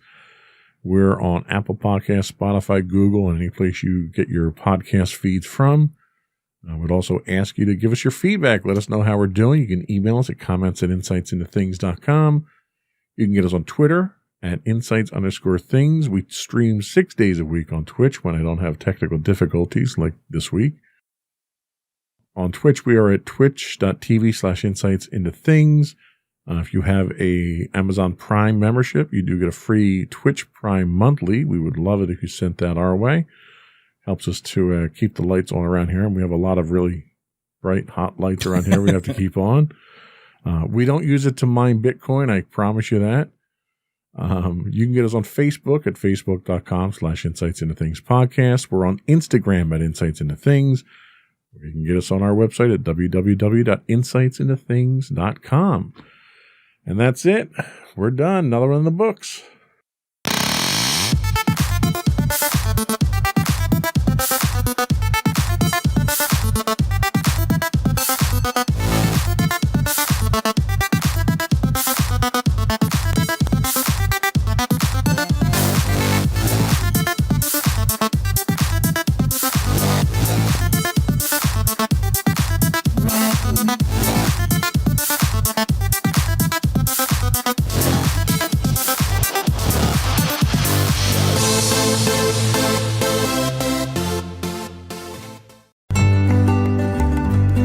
Insights into Teens, a podcast series exploring the issues and challenges of today's youth.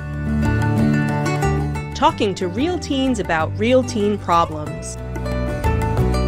Explore issues from braces to puberty, social anxiety to financial responsibility.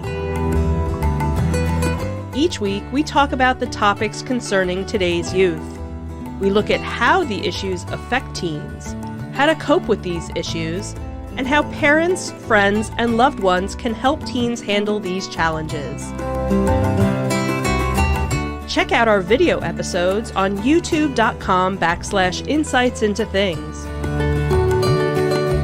Catch our audio versions on podcast.insightsintoteens.com or on the web at insightsintothings.com. Insightful podcasts by informative hosts.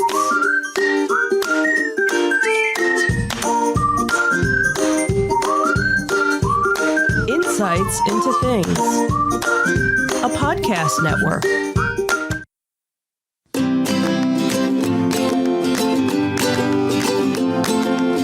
Welcome to Insights into Teens, a podcast series exploring the issues and challenges of today's youth. Your hosts are Joseph and Madison Whalen, a father and daughter team making their way through the challenges of the teenage years.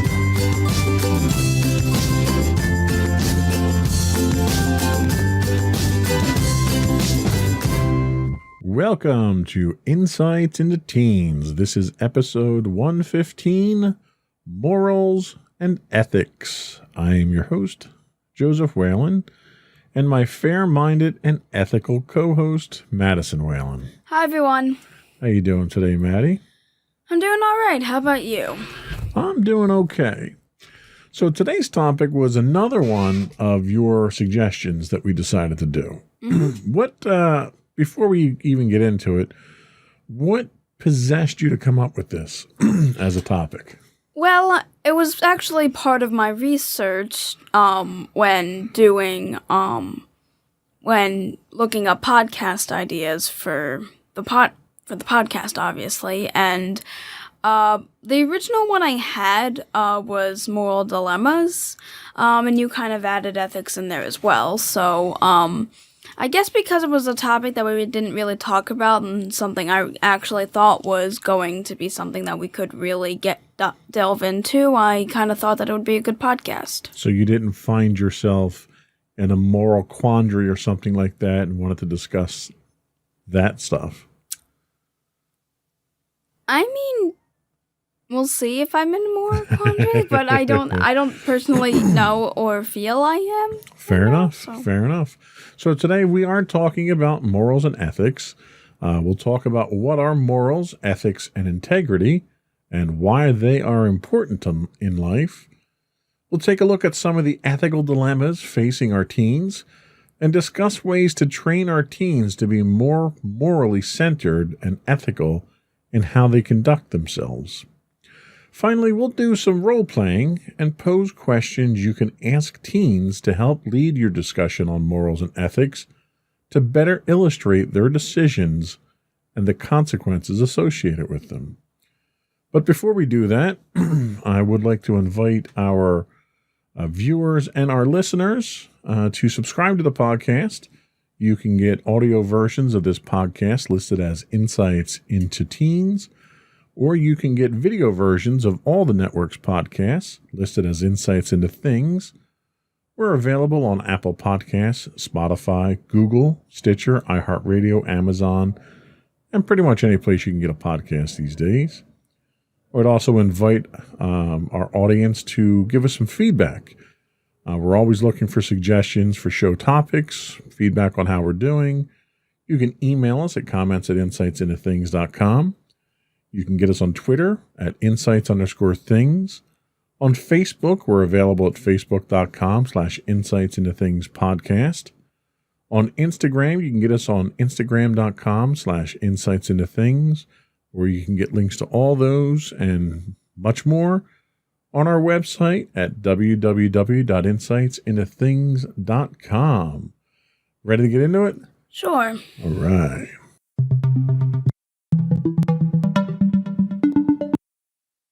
So, ethics, morals, and integrity. This week's source for this is kind of a off-the-wall source that we haven't used before called MiddleEarthNJ.org.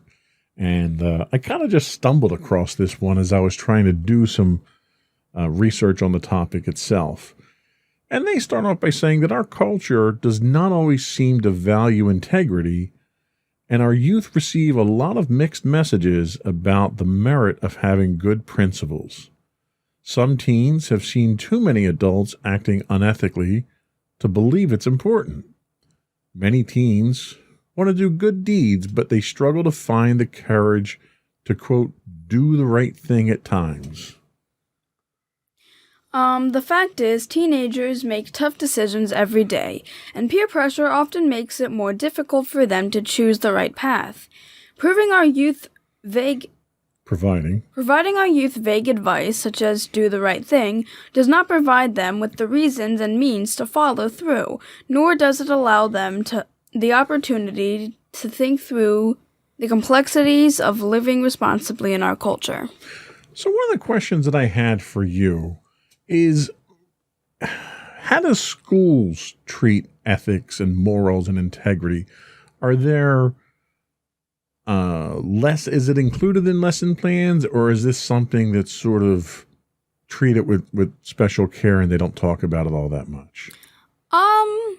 Well, teachers are always telling you what you should be doing and what is good and such. I think the only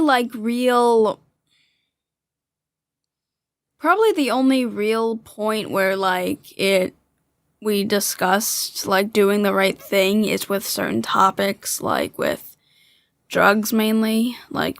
We had the whole DARE program when I was in 5th grade, and health focused a lot on not doing alcohol or about the dangers of alcohol, drugs, and smoking and such. And that's kind of the only, like, class I can think maybe taught us right from wrong and such. But other than that, like, we were never really taught, like, there weren't classes where we were taught manners and such.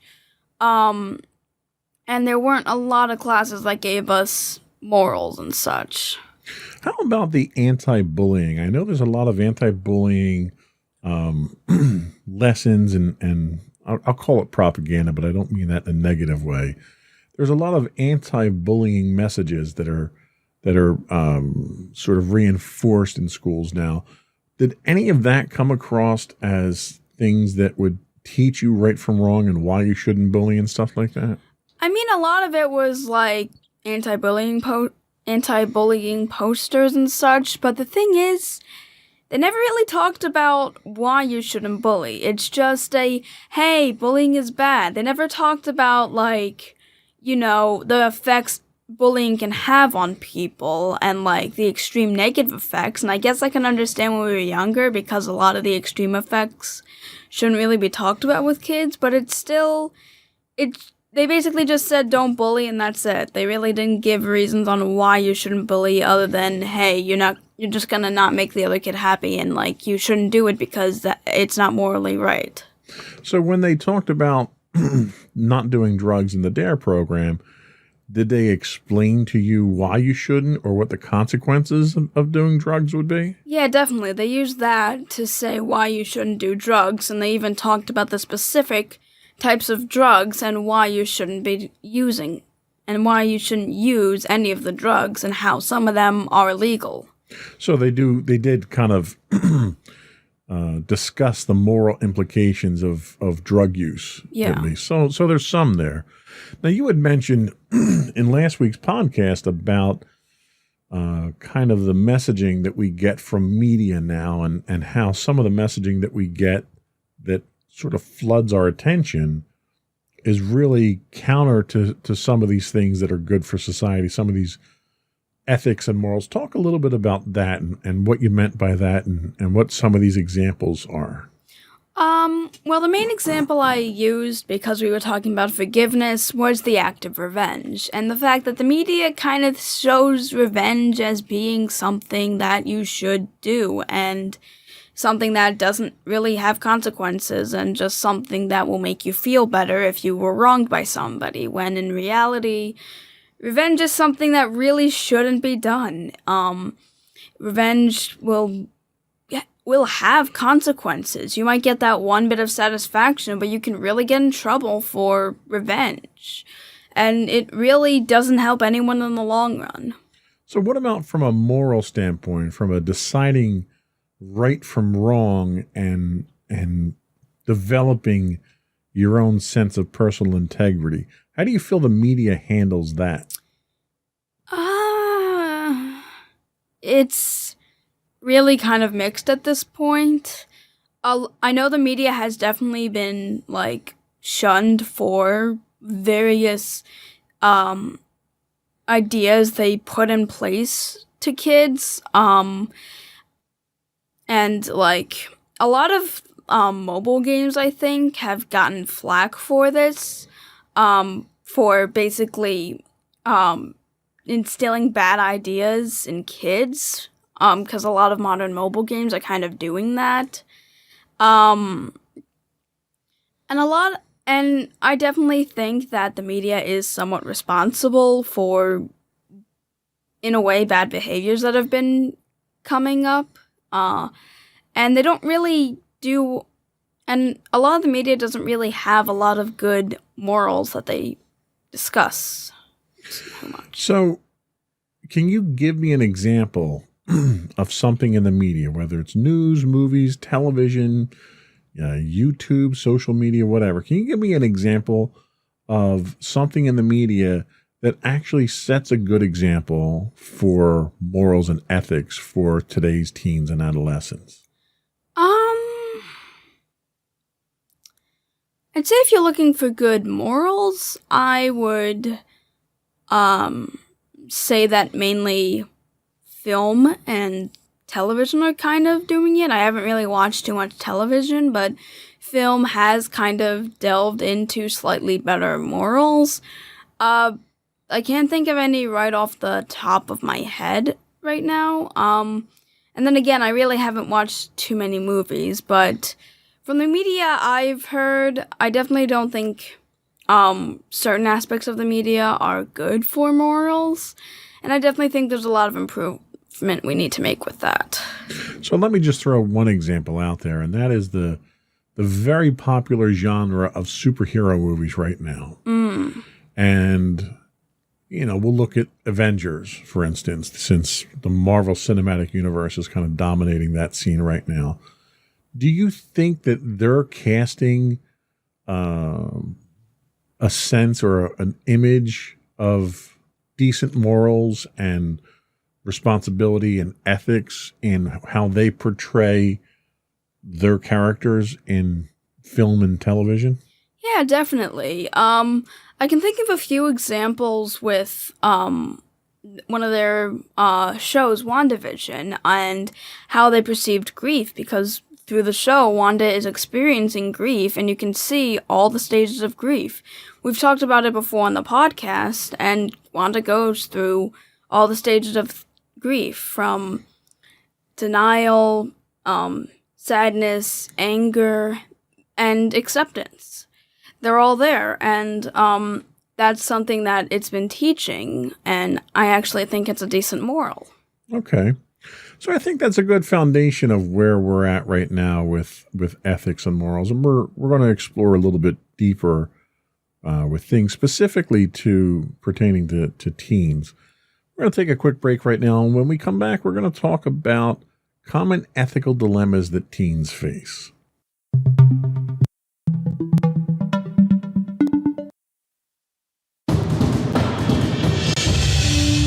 For over 7 years, the Second Sith Empire has been the premier community guild in the online game Star Wars: The Old Republic. With hundreds of friendly and helpful active members, a weekly schedule of nightly events, annual guild meet and greets, and an active community both on the web and on Discord. The Second Sith Empire is more than your typical gaming group. We're family. Join us on the Starforge server for nightly events such as operations, flashpoints, world boss hunts, Star Wars trivia, guild lottery, and much more.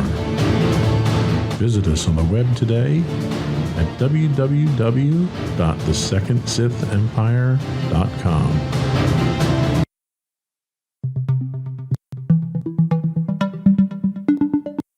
Welcome back to Insights into Teens. Today we're talking about morals, ethics, values, and all the good stuff. So there's a number of common ethical dilemmas that teens tend to face as they go through life. And one of which that we've talked about in the past already in a previous podcast is cheating. This study goes on to say that cheating is epidemic in our schools, making it a common problem teens face daily. The importance placed on grades puts a lot of pressure on teens, which can give them the mentality that it's okay to do whatever it takes to succeed. Teens might give up peer answers to a test to please a friend or to fit in. Teens who might be penalized for getting a low grade, such as getting kicked off a sports team or losing some privilege from a parent, might justify cheating. Now, obviously, you've already talked about cheating in some degree here, but have you ever experienced cheating at school or someone asking you for answers, or have you ever felt the urge to cheat because of pressure put on you to succeed? I've never personally cheated myself, and I don't really think that anyone's ever tried cheating off of me. I think there have been times where people have kind of asked me, like, what they think my answer is, but other than that, I haven't really experienced cheating all that much in my school, because the school does take precautions to make sure that no one cheats. So personally, I've never really experienced it. And you've never had the urge to cheat. No, not really. That's good. What's the next thing we have? Next thing we have is lying. Teens are often tempted to lie for many reasons, such as wanting to fit in with their peers, get out of responsibilities, avoid punishment, protect a friend, hide their own bad behavior, and avoid disappointing someone. Now, how do you feel about lying?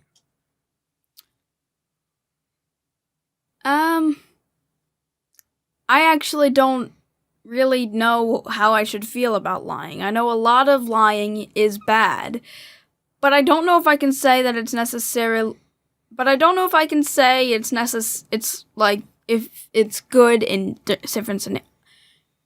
It's confusing to me. I don't really know. I know a lot of in most instances it's really bad to lie, and I don't know if it's actually supposed to be okay to lie in other instances, but.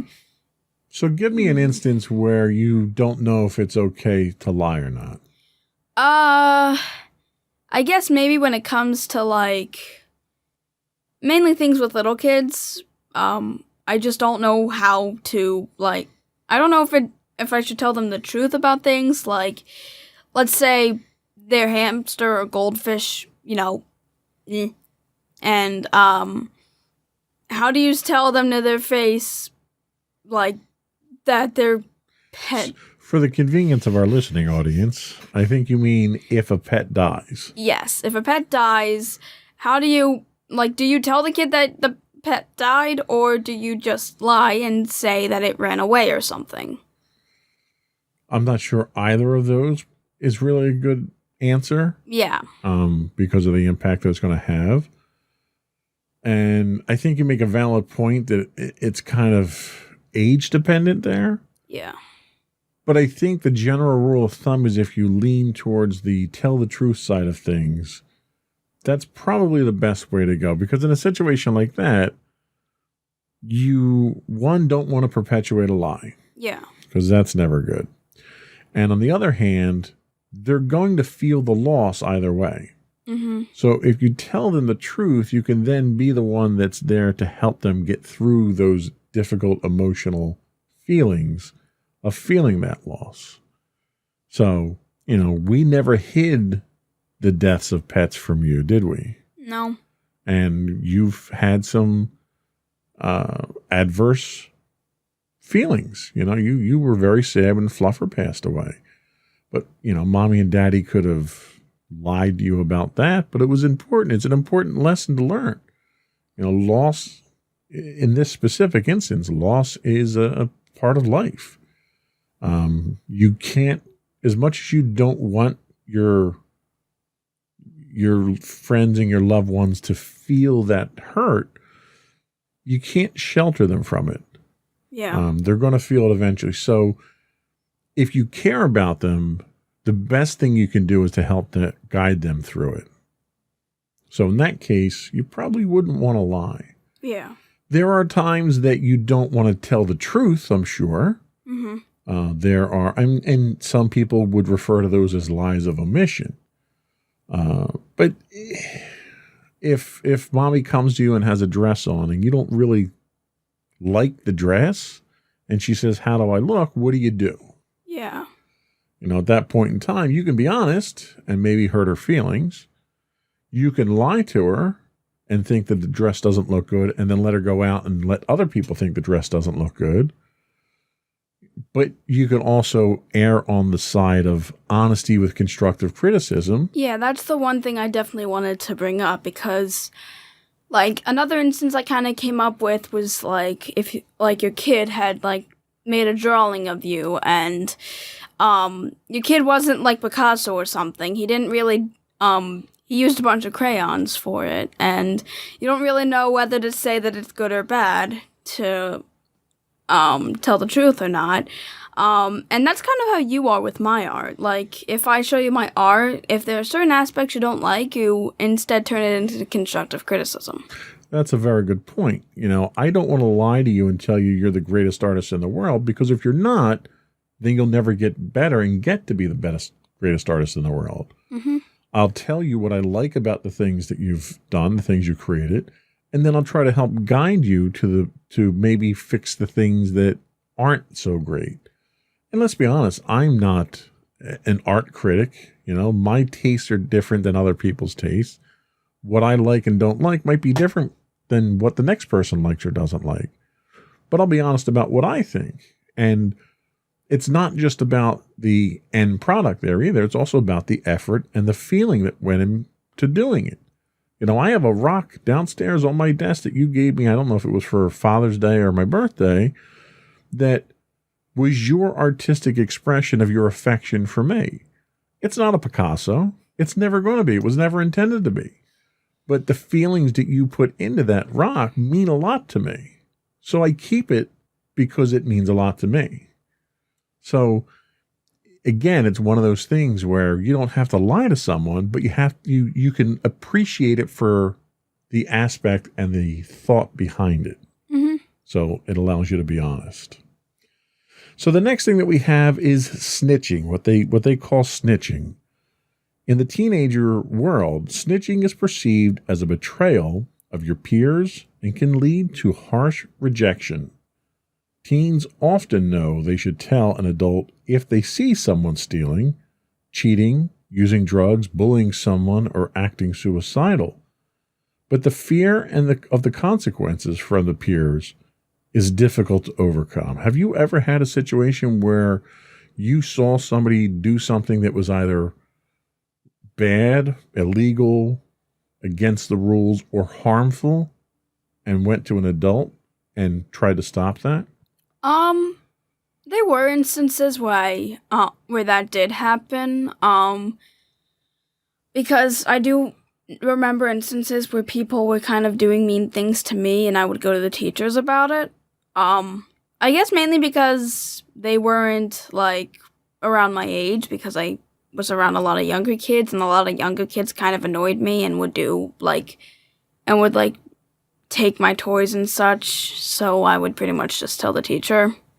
Well, and the other thing to keep in mind there is that if someone's doing something to you and you complain to an authority about it, it's kind of a self-serving act on the surface. Yeah. But in reality, you could be preventing them from then doing that same abuse to someone else. And I think when I think of this, I think of any kind of violent act, bullying, spousal abuse, something like that, where if you see someone harming someone or something, like if someone's out there damaging someone's property, well, if you just turn the other cheek because it's not your problem and it's not your property, it might very well be your property tomorrow or your neighbor's property the next day. Mm-hmm. So you kind of have a moral obligation at that point in time to bring that to an authority and let them know what this person is doing, because you know what they're doing is wrong and they need to be stopped. Mm-hmm. Especially if it's physically harming someone, because if you walk down the street and somebody's getting beat up by someone and you don't want to get involved and you just keep going because you don't want the trouble, well, the next day they could be beating somebody else up or really harming someone else, and then you're partially responsible for that, for not acting. Mm-hmm. You don't have to intervene and try to stop them there, but you have to at least alert someone in an authoritative position of what's going on and let them do something about it. Mm-hmm. So it's not snitching when you're doing the right thing. Yeah. That's the important thing. What's the last one we have? The last one we have is experimenting. Youth face the ethical dilemma of choosing whether to smoke, drink alcohol, or to try other drugs. Teens can develop many justifications for experimenting with these substances, and they face a significant amount of peer pressure in this area. Now, this is something that you've not faced a lot of, and I'm kind of grateful that you haven't, but it's something that's probably going to become more likely for you to encounter as you get into high school, because you're going to face a lot more peer pressure. And that experimenting could be something that's harmless, or it could be something that's habit-forming, or something that's flat out dangerous to you. What are your thoughts on this? What is your stance on, let's talk about substance abuse, just in general. What's your stance on it? I definitely feel substance abuse is horrible, and school always tries to tell you don't do drugs because it will be harmful, it's not going to be fun. And they mention how people other people can really influence your decisions in that area. And like this said before, peer pressure is really vapid in this area. Like, you could be out with your friends who you've known for a little while, and like one of them could like bring out a pack of cigarettes and light that, and basically like ask you guys if you want to have a smoke. And like, because you have been friends with these people for so long, and because everyone else is doing it, you feel obligated to do it as well, because you're friends, and you feel as though if you're not going to do it, you'll be an outcast to them. Yeah, there was a group of friends that I hung around with when I was in high school. And I got along with just about every demographic that was in high school. I never really had anyone that I couldn't sit down and have a conversation with. But there was this one particular group that was in my town that I used to hang around with. And two of the people smoked, and they smoked as though they were adults. They'd go out, they'd buy their own cigarettes, and they'd smoke. And they would ask, but they would ask almost out of a courtesy of whether or not I wanted one. And I always said no. I lived with a mother and a father who smoked. And to this day, I thank them for completely turning me off from ever wanting to smoke. But I could tolerate being around my friends who did smoke. Well, one day, one of them pulled out not a tobacco cigarette, but a marijuana cigarette. And they lit up, and they asked me if I wanted to share in it. And I had no desire whatsoever to share. And there was an initial sense of peer pressure of, come on, what's it going to hurt? Just relax, lighten up, that sort of thing. And when I made it very clear, quite firmly, that I had no interest whatsoever in it, it stopped. And I think if they're really your friend and you make it very clear that you're not judging them for what they're doing, but you have no desire to do it, that's usually the easiest way to stop the peer pressure. And if they're going to ostracize you and cause you to be an outcast because of that, they're not your friend. They're not your friend. And that's a very easy way to test whether they're your friend or not. Mm-hmm. So with so many challenges, how can we help our youth to value integrity and pursue ethical actions? Well, like so many other values you want to instill, you have to train them. So what are some of the ways that we can train teens to be ethical thinkers?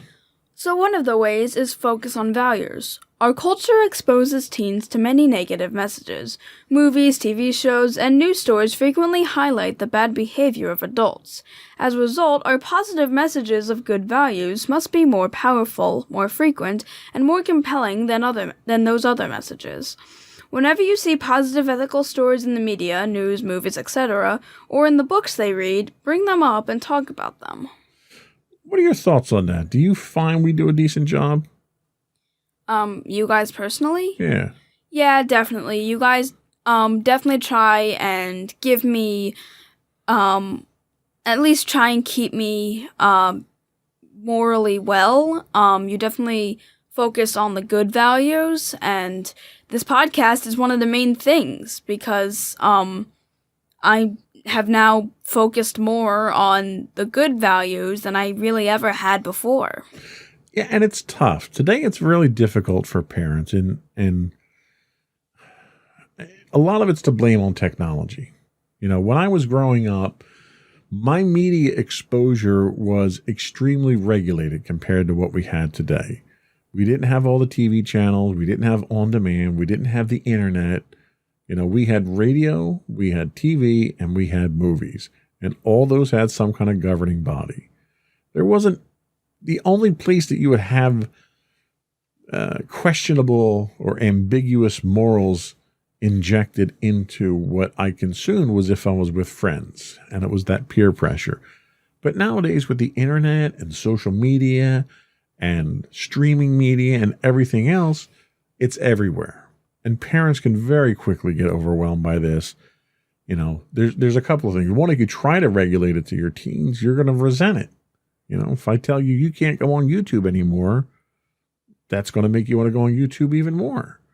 And the tighter we try to control that stuff, the more you're going to want to, the average teen, I'm saying, the more the teens are going to want to access that stuff.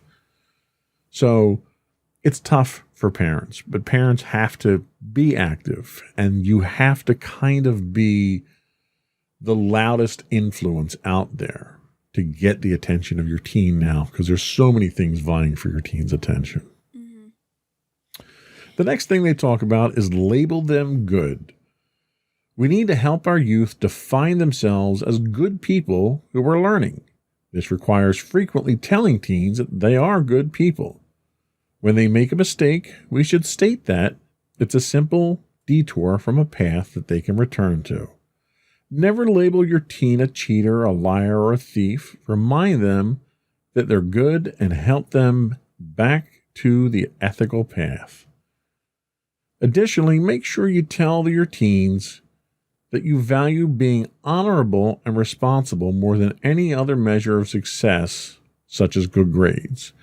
And I hope this is kind of what mommy and daddy do for you, and make you understand that while we're exceedingly proud that you bring home A's, we don't want you to succeed academically if it means sacrificing your morals and your ethics to do so.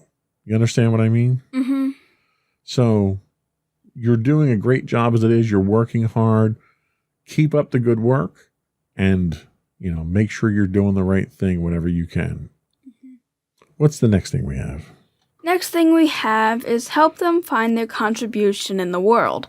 When an individual discovers a way to help others or make their community a better place, they will find true meaning and purpose, which solidifies their moral identity. Help your teen learn to use their own interests and strengths to improve the lives of others or serve the community. This is probably an area we could improve on. We're pretty self-contained, and right now a lot of that has to do with the pandemic. But as you get into high school, there's going to be opportunities for you to volunteer. Sam, for the longest time, worked at a soup kitchen and helped feed people. And I think there's a lot of opportunities for you. When I was a little bit older than you, I was a volunteer for the fire company, and I helped out with stuff for the fire company and take care of things. So there's going to be opportunities that come up for you that it's important that you take advantage of those opportunities.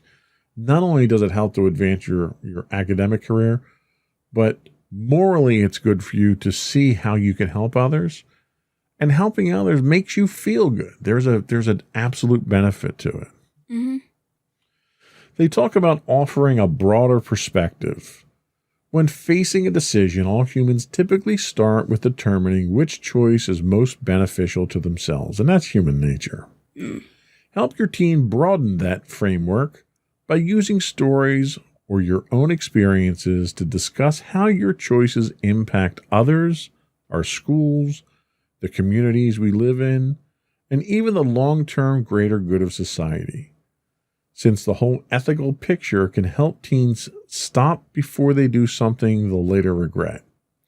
It's also a good idea to point out the joys of doing the right thing, like helping people out. There's a makes you feel good when you do it. Mm-hmm. One of the reasons that I enjoy the work that I do, I work in IT, and one of the benefits that I get to do is fix problems for people and help people and, resolve issues that they have. And even if they don't show the gratitude, the fact that I'm able to solve people's problems is very rewarding for me. It's a big benefit. What's the next one we have? Next one we have is express confidence in their ability to make ethical choices. People often live up to others' expectations of them. If you tell your teen not to do drugs, but you'll think they will probably drink alcohol at a party, you have told them you expect them to fail.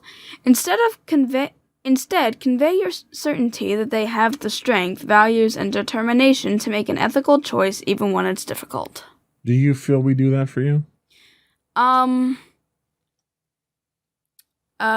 Considering the fact that whenever, mommy breaks out a thing of wine after a tough day and I kind of freak out, I think you are doing it maybe to an extreme extent, but Well, and that's the thing, there are things that are age appropriate at different ages. Mm-hmm. And wine would not be appropriate in our society at your age. In Europe, it would be. But in Europe, wine is something that you drink as a beverage. You don't drink to get drunk. Mm-hmm. And over here, adults drink wine as a beverage, not necessarily to get drunk. Mm-hmm. There are health benefits to certain alcohols as well. There are antioxidants in wine. So there's a health benefit to it. But not to confuse the morals of it, if you're under 21, you should not be consuming alcohol. That doesn't mean that because somebody is consuming alcohol and they're over 21 that you need to get uptight about it. Yeah. Adults can make that choice because, like we talked about last week, our brains develop at different stages in life, and we can make those decisions more clearly. Mm-hmm. So, mommy and daddy are very confident in your ability to make the right choices. That confidence is going to be tested as you go through high school because there's going to be a lot more tough choices you're going to have to make. I think I can speak for myself. I don't want to speak for mommy, but I am confident that you'll look at things objectively and make the choice that you feel is the right choice. It's up to mommy and daddy to make sure you understand the difference between the right choice and the wrong choice. Mm-hmm. So it's a continuing, evolving process. The last thing they talk about is create open communication. One of the best ways to help you think through ethical dilemmas is to ask them open-ended questions. These questions, which can make great dinner conversations, get them thinking about different situations they may face in life and also allow you to share your values without lecturing or preaching. That's one thing that I will say I'm guilty of a lot of times, even on this podcast, is lecturing. It's probably not the best technique, but it's one of those things where I try to not just talk about something, but relate personal experiences to kind of give some credence to what I say. Like, I've lived through a lot of these things, and it's so much easier to learn from someone else's mistakes than to make the mistakes yourself. Yeah. And I'll be the first to admit I made a lot of mistakes in life. So I would much rather you learn from mine than you have to make them yourself. Okay. So I think that was all we had on our ways to train your teenager. We're going to come back and we're going to kind of do a question and answer session and role play. And I'm going to throw some questionable moral situations at you and see how you answer them, and then we'll work through those. We'll be back after this. Alrighty.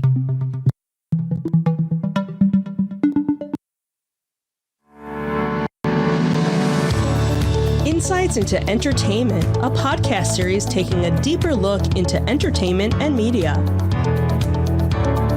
Our husband and wife team of pop culture fanatics are exploring all things from music and movies to television and fandom.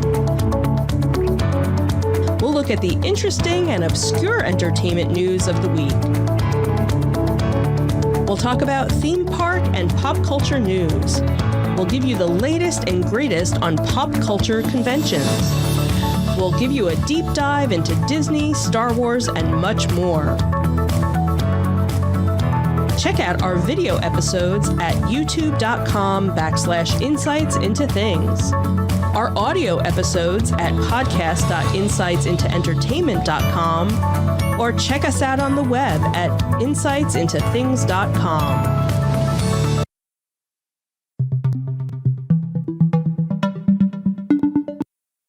Welcome back to Insights into Teens. Today we're talking morals and ethics, and we're going to play a little bit of What Would You Do? Okay, you ready? Sure. So what would you do if you saw a kid cheating off of your test paper?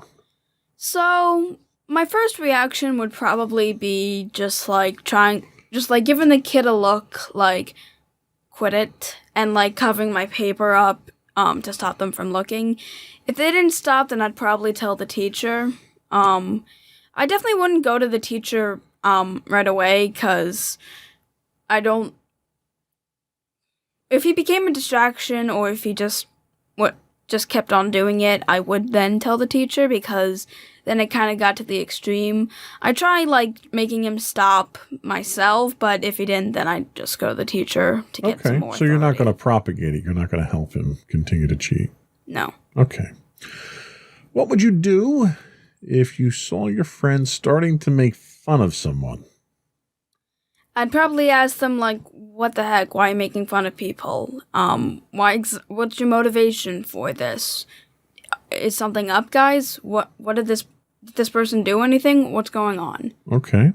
I would just ask questions. I wouldn't, I would get upset at them, but I wouldn't, immediately stop being friends with them. I just want to know why they were doing it. Okay. What would you do? And we already kind of addressed this, but what would you do if your best friend was wearing something you thought was ugly and she asked how she looked? I'd probably not say off the bat that I thought she looked bad. I'd more or less say what I think. I'd probably just say what I think she could maybe change about the outfit to make it look not as bad. So constructive criticism. Yes. Okay, that's a good answer. What would you do if someone put on a movie that you know isn't good for you to watch? I'd probably ask them to pause it, and then I'd probably want to have a conversation with them, like, why are we watching this movie? We really shouldn't be watching this.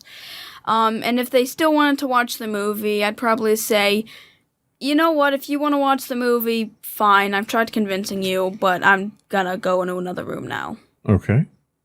What would you do if you saw a friend of yours, shoplifting? I'd try telling them, hey, put that back, or if that didn't work, I'd probably have to I'd probably mention it to somebody. Okay. So you'd take it to an authority at that point. Yes. Okay. Let's see. What would you do if your friend was being abused in a dating relationship or by their parent, but they asked you not to tell anyone? I would tell them that it would be better I would try to convince them that it is better to tell someone about this, because you would be able to get out of that bad relationship easily, and if it did get into something bad, you could bring it to the authorities if you needed to. I think that's sound advice.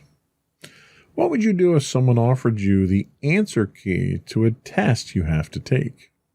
I'd say no, because I would feel confident in myself, and I would also I'd also probably try influencing them not to cheat off of it, because I would more or less say that I know that they're capable enough of doing it, and I'd say that they don't need to use it.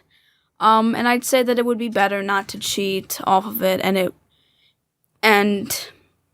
just try convincing them not to cheat. So you'd coach them into confidence. Yeah. Okay, I think that's a good answer. I didn't expect that. What would you do if you knew you could get someone you really don't like into trouble by telling a lie about that person? I'm not really one to start gossip, so I'd probably not tell the lie and hurt that person. Even if I didn't like them, I wouldn't resort to straight up gossip or just tattletaling on them. I would more or less just leave that person alone and basically be like, okay, if they don't mess with me, I won't mess with them. But if they mess with you, you get revenge. No. Okay. Even if they mess with me. That's kind of what you were suggesting. Even if they mess with me, I won't mess with them. Okay. I'll be the bigger person. There you go. Take the high ground. Like Anakin did. Yeah, I was going to say, I have the... Obi-Wan did. Yeah. I have the high ground, Anakin. What would you do if you found a $20 bill on the hallway floor at school? I'd probably bring it to the principal's office and see if they could maybe locate it. If not, I would still just bring it. Okay. And what would you do if a friend, not Fred, your friend could be named Fred, I don't know. What would you do if your friend said he sometimes thinks about killing himself? Well, I would definitely say that that's not going to be good in any sense, and I'd also offer him to go to, a therapist or call a suicide prevention thing, because that's really something that you really shouldn't do, and that's really bad, and you shouldn't kill yourself, and if you have thoughts of it, you need help. Yeah. That's actually a podcast that we've got in development now that's one of those that's a little more sensitive, and I want to make sure we do it right. Mm-hmm. So we're not ready to do it just yet. Let's see. What will you do if your friend asked you to lie about something so they didn't get caught? I'd probably ask them, like, what they would get caught for, and exactly why they think it would be good to lie about it, and also ask them what they think the long-term consequences would be of them lying, instead of telling the truth now and getting it over with. Okay. That's a very analytical approach to it. I like that. The last one that we have here, and I think you passed this test with flying colors. What would you do if you knew you could get accepted into a very good university by lying about your application? Or lying on your application? I probably wouldn't lie on my application. Even if it was like a really good university, I would still be fine just going to a regular one. I definitely don't think I would want to lie on my application, because that would have really long-term consequences, especially if it's for universities. So I definitely say I would not lie, and I would just stick with whatever university I can get into. Okay, and I think all your answers to these questions were certainly on the moral and ethical side. They weren't too ambiguous.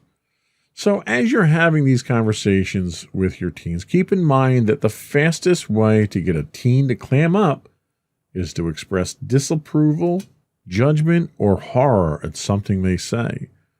Remember, the teens often say things for shock value, but it doesn't necessarily mean they'll follow through. Whatever your teen tells you, stay calm, focus on hearing your teen's viewpoint completely, and understanding their thoughts before you even say a word.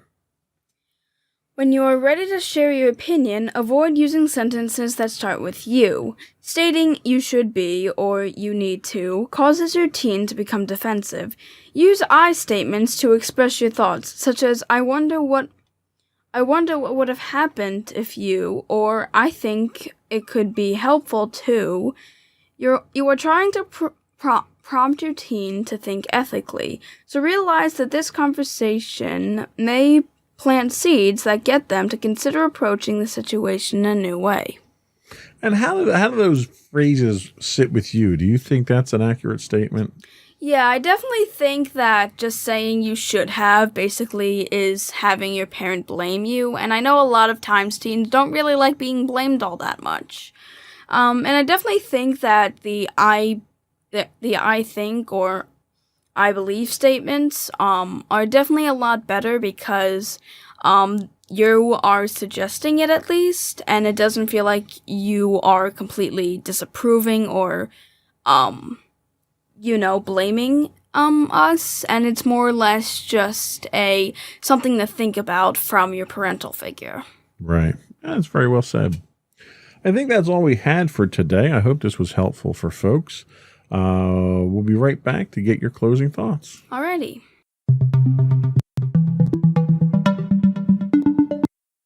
Go for your closing thoughts. Okay, so to everyone out there, I wanted to say that it's very important for teens to have good morals and ethics, and a lot of it needs to be influenced by parents. Unless the media has a sudden change of heart, a lot of the media is going to revolve around really bad morals and things that teens shouldn't be doing. And parents are really big influencers in this area, along with schools as well. And I definitely think we need to promote more of what teens should be doing, and also talking more about the consequences of what they do if they don't do something morally right, instead of just saying, hey, you shouldn't be doing this. And, try these, what if scenarios, and, talk with your teen about this, and remember, don't sound like you're blaming your teen, just give them suggestions. Okay. Sage advice as always. Thank you. Before we go, I do want to remind folks you can get high-res versions of our videos on YouTube at youtube.com/insightsintothings. We do stream 5 days a week, both on Twitch and YouTube. On Twitch, you can catch us at twitch.tv/insightsintothings. If you are an Amazon Prime subscriber, you do get a free monthly Twitch Prime subscription. If you threw that our way, we'd be grateful. You can also get audio versions of this podcast on the web at podcast.insightsintoteens.com, or you can get links to all of our sites, all of our social media on our website at www.insightsintothings.com. That's another one in the books. We're out. Oh, I'm sorry. See, look, and I went off script. That's what the problem was. And you. And don't forget to check out our other two podcasts, Insights into Entertainment, hosted by you and Mommy, and Insights into Tomorrow, our monthly podcast, hosted by you and my brother Sam. See, that'll teach me to change things up at the end there. Now we have another one in the books. Bye, everyone. Bye.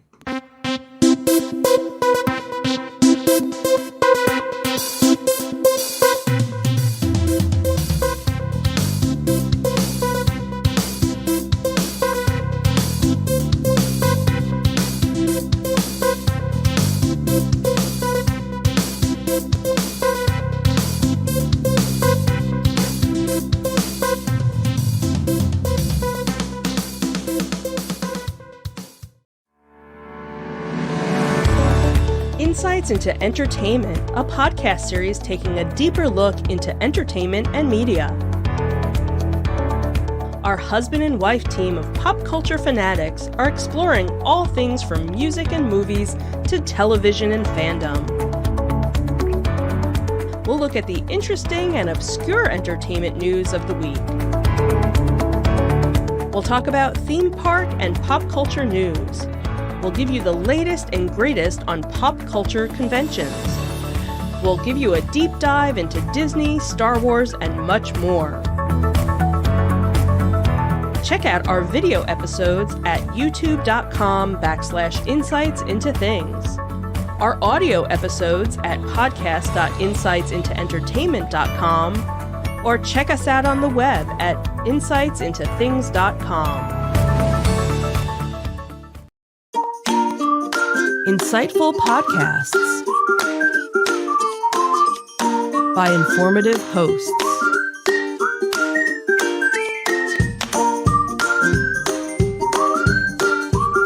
Insights into Things, a podcast network.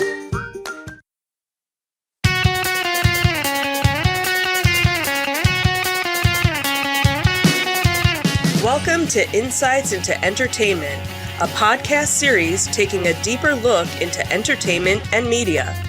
Your hosts, Joseph and Michelle Whalen, a husband and wife team of pop culture fanatics, are exploring all things from music and movies to television and fandom. Welcome to Insights into Entertainment. This is episode 115, Bugging the Avengers Campus. I'm your host, Joseph Whalen, and my brilliant and beautiful co-host, Michelle Whalen. Aww. How are you today, dear? I am good. How are you? I am so good. I'm actually going to pretend like I'm not fixing my soundboard right now and continue talking like I'm a professional. Wow, that is talent. That's how good I am. So how was your week this week? It was good. How was your Father's Day? My Father's Day was fantastic. It was a whole weekend celebration of Father's Day. Mm-hmm. Makes me wish I was that good of a father. No, it was nice. It was nice. We all got together. Sam came over. It was the first Father's Day in a couple of years that all the kids were around, and I thoroughly enjoyed it. We went to Dave & Buster's. We had some fun there. Yeah, it was kind of unique because we've done Dave & Buster's before, the four of us. Right. But we don't always play games together. Usually, Maddie and I go off and do something. You and Sam might go off and do something, or you go off and Sam goes off. But we, for the most part, actually did a lot of games together. Wicked game of Hungry Hippos. Good thing we didn't get any video of that. That was an incredibly violent game. That was a violent game.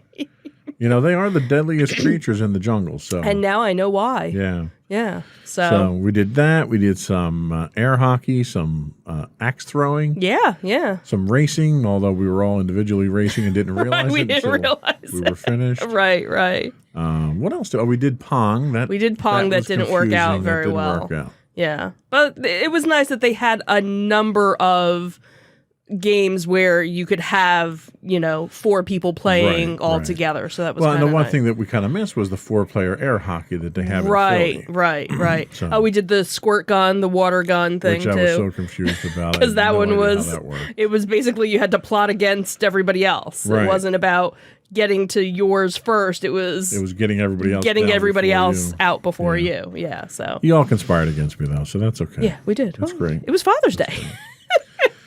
But that's not what we're talking about today. Today in our Disney Detective, we'll talk about which COVID changes are here to stay at Disney. They finally announced that. And we'll talk about a Bugs Land that may be gone but not forgotten at Avengers Campus. Then in our Tales from the Edge of the Galaxy. Nothing with Gina Carano. Yes, I know. I noticed that. Although I was going to crack open my Father's Day pack and do an interview with Gina Carano, but Maybe we'll do that next weekend. next week, maybe. Next week. We might have a special guest. Cara Dune, not Right, Gina Carano. So this week in our Tales from the Edge of the Galaxy, an X-Wing is landing at the Smithsonian. And which Star Wars character could replace Jack Sparrow? And then in our entertainment news, The Boys issues an appropriately harsh warning to those begging for Season 3. And Harrison Ford once again is injured while filming a movie, this time Indiana Jones 5. Poor guy. Yeah, well, he's 78 now? Yeah. That's Stunt double. yeah, Just really. saying. Just showing up, he needs a stunt double now. And then we'll finish up with our insightful picks of the week. I'm back to my old hats with what I have this week. Mm-hmm. And then we'll finish up with a quick few afterthoughts. We have another afterthought this week that we didn't have list this week that recently was announced. So Right. good news there. Mm-hmm. Before we get into that, though, I would invite all of our listeners and viewers to subscribe to the podcast. You can get the audio version of this podcast listed as Insights into Entertainment, or you can get the video version of this in all the network's podcasts listed as Insights into Things. We're available on Google, Apple, Spotify, Stitcher, Amazon, Pandora, etc., etc. I would also invite everyone to give us your feedback. You can email us at comments@insightsintothings.com. We're on Twitter at insights_things. You can get us on Facebook at facebook.com/insightsintothingspodcast. We are on Instagram at instagram.com/insightsintothings, or you can get links to all of those and more on our website at www.insightsintothings.com. Shall we get into it? Sure. All right.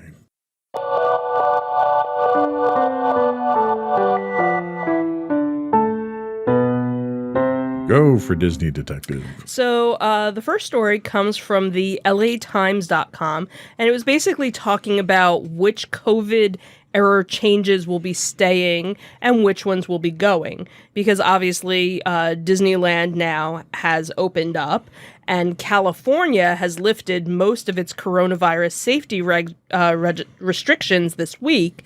So now they're kind of continuing to open certain things of the park that haven't been opened yet. So obviously there's still a few things that are kind of going to stick. The chairman of Disney Parks had said, I don't want to say that we're going back to the way it was, but we have to be smart in the way that we do this. So, the attendance gaps and the physical distance requirements are pretty much gone. So now they can kind of open up some more of the rides that they hadn't opened yet. Also some musical acts and the nighttime shows over the next few weeks, and other attractions later this summer. So Disney executives said that the 15-month closure kind of helped them rethink how to best manage one of the biggest headaches at the resort, and that would be the crowds. So so one of the things that they talked about keeping in place was the reservation system that they adopted to kind of manage how many visitors came to the park each day. So again, not much information about how long that's going to be or what the cap is or anything, but basically you can't just decide to go to you might be able to decide to, go to a park on a certain day, but you actually have to go on their app and make a reservation for that day. The other thing that they had gotten rid of was the annual pass program. Now, they did make some sort of announcements, but not really a whole lot of information as to the replacement membership program that's supposed to be released relatively soon. So before the end of the year, probably even before the end of the summer, they'll discuss what that whole thing is.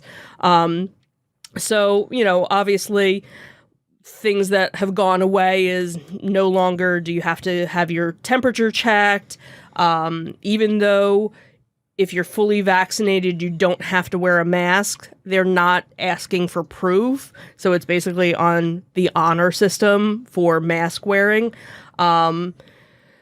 The other thing, too, that they are starting to use a little bit more is the virtual queue system. When they opened up Avengers Campus, the Spider-Man ride has the virtual queue as well. So originally, when the park first opened, they had a virtual queue system to just be able to get into the Avengers Campus to try and limit the amount of people that were in there. That they've now stopped using, but they do still use it for the one ride. Some of the other things that are set to open later on or come back would be the Disneyland Band. Some of the other musical acts are supposed to be coming back this summer. Buzz Lightyear Astro Blaster and Storybook Land Canal boats are supposed to reopen next week. The fireworks are coming back in July. We were talking about that last week. Parades and opportunities to meet costume characters are supposed to come back at some point. The one thing that they did say was that the monorail and the Finding Nemo submarine voyage ride are still remaining closed with no date yet as to when they will be opening. So, although they do have a lot of attractions that aren't available, the other part of that is that the wait times are increasing because there aren't as many attractions. So the Indiana Jones ride and Rise of the Resistance and Space Mountain, as of Thursday, which isn't a peak day, already had 40-minute wait times at one point. So they're obviously trying to kind of work through everything, and it's kind of in phased openings, I guess, for different things, and kind of see, where it goes and what they continue to add maybe to the virtual queue, because that's something we've talked about a couple of times, them hinting to add more rides to the virtual queue to help keep those wait times down. So the reservation system that they have in place right now, do they publish how many reservations they allow people to have in the park during the day? How many people they're allowing in? No, there's nothing. So the reservation system's basically bogus. Probably. You can also get park hoppers now. Park hopper passes are available. Right. And park hoppers don't require you to reserve multiple park reservations. Right. So you can hop from park to park to park. Well, and I don't know how it works in California, because in Florida it's a little different, because in Florida you have to make a reservation for one park and you can't park hop until 2:00 or something. Right. You can't, just all of a sudden go from one park to another. I don't know how it is with California, so I don't know if they have park hopper availability in California yet. So they did away, or they're doing away, or have done away with the Fast Pass system because it was complicated and you had to plan it out ahead of time if you're going to take advantage of it. Right. And then what they do to combat the overcrowding that they did nothing to combat was they implement a reservation system that's basically a fast pass for the entire park just to get into the park. Basically. Which you now, and they talk about the fact that you have to, they're booked 2 weeks out at a time. Mm-hmm. So you potentially could book a vacation, get your park tickets, and they won't even let you buy park tickets until you can book a reservation in the park now. Right. So I'm not sure how this is solving any problems if they have the reservation system in place and your wait times are still unacceptably high. So how is that solving anything? Because I can almost guarantee you they're allowing more people in the park than they can support, which is why the wait times are so high. Probably. Mm-hmm. So the reservation system doesn't do you any good if you're still going to allow too many people in. Mm-hmm. And they're not going to stop people from coming into the park when they can get money for it. Absolutely. So that's window dressing. So if they're going to solve the problem with overcrowding and long lines, your virtual queue really is the only thing that you have going for you at this point in time. So Disney, once again, not quite doing it right. But I think the moral of the story here is that things aren't going back to the way that we thought they were going back. And it's not because of safety reasons. It's because of monetization reasons. Disney realized they can make more money by doing these other things than by allowing you to come back in the way things were. So even less interested in going to Disney at this point in time. But hey, that's not the only Disney story we have. Thank God. We're not going to just bust on Disney today. That was last week's episode. Right. What's the next one we have? So from InsideTheMagic.net, we have a story that talks about how Disney left one big tribute to A Bug's Land at Avengers Campus. So on June 4th, the highly anticipated opening of Avengers Campus happened at the Disneyland Resort Disney California Adventure Park. So Marvel fans had been waiting for this day for quite some time and still can't believe that they're now able to visit Disney's first Marvel-themed land. If you haven't seen any of the videos or pictures of it, it is really, really amazing to see. And I'm sure it's one of those things when you see it in person, it's even more so. So obviously from Captain Marvel to Spider-Man to Iron Man, Captain America, Black Widow, the Avengers Campus guests, you never know who's going to pop up in this immersive Disney park area. But to make space for this to be built, another land had to say goodbye. So in 2018, Disneyland Resort announced that it had to get rid of a Bug's Land section of the park, which was also part of the It's Tough to Be a Bug stage that had actually opened when the park had first opened in 2001 to make way for this takeover.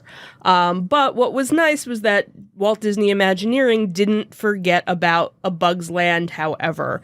They made sure to include some fun Easter eggs in the new PIM testing lab that is designed to showcase drinks created by Dr. Pym and presumably his daughter Hope and her boyfriend Scott.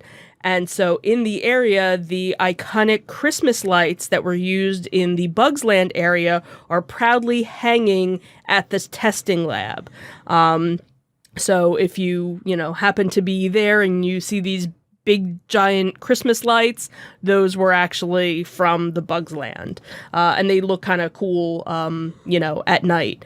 So the D23 website had officially described Bug's Land as an area featuring Flick's Fun Fair, attractions for children, and it was really like the kiddie park. Maddie and I had gone to it the one time when we were out in California. It was really, meant for like the little kids. They weren't like big giant rides, but it was cute because it kind of had that Toy Story land feel where, you're the size of a bug type thing. Everything was oversized. Like the benches looked like they were used popsicle sticks that actually had like the stain from the color of the popsicle. So, it was a very cute theming the way that they did it. So it was nice that they were able to use some of that and add that. So it's always one of those things that, Disney doesn't always get rid of things. They always like to reuse and repurpose. So it's nice that they were able to pay homage. Well, they're pretty tight on real estate out in California. Oh yeah, too, they can't so really. You can't expand out like you can in Florida, right? And that's the other thing too. Is in Florida they have so much land that they can just kind of extend out or go up or whatever. Where California, they're kind of boxed in. Right. So. Well, it's nice that they kept that that aspect of the attraction before. Yep. I'm curious though, was there any announcements that them doing an Avengers campus in Florida? Nope.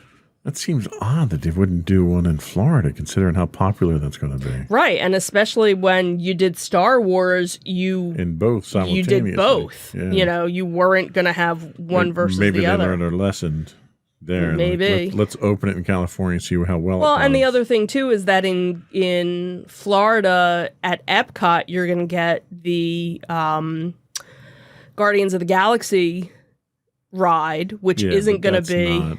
That's not the same. I know. But I could see them I want a turning... Robo Spider-Man flying around in the air. That would be actually really cool. But I could kind of see... And that's the thing is, like, why is that in Epcot? It doesn't seem...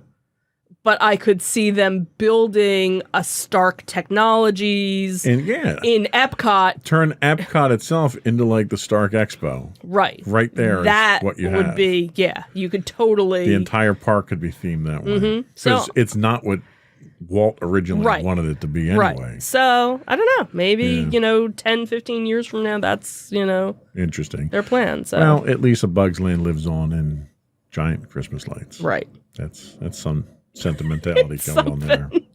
Better than nothing. Anyway, that's all we had for our Disney Detective. We'll be right back with our Tales from the Edge of the Galaxy.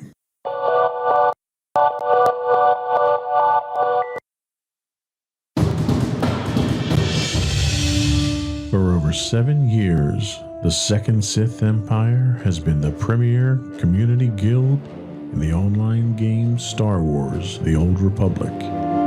With hundreds of friendly and helpful active members, a weekly schedule of nightly events, annual guild meet and greets, and an active community both on the web and on Discord. The Second Sith Empire is more than your typical gaming group. We're family. Join us on the Starforge server for nightly events such as operations, flashpoints, world boss hunts, Star Wars trivia, guild lottery, and much more. Visit us on the web today at www.thesecondsithempire.com.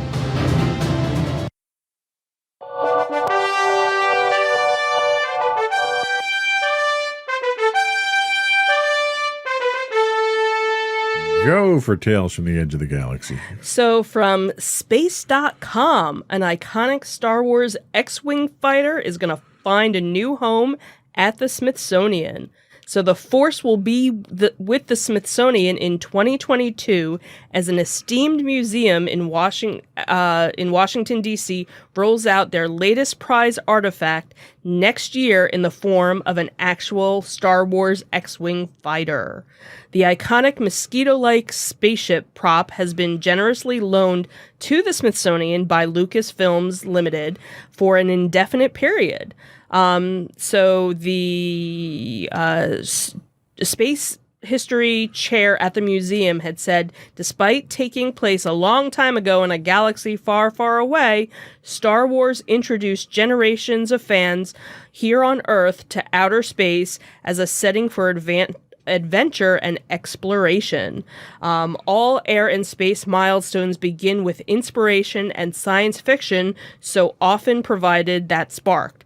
The iconic X-Wing displayed amid our other spacecrafts celebrates the journey from imagination to achievement. So right now it's currently getting a proper shakedown and full conservation effort at the Restoration Hangar in Virginia, which happens to also house some World War II warbirds as well. I think that's kind of funny that you have. Well, that's what's neat. If you're watching the show, you can see it next to it. Looks like what's probably a B-17 bomber carcass, really, that's there. That's just pieces of it that they're assembling. Yeah, and you have the X-Wing there, too. So basically they had said, sometime late in the year, the T-7 X-Wing will go on public 70, I'm sorry. Come on, for those Star Wars people out there. I'm sorry. What did Luke fly? He didn't fly a 70. He did a 65. T-65, right? Because I read the article. So it will go on display at the entrance to the Albert Einstein Planetarium at the Smithsonian's National Air and Space Museum on the National Mall. They said, we're thrilled to have the X-Wing as an exhibit, and it is a real screen-used vehicle from Rise of Skywalker from 2019. And obviously, this is kind of cool. And they talk about how that this isn't the first time that Star Wars has been part of the museum. They actually had a collection of screen-used props and costumes that were in a 1997 exhibit called the Star Wars: The Magic of Myth. So, again, very cool that this is going to be coming. I'm sure once it's there, we'll be planning a trip down to Washington, D.C. to go and visit this. Okay, so for our viewing audience, the picture's up on the screen now. Okay. What is the single one most iconic thing that's missing from this fighter right now? A droid? Yes, the droid is missing from the top. Well, which droid are they going to put in there? I don't know. That'll be the question. That'll be interesting. Are you going to get a BB unit? Are you going to get an R2 unit? If you're going to be accurate to the period, it could be a BB unit. Right. So anyway, sorry, I was just geeking out. No, that's okay. So that's what I do. Again, it is. They don't have a date yet. Obviously, Clearly it needs a little work. It needs a little work. But that was one of the other things too that they talked about in the article, is that they wanted to make sure that the right things that needed to get fixed got fixed on it. Right. If it was damage from traveling, they wanted to fix that. But if it was damage from a space battle, they didn't want to fix that. And that's what's funny, because they talk about there's a mention in the article itself about when it came in. Right. It looked like it had hangar rash. Mm-hmm. Hangar rash being when you're moving things around a hangar, right, and you get scuffed up. Mm-hmm. And the person from Lucasfilm said, "Oh no, that's the artist's rendition of them actually having a used, lived-in looking fighter." So right. When this goes on display, it's not going to be like a pristine beautiful piece of course not, of technology. It's actually going to look like it's a screen-used fighter from a battle. Right. Which is what's really cool, that they're going for that level of authenticity. Yeah. I think that'll be very cool. And for those of you, that don't live in the area or do, and you haven't been to the Air and Space Museum, it is a very cool museum to go to in general. And it's nice because they've done Star Trek stuff. Obviously, like I mentioned, they've done Star Wars. So it's nice that they bring in, And for those that are unfamiliar with it, there are 2 locations for the Air and Space Museum. Right. Remember that. One's on the mall at the Smithsonian. Right. The other one's at the airport. So just be aware of that if you're going to go. Right. You don't want to miss. Right. This is airport. the one at this where the X-Wing is going to be, is the one on the mall. Right. So. Right. So, but go to the airport extension of it, because that's where all the big ones are. Right. In fact, that's where one of the Transformers movies had been filmed, where you see the SR-71 transform as well. Right. Which is kind of cool. Anyway, let's talk about who's going to replace Jack Sparrow. So this article came up, and it's from InsideTheMagic.net, and at first I was like, oh, okay, so they're talking about somebody that's going to replace, a Star Wars character that's replacing Jack Sparrow. And as you read the article, nobody's really replacing Jack Sparrow. It's a completely... it's basically, they were saying Star Wars character, Jack Sparrow, how can I draw a line between the two? And it's so not there. Slow news week is what we call it. So obviously, Johnny Depp, we've talked about it before. He had a whole bunch of, issues in his private life. And basically, Disney kind of said, you're out. He went the way of Cara Dune. Right, but not only did he lose out on Jack Sparrow, but he also lost out on being part of Fantastic Beasts as well. So basically they talk about how for the newest Jack Sparrow movie, they're bringing in a, completely different character. So they're not even trying to replace Johnny Depp, Jack Sparrow. They're bringing in a completely different... Just think of the budget they'll save on eyeshadow. True. So Margot Robbie is actually supposed to be the helm of Pirate 6. And then for Fantastic Beasts... Beats is the musical version. Right. Mads Mikkelsen is supposed to be taking over the character that Johnny Depp played. But the article basically talks about how one of the characters from Star Wars is basically he's not replacing Johnny Depp, but he's quote unquote replacing that pirate that he's going to fill aspect. That hole for that scoundrel. Right. That's really, because it talks more about how the character, and you can say his name because I know I would. Hondo Ohnaka. Thank you. That he's never shown up in any live action shows. He's shown up in various different animated. He was in Clone Wars. He was in Rebels. He hasn't shown up in the Bad Batch yet, but I suspect he probably will. Right, but that he's also part of Galaxy's Edge. He plays a part in the rides at Galaxy's Edge. He's now storyline based. He's a part owner of the Millennium Falcon. Right, so the idea is that he's kind of the space pirate. He's the space equivalent, I guess, of what Jack Sparrow would be. And now that you have all of these plethora of Star Wars shows, live action shows coming, don't be surprised if you see him pop up in something in a live action. Well, and the beauty of it is his audio animatronic is so realistic, they can just bring that out on stage and use that. Yeah, really, they could.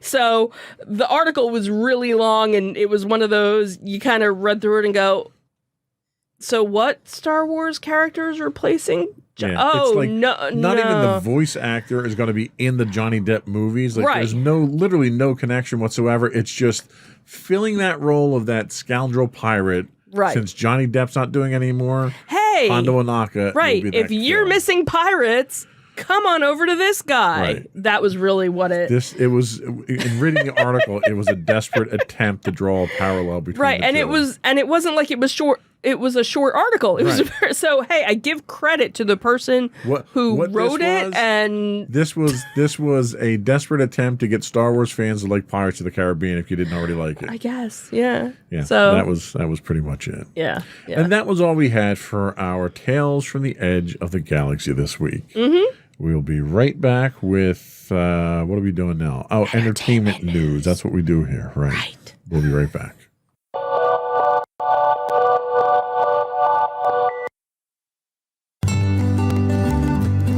Insights into Teens, a podcast series exploring the issues and challenges of today's youth.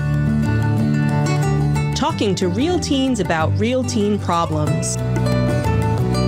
Explore issues from braces to puberty, social anxiety to financial responsibility. Each week, we talk about the topics concerning today's youth. We look at how the issues affect teens, how to cope with these issues, and how parents, friends, and loved ones can help teens handle these challenges. Check out our video episodes on youtube.com/insightsintothings. catch our audio versions on podcast.insightsintoteens.com or on the web at insightsintothings.com.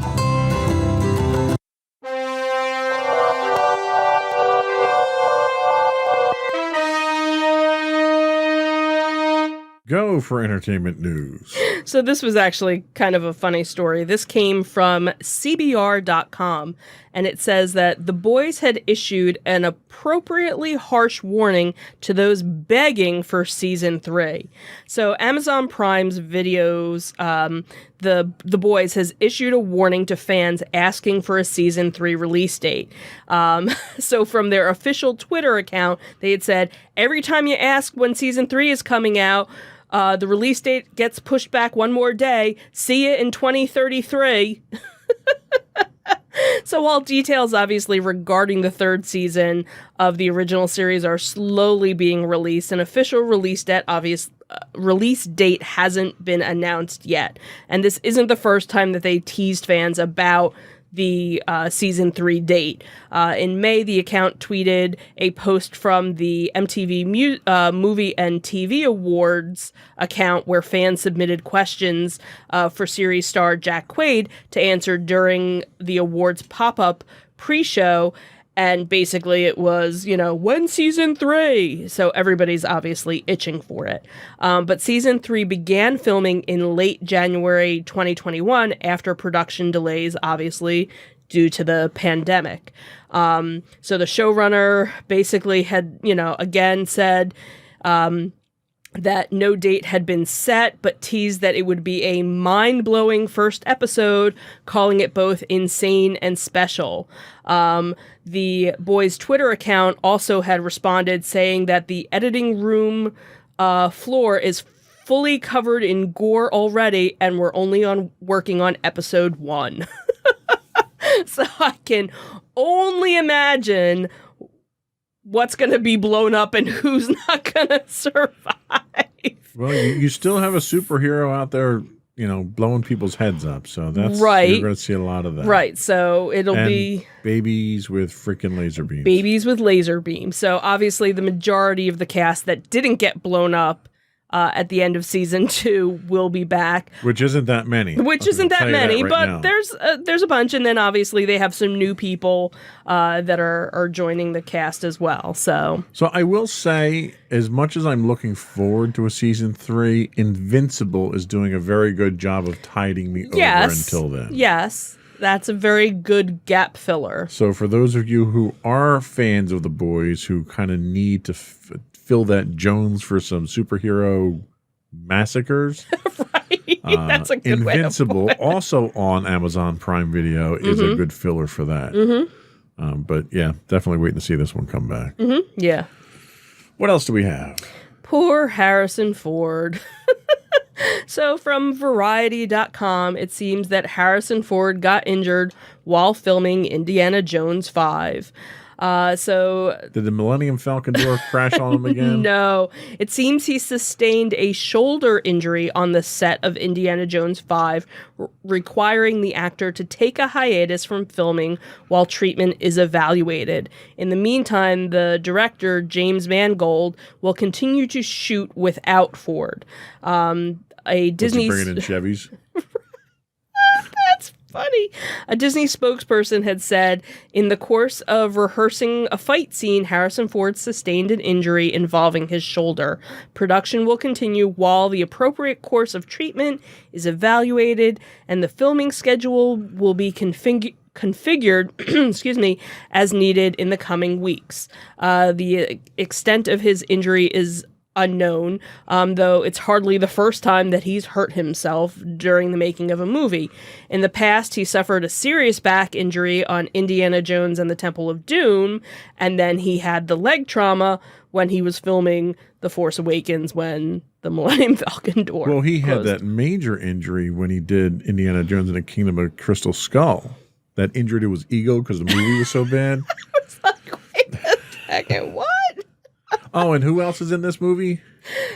Mads Mikkelsen. Mikkelsen. Right, because Like he and The Rock are in competition for who can be in the most movies in a year, I think. True. And you figure what? He's done Star Wars. He's gonna do the Fantastic Beast. Now he's Indiana Jones. He did Marvel. He did Marvel, so he's kind of, Right, he's everywhere. plodding around. So the production actually began earlier this month in the UK. The plot details for the sequel haven't been announced yet, though the 78-year-old Ford is reprising his iconic role.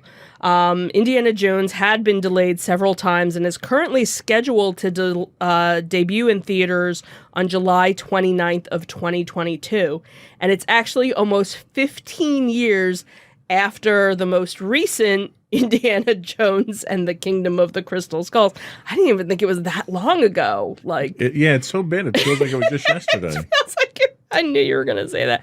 And 4 decades after the initial installment of the 1981 Raiders of the Lost Ark. Now, Steven Spielberg, who directed the first 4 films of the franchise, was initially set to direct Indiana Jones 5, but he actually passed it off to Mangold. He's like, oh man, he's 70 and I'm out of here. I'm not directing this train wreck. Right. So Spielberg is still expected to remain hands-on as a producer, while George Lucas, who had created Indiana Jones with Spielberg, is too busy trying to weasel his way back into Star Wars. Hasn't officially been involved with Indy 5 yet. At 78 years old, this man needs a stunt double to go to the bathroom. How's he getting hurt in rehearsing a fight scene?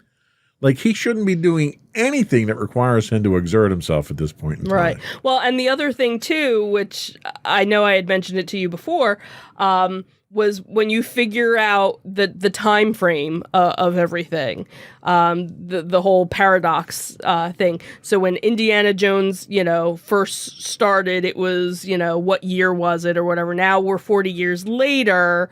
So it's technically like the early 70s it should be. So Indiana Jones has gone to Woodstock. Right. So Indiana Jones should possibly maybe be able to go to the movies and see Star Wars: A New Hope. Right. Which would kind of be funny if it's Indiana Jones, get off my lawn, you damn kids.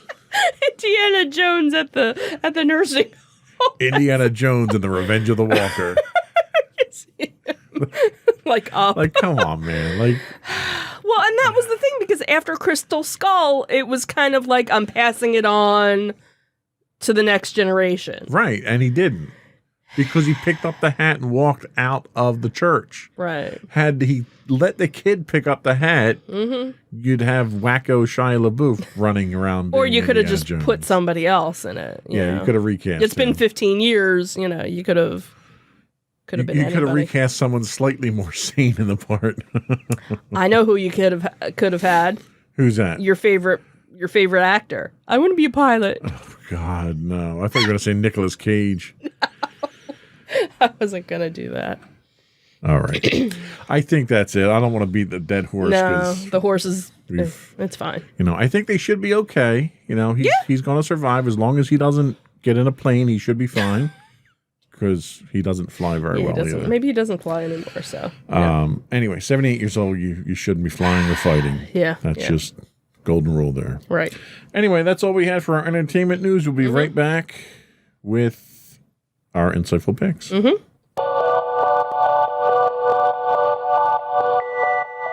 Go for your insightful pick. So my insightful pick is a show that a friend of mine had recommended to me that's on Netflix.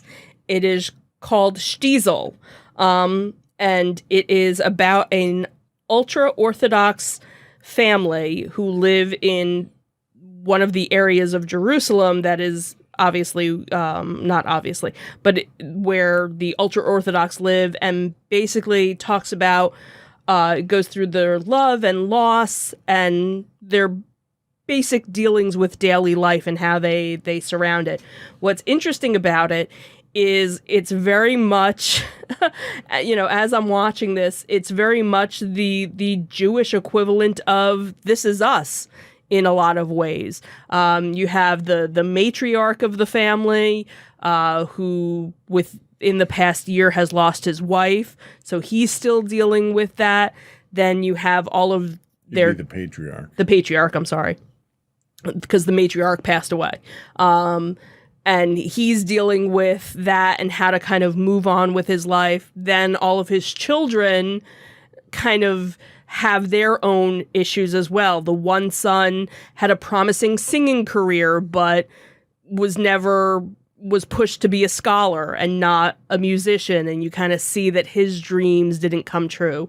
And then you have the one daughter who has marital problems and problems with her children and is trying to kind of move on.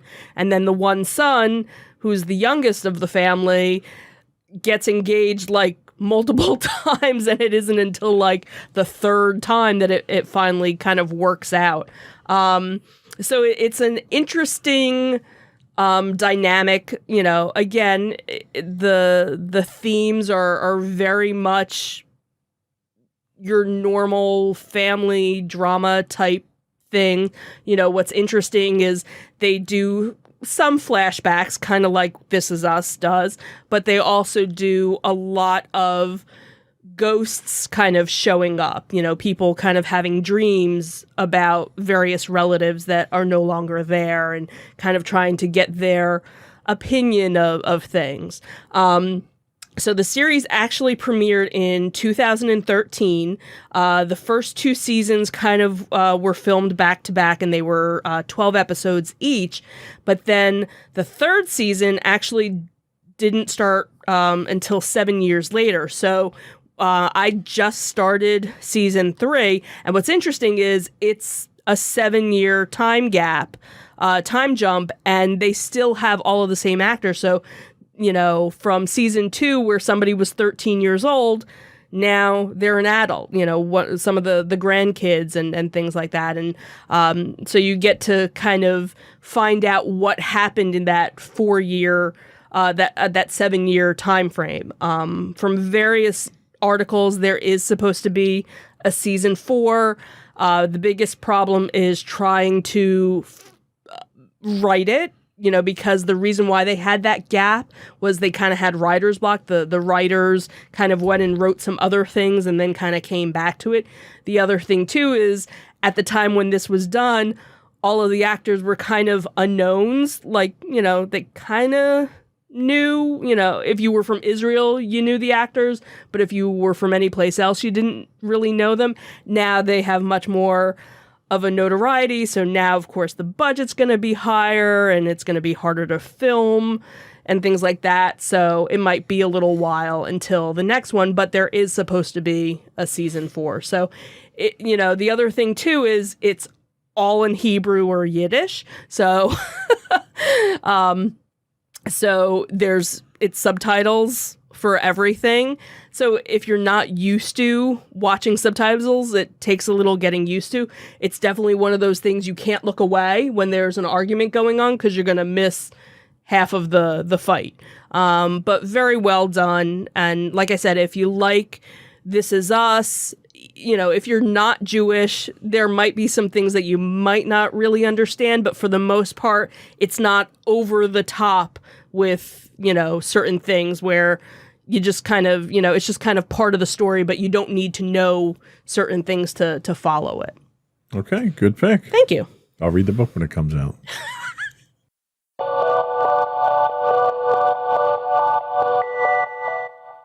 So my pick this week, we're going back to my roots of documentaries. And my pick this week is The Jupiter Enigma on Amazon Prime. What can the giant planet, Jupiter, tell us about the birth of our solar system 5 billion years ago? Drawing on new findings from NASA's Juno mission, scientists are peering into Jupiter's stormy heart to reveal the very origins of our solar system, a chaotic early time when smaller planets were flung around space or sent into shattering collisions, and the fate of planet Earth hung in the balance. Sounds exciting, doesn't it, when they write it like that? Mm-hmm, sure does. The Juno probe is the most recent visitor to Jupiter. Orbiting and examining Jupiter with a variety of instruments, it provides a new understanding of the storms on the planet and Jupiter's interior. New simulations examine the impact of Jupiter on the evolution of the solar system. So using a mix of computer-generated graphics, artistic renderings, and actual high-quality footage from Juno, the Jupiter Enigma explores the solar system's largest planet in a detail never seen before. From its influence on the creation of our solar system, to the detail and incredible scientific potential of its dozens of moons, there's a wealth of knowledge about the planet revealed in the show. Did you know Jupiter is the fastest spinning planet in the solar system? I did not. Did you know that Jupiter's clouds are only 5 kilometers thick? Nope. Despite the size of the planet. Did you know Jupiter has its own system of rings similar to Saturn? Yes. Okay, well, maybe you learned it somewhere else. These I didn't realize this was a quiz. Did you know? Where were you on the night of the, sorry. These and many other interesting scientific facts are explored in great detail in the show, The Jupiter Enigma, available streaming on Amazon Prime. And we'll be right back with our afterthoughts. Right. I forgot what we called them. It was an afterthought to me.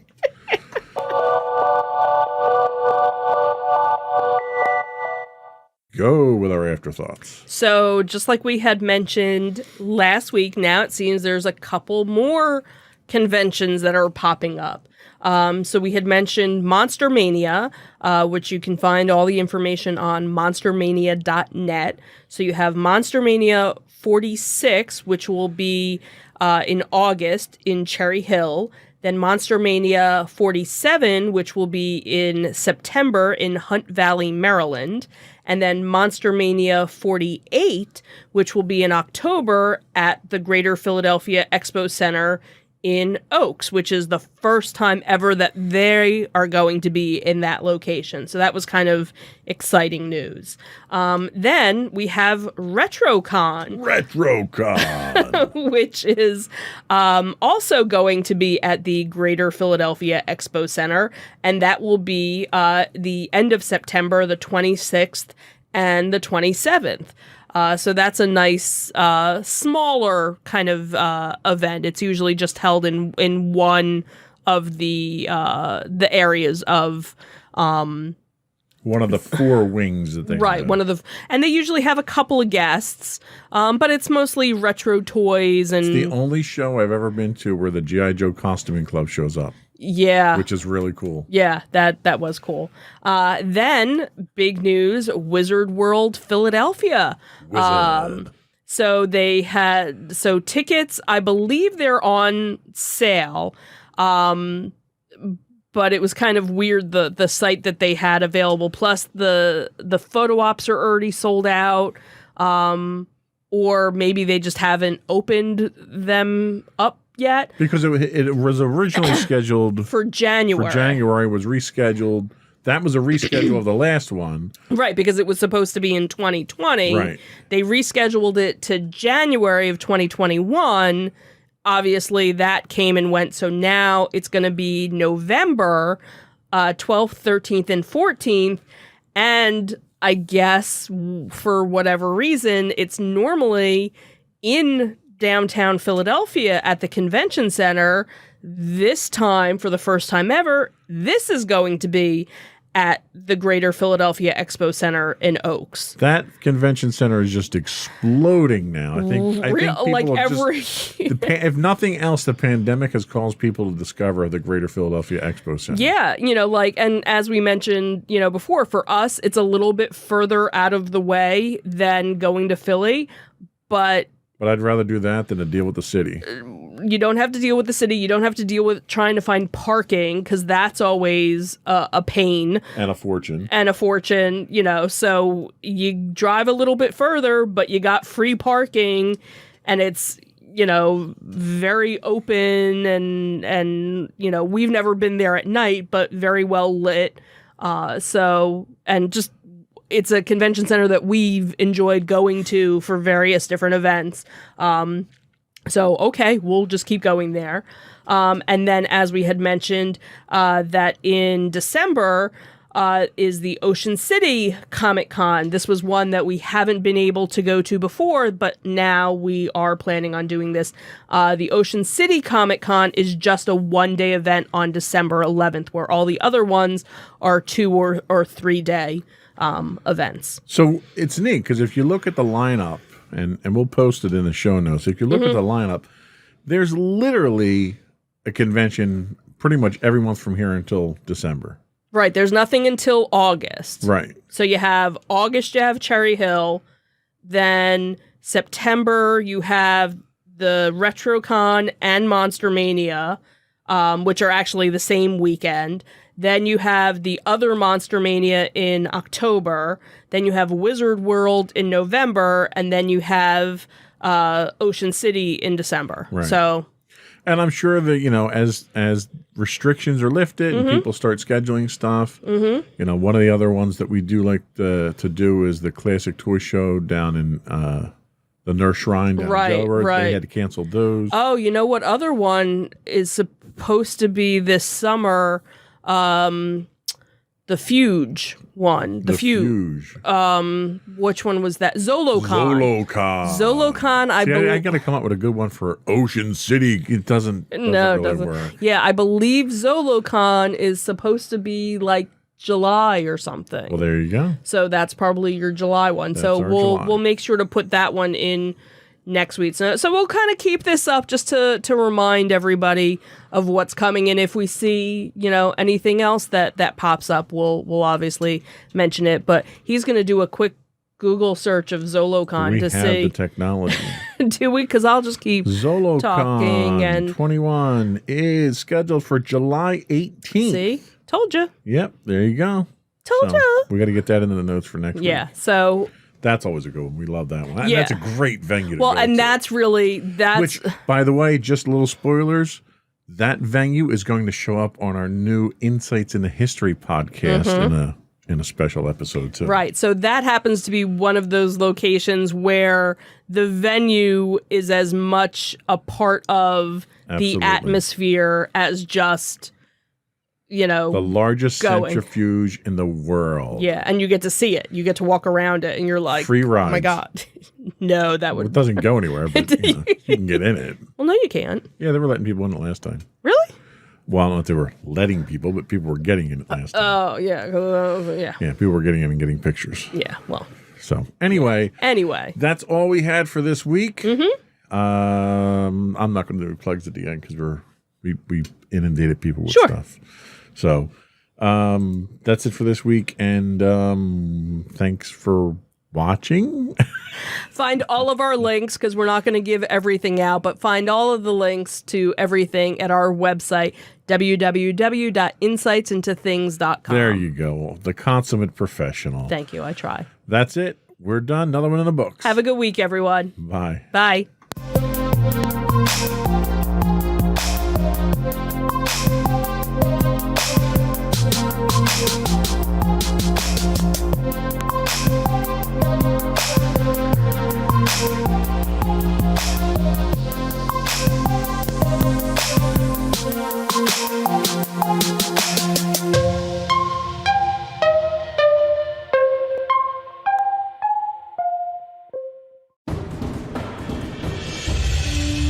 For over 7 years, the Second Sith Empire has been the premier community guild in the online game Star Wars: The Old Republic. With hundreds of friendly and helpful active members, a weekly schedule of nightly events, annual guild meet and greets, and an active community both on the web and on Discord. The Second Sith Empire is more than your typical gaming group. We're family. Join us on the Starforge server for nightly events such as operations, flashpoints, world boss hunts, Star Wars trivia, guild lottery, and much more. Visit us on the web today at www.thesecondsithempire.com. Insightful podcasts by informative hosts.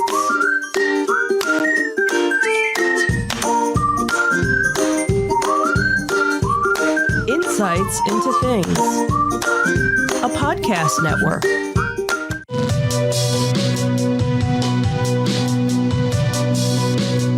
Welcome to Insights into Tomorrow, where we take a deeper look into how the issues of today will impact the world of tomorrow.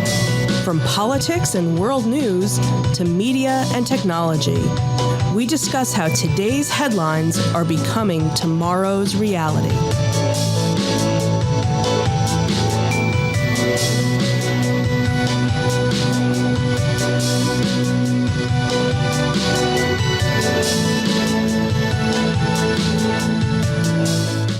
Welcome to Insights into Tomorrow. This is episode 13, Modern Monopolies. I'm your host, Joseph Whalen, and my co-host, Sam Whalen. How you doing today, Sam? Doing okay. How you doing? Doing all right. So today's topic is one that we've kind of been tossing around for a little while now, and it's in the news a lot lately with a lot of the tech companies and politics involved. It came to the forefront few months back during the Trump administration. They were kind of going up against some of the big tech companies, Facebook, Amazon, Google, and so forth. So I thought it was worthwhile to sort of take a look at this. So today we're going to discuss what monopolies are in the modern age. We'll understand what a monopoly is, how they operate, and why they're detrimental to a free and open market. Yet they're a unique product of capitalism.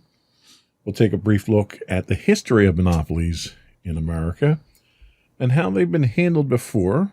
And we'll look at the future of what today's monopolies and the complications inherent in regulating them are. Ready to get started? Yep. All right.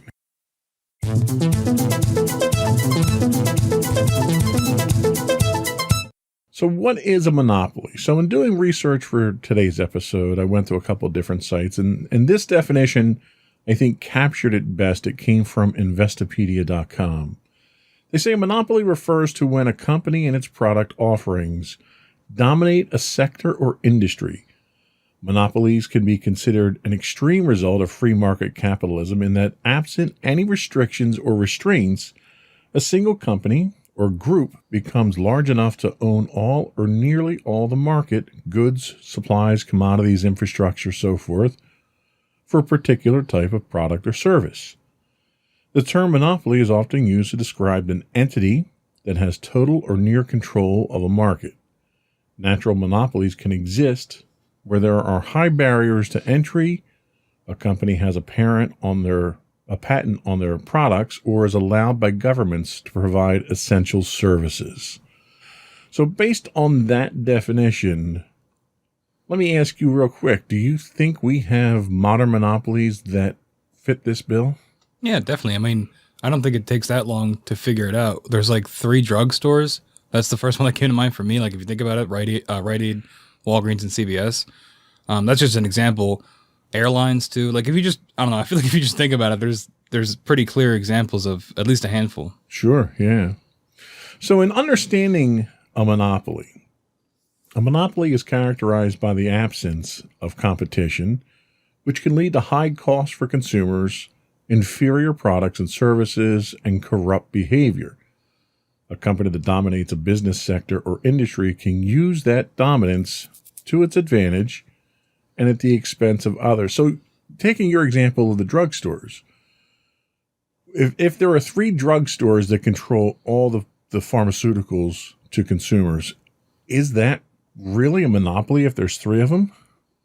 I think it's a monopoly if by there being 3 and they being so established that it eliminates the ability for other new drugstores to rise up. I think that's where you get into the monopoly territory if they're creating that barrier of entry. So it's in that case, it's a monopoly of 3 where they're colluding to prevent competition at that point in time, essentially. Yeah, potentially, yeah. They also say that it can create artificial scarcities, fix prices, and circumvent natural laws of supply and demand, which I think is exactly where your pharmacy scenario falls into place. It can impede new entrants into the field, discriminate and inhibit experimentation on or new product development, while the public, robbed of the recourse of using a competitor, is at its mercy. do you think, again, sticking with our pharmacy example, do you think that the consumers are at a detriment because of having 3 major pharmacies control the entire industry?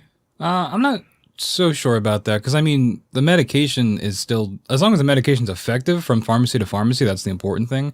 I mean, it's not like you're getting like faulty products. Now, if, say, for example, Walgreens had their over-the-counter allergy medication and it was defective, but there's only Walgreens in your area, that's where you run into some issues. But I think as long as the products are still working, then, I mean, monopolies are still generally bad, but I think in that example, you could probably get away with it. Well, how about an example where you've got 3 pharmacies and they all decide that instead of selling your allergy medicine to you at 20% over cost, with a 20% margin, they're going to up it to 50%. They're all going to sell for 50%. So there's no one in the market that the consumer can go to get it at that reduced price. Do you think that would be monopolistic? Yeah, definitely. Because at that point, they're using their hold on the industry to screw over the customer, which is where you get into like the definition of monopolies. Exactly. Yeah. So they go on to say that a monopolized market often becomes an unfair, unequal, and inefficient market. Mergers and acquisitions among companies in the same business are highly regulated and researched for this reason. Firms are typically forced to divest assets if federal authorities believe proposed mergers or a takeover will violate anti-monopoly laws. We just had a major takeover very recently among the cellular carriers. Oh, yeah. Where T-Mobile bought out Sprint. So we had 4 major competitors in the market. T-Mobile bought out Sprint to become the number 2 in consumer size at that point in time, and to reduce the market down from 4 to 3. At the same time, one of the contingencies associated with that was the emergence of another network that would come out eventually, which it hasn't come out yet. I think it's Dish is going to be running this particular network, but they're going to be using the services of the existing networks. So it's almost like it was a fictional way of putting a 4th competitor into the market. Mm-hmm. Like a puppet competitor almost. Exactly. So in that instance, do you think the T-Mobile merger with Sprint will be good or bad for consumers? I think about this with mobile companies especially. Like there's whole regions of the country where you can only get one mobile service provider. And I think by merging like that, it's going to make that problem even worse. So say I know in this area it's kind of like that with T-Mobile. If you're forced to have T-Mobile and now Sprint, but the coverage is poor and you don't have any other option, I think that's definitely an issue. Yeah. It's because you're forced to have an inferior product just due to the monopoly. Right. And there's no incentive for them to improve their product because there's no competition. Right. And what are you going to do? Move? Exactly. You're not going to move because you're a cellular carrier. Exactly. So they see monopolies typically have an unfair advantage over their competition since they're either the only provider of a product or control most of the market share or customers for their product. Although monopolies might differ from industry to industry, they tend to share similar characteristics. Why don't you tell us what these characteristics are? Sure. So the first one is the high barrier of entry, which we kind of talked about already. This is when competitors are not able to enter the market, and the monopoly can easily prevent competition from developing their foothold in an industry by acquiring that competition. Sort of like we talked about with the mobile company where they put, I guess not really, because they kind of let them use their own services. The second example is the single seller. There's only one seller in the market, meaning the company becomes the same as the industry it serves. The third is price maker. The company that operates the monopoly decides the price of the product that it will sell without any competition, keeping their prices in check. As a result of this, monopolies can raise prices whenever they want. And finally, the economy of scale. A monopoly often can produce at a lower cost than smaller companies. Monopolies can buy huge quantities of inventory, for example, usually at a volume discount. As a result of this, monopoly can lower its prices so much that smaller competitors can survive. Think like Walmart. Essentially, monopolies can engage in price wars due to their scale of their manufacturing and distribution networks, such as warehousing and shipping. That can be done at lower costs than any of the competitors in the industry. I guess that'd be Amazon too, both those companies. Yeah. So it's interesting because some of these same practices they talk about here that are considered to be monopolistic are also ones that are generally used in business for efficiency reasons. For instance, here in New Jersey, we have a lot of cranberry producers in the state. And one of the things that you have is everyone's heard of Ocean Spray, right? Mm-hmm. You buy Ocean Spray cranberry juice off the shelves and whatnot. Ocean Spray is actually a cooperative. And what they do is they partner with a number of independent farmers to pool their resources. And it's not just cranberries, obviously, it's many other things. But they pool their resources together and sell as one single entity so they can get advantages in the economy to scale by supplying all their entities at the same time for a bulk cost. They're sort of fixing their prices by not competing against each other. They all agree upon a certain price that they sell at. But somehow the cooperatives aren't targeted for monopolies, even though they take on some of the same characteristics of a monopoly. This has happened traditionally in the past with a lot of food industries have done this. A lot of your fast food places, when they go through franchising, they do sort of the same thing. You buy a franchise of a pizza place, Papa John's or I can't think of another Dunkin' one. Donuts. That would not be pizza, but sure, we'll use that as a franchise. Yeah. That's the first thing when I think franchise. But yeah, that's another good example of you have a whole bunch of people that buy the stores, buy the franchise where they have the rights, but they also get all their supplies that way. So instead of, mom and pop down the street going out and buying flour to make donuts, they put their purchase into the corporation, and the corporation buys it for 500 bakers at one time and can get a discount on it.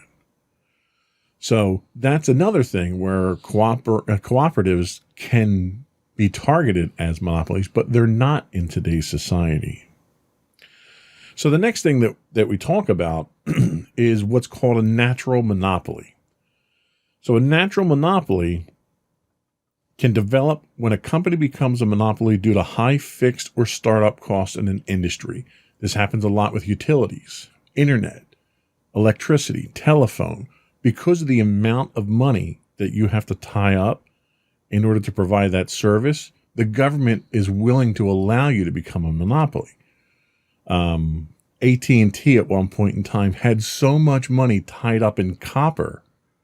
It was like 1/3 of the company's value was in copper, just in the wires that they had, because copper is a commodity. Wow.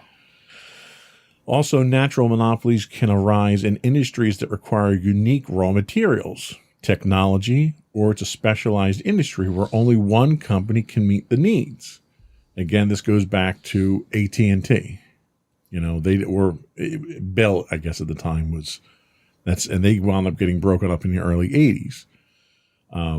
Companies that have patents on their products, which prevent competition from developing the same product in a specific field, can have a natural monopoly. So a lot of these things here have traditionally been associated with the utilities sector.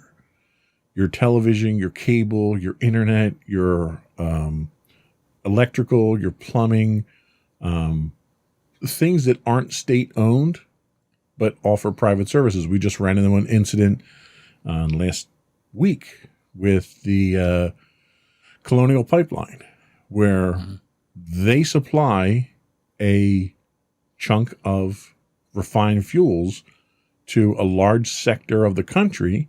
They're a private company, but they have a monopoly on that because of how expensive it is to build a pipeline.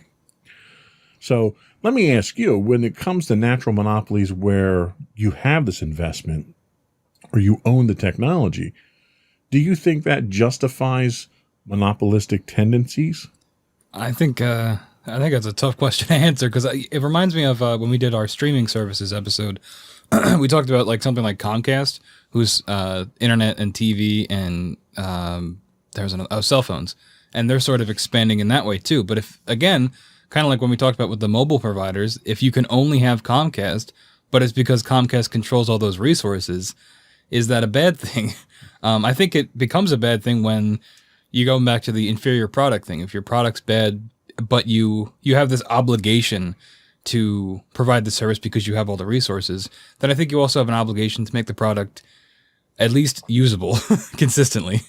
Well, and to add to that is, if the government is going to allow you to be a natural monopoly because of that technology or that investment, then there's a certain right that the government has to... we didn't check the shop beforehand, everybody. No, we didn't. Just lean a lot that way. There's a certain obligation the government has to regulate you at that point in time as an industry.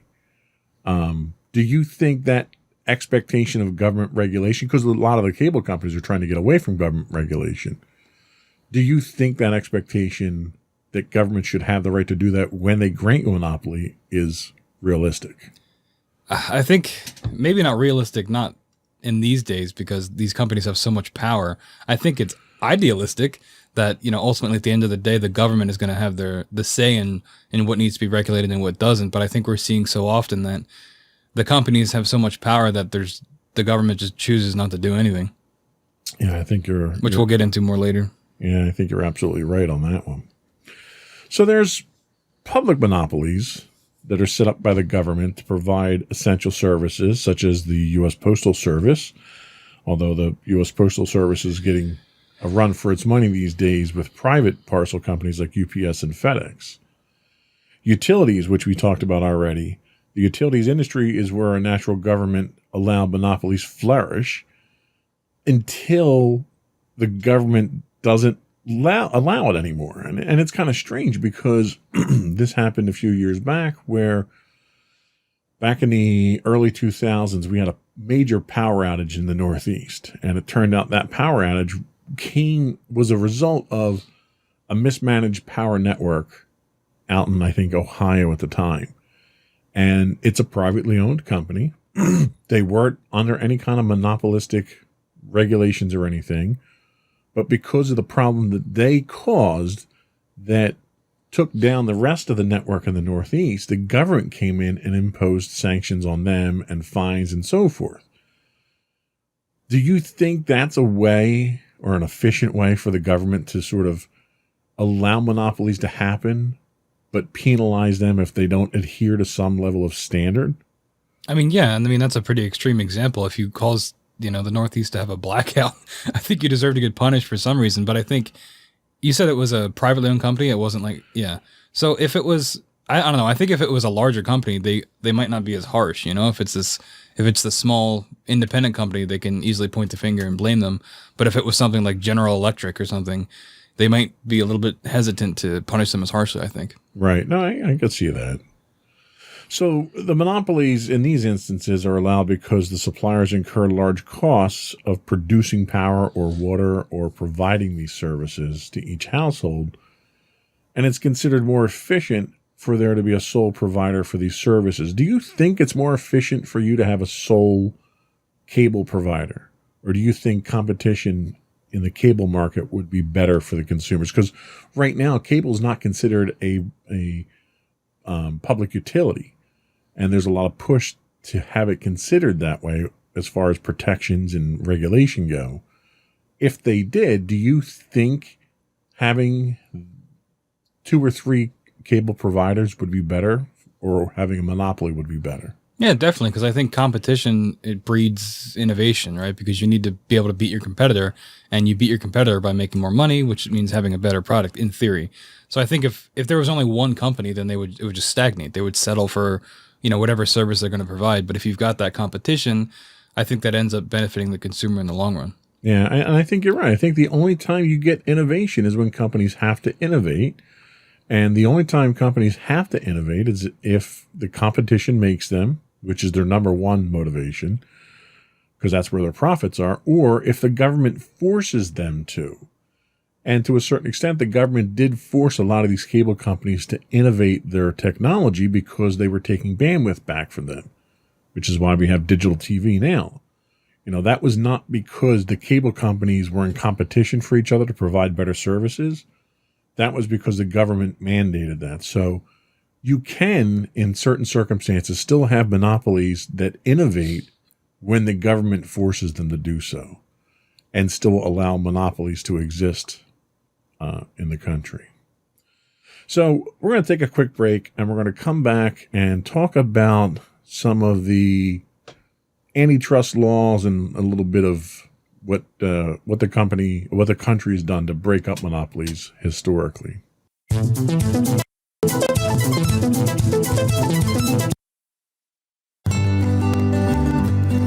Insights into Teens, a podcast series exploring the issues and challenges of today's youth. Talking to real teens about real teen problems.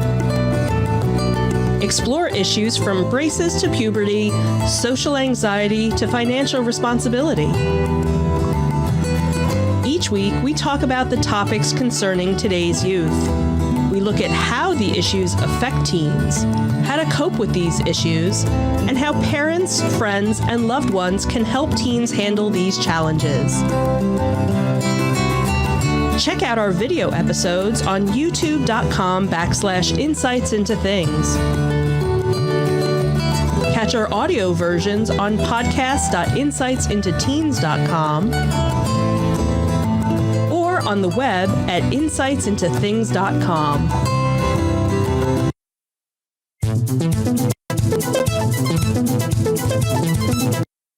Welcome back to Insights into Tomorrow. We're talking modern day monopolies today. We're going to talk a little bit about antitrust laws, and you can't really talk about monopolies unless you mention at least the Sherman Antitrust Act. So in 1890, the Sherman Antitrust Act became the first legislation passed by the U.S. Congress to limit monopolies. It had strong support by Congress. It passed the Senate with a vote of 51-1 and passed the House unanimously 242-0.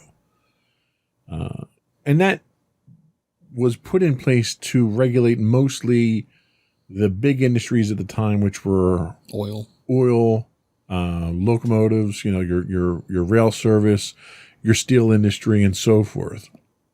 Then in 1914, two additional antitrust pieces of legislation were passed to protect consumers. The Clayton Antitrust Act, which created new rules for mergers and corporate directors, and also listed specific examples of practices that would violate the Sherman Antitrust.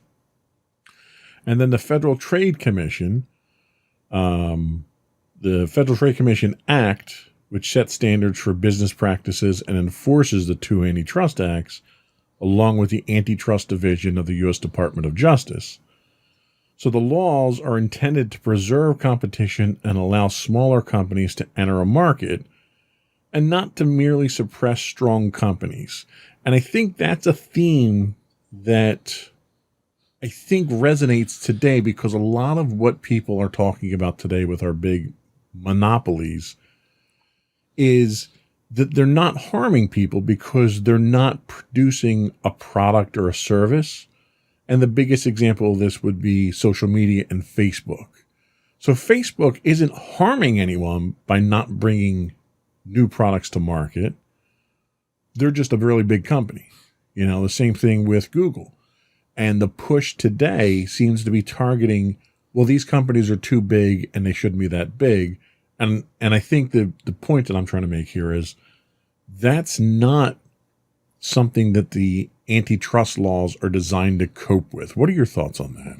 Yeah, definitely. I think it's these are obviously laws that were made in before 1900, so they definitely need to be updated. But I think it's kind of what comes with technology, right? It's you've got to make new laws, you've got to adapt the way you think about it, because while they're not making a product, these companies have data on everybody, and when you have things like information leaks, and the companies aren't necessarily held accountable, like Facebook has them all the time, where people's personal data gets leaked, and I think that is a huge problem that should be more harshly punished, and I think that would come with a more modern look at antitrust laws. Well, and I think I agree with you to a certain extent that the companies themselves have a certain obligation to protect the user's data. However, the users give the data up freely.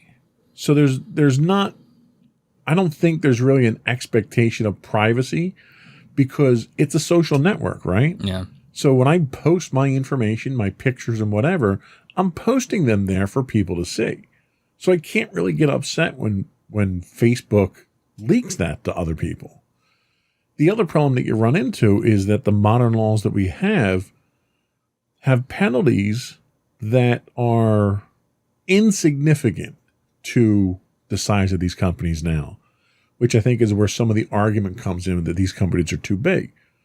You know, you might get a couple $100,000 fine for a data breach. That's like nothing.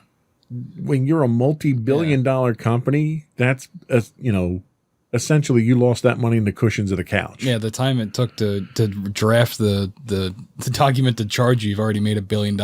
Right. So there's really very little incentive to do anything other than continue business as is and just pay the fines because you're still monumentally profitable. So I think there needs to be a fundamental shift in what the penalties look like in order for the penalties to have any meaning whatsoever. So in talking about breaking up monopolies, the Sherman Antitrust Act was targeted at companies like Standard Oil and even the American Tobacco Company, which didn't break up the companies. It broke up Standard Oil, but what it did was it pushed more public awareness.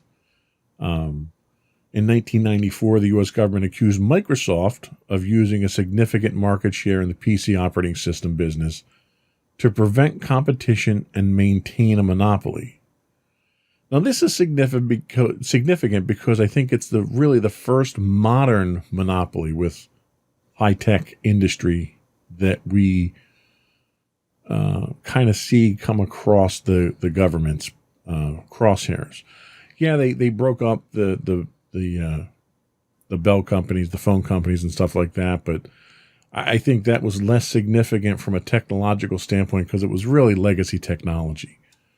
But here you have Microsoft, who is at the forefront of computer technology, but they're also internationally acclaimed for this technology. And you have the United States that's trying to set precedent here.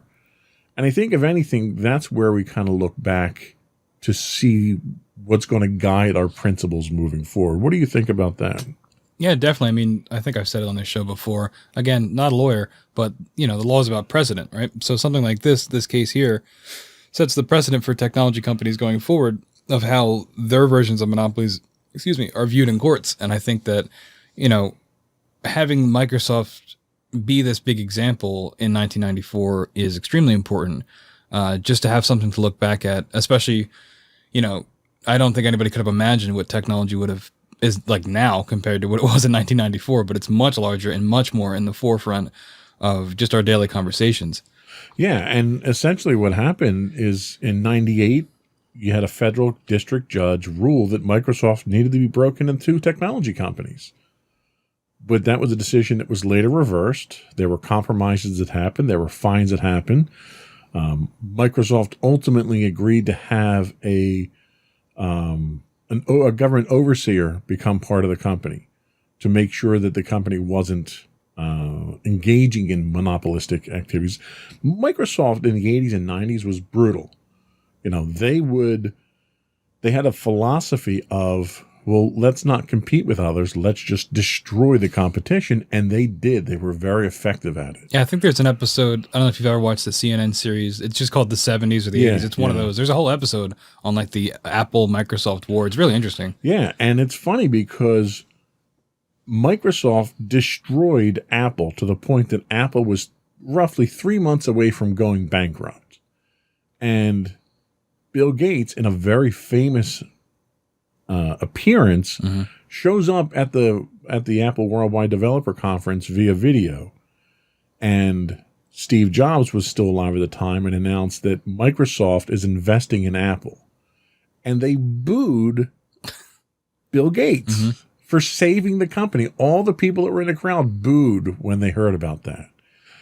And the funny thing is, the only reason Microsoft did that was not so that they could make profit off of Apple.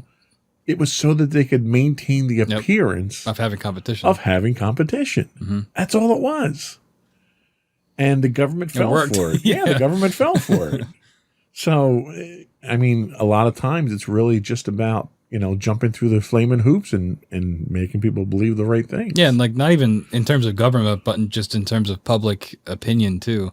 You have you get that with video game consoles too. I know it's not nearly on the same level, but if you maintain that rivalry between two companies, it makes it look even better than that you're not a monopoly because, I'm an Apple fan, I'm a Microsoft fan, but in reality, it's the same company. Like, not really, but if they bailed out your company, they still owe them a debt in some way. Sure. Well, and you look at, we stick with technology, you look at microprocessors. So you've got Intel and you've got AMD. And AMD has always been sort of the redheaded stepchild to Intel, where they were the rebels, they were the underdogs. Their processors were for like the elite group of gamers or overclockers or whatever. And you look at what happened to Intel, and Intel has, in recent years, been completely burned by their technology choices because of the shortcuts that they made that AMD didn't make. And AMD picked up a huge market share. And now you're seeing another fundamental shift that's detrimental to Intel, with Apple moving away from Intel processors in their computers now to their own designed ones that they're manufacturing themselves. So Intel's getting hit again with this. So this was an instance where Intel got very complacent in what they were doing, and now they've fallen significantly behind in the processor market, and the tables have kind of shifted. But at the time when Intel was dominant, Intel was actually supplying information and support to AMD to maintain that appearance of competition. Works every time. So again, it really is. It's just a matter of appearance sometimes to keep from getting hit with monopolistic charges. So we talked briefly about AT&T. The most prominent monopoly breakup in U.S. history was AT&T. After being allowed to control the nation's telephone service for decades as a government-supported monopoly, the giant telecommunications company found itself challenged by antitrust laws. In 1982, after an 8-year court battle, AT&T had to divest itself of 22 local exchange service companies and has been forced to sell off assets or split units several times since. Now, the real interesting thing is, you had what were termed as baby bells during this. So you had all these certified local exchange CLECs, certified local exchange carriers pop up all over the country that were all part of the original one. And over the last 10 to 15 years, you've seen all those get swept up, and they're now owned by Verizon. So you went through that huge natural monopoly that the government allowed, to breaking them up when they thought the competition was stifled, to now mergers happening to get you back to that position where you have two people that are running the... Yeah, it's history in general is cyclical, and I think we're seeing that here too, right? So in maybe, 15, 20 years, we'll have another breakup and they'll all come back out again, and then in 30 years, they'll all get swept up again. I think that's just how these things work, and honestly. I think that's kind of the point here is that's capitalism. That's how capitalism works, is that monopolies are a natural outcome of capitalism. And I think the best that government can hope in most cases is to try to keep it at bay as long as possible. And eventually they're still going to get gobbled up and get eaten up. Your pharmacies had the same thing. Your internet providers had the same thing. I remember back in the 90s when I worked for an internet provider, you had, just in our area, probably 10 different internet carriers. Now you can't get internet from anybody other than Comcast here. You had 3 different cable companies that you could get service from. So it's just a life cycle, I think, of business in a capitalist society. So we're going to take another break and come back and talk more about our modern monopoly problem in America.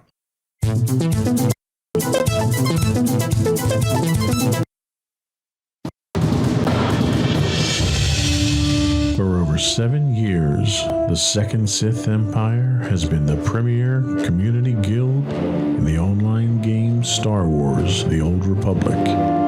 With hundreds of friendly and helpful active members, a weekly schedule of nightly events, annual guild meet and greets, and an active community both on the web and on Discord.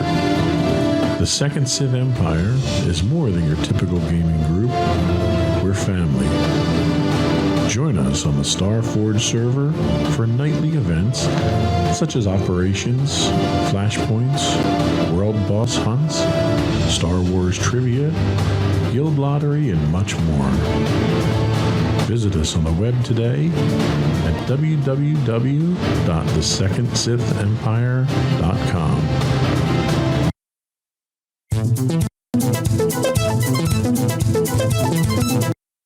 Welcome back to Insights into Tomorrow. We're talking modern monopolies.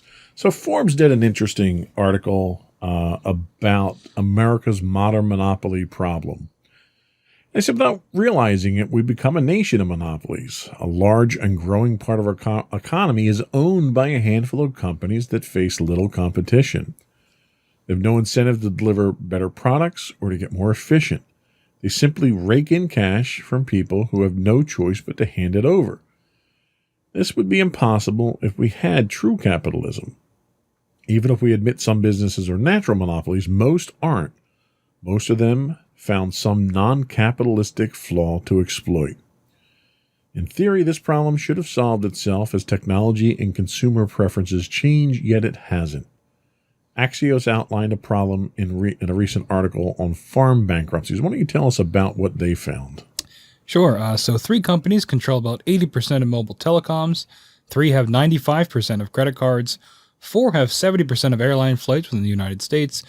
Google handles 60% of all searches online. In agriculture, 4 companies control 66% of U.S. hogs slaughtered in 2015, 85% of the steer, and half of the chickens, according to the Department of Agriculture. And finally, just 4 companies control 85% of U.S. corn seed sales. That's up from 60% in 2000, so there was some consolidation there. And 75% of soybean seed, a jump from about half, according to the Agriculture Department. That's pretty staggering, and that's not even talking big tech, where a lot of our focus is today. I mean, we're talking telecoms, credit cards, airlines, search, which we'll get to, and agriculture. I mean, our agriculture is really tied up to that few companies. I mean, I find that alarming at best. What's your thoughts on that? Yeah, you go back to your ocean spray example where it's one company, but it's made up of smaller farms. I guess that's probably similar. That's to what's probably happening. would be in this, yeah. Yeah, so it's if you want to have a successful farm, you have to join up with this company, basically is what you're getting at. And that is a monopoly, but if the independent farms are getting their proper cut, it's not as bad as it could be, right? Where they're just being exploited for their product. Right. I mean, I don't know. It's like this big company you just become a part of, I suppose, if you want to have a farm. I don't know. Yeah, well, and one of the things that they talk about a couple different outcomes that we get from this. One is being having a gummed up economy. Some economists say the concentration of market power is gumming up the economy and largely to blame for decades of flat wages and weak productivity growth. They say gumming up the economy is a good way to describe it because we're getting competition itself is an economic lubricant. And the machines work more efficiently when the parts are moving freely. We get more output from the same input or the same output with less input. Take away the competition and it all begins to grind together, kind of like a internal combustion engine that you don't keep the oil changed in. Eventually, friction brings it to a halt and sometimes a fiery one. Normally, companies grow their profits by delivering better products at lower prices than their competitors. It's a dynamic process with competitors constantly dropping out and new ones appearing. This has been described as what's called creative destruction, which sounds harsh, but is absolutely necessary for economic growth. Today, the creative destruction isn't happening. And as companies refuse to die and monopolies refuse to improve, we struggle to generate even mild economic growth. And I think we're seeing that across our entire economy at this point in time. What are your thoughts on that? Yeah, definitely. I mean, we just read off all those examples of all those companies that own everything, right? So I think especially when you get to the point where you're too big of a company to fail and it refuses to die, just like that article said, when you're at that level where you control over half of, some kind of domestic product, it's going to be difficult for you to fail, even if you wanted to. And then you end up getting the stagnation that we're seeing today. Absolutely, yeah. They also talk about uncreative destruction. Creative destruction means companies go out of business and workers lose their jobs. Maybe a few competitors will hire them eventually, but they suffer in the meantime. Politicians try to help, but finding the right balance is hard. Greater blame should be assigned to the central bankers, not just the Fed, but its peers as well. For whatever reason, they kept short-term stimulus measures and near-zero rates for far too long. The resulting flood of capital bypassed the creative destruction process. A lot of this happened under the radar. You've probably seen stories about the Lyft IPO and other unicorns that will soon go public. Unicorns being a type of wishful company going public with a very high IPO. The news, this is news because it's now so unusual. The number of listed companies is shrinking because A, cheap capital lets them stay private longer, and B, the founders and venture capitalists often exit by selling to a larger cash flush competitor instead of going public. An economy in which it's easier and cheaper to buy your competitors rather than out-innovate them is probably headed towards stagnation. And that's the problem that we had. We saw all through the 1800s, competition was being bought up constantly. The railroads, the consolidation in the auto industry in the early half of the 20th century. Anytime that you see competition just being eaten up by buying them out, you're not innovating at all when you buy. You just have companies that are so large they can buy out anybody that's competing with them. Facebook is doing the same exact thing now. Facebook has bought up 4 or 5 major competitors, all in different sectors of what they do, but they're buying their way to success, and that stifles innovation. What are your thoughts on that? Yeah, definitely. I mean, we talked earlier about that barrier to entry, right? That's one of the biggest things when you're looking at these monopolies. And if you're a small startup trying to compete with somebody like Facebook and they just offer you a blank check to just buy you out, it's hard to say no to that, especially if you know that you have no real hope of competing with them. And I think that the more they when Facebook buys you out, they then also get more powerful because they have your workforce or your resources or whatever you had to offer, and they have less competition, so they only get more powerful. It's a win-win in the worst kind of way, I think, especially for consumers and the economy. Yeah, and part of the problem that you have is because of this, you have companies that shouldn't be in business are getting bought out, and the technology they have is inferior technology, but you have larger companies buying them not because of the technology so they can integrate it into their own. They're buying their users. So you may have a company, I don't want to say Quibi, but a company like Quibi that spent all this money up front on advertising and we'll say technology, although it's not that revolutionary. But their whole goal was to basically get a whole bunch of people on the platform and then sell it. And in their case, they failed. In their case, they projected something like 70 million people signing on with this 1.5 billion budget or something that they had. They wound up getting 70,000 people actually subscribing to it, and they went out of business.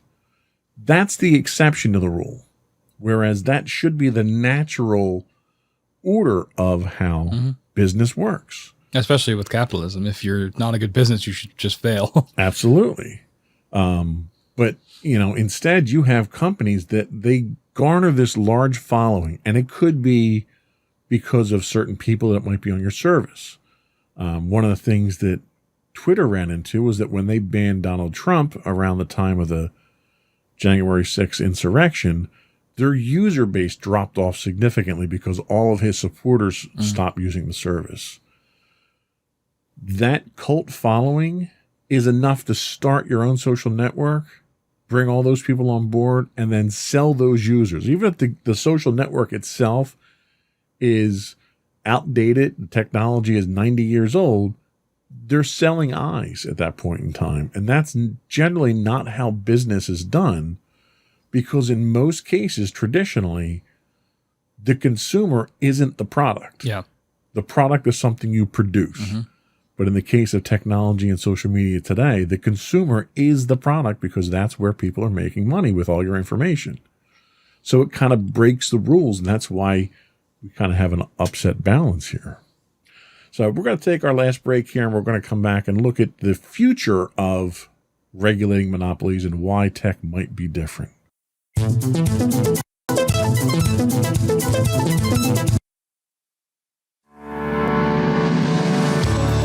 Insights into Entertainment, a podcast series taking a deeper look into entertainment and media. Our husband and wife team of pop culture fanatics are exploring all things from music and movies to television and fandom. We'll look at the interesting and obscure entertainment news of the week. We'll talk about theme park and pop culture news. We'll give you the latest and greatest on pop culture conventions. We'll give you a deep dive into Disney, Star Wars, and much more. Check out our video episodes at youtube.com/insightsintothings. Our audio episodes at podcast.insightsintoentertainment.com, or check us out on the web at insightsintothings.com.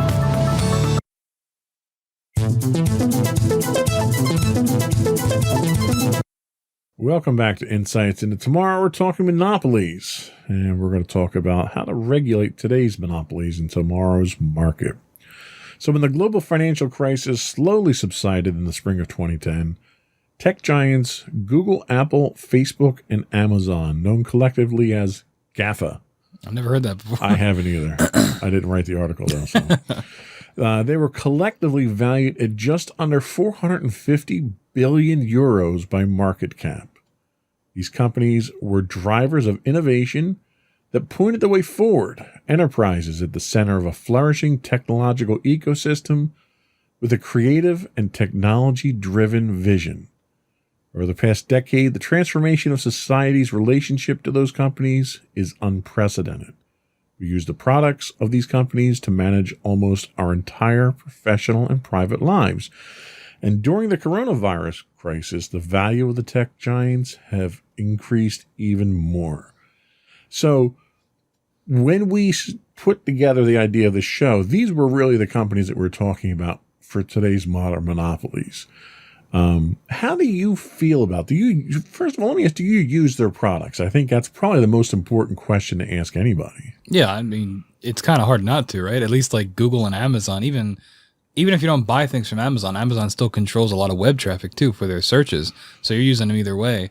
But yeah, I don't think I have any Apple products anymore. I did though for a while. I was an iPhone user. I have a Facebook and Instagram account. I don't really use, but I still look at them. So they're getting, my eyes either way.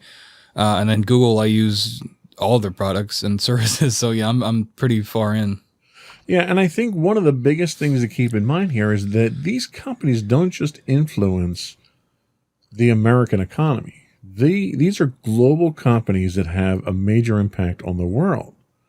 So looking at the monopolies of tomorrow, I think we have to ask ourselves probably a few questions and kind of come to terms with a few things. Like, one is how we handle the U.S. monopolies today will dictate Europe's future and even to a certain extent the rest of the world, don't you think? Yeah, absolutely. I mean, I think that in our modern age, it's a global economy. It's not as isolationist as it used to be with things like Standard Oil and things like that. Yeah, and I think the other thing is that even though, it's hard to envision, but the technological revolution isn't over. We're kind of still in the early phases of it. And I think one of the issues that we run into is that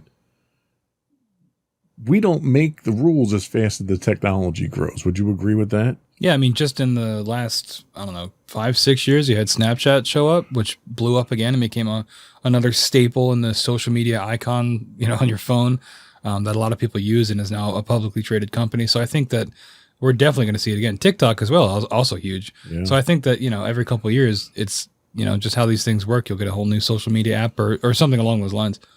Yeah, and I think one of the issues that concerns me is that the room for maneuvering needed to figure all this stuff out is shrinking. The time that we have to put measures in place now to govern these things is running out rapidly. If we want to know what to do next, it's vital that we gain some in-depth understanding of the mechanisms by which the tech monopolies operate. And I think part of the problem that we have is that the people in our country, at least, that are making these laws don't have a clue about technology. Yeah. I mean, they really have no idea how it works, how it progresses, the impact that it has, the security. There's a lot of talk right now about cybersecurity because of the pipeline hack and all these, the Microsoft Exchange hack and the SolarWinds, all this stuff, this cybersecurity is in the news. And our politicians are trying their best, really, to pay lip service to it, but have no idea whatsoever what the technology means. Like, for instance, my biggest question, sticking with the pipeline incident, they got hit with ransomware. Well, why in the world was your pipeline network even connected to the internet? Absolutely no reason for that. And yet there isn't a single politician who's asked that question yet because they don't understand. They just think the internet is some nebulous piece of technology that connects everything. And these are the people that are making the laws. What do you think about that? I think that's definitely part of the problem. I think you saw it too back when any new technology, when it showed up, like TV, blew people's minds and they thought it was going to give you the devil in you. So I think it's something like this too. And eventually they'll hopefully catch up. But I think the difference with modern technology is that it's progressing way faster than things like TV ever did. I mean, it's changing almost on a yearly basis what the norms are. So I think that the pace is much more accelerated. Yeah. So let's take a second to take a look at what the current tech monopolies are and why they're different. So I think the biggest thing, and we've touched on this already, is that tech monopolies survive on data and algorithms. That's their product. You as the consumer are their product. They take your information and they sell it for advertising. They're not necessarily selling you anything. Amazon doesn't make any money off anything that it sells from its store. It's literally a break even. It's a loss leader for them. They make their money on their Amazon Web Services, which everybody hosts everything through their Amazon Web Services, which ironically was kind of an offshoot for their own needs. They had to build out their own network to support the Amazon store. And they found out that they could rent space on their cloud and make more money. But Google, you're the product. They collect your data. Facebook, you're the product. Amazon, you're the product. With Apple recognized this, and now in the latest version of Apple's operating system, they implemented this new privacy feature where applications have to ask if you want them to track your movement outside the application. Which, if you think about it, is almost a no-brainer. Like, no, why do I want Facebook tracking me in other apps? But Facebook is actually fighting this to the point that they're threatening legal action because they're saying that it gives Apple an unfair advantage. So Apple has access to that information, but Facebook doesn't. So therefore, Apple has an advantage. I mean, I guess, but it's like, geez, guys. It's like just the two crazy billionaires yelling at each other for more money. If you look at the companies in the 20th centuries, their wealth came from factories and machines and qualified employees and the stuff that they made that consumers purchased. So it was much easier to say, okay, well, you're not innovating cars fast enough. You're not innovating refrigerators or whatever it happened to be because you had an actual defined product. How do you tell when your not innovating services enough if the consumer's the product? Like what's the answer to that question? I mean, then we get into a question of privacy, right? Because the only way to innovate that is to become more intrusive in people's lives and to collect more data on them. And then that's a whole nother can of worms of where you draw that line of if it's just, you're purely just a product at that point and the human element is completely removed. Absolutely. So over the past decade, the big tech companies have built a huge competitive advantage because they control the operating systems and the search engines and the browsers and all the cloud infrastructure. They also own the shopping marketplaces, the communications platforms, the networked household appliances, and the app stores. To return to our picture of the 20th century, tech monopolies not only have factories and machines, they also increasingly own the entire infrastructure of the value creation chain, including all the businesses and all the communication channels to the customer, which, being that ingrained and essentially owning control of the economy, makes it almost impossible to regulate them. Don't you agree? Yeah, I mean, it's almost like it's too late. It reminds me of, and this is sort of related, but movies. There was a big Paramount decision like the 30s because they owned distribution, production, and exhibition, which was like movie theaters. Right. And that's what this reminds me of. They're owning every single step of the chain, which is a monopoly. But in this instance, they're way too powerful to be stopped at this point. Right. And, the capital that the big tech companies suck out of the system using this mechanism is fed straight back in undermining the competition or accessing new areas of business. Vendors on Amazon's marketplace are just as dependent on the goodwill of the platform as media companies are on Google and Facebook. This goodwill can only be acquired by consistently providing access to all content and data, thus continuing to feed the monopoly and making it more efficient. So even for competition to work, they have to cooperate with the big tech and provide the big tech exactly what they need to give the big tech the authority in the first competition place. In quotes there a little bit. Exactly. So the enormous profitability of the infrastructure services allows the big tech companies to invest in new fields of business on a very long-term basis. To do this, the monopolists are willing to accept high losses for many years in order to weaken the competition and build up market shares. It's ironic what Amazon is doing because Amazon is doing online in the marketplace exactly what Walmart did. So Walmart had this reputation for buying everything in bulk and selling it very cheap with very little overhead. And they would come into a town and they would open up a mega store and they put all the other small mom and pop businesses out of business because they couldn't compete. Mm-hmm. They didn't have the economy of scale to compete with Walmart. Amazon now shows up, and they started out selling books at first, and they changed the way we bought books.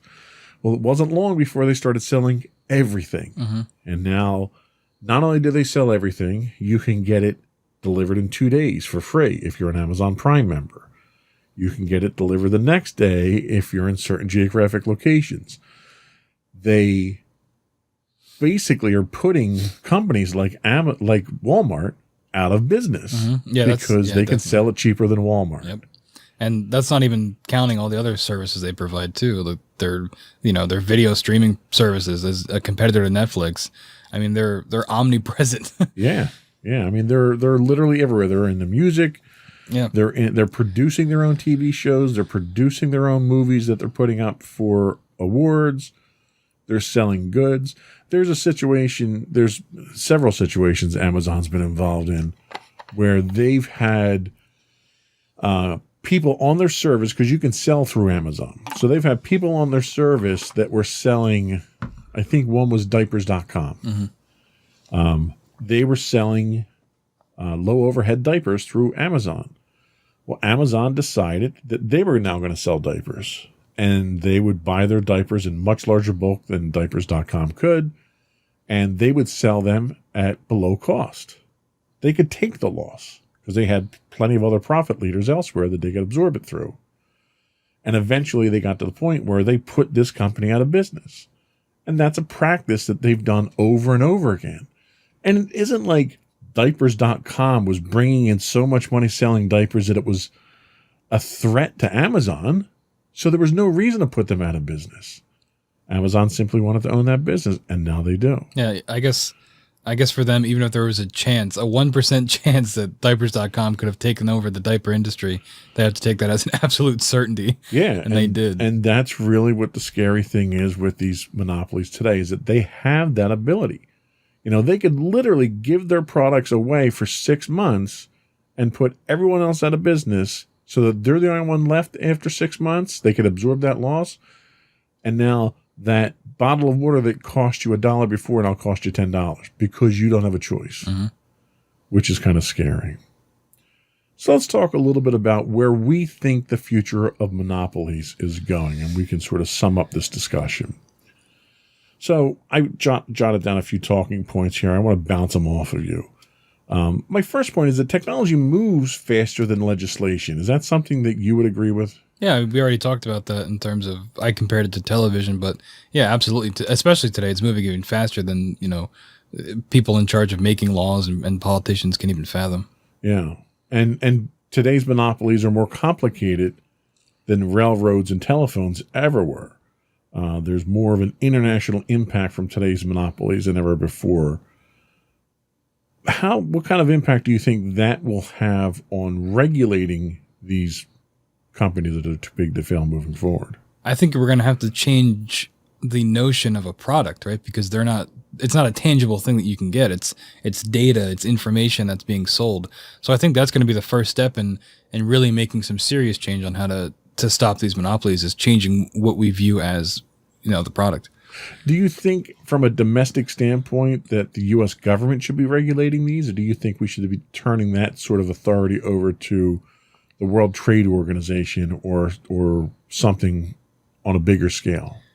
I think the U.S. government should step in and then do it, because these are United States-based companies, and I think that there's a degree of responsibility there.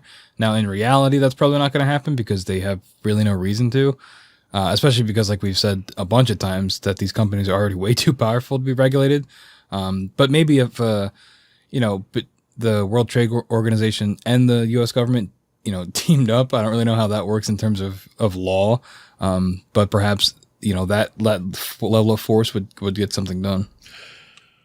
I could certainly see that. I could see, even if you go regionally with things like the European Union and stuff like that, where you might be able to regulate that.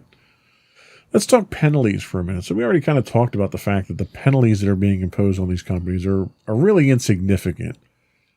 How do you punish a company for monopolistic practices when they have economies larger than most countries in the world? It's really hard to. I was thinking of something like when they broke up AT&T, but how are you going to break up Amazon, right? I mean, I guess you could do it where like they own Whole Foods, so Whole Foods would then become its own company again. Maybe something like that would work. Or all the different independent sellers that they've tried to acquire, like our diapers.com example, breaking those up and making them their own independent companies. But then logistically, they're not going to succeed because they're not on the Amazon app, which is what everybody's using. So it's a very difficult thing that, I'm not an economist, so I have no idea how you'd even begin. I mean, more money would be ideal, but like you said, they're bigger than some small countries. So how much money can you realistically find them? Right. And the last thing that I want to throw out there is one that it seems to seep into every conversation that we have, and that's politics. You have governments that benefit too much from monopolies. The number of people that Amazon employs, the impact it has on the economy and the unemployment rate, and the amount of tax dollars that they get from these companies is vast. You have politicians whose constituents are benefiting by having, Amazon recently had a big competition about where they're going to put their new headquarters. And you had cities rather, that were vying for it, offering up, tax incentives and everything, almost like it was the Olympics, and you had people vying for the Olympics. They were politicians falling all over each other to try to get Amazon in their districts. when you have that kind of power, that you have politicians that are catering to you, and mind you, we talk about corrupt politicians and the fact that the United States has the best politicians money can buy all the time here. But when you have politicians that are falling all over themselves without you even gracing their palm with any money, just the fact that you're bringing that kind of business and economic benefit to their districts, how are you going to have these same politicians now regulate these companies and break them up and try to push some control over them? How do you get past the politics of it? I mean, you don't really. I mean, this reminds me of, we studied a lot of around the Sherman antitrust time, those politics of that time in high school. And there was a lot of cartoons of like a big octopus that was Standard Oil that would like have its tentacles in politics. And this is kind of what that reminds me of. Except that I think today, while everybody knows about Amazon's like how poorly they treat their workers and things like that, and the accidents that have happened on the company lines, I still think Amazon is still viewed publicly very positively because of their convenience, right? So I think that that's going to be a major step too, because the politicians associated with Amazon aren't like as nefarious as they were when they were associated with Standard Oil. So it's a matter of public perception of even having the pressure on the politicians in the first place to make the change. I think you're right. I mean, I'm a Amazon user. Yeah. I'm a Google user. I'm a Apple user. I don't use Facebook. The show's on Facebook, but I don't manage that. I don't log into Facebook. And the problem that I have is I know these companies are problems, but I still use them, and I will continue to use them. They're not evil enough for me to not. Facebook is evil enough. Facebook to me is a cesspool, so I won't use Facebook. But these other companies provide benefit to me, and I don't personally feel the detriment that's associated with them. So it's very hard for me to even advocate breaking them up or cracking down on them or whatever. So unfortunately, I don't have any answers myself. Yeah, it's an interesting moral question, right? And I think we get that with a lot of industries. If you really look into them, they're all evil in their own ways. Right. But it's a matter of your daily life. And what's one person going to do that? If one person were to stop using this product, realistically, how many products would they have to stop using? Yeah. You have to stop using the internet, and probably if you wanted to stop benefiting Amazon. That's true. You cannot buy Amazon products, but you're still going to benefit them in some way. It goes back to their omnipresence. Yeah, you're absolutely right. I think this is probably one of the first episodes that we've done where our future look didn't really have a path forward. I don't think either of us, have an answer on how to solve this moving forward. It's WALL-E. They're going to become by and large. We're going to have to fly off the planet because all the Amazon boxes are stacked up in the cities. There you go. So I think that's kind of all we can add to this discussion today. I think that was all we had today. Did you have anything else you wanted to add? Nope. Well, thank you for listening, folks. Before we go, I would invite folks to subscribe to the podcast. You can get video versions of the podcast if you look for Insights into Things. That will give you video episodes of all of our shows. If you just want audio episodes of this show, you can look up Insights into Tomorrow. We're available on Apple Podcasts, Spotify, Google, Stitcher, iHeartRadio, Amazon, Google. Whoops. Yes, all those evil people. Yeah. I would also encourage folks to contact us. You can give us some suggestions on what topics you'd like us to discuss, any feedback on the performance that we've done. You can email us at comments@insightsintothings.com. We're on Twitter at insights_things. We stream 5 days a week, this week 6 days a week on Twitch at twitch.tv/insightsintothings. If you are an Amazon Prime subscriber, you do get a free Twitch Prime monthly subscription. We'd appreciate it if you threw that our way. On Facebook, we are facebook.com. Should have plugged the shows in the beginning. Yes, we are part of the problem. I understand that. We have no other, that's another byproduct of the monopolies. We have no other way to get our products out there without using them. But on Facebook, you can get us at facebook.com/insightsintothingspodcast. And on Instagram, we are at Insights Into Things, or you can go to our website at www.insightsintothings.com for links to all of those things. Anything else before we go? Any closing thoughts? No, I think that's it. All right. The world is owned by the monopolies. It's a good game, too. You should try playing it. That's all for this week, this month, or whenever we do another one. Any closing words? No, we'll see you next time, folks. That's it. Another one in the books. Goodbye.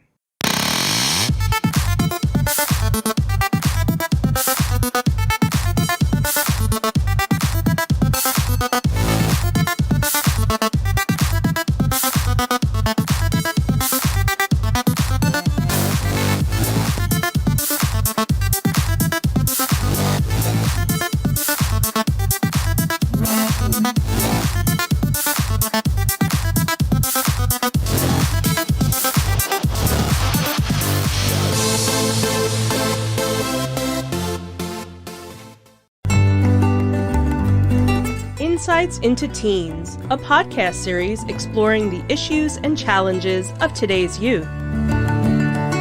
Talking to real teens about real teen problems. Explore issues from braces to puberty, social anxiety to financial responsibility. Each week, we talk about the topics concerning today's youth. We look at how the issues affect teens, how to cope with these issues, and how parents, friends, and loved ones can help teens handle these challenges. Check out our video episodes on youtube.com/insightsintothings. Catch our audio versions on podcast.insightsintoteens.com or on the web at insightsintothings.com. Insightful podcasts by informative hosts.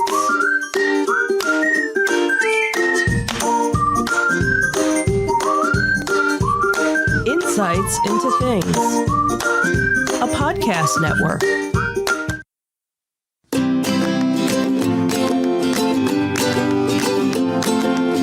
Welcome to Insights into Teens, a podcast series exploring the issues and challenges of today's youth.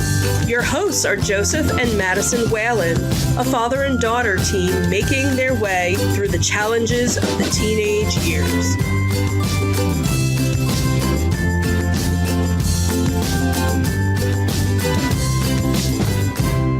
Welcome to Insights into Teens. This is episode 116, Expressing Individuality. I'm your host, Joseph Whalen, and my unique and independent co-host, Madison Whalen. Hi, everyone. How you doing today, Maddie?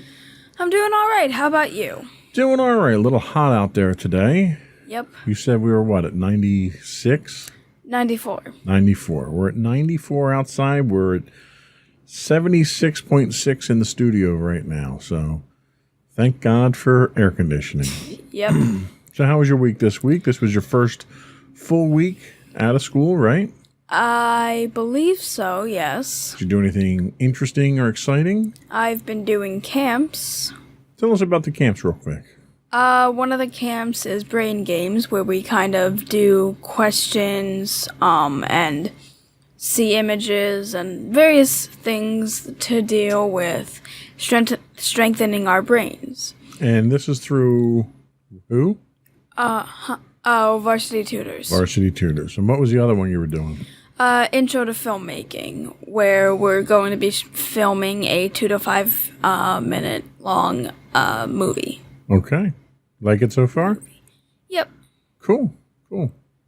But that's not what we're talking about this week. Although your movie making really is a way of expressing your individuality.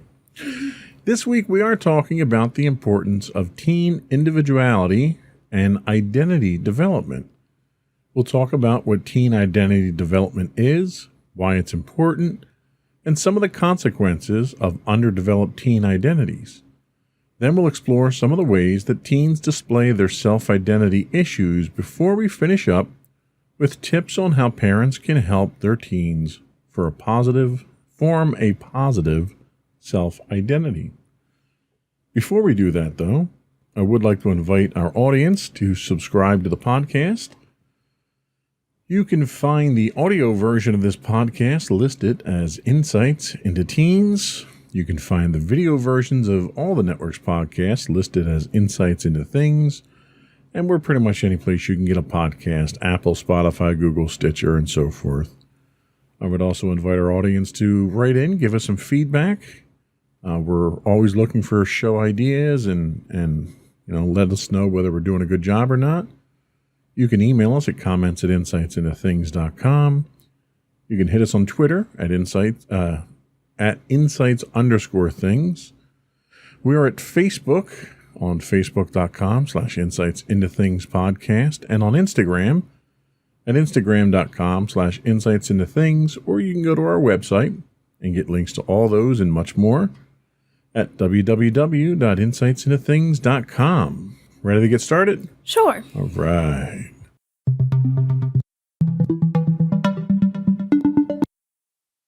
So what is teen identity? So this week's research we did from a site called aspiroadventure.com. They say identity refers to one's sense of as an individual and how they define themselves in terms of values, beliefs, and role in the world. Self-identity in adolescence forms the basis of our self-esteem later in life. A teen's identity is the result of various internal and external factors. Though a teen has some control over their identity development, teen identities are also formed by environmental forces outside their control, such as their peers, family members, the school they go to, their ethnic identity, and other social environments. Developmental psychologists advocate that teen identity development occurs in response to crises and domains such as school, relationships, and values. Teen identity develops as teens try out different roles and attitudes in different settings. These settings may include home, school, and social atmospheres, which allows teens the opportunity to explore their own values, belief systems, personal ethics, spirituality, sexuality, and gender. So that's kind of a loose definition of the things that influence our identity and what our identity is. Of those, what do you think it has the most influence over your personal identity to date? Let's see. Peers. Probably not, because as of late, I really haven't been interacting with a lot of my peers, yeah. So we can cross that one off the list. Family, I definitely think that you guys have definitely helped me to shape my identity in a lot of various ways, typically with morals and everything, and what I should believe is right and wrong and stuff like that. School also pretty much is shaping like some of my interests and such, like interest in certain subjects, and school probably did start getting me into these various hobbies that I do and the various subjects I like. Ethnic identity. You're Jewish. Do you identify with your Jewish ethnicity? Yeah. So that's an influence as well. And other social environments. So for other social environments, let's think of, the media or social media for that matter. Do you find that movies, television, the internet, do any of those things have an influence over your personal identity?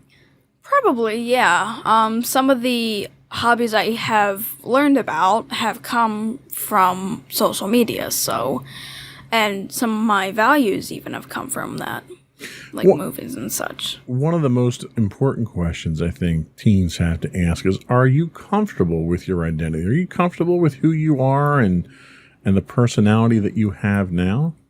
Probably, yeah. There are definitely some things I wish could be kind of different, but for now, I'm pretty much okay with how my identity is so far. Have you changed a lot over the years? And if you have, is there a stage at which you've noticed these changes occur? Like, did it synchronize with when you were changing schools or changing grades, or did puberty make you change? Like, what were some of the impactful things that you've encountered that kind of changed your identity? A lot of what changed my identity was probably when I started going through puberty, which was when a lot of my emotions started getting kicked into high gear. When I became a young teenager, I started kind of being this emotional wreck at times. Every day would seem like a bad day, and whatever day didn't have problems was like the greatest day ever. And I went to extremes a lot more then, and it didn't take until the podcast and maybe a bit more growing up to finally learn how to keep my emotions intact and be more emotionally mature. Okay, well, that makes a lot of sense. Has changing schools, because I know changing schools, you've changed schools about 3 times now, right? Has changing schools, in addition to causing the natural anxiety, has it changed your personality? Let's see. So switching from going to my elementary school, I don't know if like that had entirely switched my personality. In elementary school, I did learn a lot of was when I was starting to build up my identity. When I switched to middle school, I was probably learning more about other ways that that I was going to work with my identity, and it kind of surfaced there. And with going into high school now, well, we'll see what really happens and how my identity changes from that, which it will probably change a decent amount. Yeah, it probably will. And the last question I have is, are you comfortable with your identity now? One of the biggest things people attribute to identity, individual identity, is what your aspirations are, what you want to do, the cliche, what do you want to do when you grow up? Do you have kind of an idea of what you want to do, what kind of field you want to work in, what kind of life you want to have? Do you have a path forward at this point in time, or is that kind of still up in the air? Which, it's fine either way. I'm just curious how well defined that aspect of your identity is at this point. I have kind of a rough sketch of what I think I want my future to be like. I definitely don't think everything's for certain. A lot of things can change.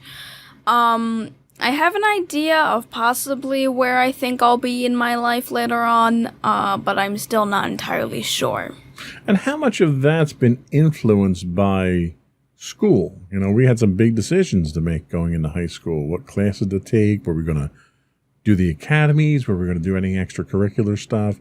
Have any of those school-based decisions had an influence over your identity?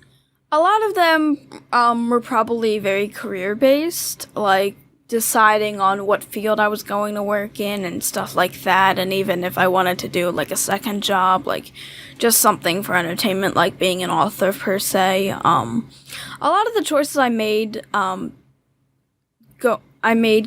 while I'm going into high school are probably going to shape, in a way, kind of guide me in my future, I think. Okay, that makes sense. I think we kind of have a good idea of what we're talking about when we're talking about our individuality and our identity now. Let's take a quick break, and when we come back, we're going to talk about why is teen identity development so important. We'll be right back.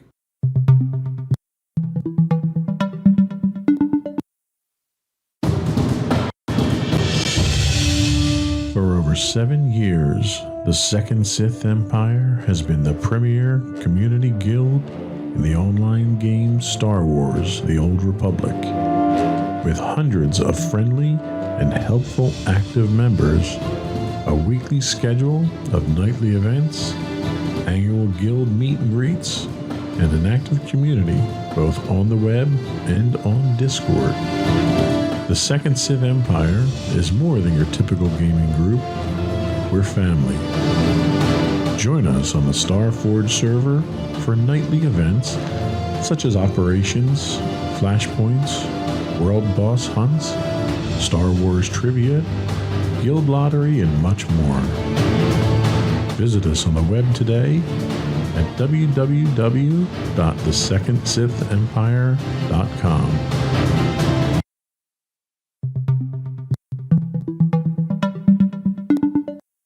Welcome back to Insights into Teens. Today we're talking about teens expressing their individuality. So, why is teen identity development important? Identity formation in teens is about developing a strong sense of self, of personality, connection to others, and individuality. Therefore, a positive teen self-identity is vital because it shapes a teen's perception of belonging, not just for their teen years, but for most of their adult life. In addition, a positive self-identity is correlated with higher self-esteem. Positive reinforcement of effort, good choices, and the perseverance from parents can help adolescents develop a strong sense of self. So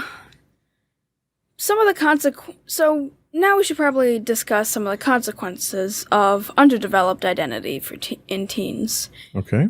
The importance of identity development for teens is huge. The development of a confident and stable sense of self is one of the key tasks of being a teenager. The teenage years are usually the first time an individual begins thinking about how their identity may affect their future and their life. This results in many teens becoming extremely self-conscious about themselves and the way others see them, and can result in a self-discovery and experimental stage.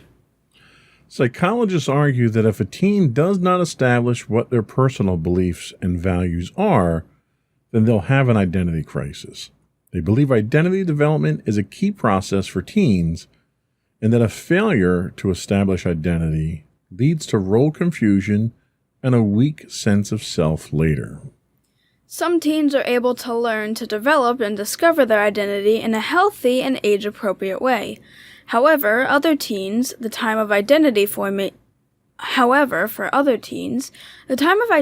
formation results in participation in risky and promiscuous behaviors that could potentially have a negative and lasting effect on their lives.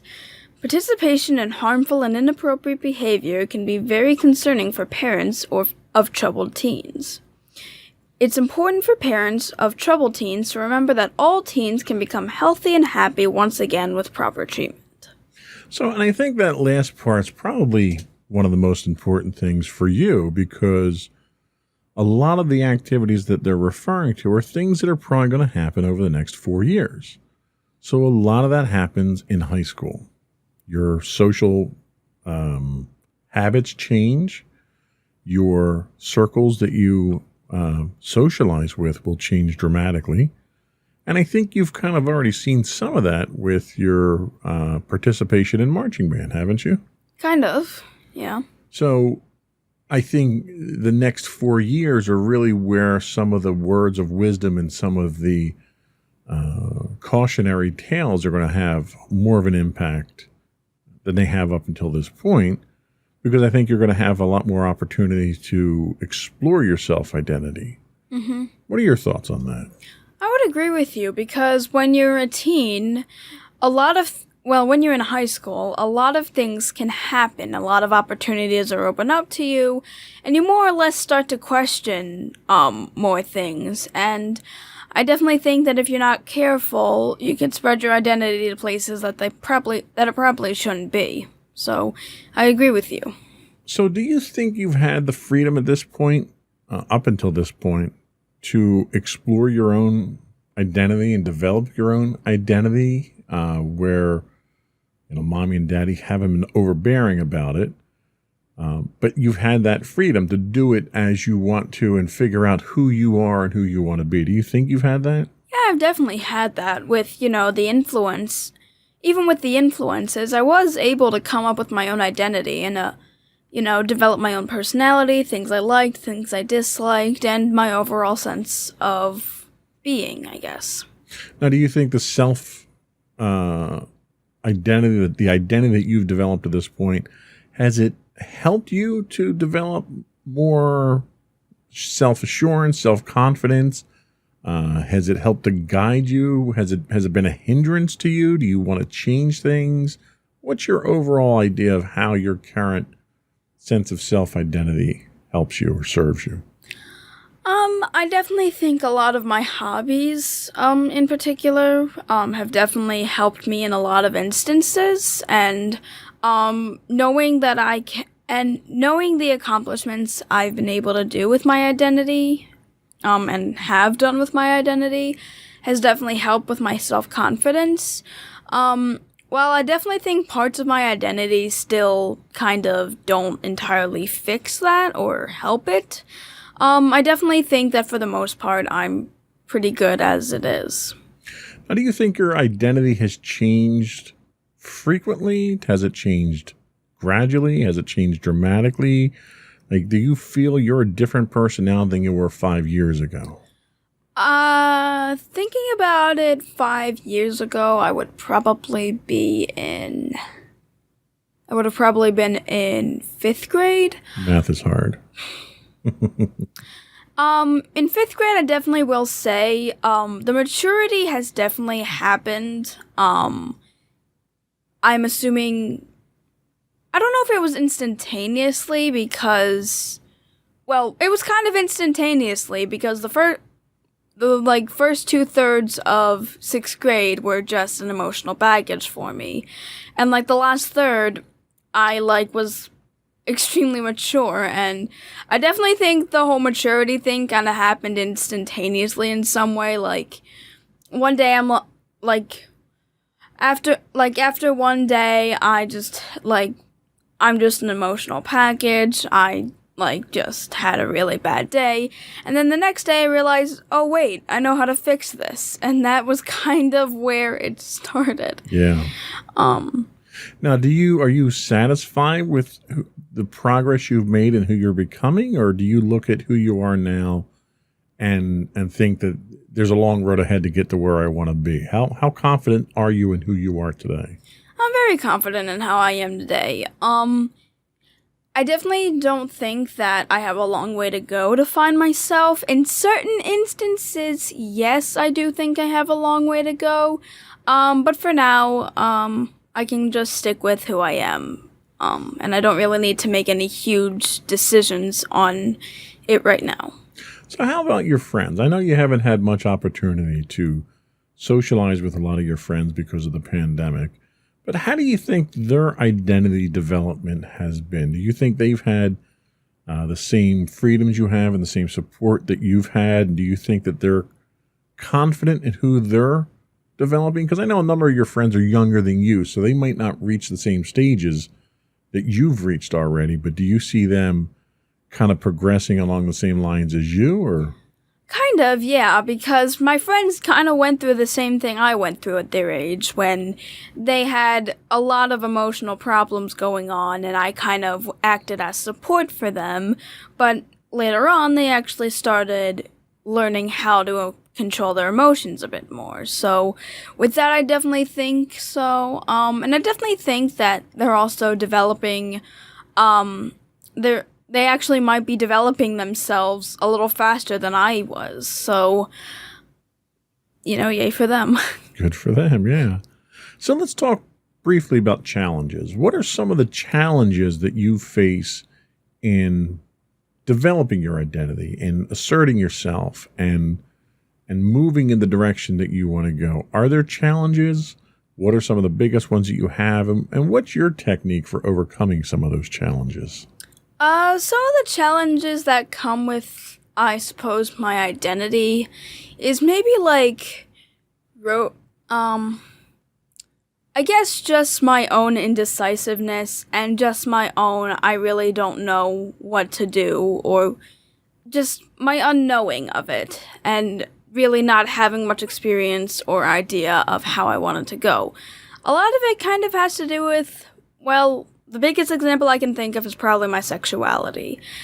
I really don't know at this point. I know there are certain things I'm not, and there's certain things I might be, but I can't really put a word for it. I have other examples, but that's probably the biggest one that comes to mind. It's probably just the fact that I really haven't experienced, like, you know, anything that would really influence my sexuality all that much. And I'm still kind of deciding, and it's just because I don't know, and it's one of the things that I'm like, I'll just wait and let it happen over time, I guess. And that's usually the safest thing when it comes to that. When it happens, it happens. It's not one of those things that you want to obsess over or focus too much on, because you don't want to impose a false scenario on yourself, right? So if it happens, it happens. You've not had a lot of opportunities to engage in any kind of romantic or intimate discussions or relationships or anything like that, largely due to the pandemic, since you're not seeing anyone. Yeah. Like physically not like being in contact with anyone makes that very difficult. I had a conversation not too long ago with a coworker who's single, and prior to the pandemic, he was dating. He tried a couple of dating sites and stuff like that. And I had asked him how that was affecting his social life in the pandemic. And there were a lot more challenges than I thought, because there were some people that didn't take the pandemic seriously. And we kind of talked about that in the past. But a lot of times you have to change your techniques. There was a lot of video dating. There was a lot of dating in the virtual world and stuff like that. And it's really hard to get to know someone when you do that. Mm-hmm. So with the world starting to get back to normal, with you going physically back into a school environment now, and with you being part of different social groups, your marching band's going to be a social group. There's going to be people there you're going to socialize with. I think you're going to find that getting to know people again will offer opportunities for you to exercise your social skills. So it's not even about the ability to interact romantically or intimately with someone. It's just you need to learn how to interact with people again in general. People have been cooped up for over a year now, and when you don't have a conversation face-to-face with people for months at a time, that's a skill that you kind of need to exercise again. Yeah. But it sounds like, for the most part, you're pretty confident in who you are at this point in time. Would you agree with that? Yeah, a lot of things I do understand about myself. I understand a lot of what my personality offers. I understand a lot of my hobbies and dislikes offer. And for the most part, I have a pretty good self-identity. There are those few things that I really am not sure of or aren't aware of at this point, but they're probably things that don't matter right now, and I can probably find them out later on. Right. Now, are there traits, personality traits or identity traits that you see in others that you would want to emulate in yourself? Like, are you looking at others as examples of the type of identity that you want to adopt yourself, or are you genuinely you from the ground up and you made yourself in the image you want, or are you emulating others? Well, the one trait I do kind of wish I had, and I've kind of mentioned this to you before, not really I don't know if I've mentioned it on the podcast, I probably have, but I kind of want Mommy's ability to be social, because after being stuck at home for over a year, like, even though I wasn't really social to begin with, I really am having trouble being able to socialize with people. I get, like, despite the fact I'm fully vaccinated, and most people are probably fully vaccinated, I get nervous around people, and I'm feeling a lot more introverted than I have in a really than I have before the pandemic. So, yes, Mommy is an extrovert to the extreme. I think she could, much like my mom. My mom she didn't engage in conversations with people like Mommy does, but my mom was the type of person who could go sit in a park somewhere and people would just walk up to her and start conversations. Mommy's the type of person who could strike up a conversation with anybody and hold her own on just about any subject. And I can talk to people, I don't like to. Yeah, and that's the thing, if you're able to get me talking about a subject, I will talk about it. I can talk to people. It's just starting the conversation and keeping it going is what I have the trouble with. Yeah. Yeah, and Mommy's just a very friendly, outgoing individual. It helps that she's very cute, too, so that, she doesn't scare people off. I think part of my problem is I scare people off. I look like an ogre. I was telling you before, there was a situation where Mommy and I had actually gone out to kind of a social event. It was a Disney event we went to. It was for her D23 fan club thing, and it was a packed stadium, not stadium, but like a lecture hall at a college. And they were doing demos. And before they started, everyone, filed in, found the seat, and we were sitting on the far side, so our row butted up against the wall. And I was on the end because I needed the leg room, and Mommy was next to me, and the rest of the entire row was open. And every other seat in the place was taken to the point that it was standing room only. And people would walk up the aisle, look at me, look at the seats, and keep on walking. And there was probably 15 people standing behind me because people were, intimidated or terrified to ask me to get up so that they could sit in that row. So I don't have that problem that my mom had, where people just come up and talk to me, and a lot of that has to do with the fact that I can be intimidating to people. And Mommy doesn't have that. Mommy is probably the least intimidating person, most inviting person in a social environment that I know of. So that's a great skill to have because it's a great icebreaker. The ability to walk up to someone and just start a conversation. So that's definitely a worthwhile identity trait to try to master. I can't help you with that because I don't have it. Yeah, and that's the one thing that I also think that kids kind of have when they're younger, because there have been plenty of instances where I was on a playground or near a playground, and kids just came up to me and asked me if they wanted to play. Well, you just had that happen at the Renaissance Fair that we went to. Yeah, and that's the one thing. I'm a mix between you and Mommy. You don't have any social skills, but people don't want to talk to you. Mommy has social skills, and people want to talk to her. I don't have social skills, but people want to talk to me. So I basically am I probably got the worst. You are definitely our daughter. I don't think there's any doubt about that. Yeah. So I think that was all we had on that segment there. We're going to take another quick break, take our last break, and we'll come back and we'll talk about some of the common ways teens display their self-identity. And then we'll also talk about how parents can help their teenager form a positive self-identity. We'll be right back.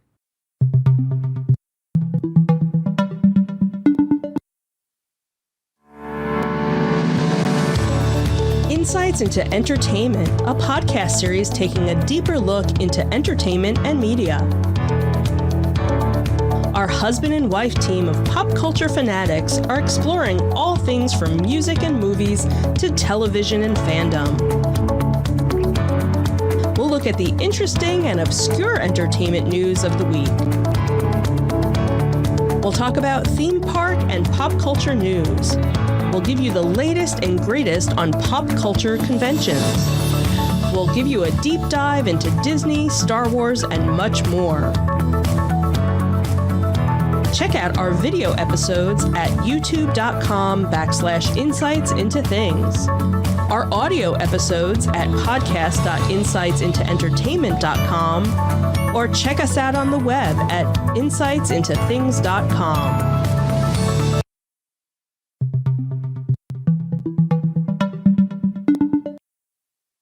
Welcome back to Insights into Teens. Today we are talking about expressing individuality. And right now we're going to talk about common ways teens display their self-identity issues. as a way to navigate the stress and confusion that comes with identity development, some teens turn to outside signs and symbols to help them define their identity. A professor of psychology developed the 5 most common ways in which teens demonstrate their struggles with identity. So the first one is seeking status symbols. This includes clothing and possessions to create a sense of positive affiliation. The next thing we have here is forbidden grown-up behaviors. Some teens believe that appearing mature will bring acceptance, so they begin engaging in behaviors such as smoking, drinking, drugs, and sexual activity. The next one we talk about is rebellion. Many teens use rebellion as a way to show that they're different from their parents and to be accepted by their peers. The next one we have is idols. Some teens may identify with a famous person as a result, try to become like that person. And as a result, they lose hold of their own identity. And the final one we have is cliques. Teens who are forming their identity will often form cliques because they do not want to be associated with anyone with undesirable characteristics. So, okay, let's explore these and see if you've experienced any of these. So let's talk about seeking status symbols. So this includes clothing, possessions, etc. So do you have status symbols? Do you have materialistic things? Some people cling to technology. Some people cling to jewelry. Do you have any types of things like that you cling to try to establish an identity? I think technology would probably be one, because a lot of my identity, specifically my art identity, can kind of come out in technology. So that would probably be one of the major ones. I don't really think jewelry is anything, because I really don't wear any jewelry. So technology would be your status symbol. Yeah, probably. So what about forbidden grown-up, and I do that in air quotes, grown-up behaviors? Here they talk about some of the more undesirable ones, like smoking, drinking, drugs, and so forth. But there's other things where you can try to portray yourself mature, the way that you dress, the way that you treat other people. Do you try to appear more mature, to use that to sort of influence your identity? I don't think I really dress mature, considering the t-shirt logos I sometimes wear, like the I'm totally listening shirt. So I don't think that aspect, is it. But, with my personality, I do at least try to appear mature, because I think that is kind of part of my identity. I don't do it in the bad ways, like doing these grown-up behaviors. I just express mature personality, and I can relate myself to, and I seem to be, decently mature for being 14. Okay, fair enough. How about rebellion? I was never much of a rebel myself. I kind of was, do what my parents say. My parents kind of gave me all the freedom that I needed. There was no need for me to rebel. Do you think you rebel? Do you do the anti-parent thing to express yourself and to be individualistic? I don't think I've gone to that, and you guys have actually been afraid of me going there, where I would just ignore you and such. I haven't really been rebellious in any sense. I don't really go against your authority in any real way. I mostly have we have playful arguments, but that's really not an active rebellion, I don't think. It's really No, not at all. Yeah, so I really am not a rebellious kid. You don't actually give me much reason to be rebellious anyway. Well, that's good to know.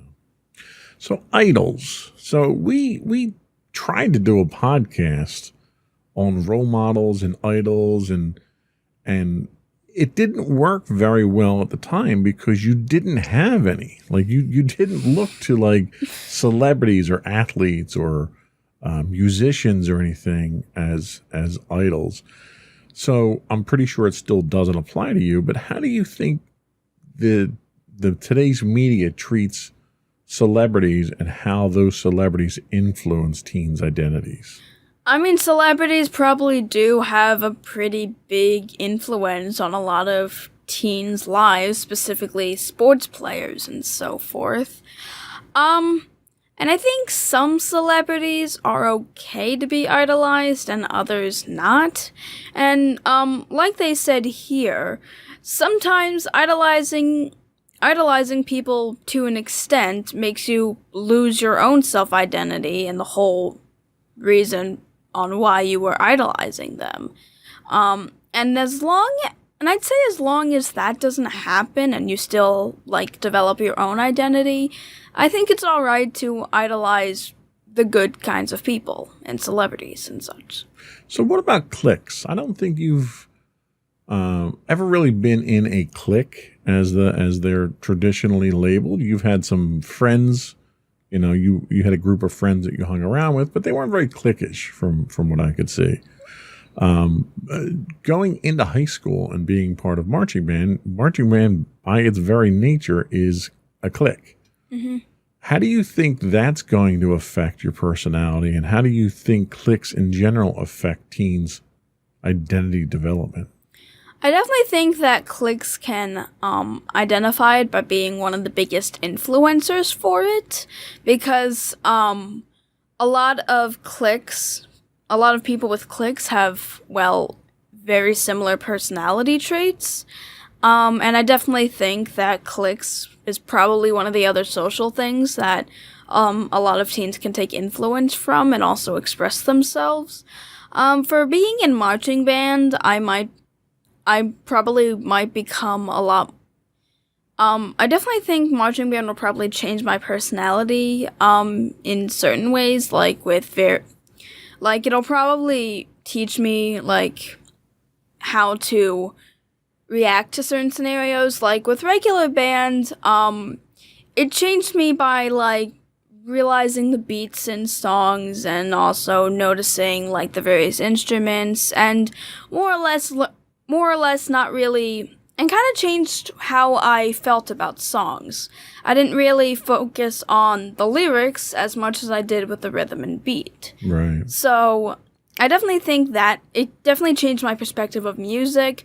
Marching band is a lot more physical, so it might influence certain aspects of how I move and such. I'm not entirely sure, so Okay. we'll kind of just see how that goes. Okay. Again, it's important to keep in mind there's a variety of ways that teens experience identity formation.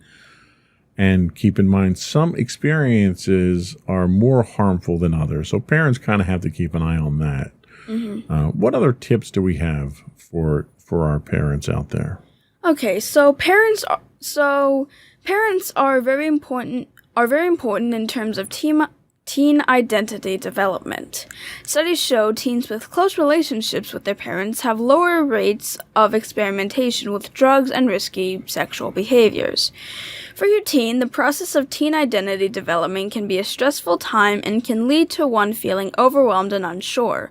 Providing your child with a caring and accepting adult influence, whether you are a parent, relative, or teacher, is critical in securing a healthy identity development. Simply spending time with your troubled teen is one of the most important roles you can play in their life. The consistent and caring influence and presence of adults in an adolescent's life is one of the best ways to assure a seamless transition to adulthood. Parents can help their troubled teen develop a positive self-identity in the following ways. Model healthy lifestyle habits and skills to manage stress. Teach healthy ways to handle life's disappointments. Avoid making comparisons between your teen and others. Give your teen compliments or positive reinforcement.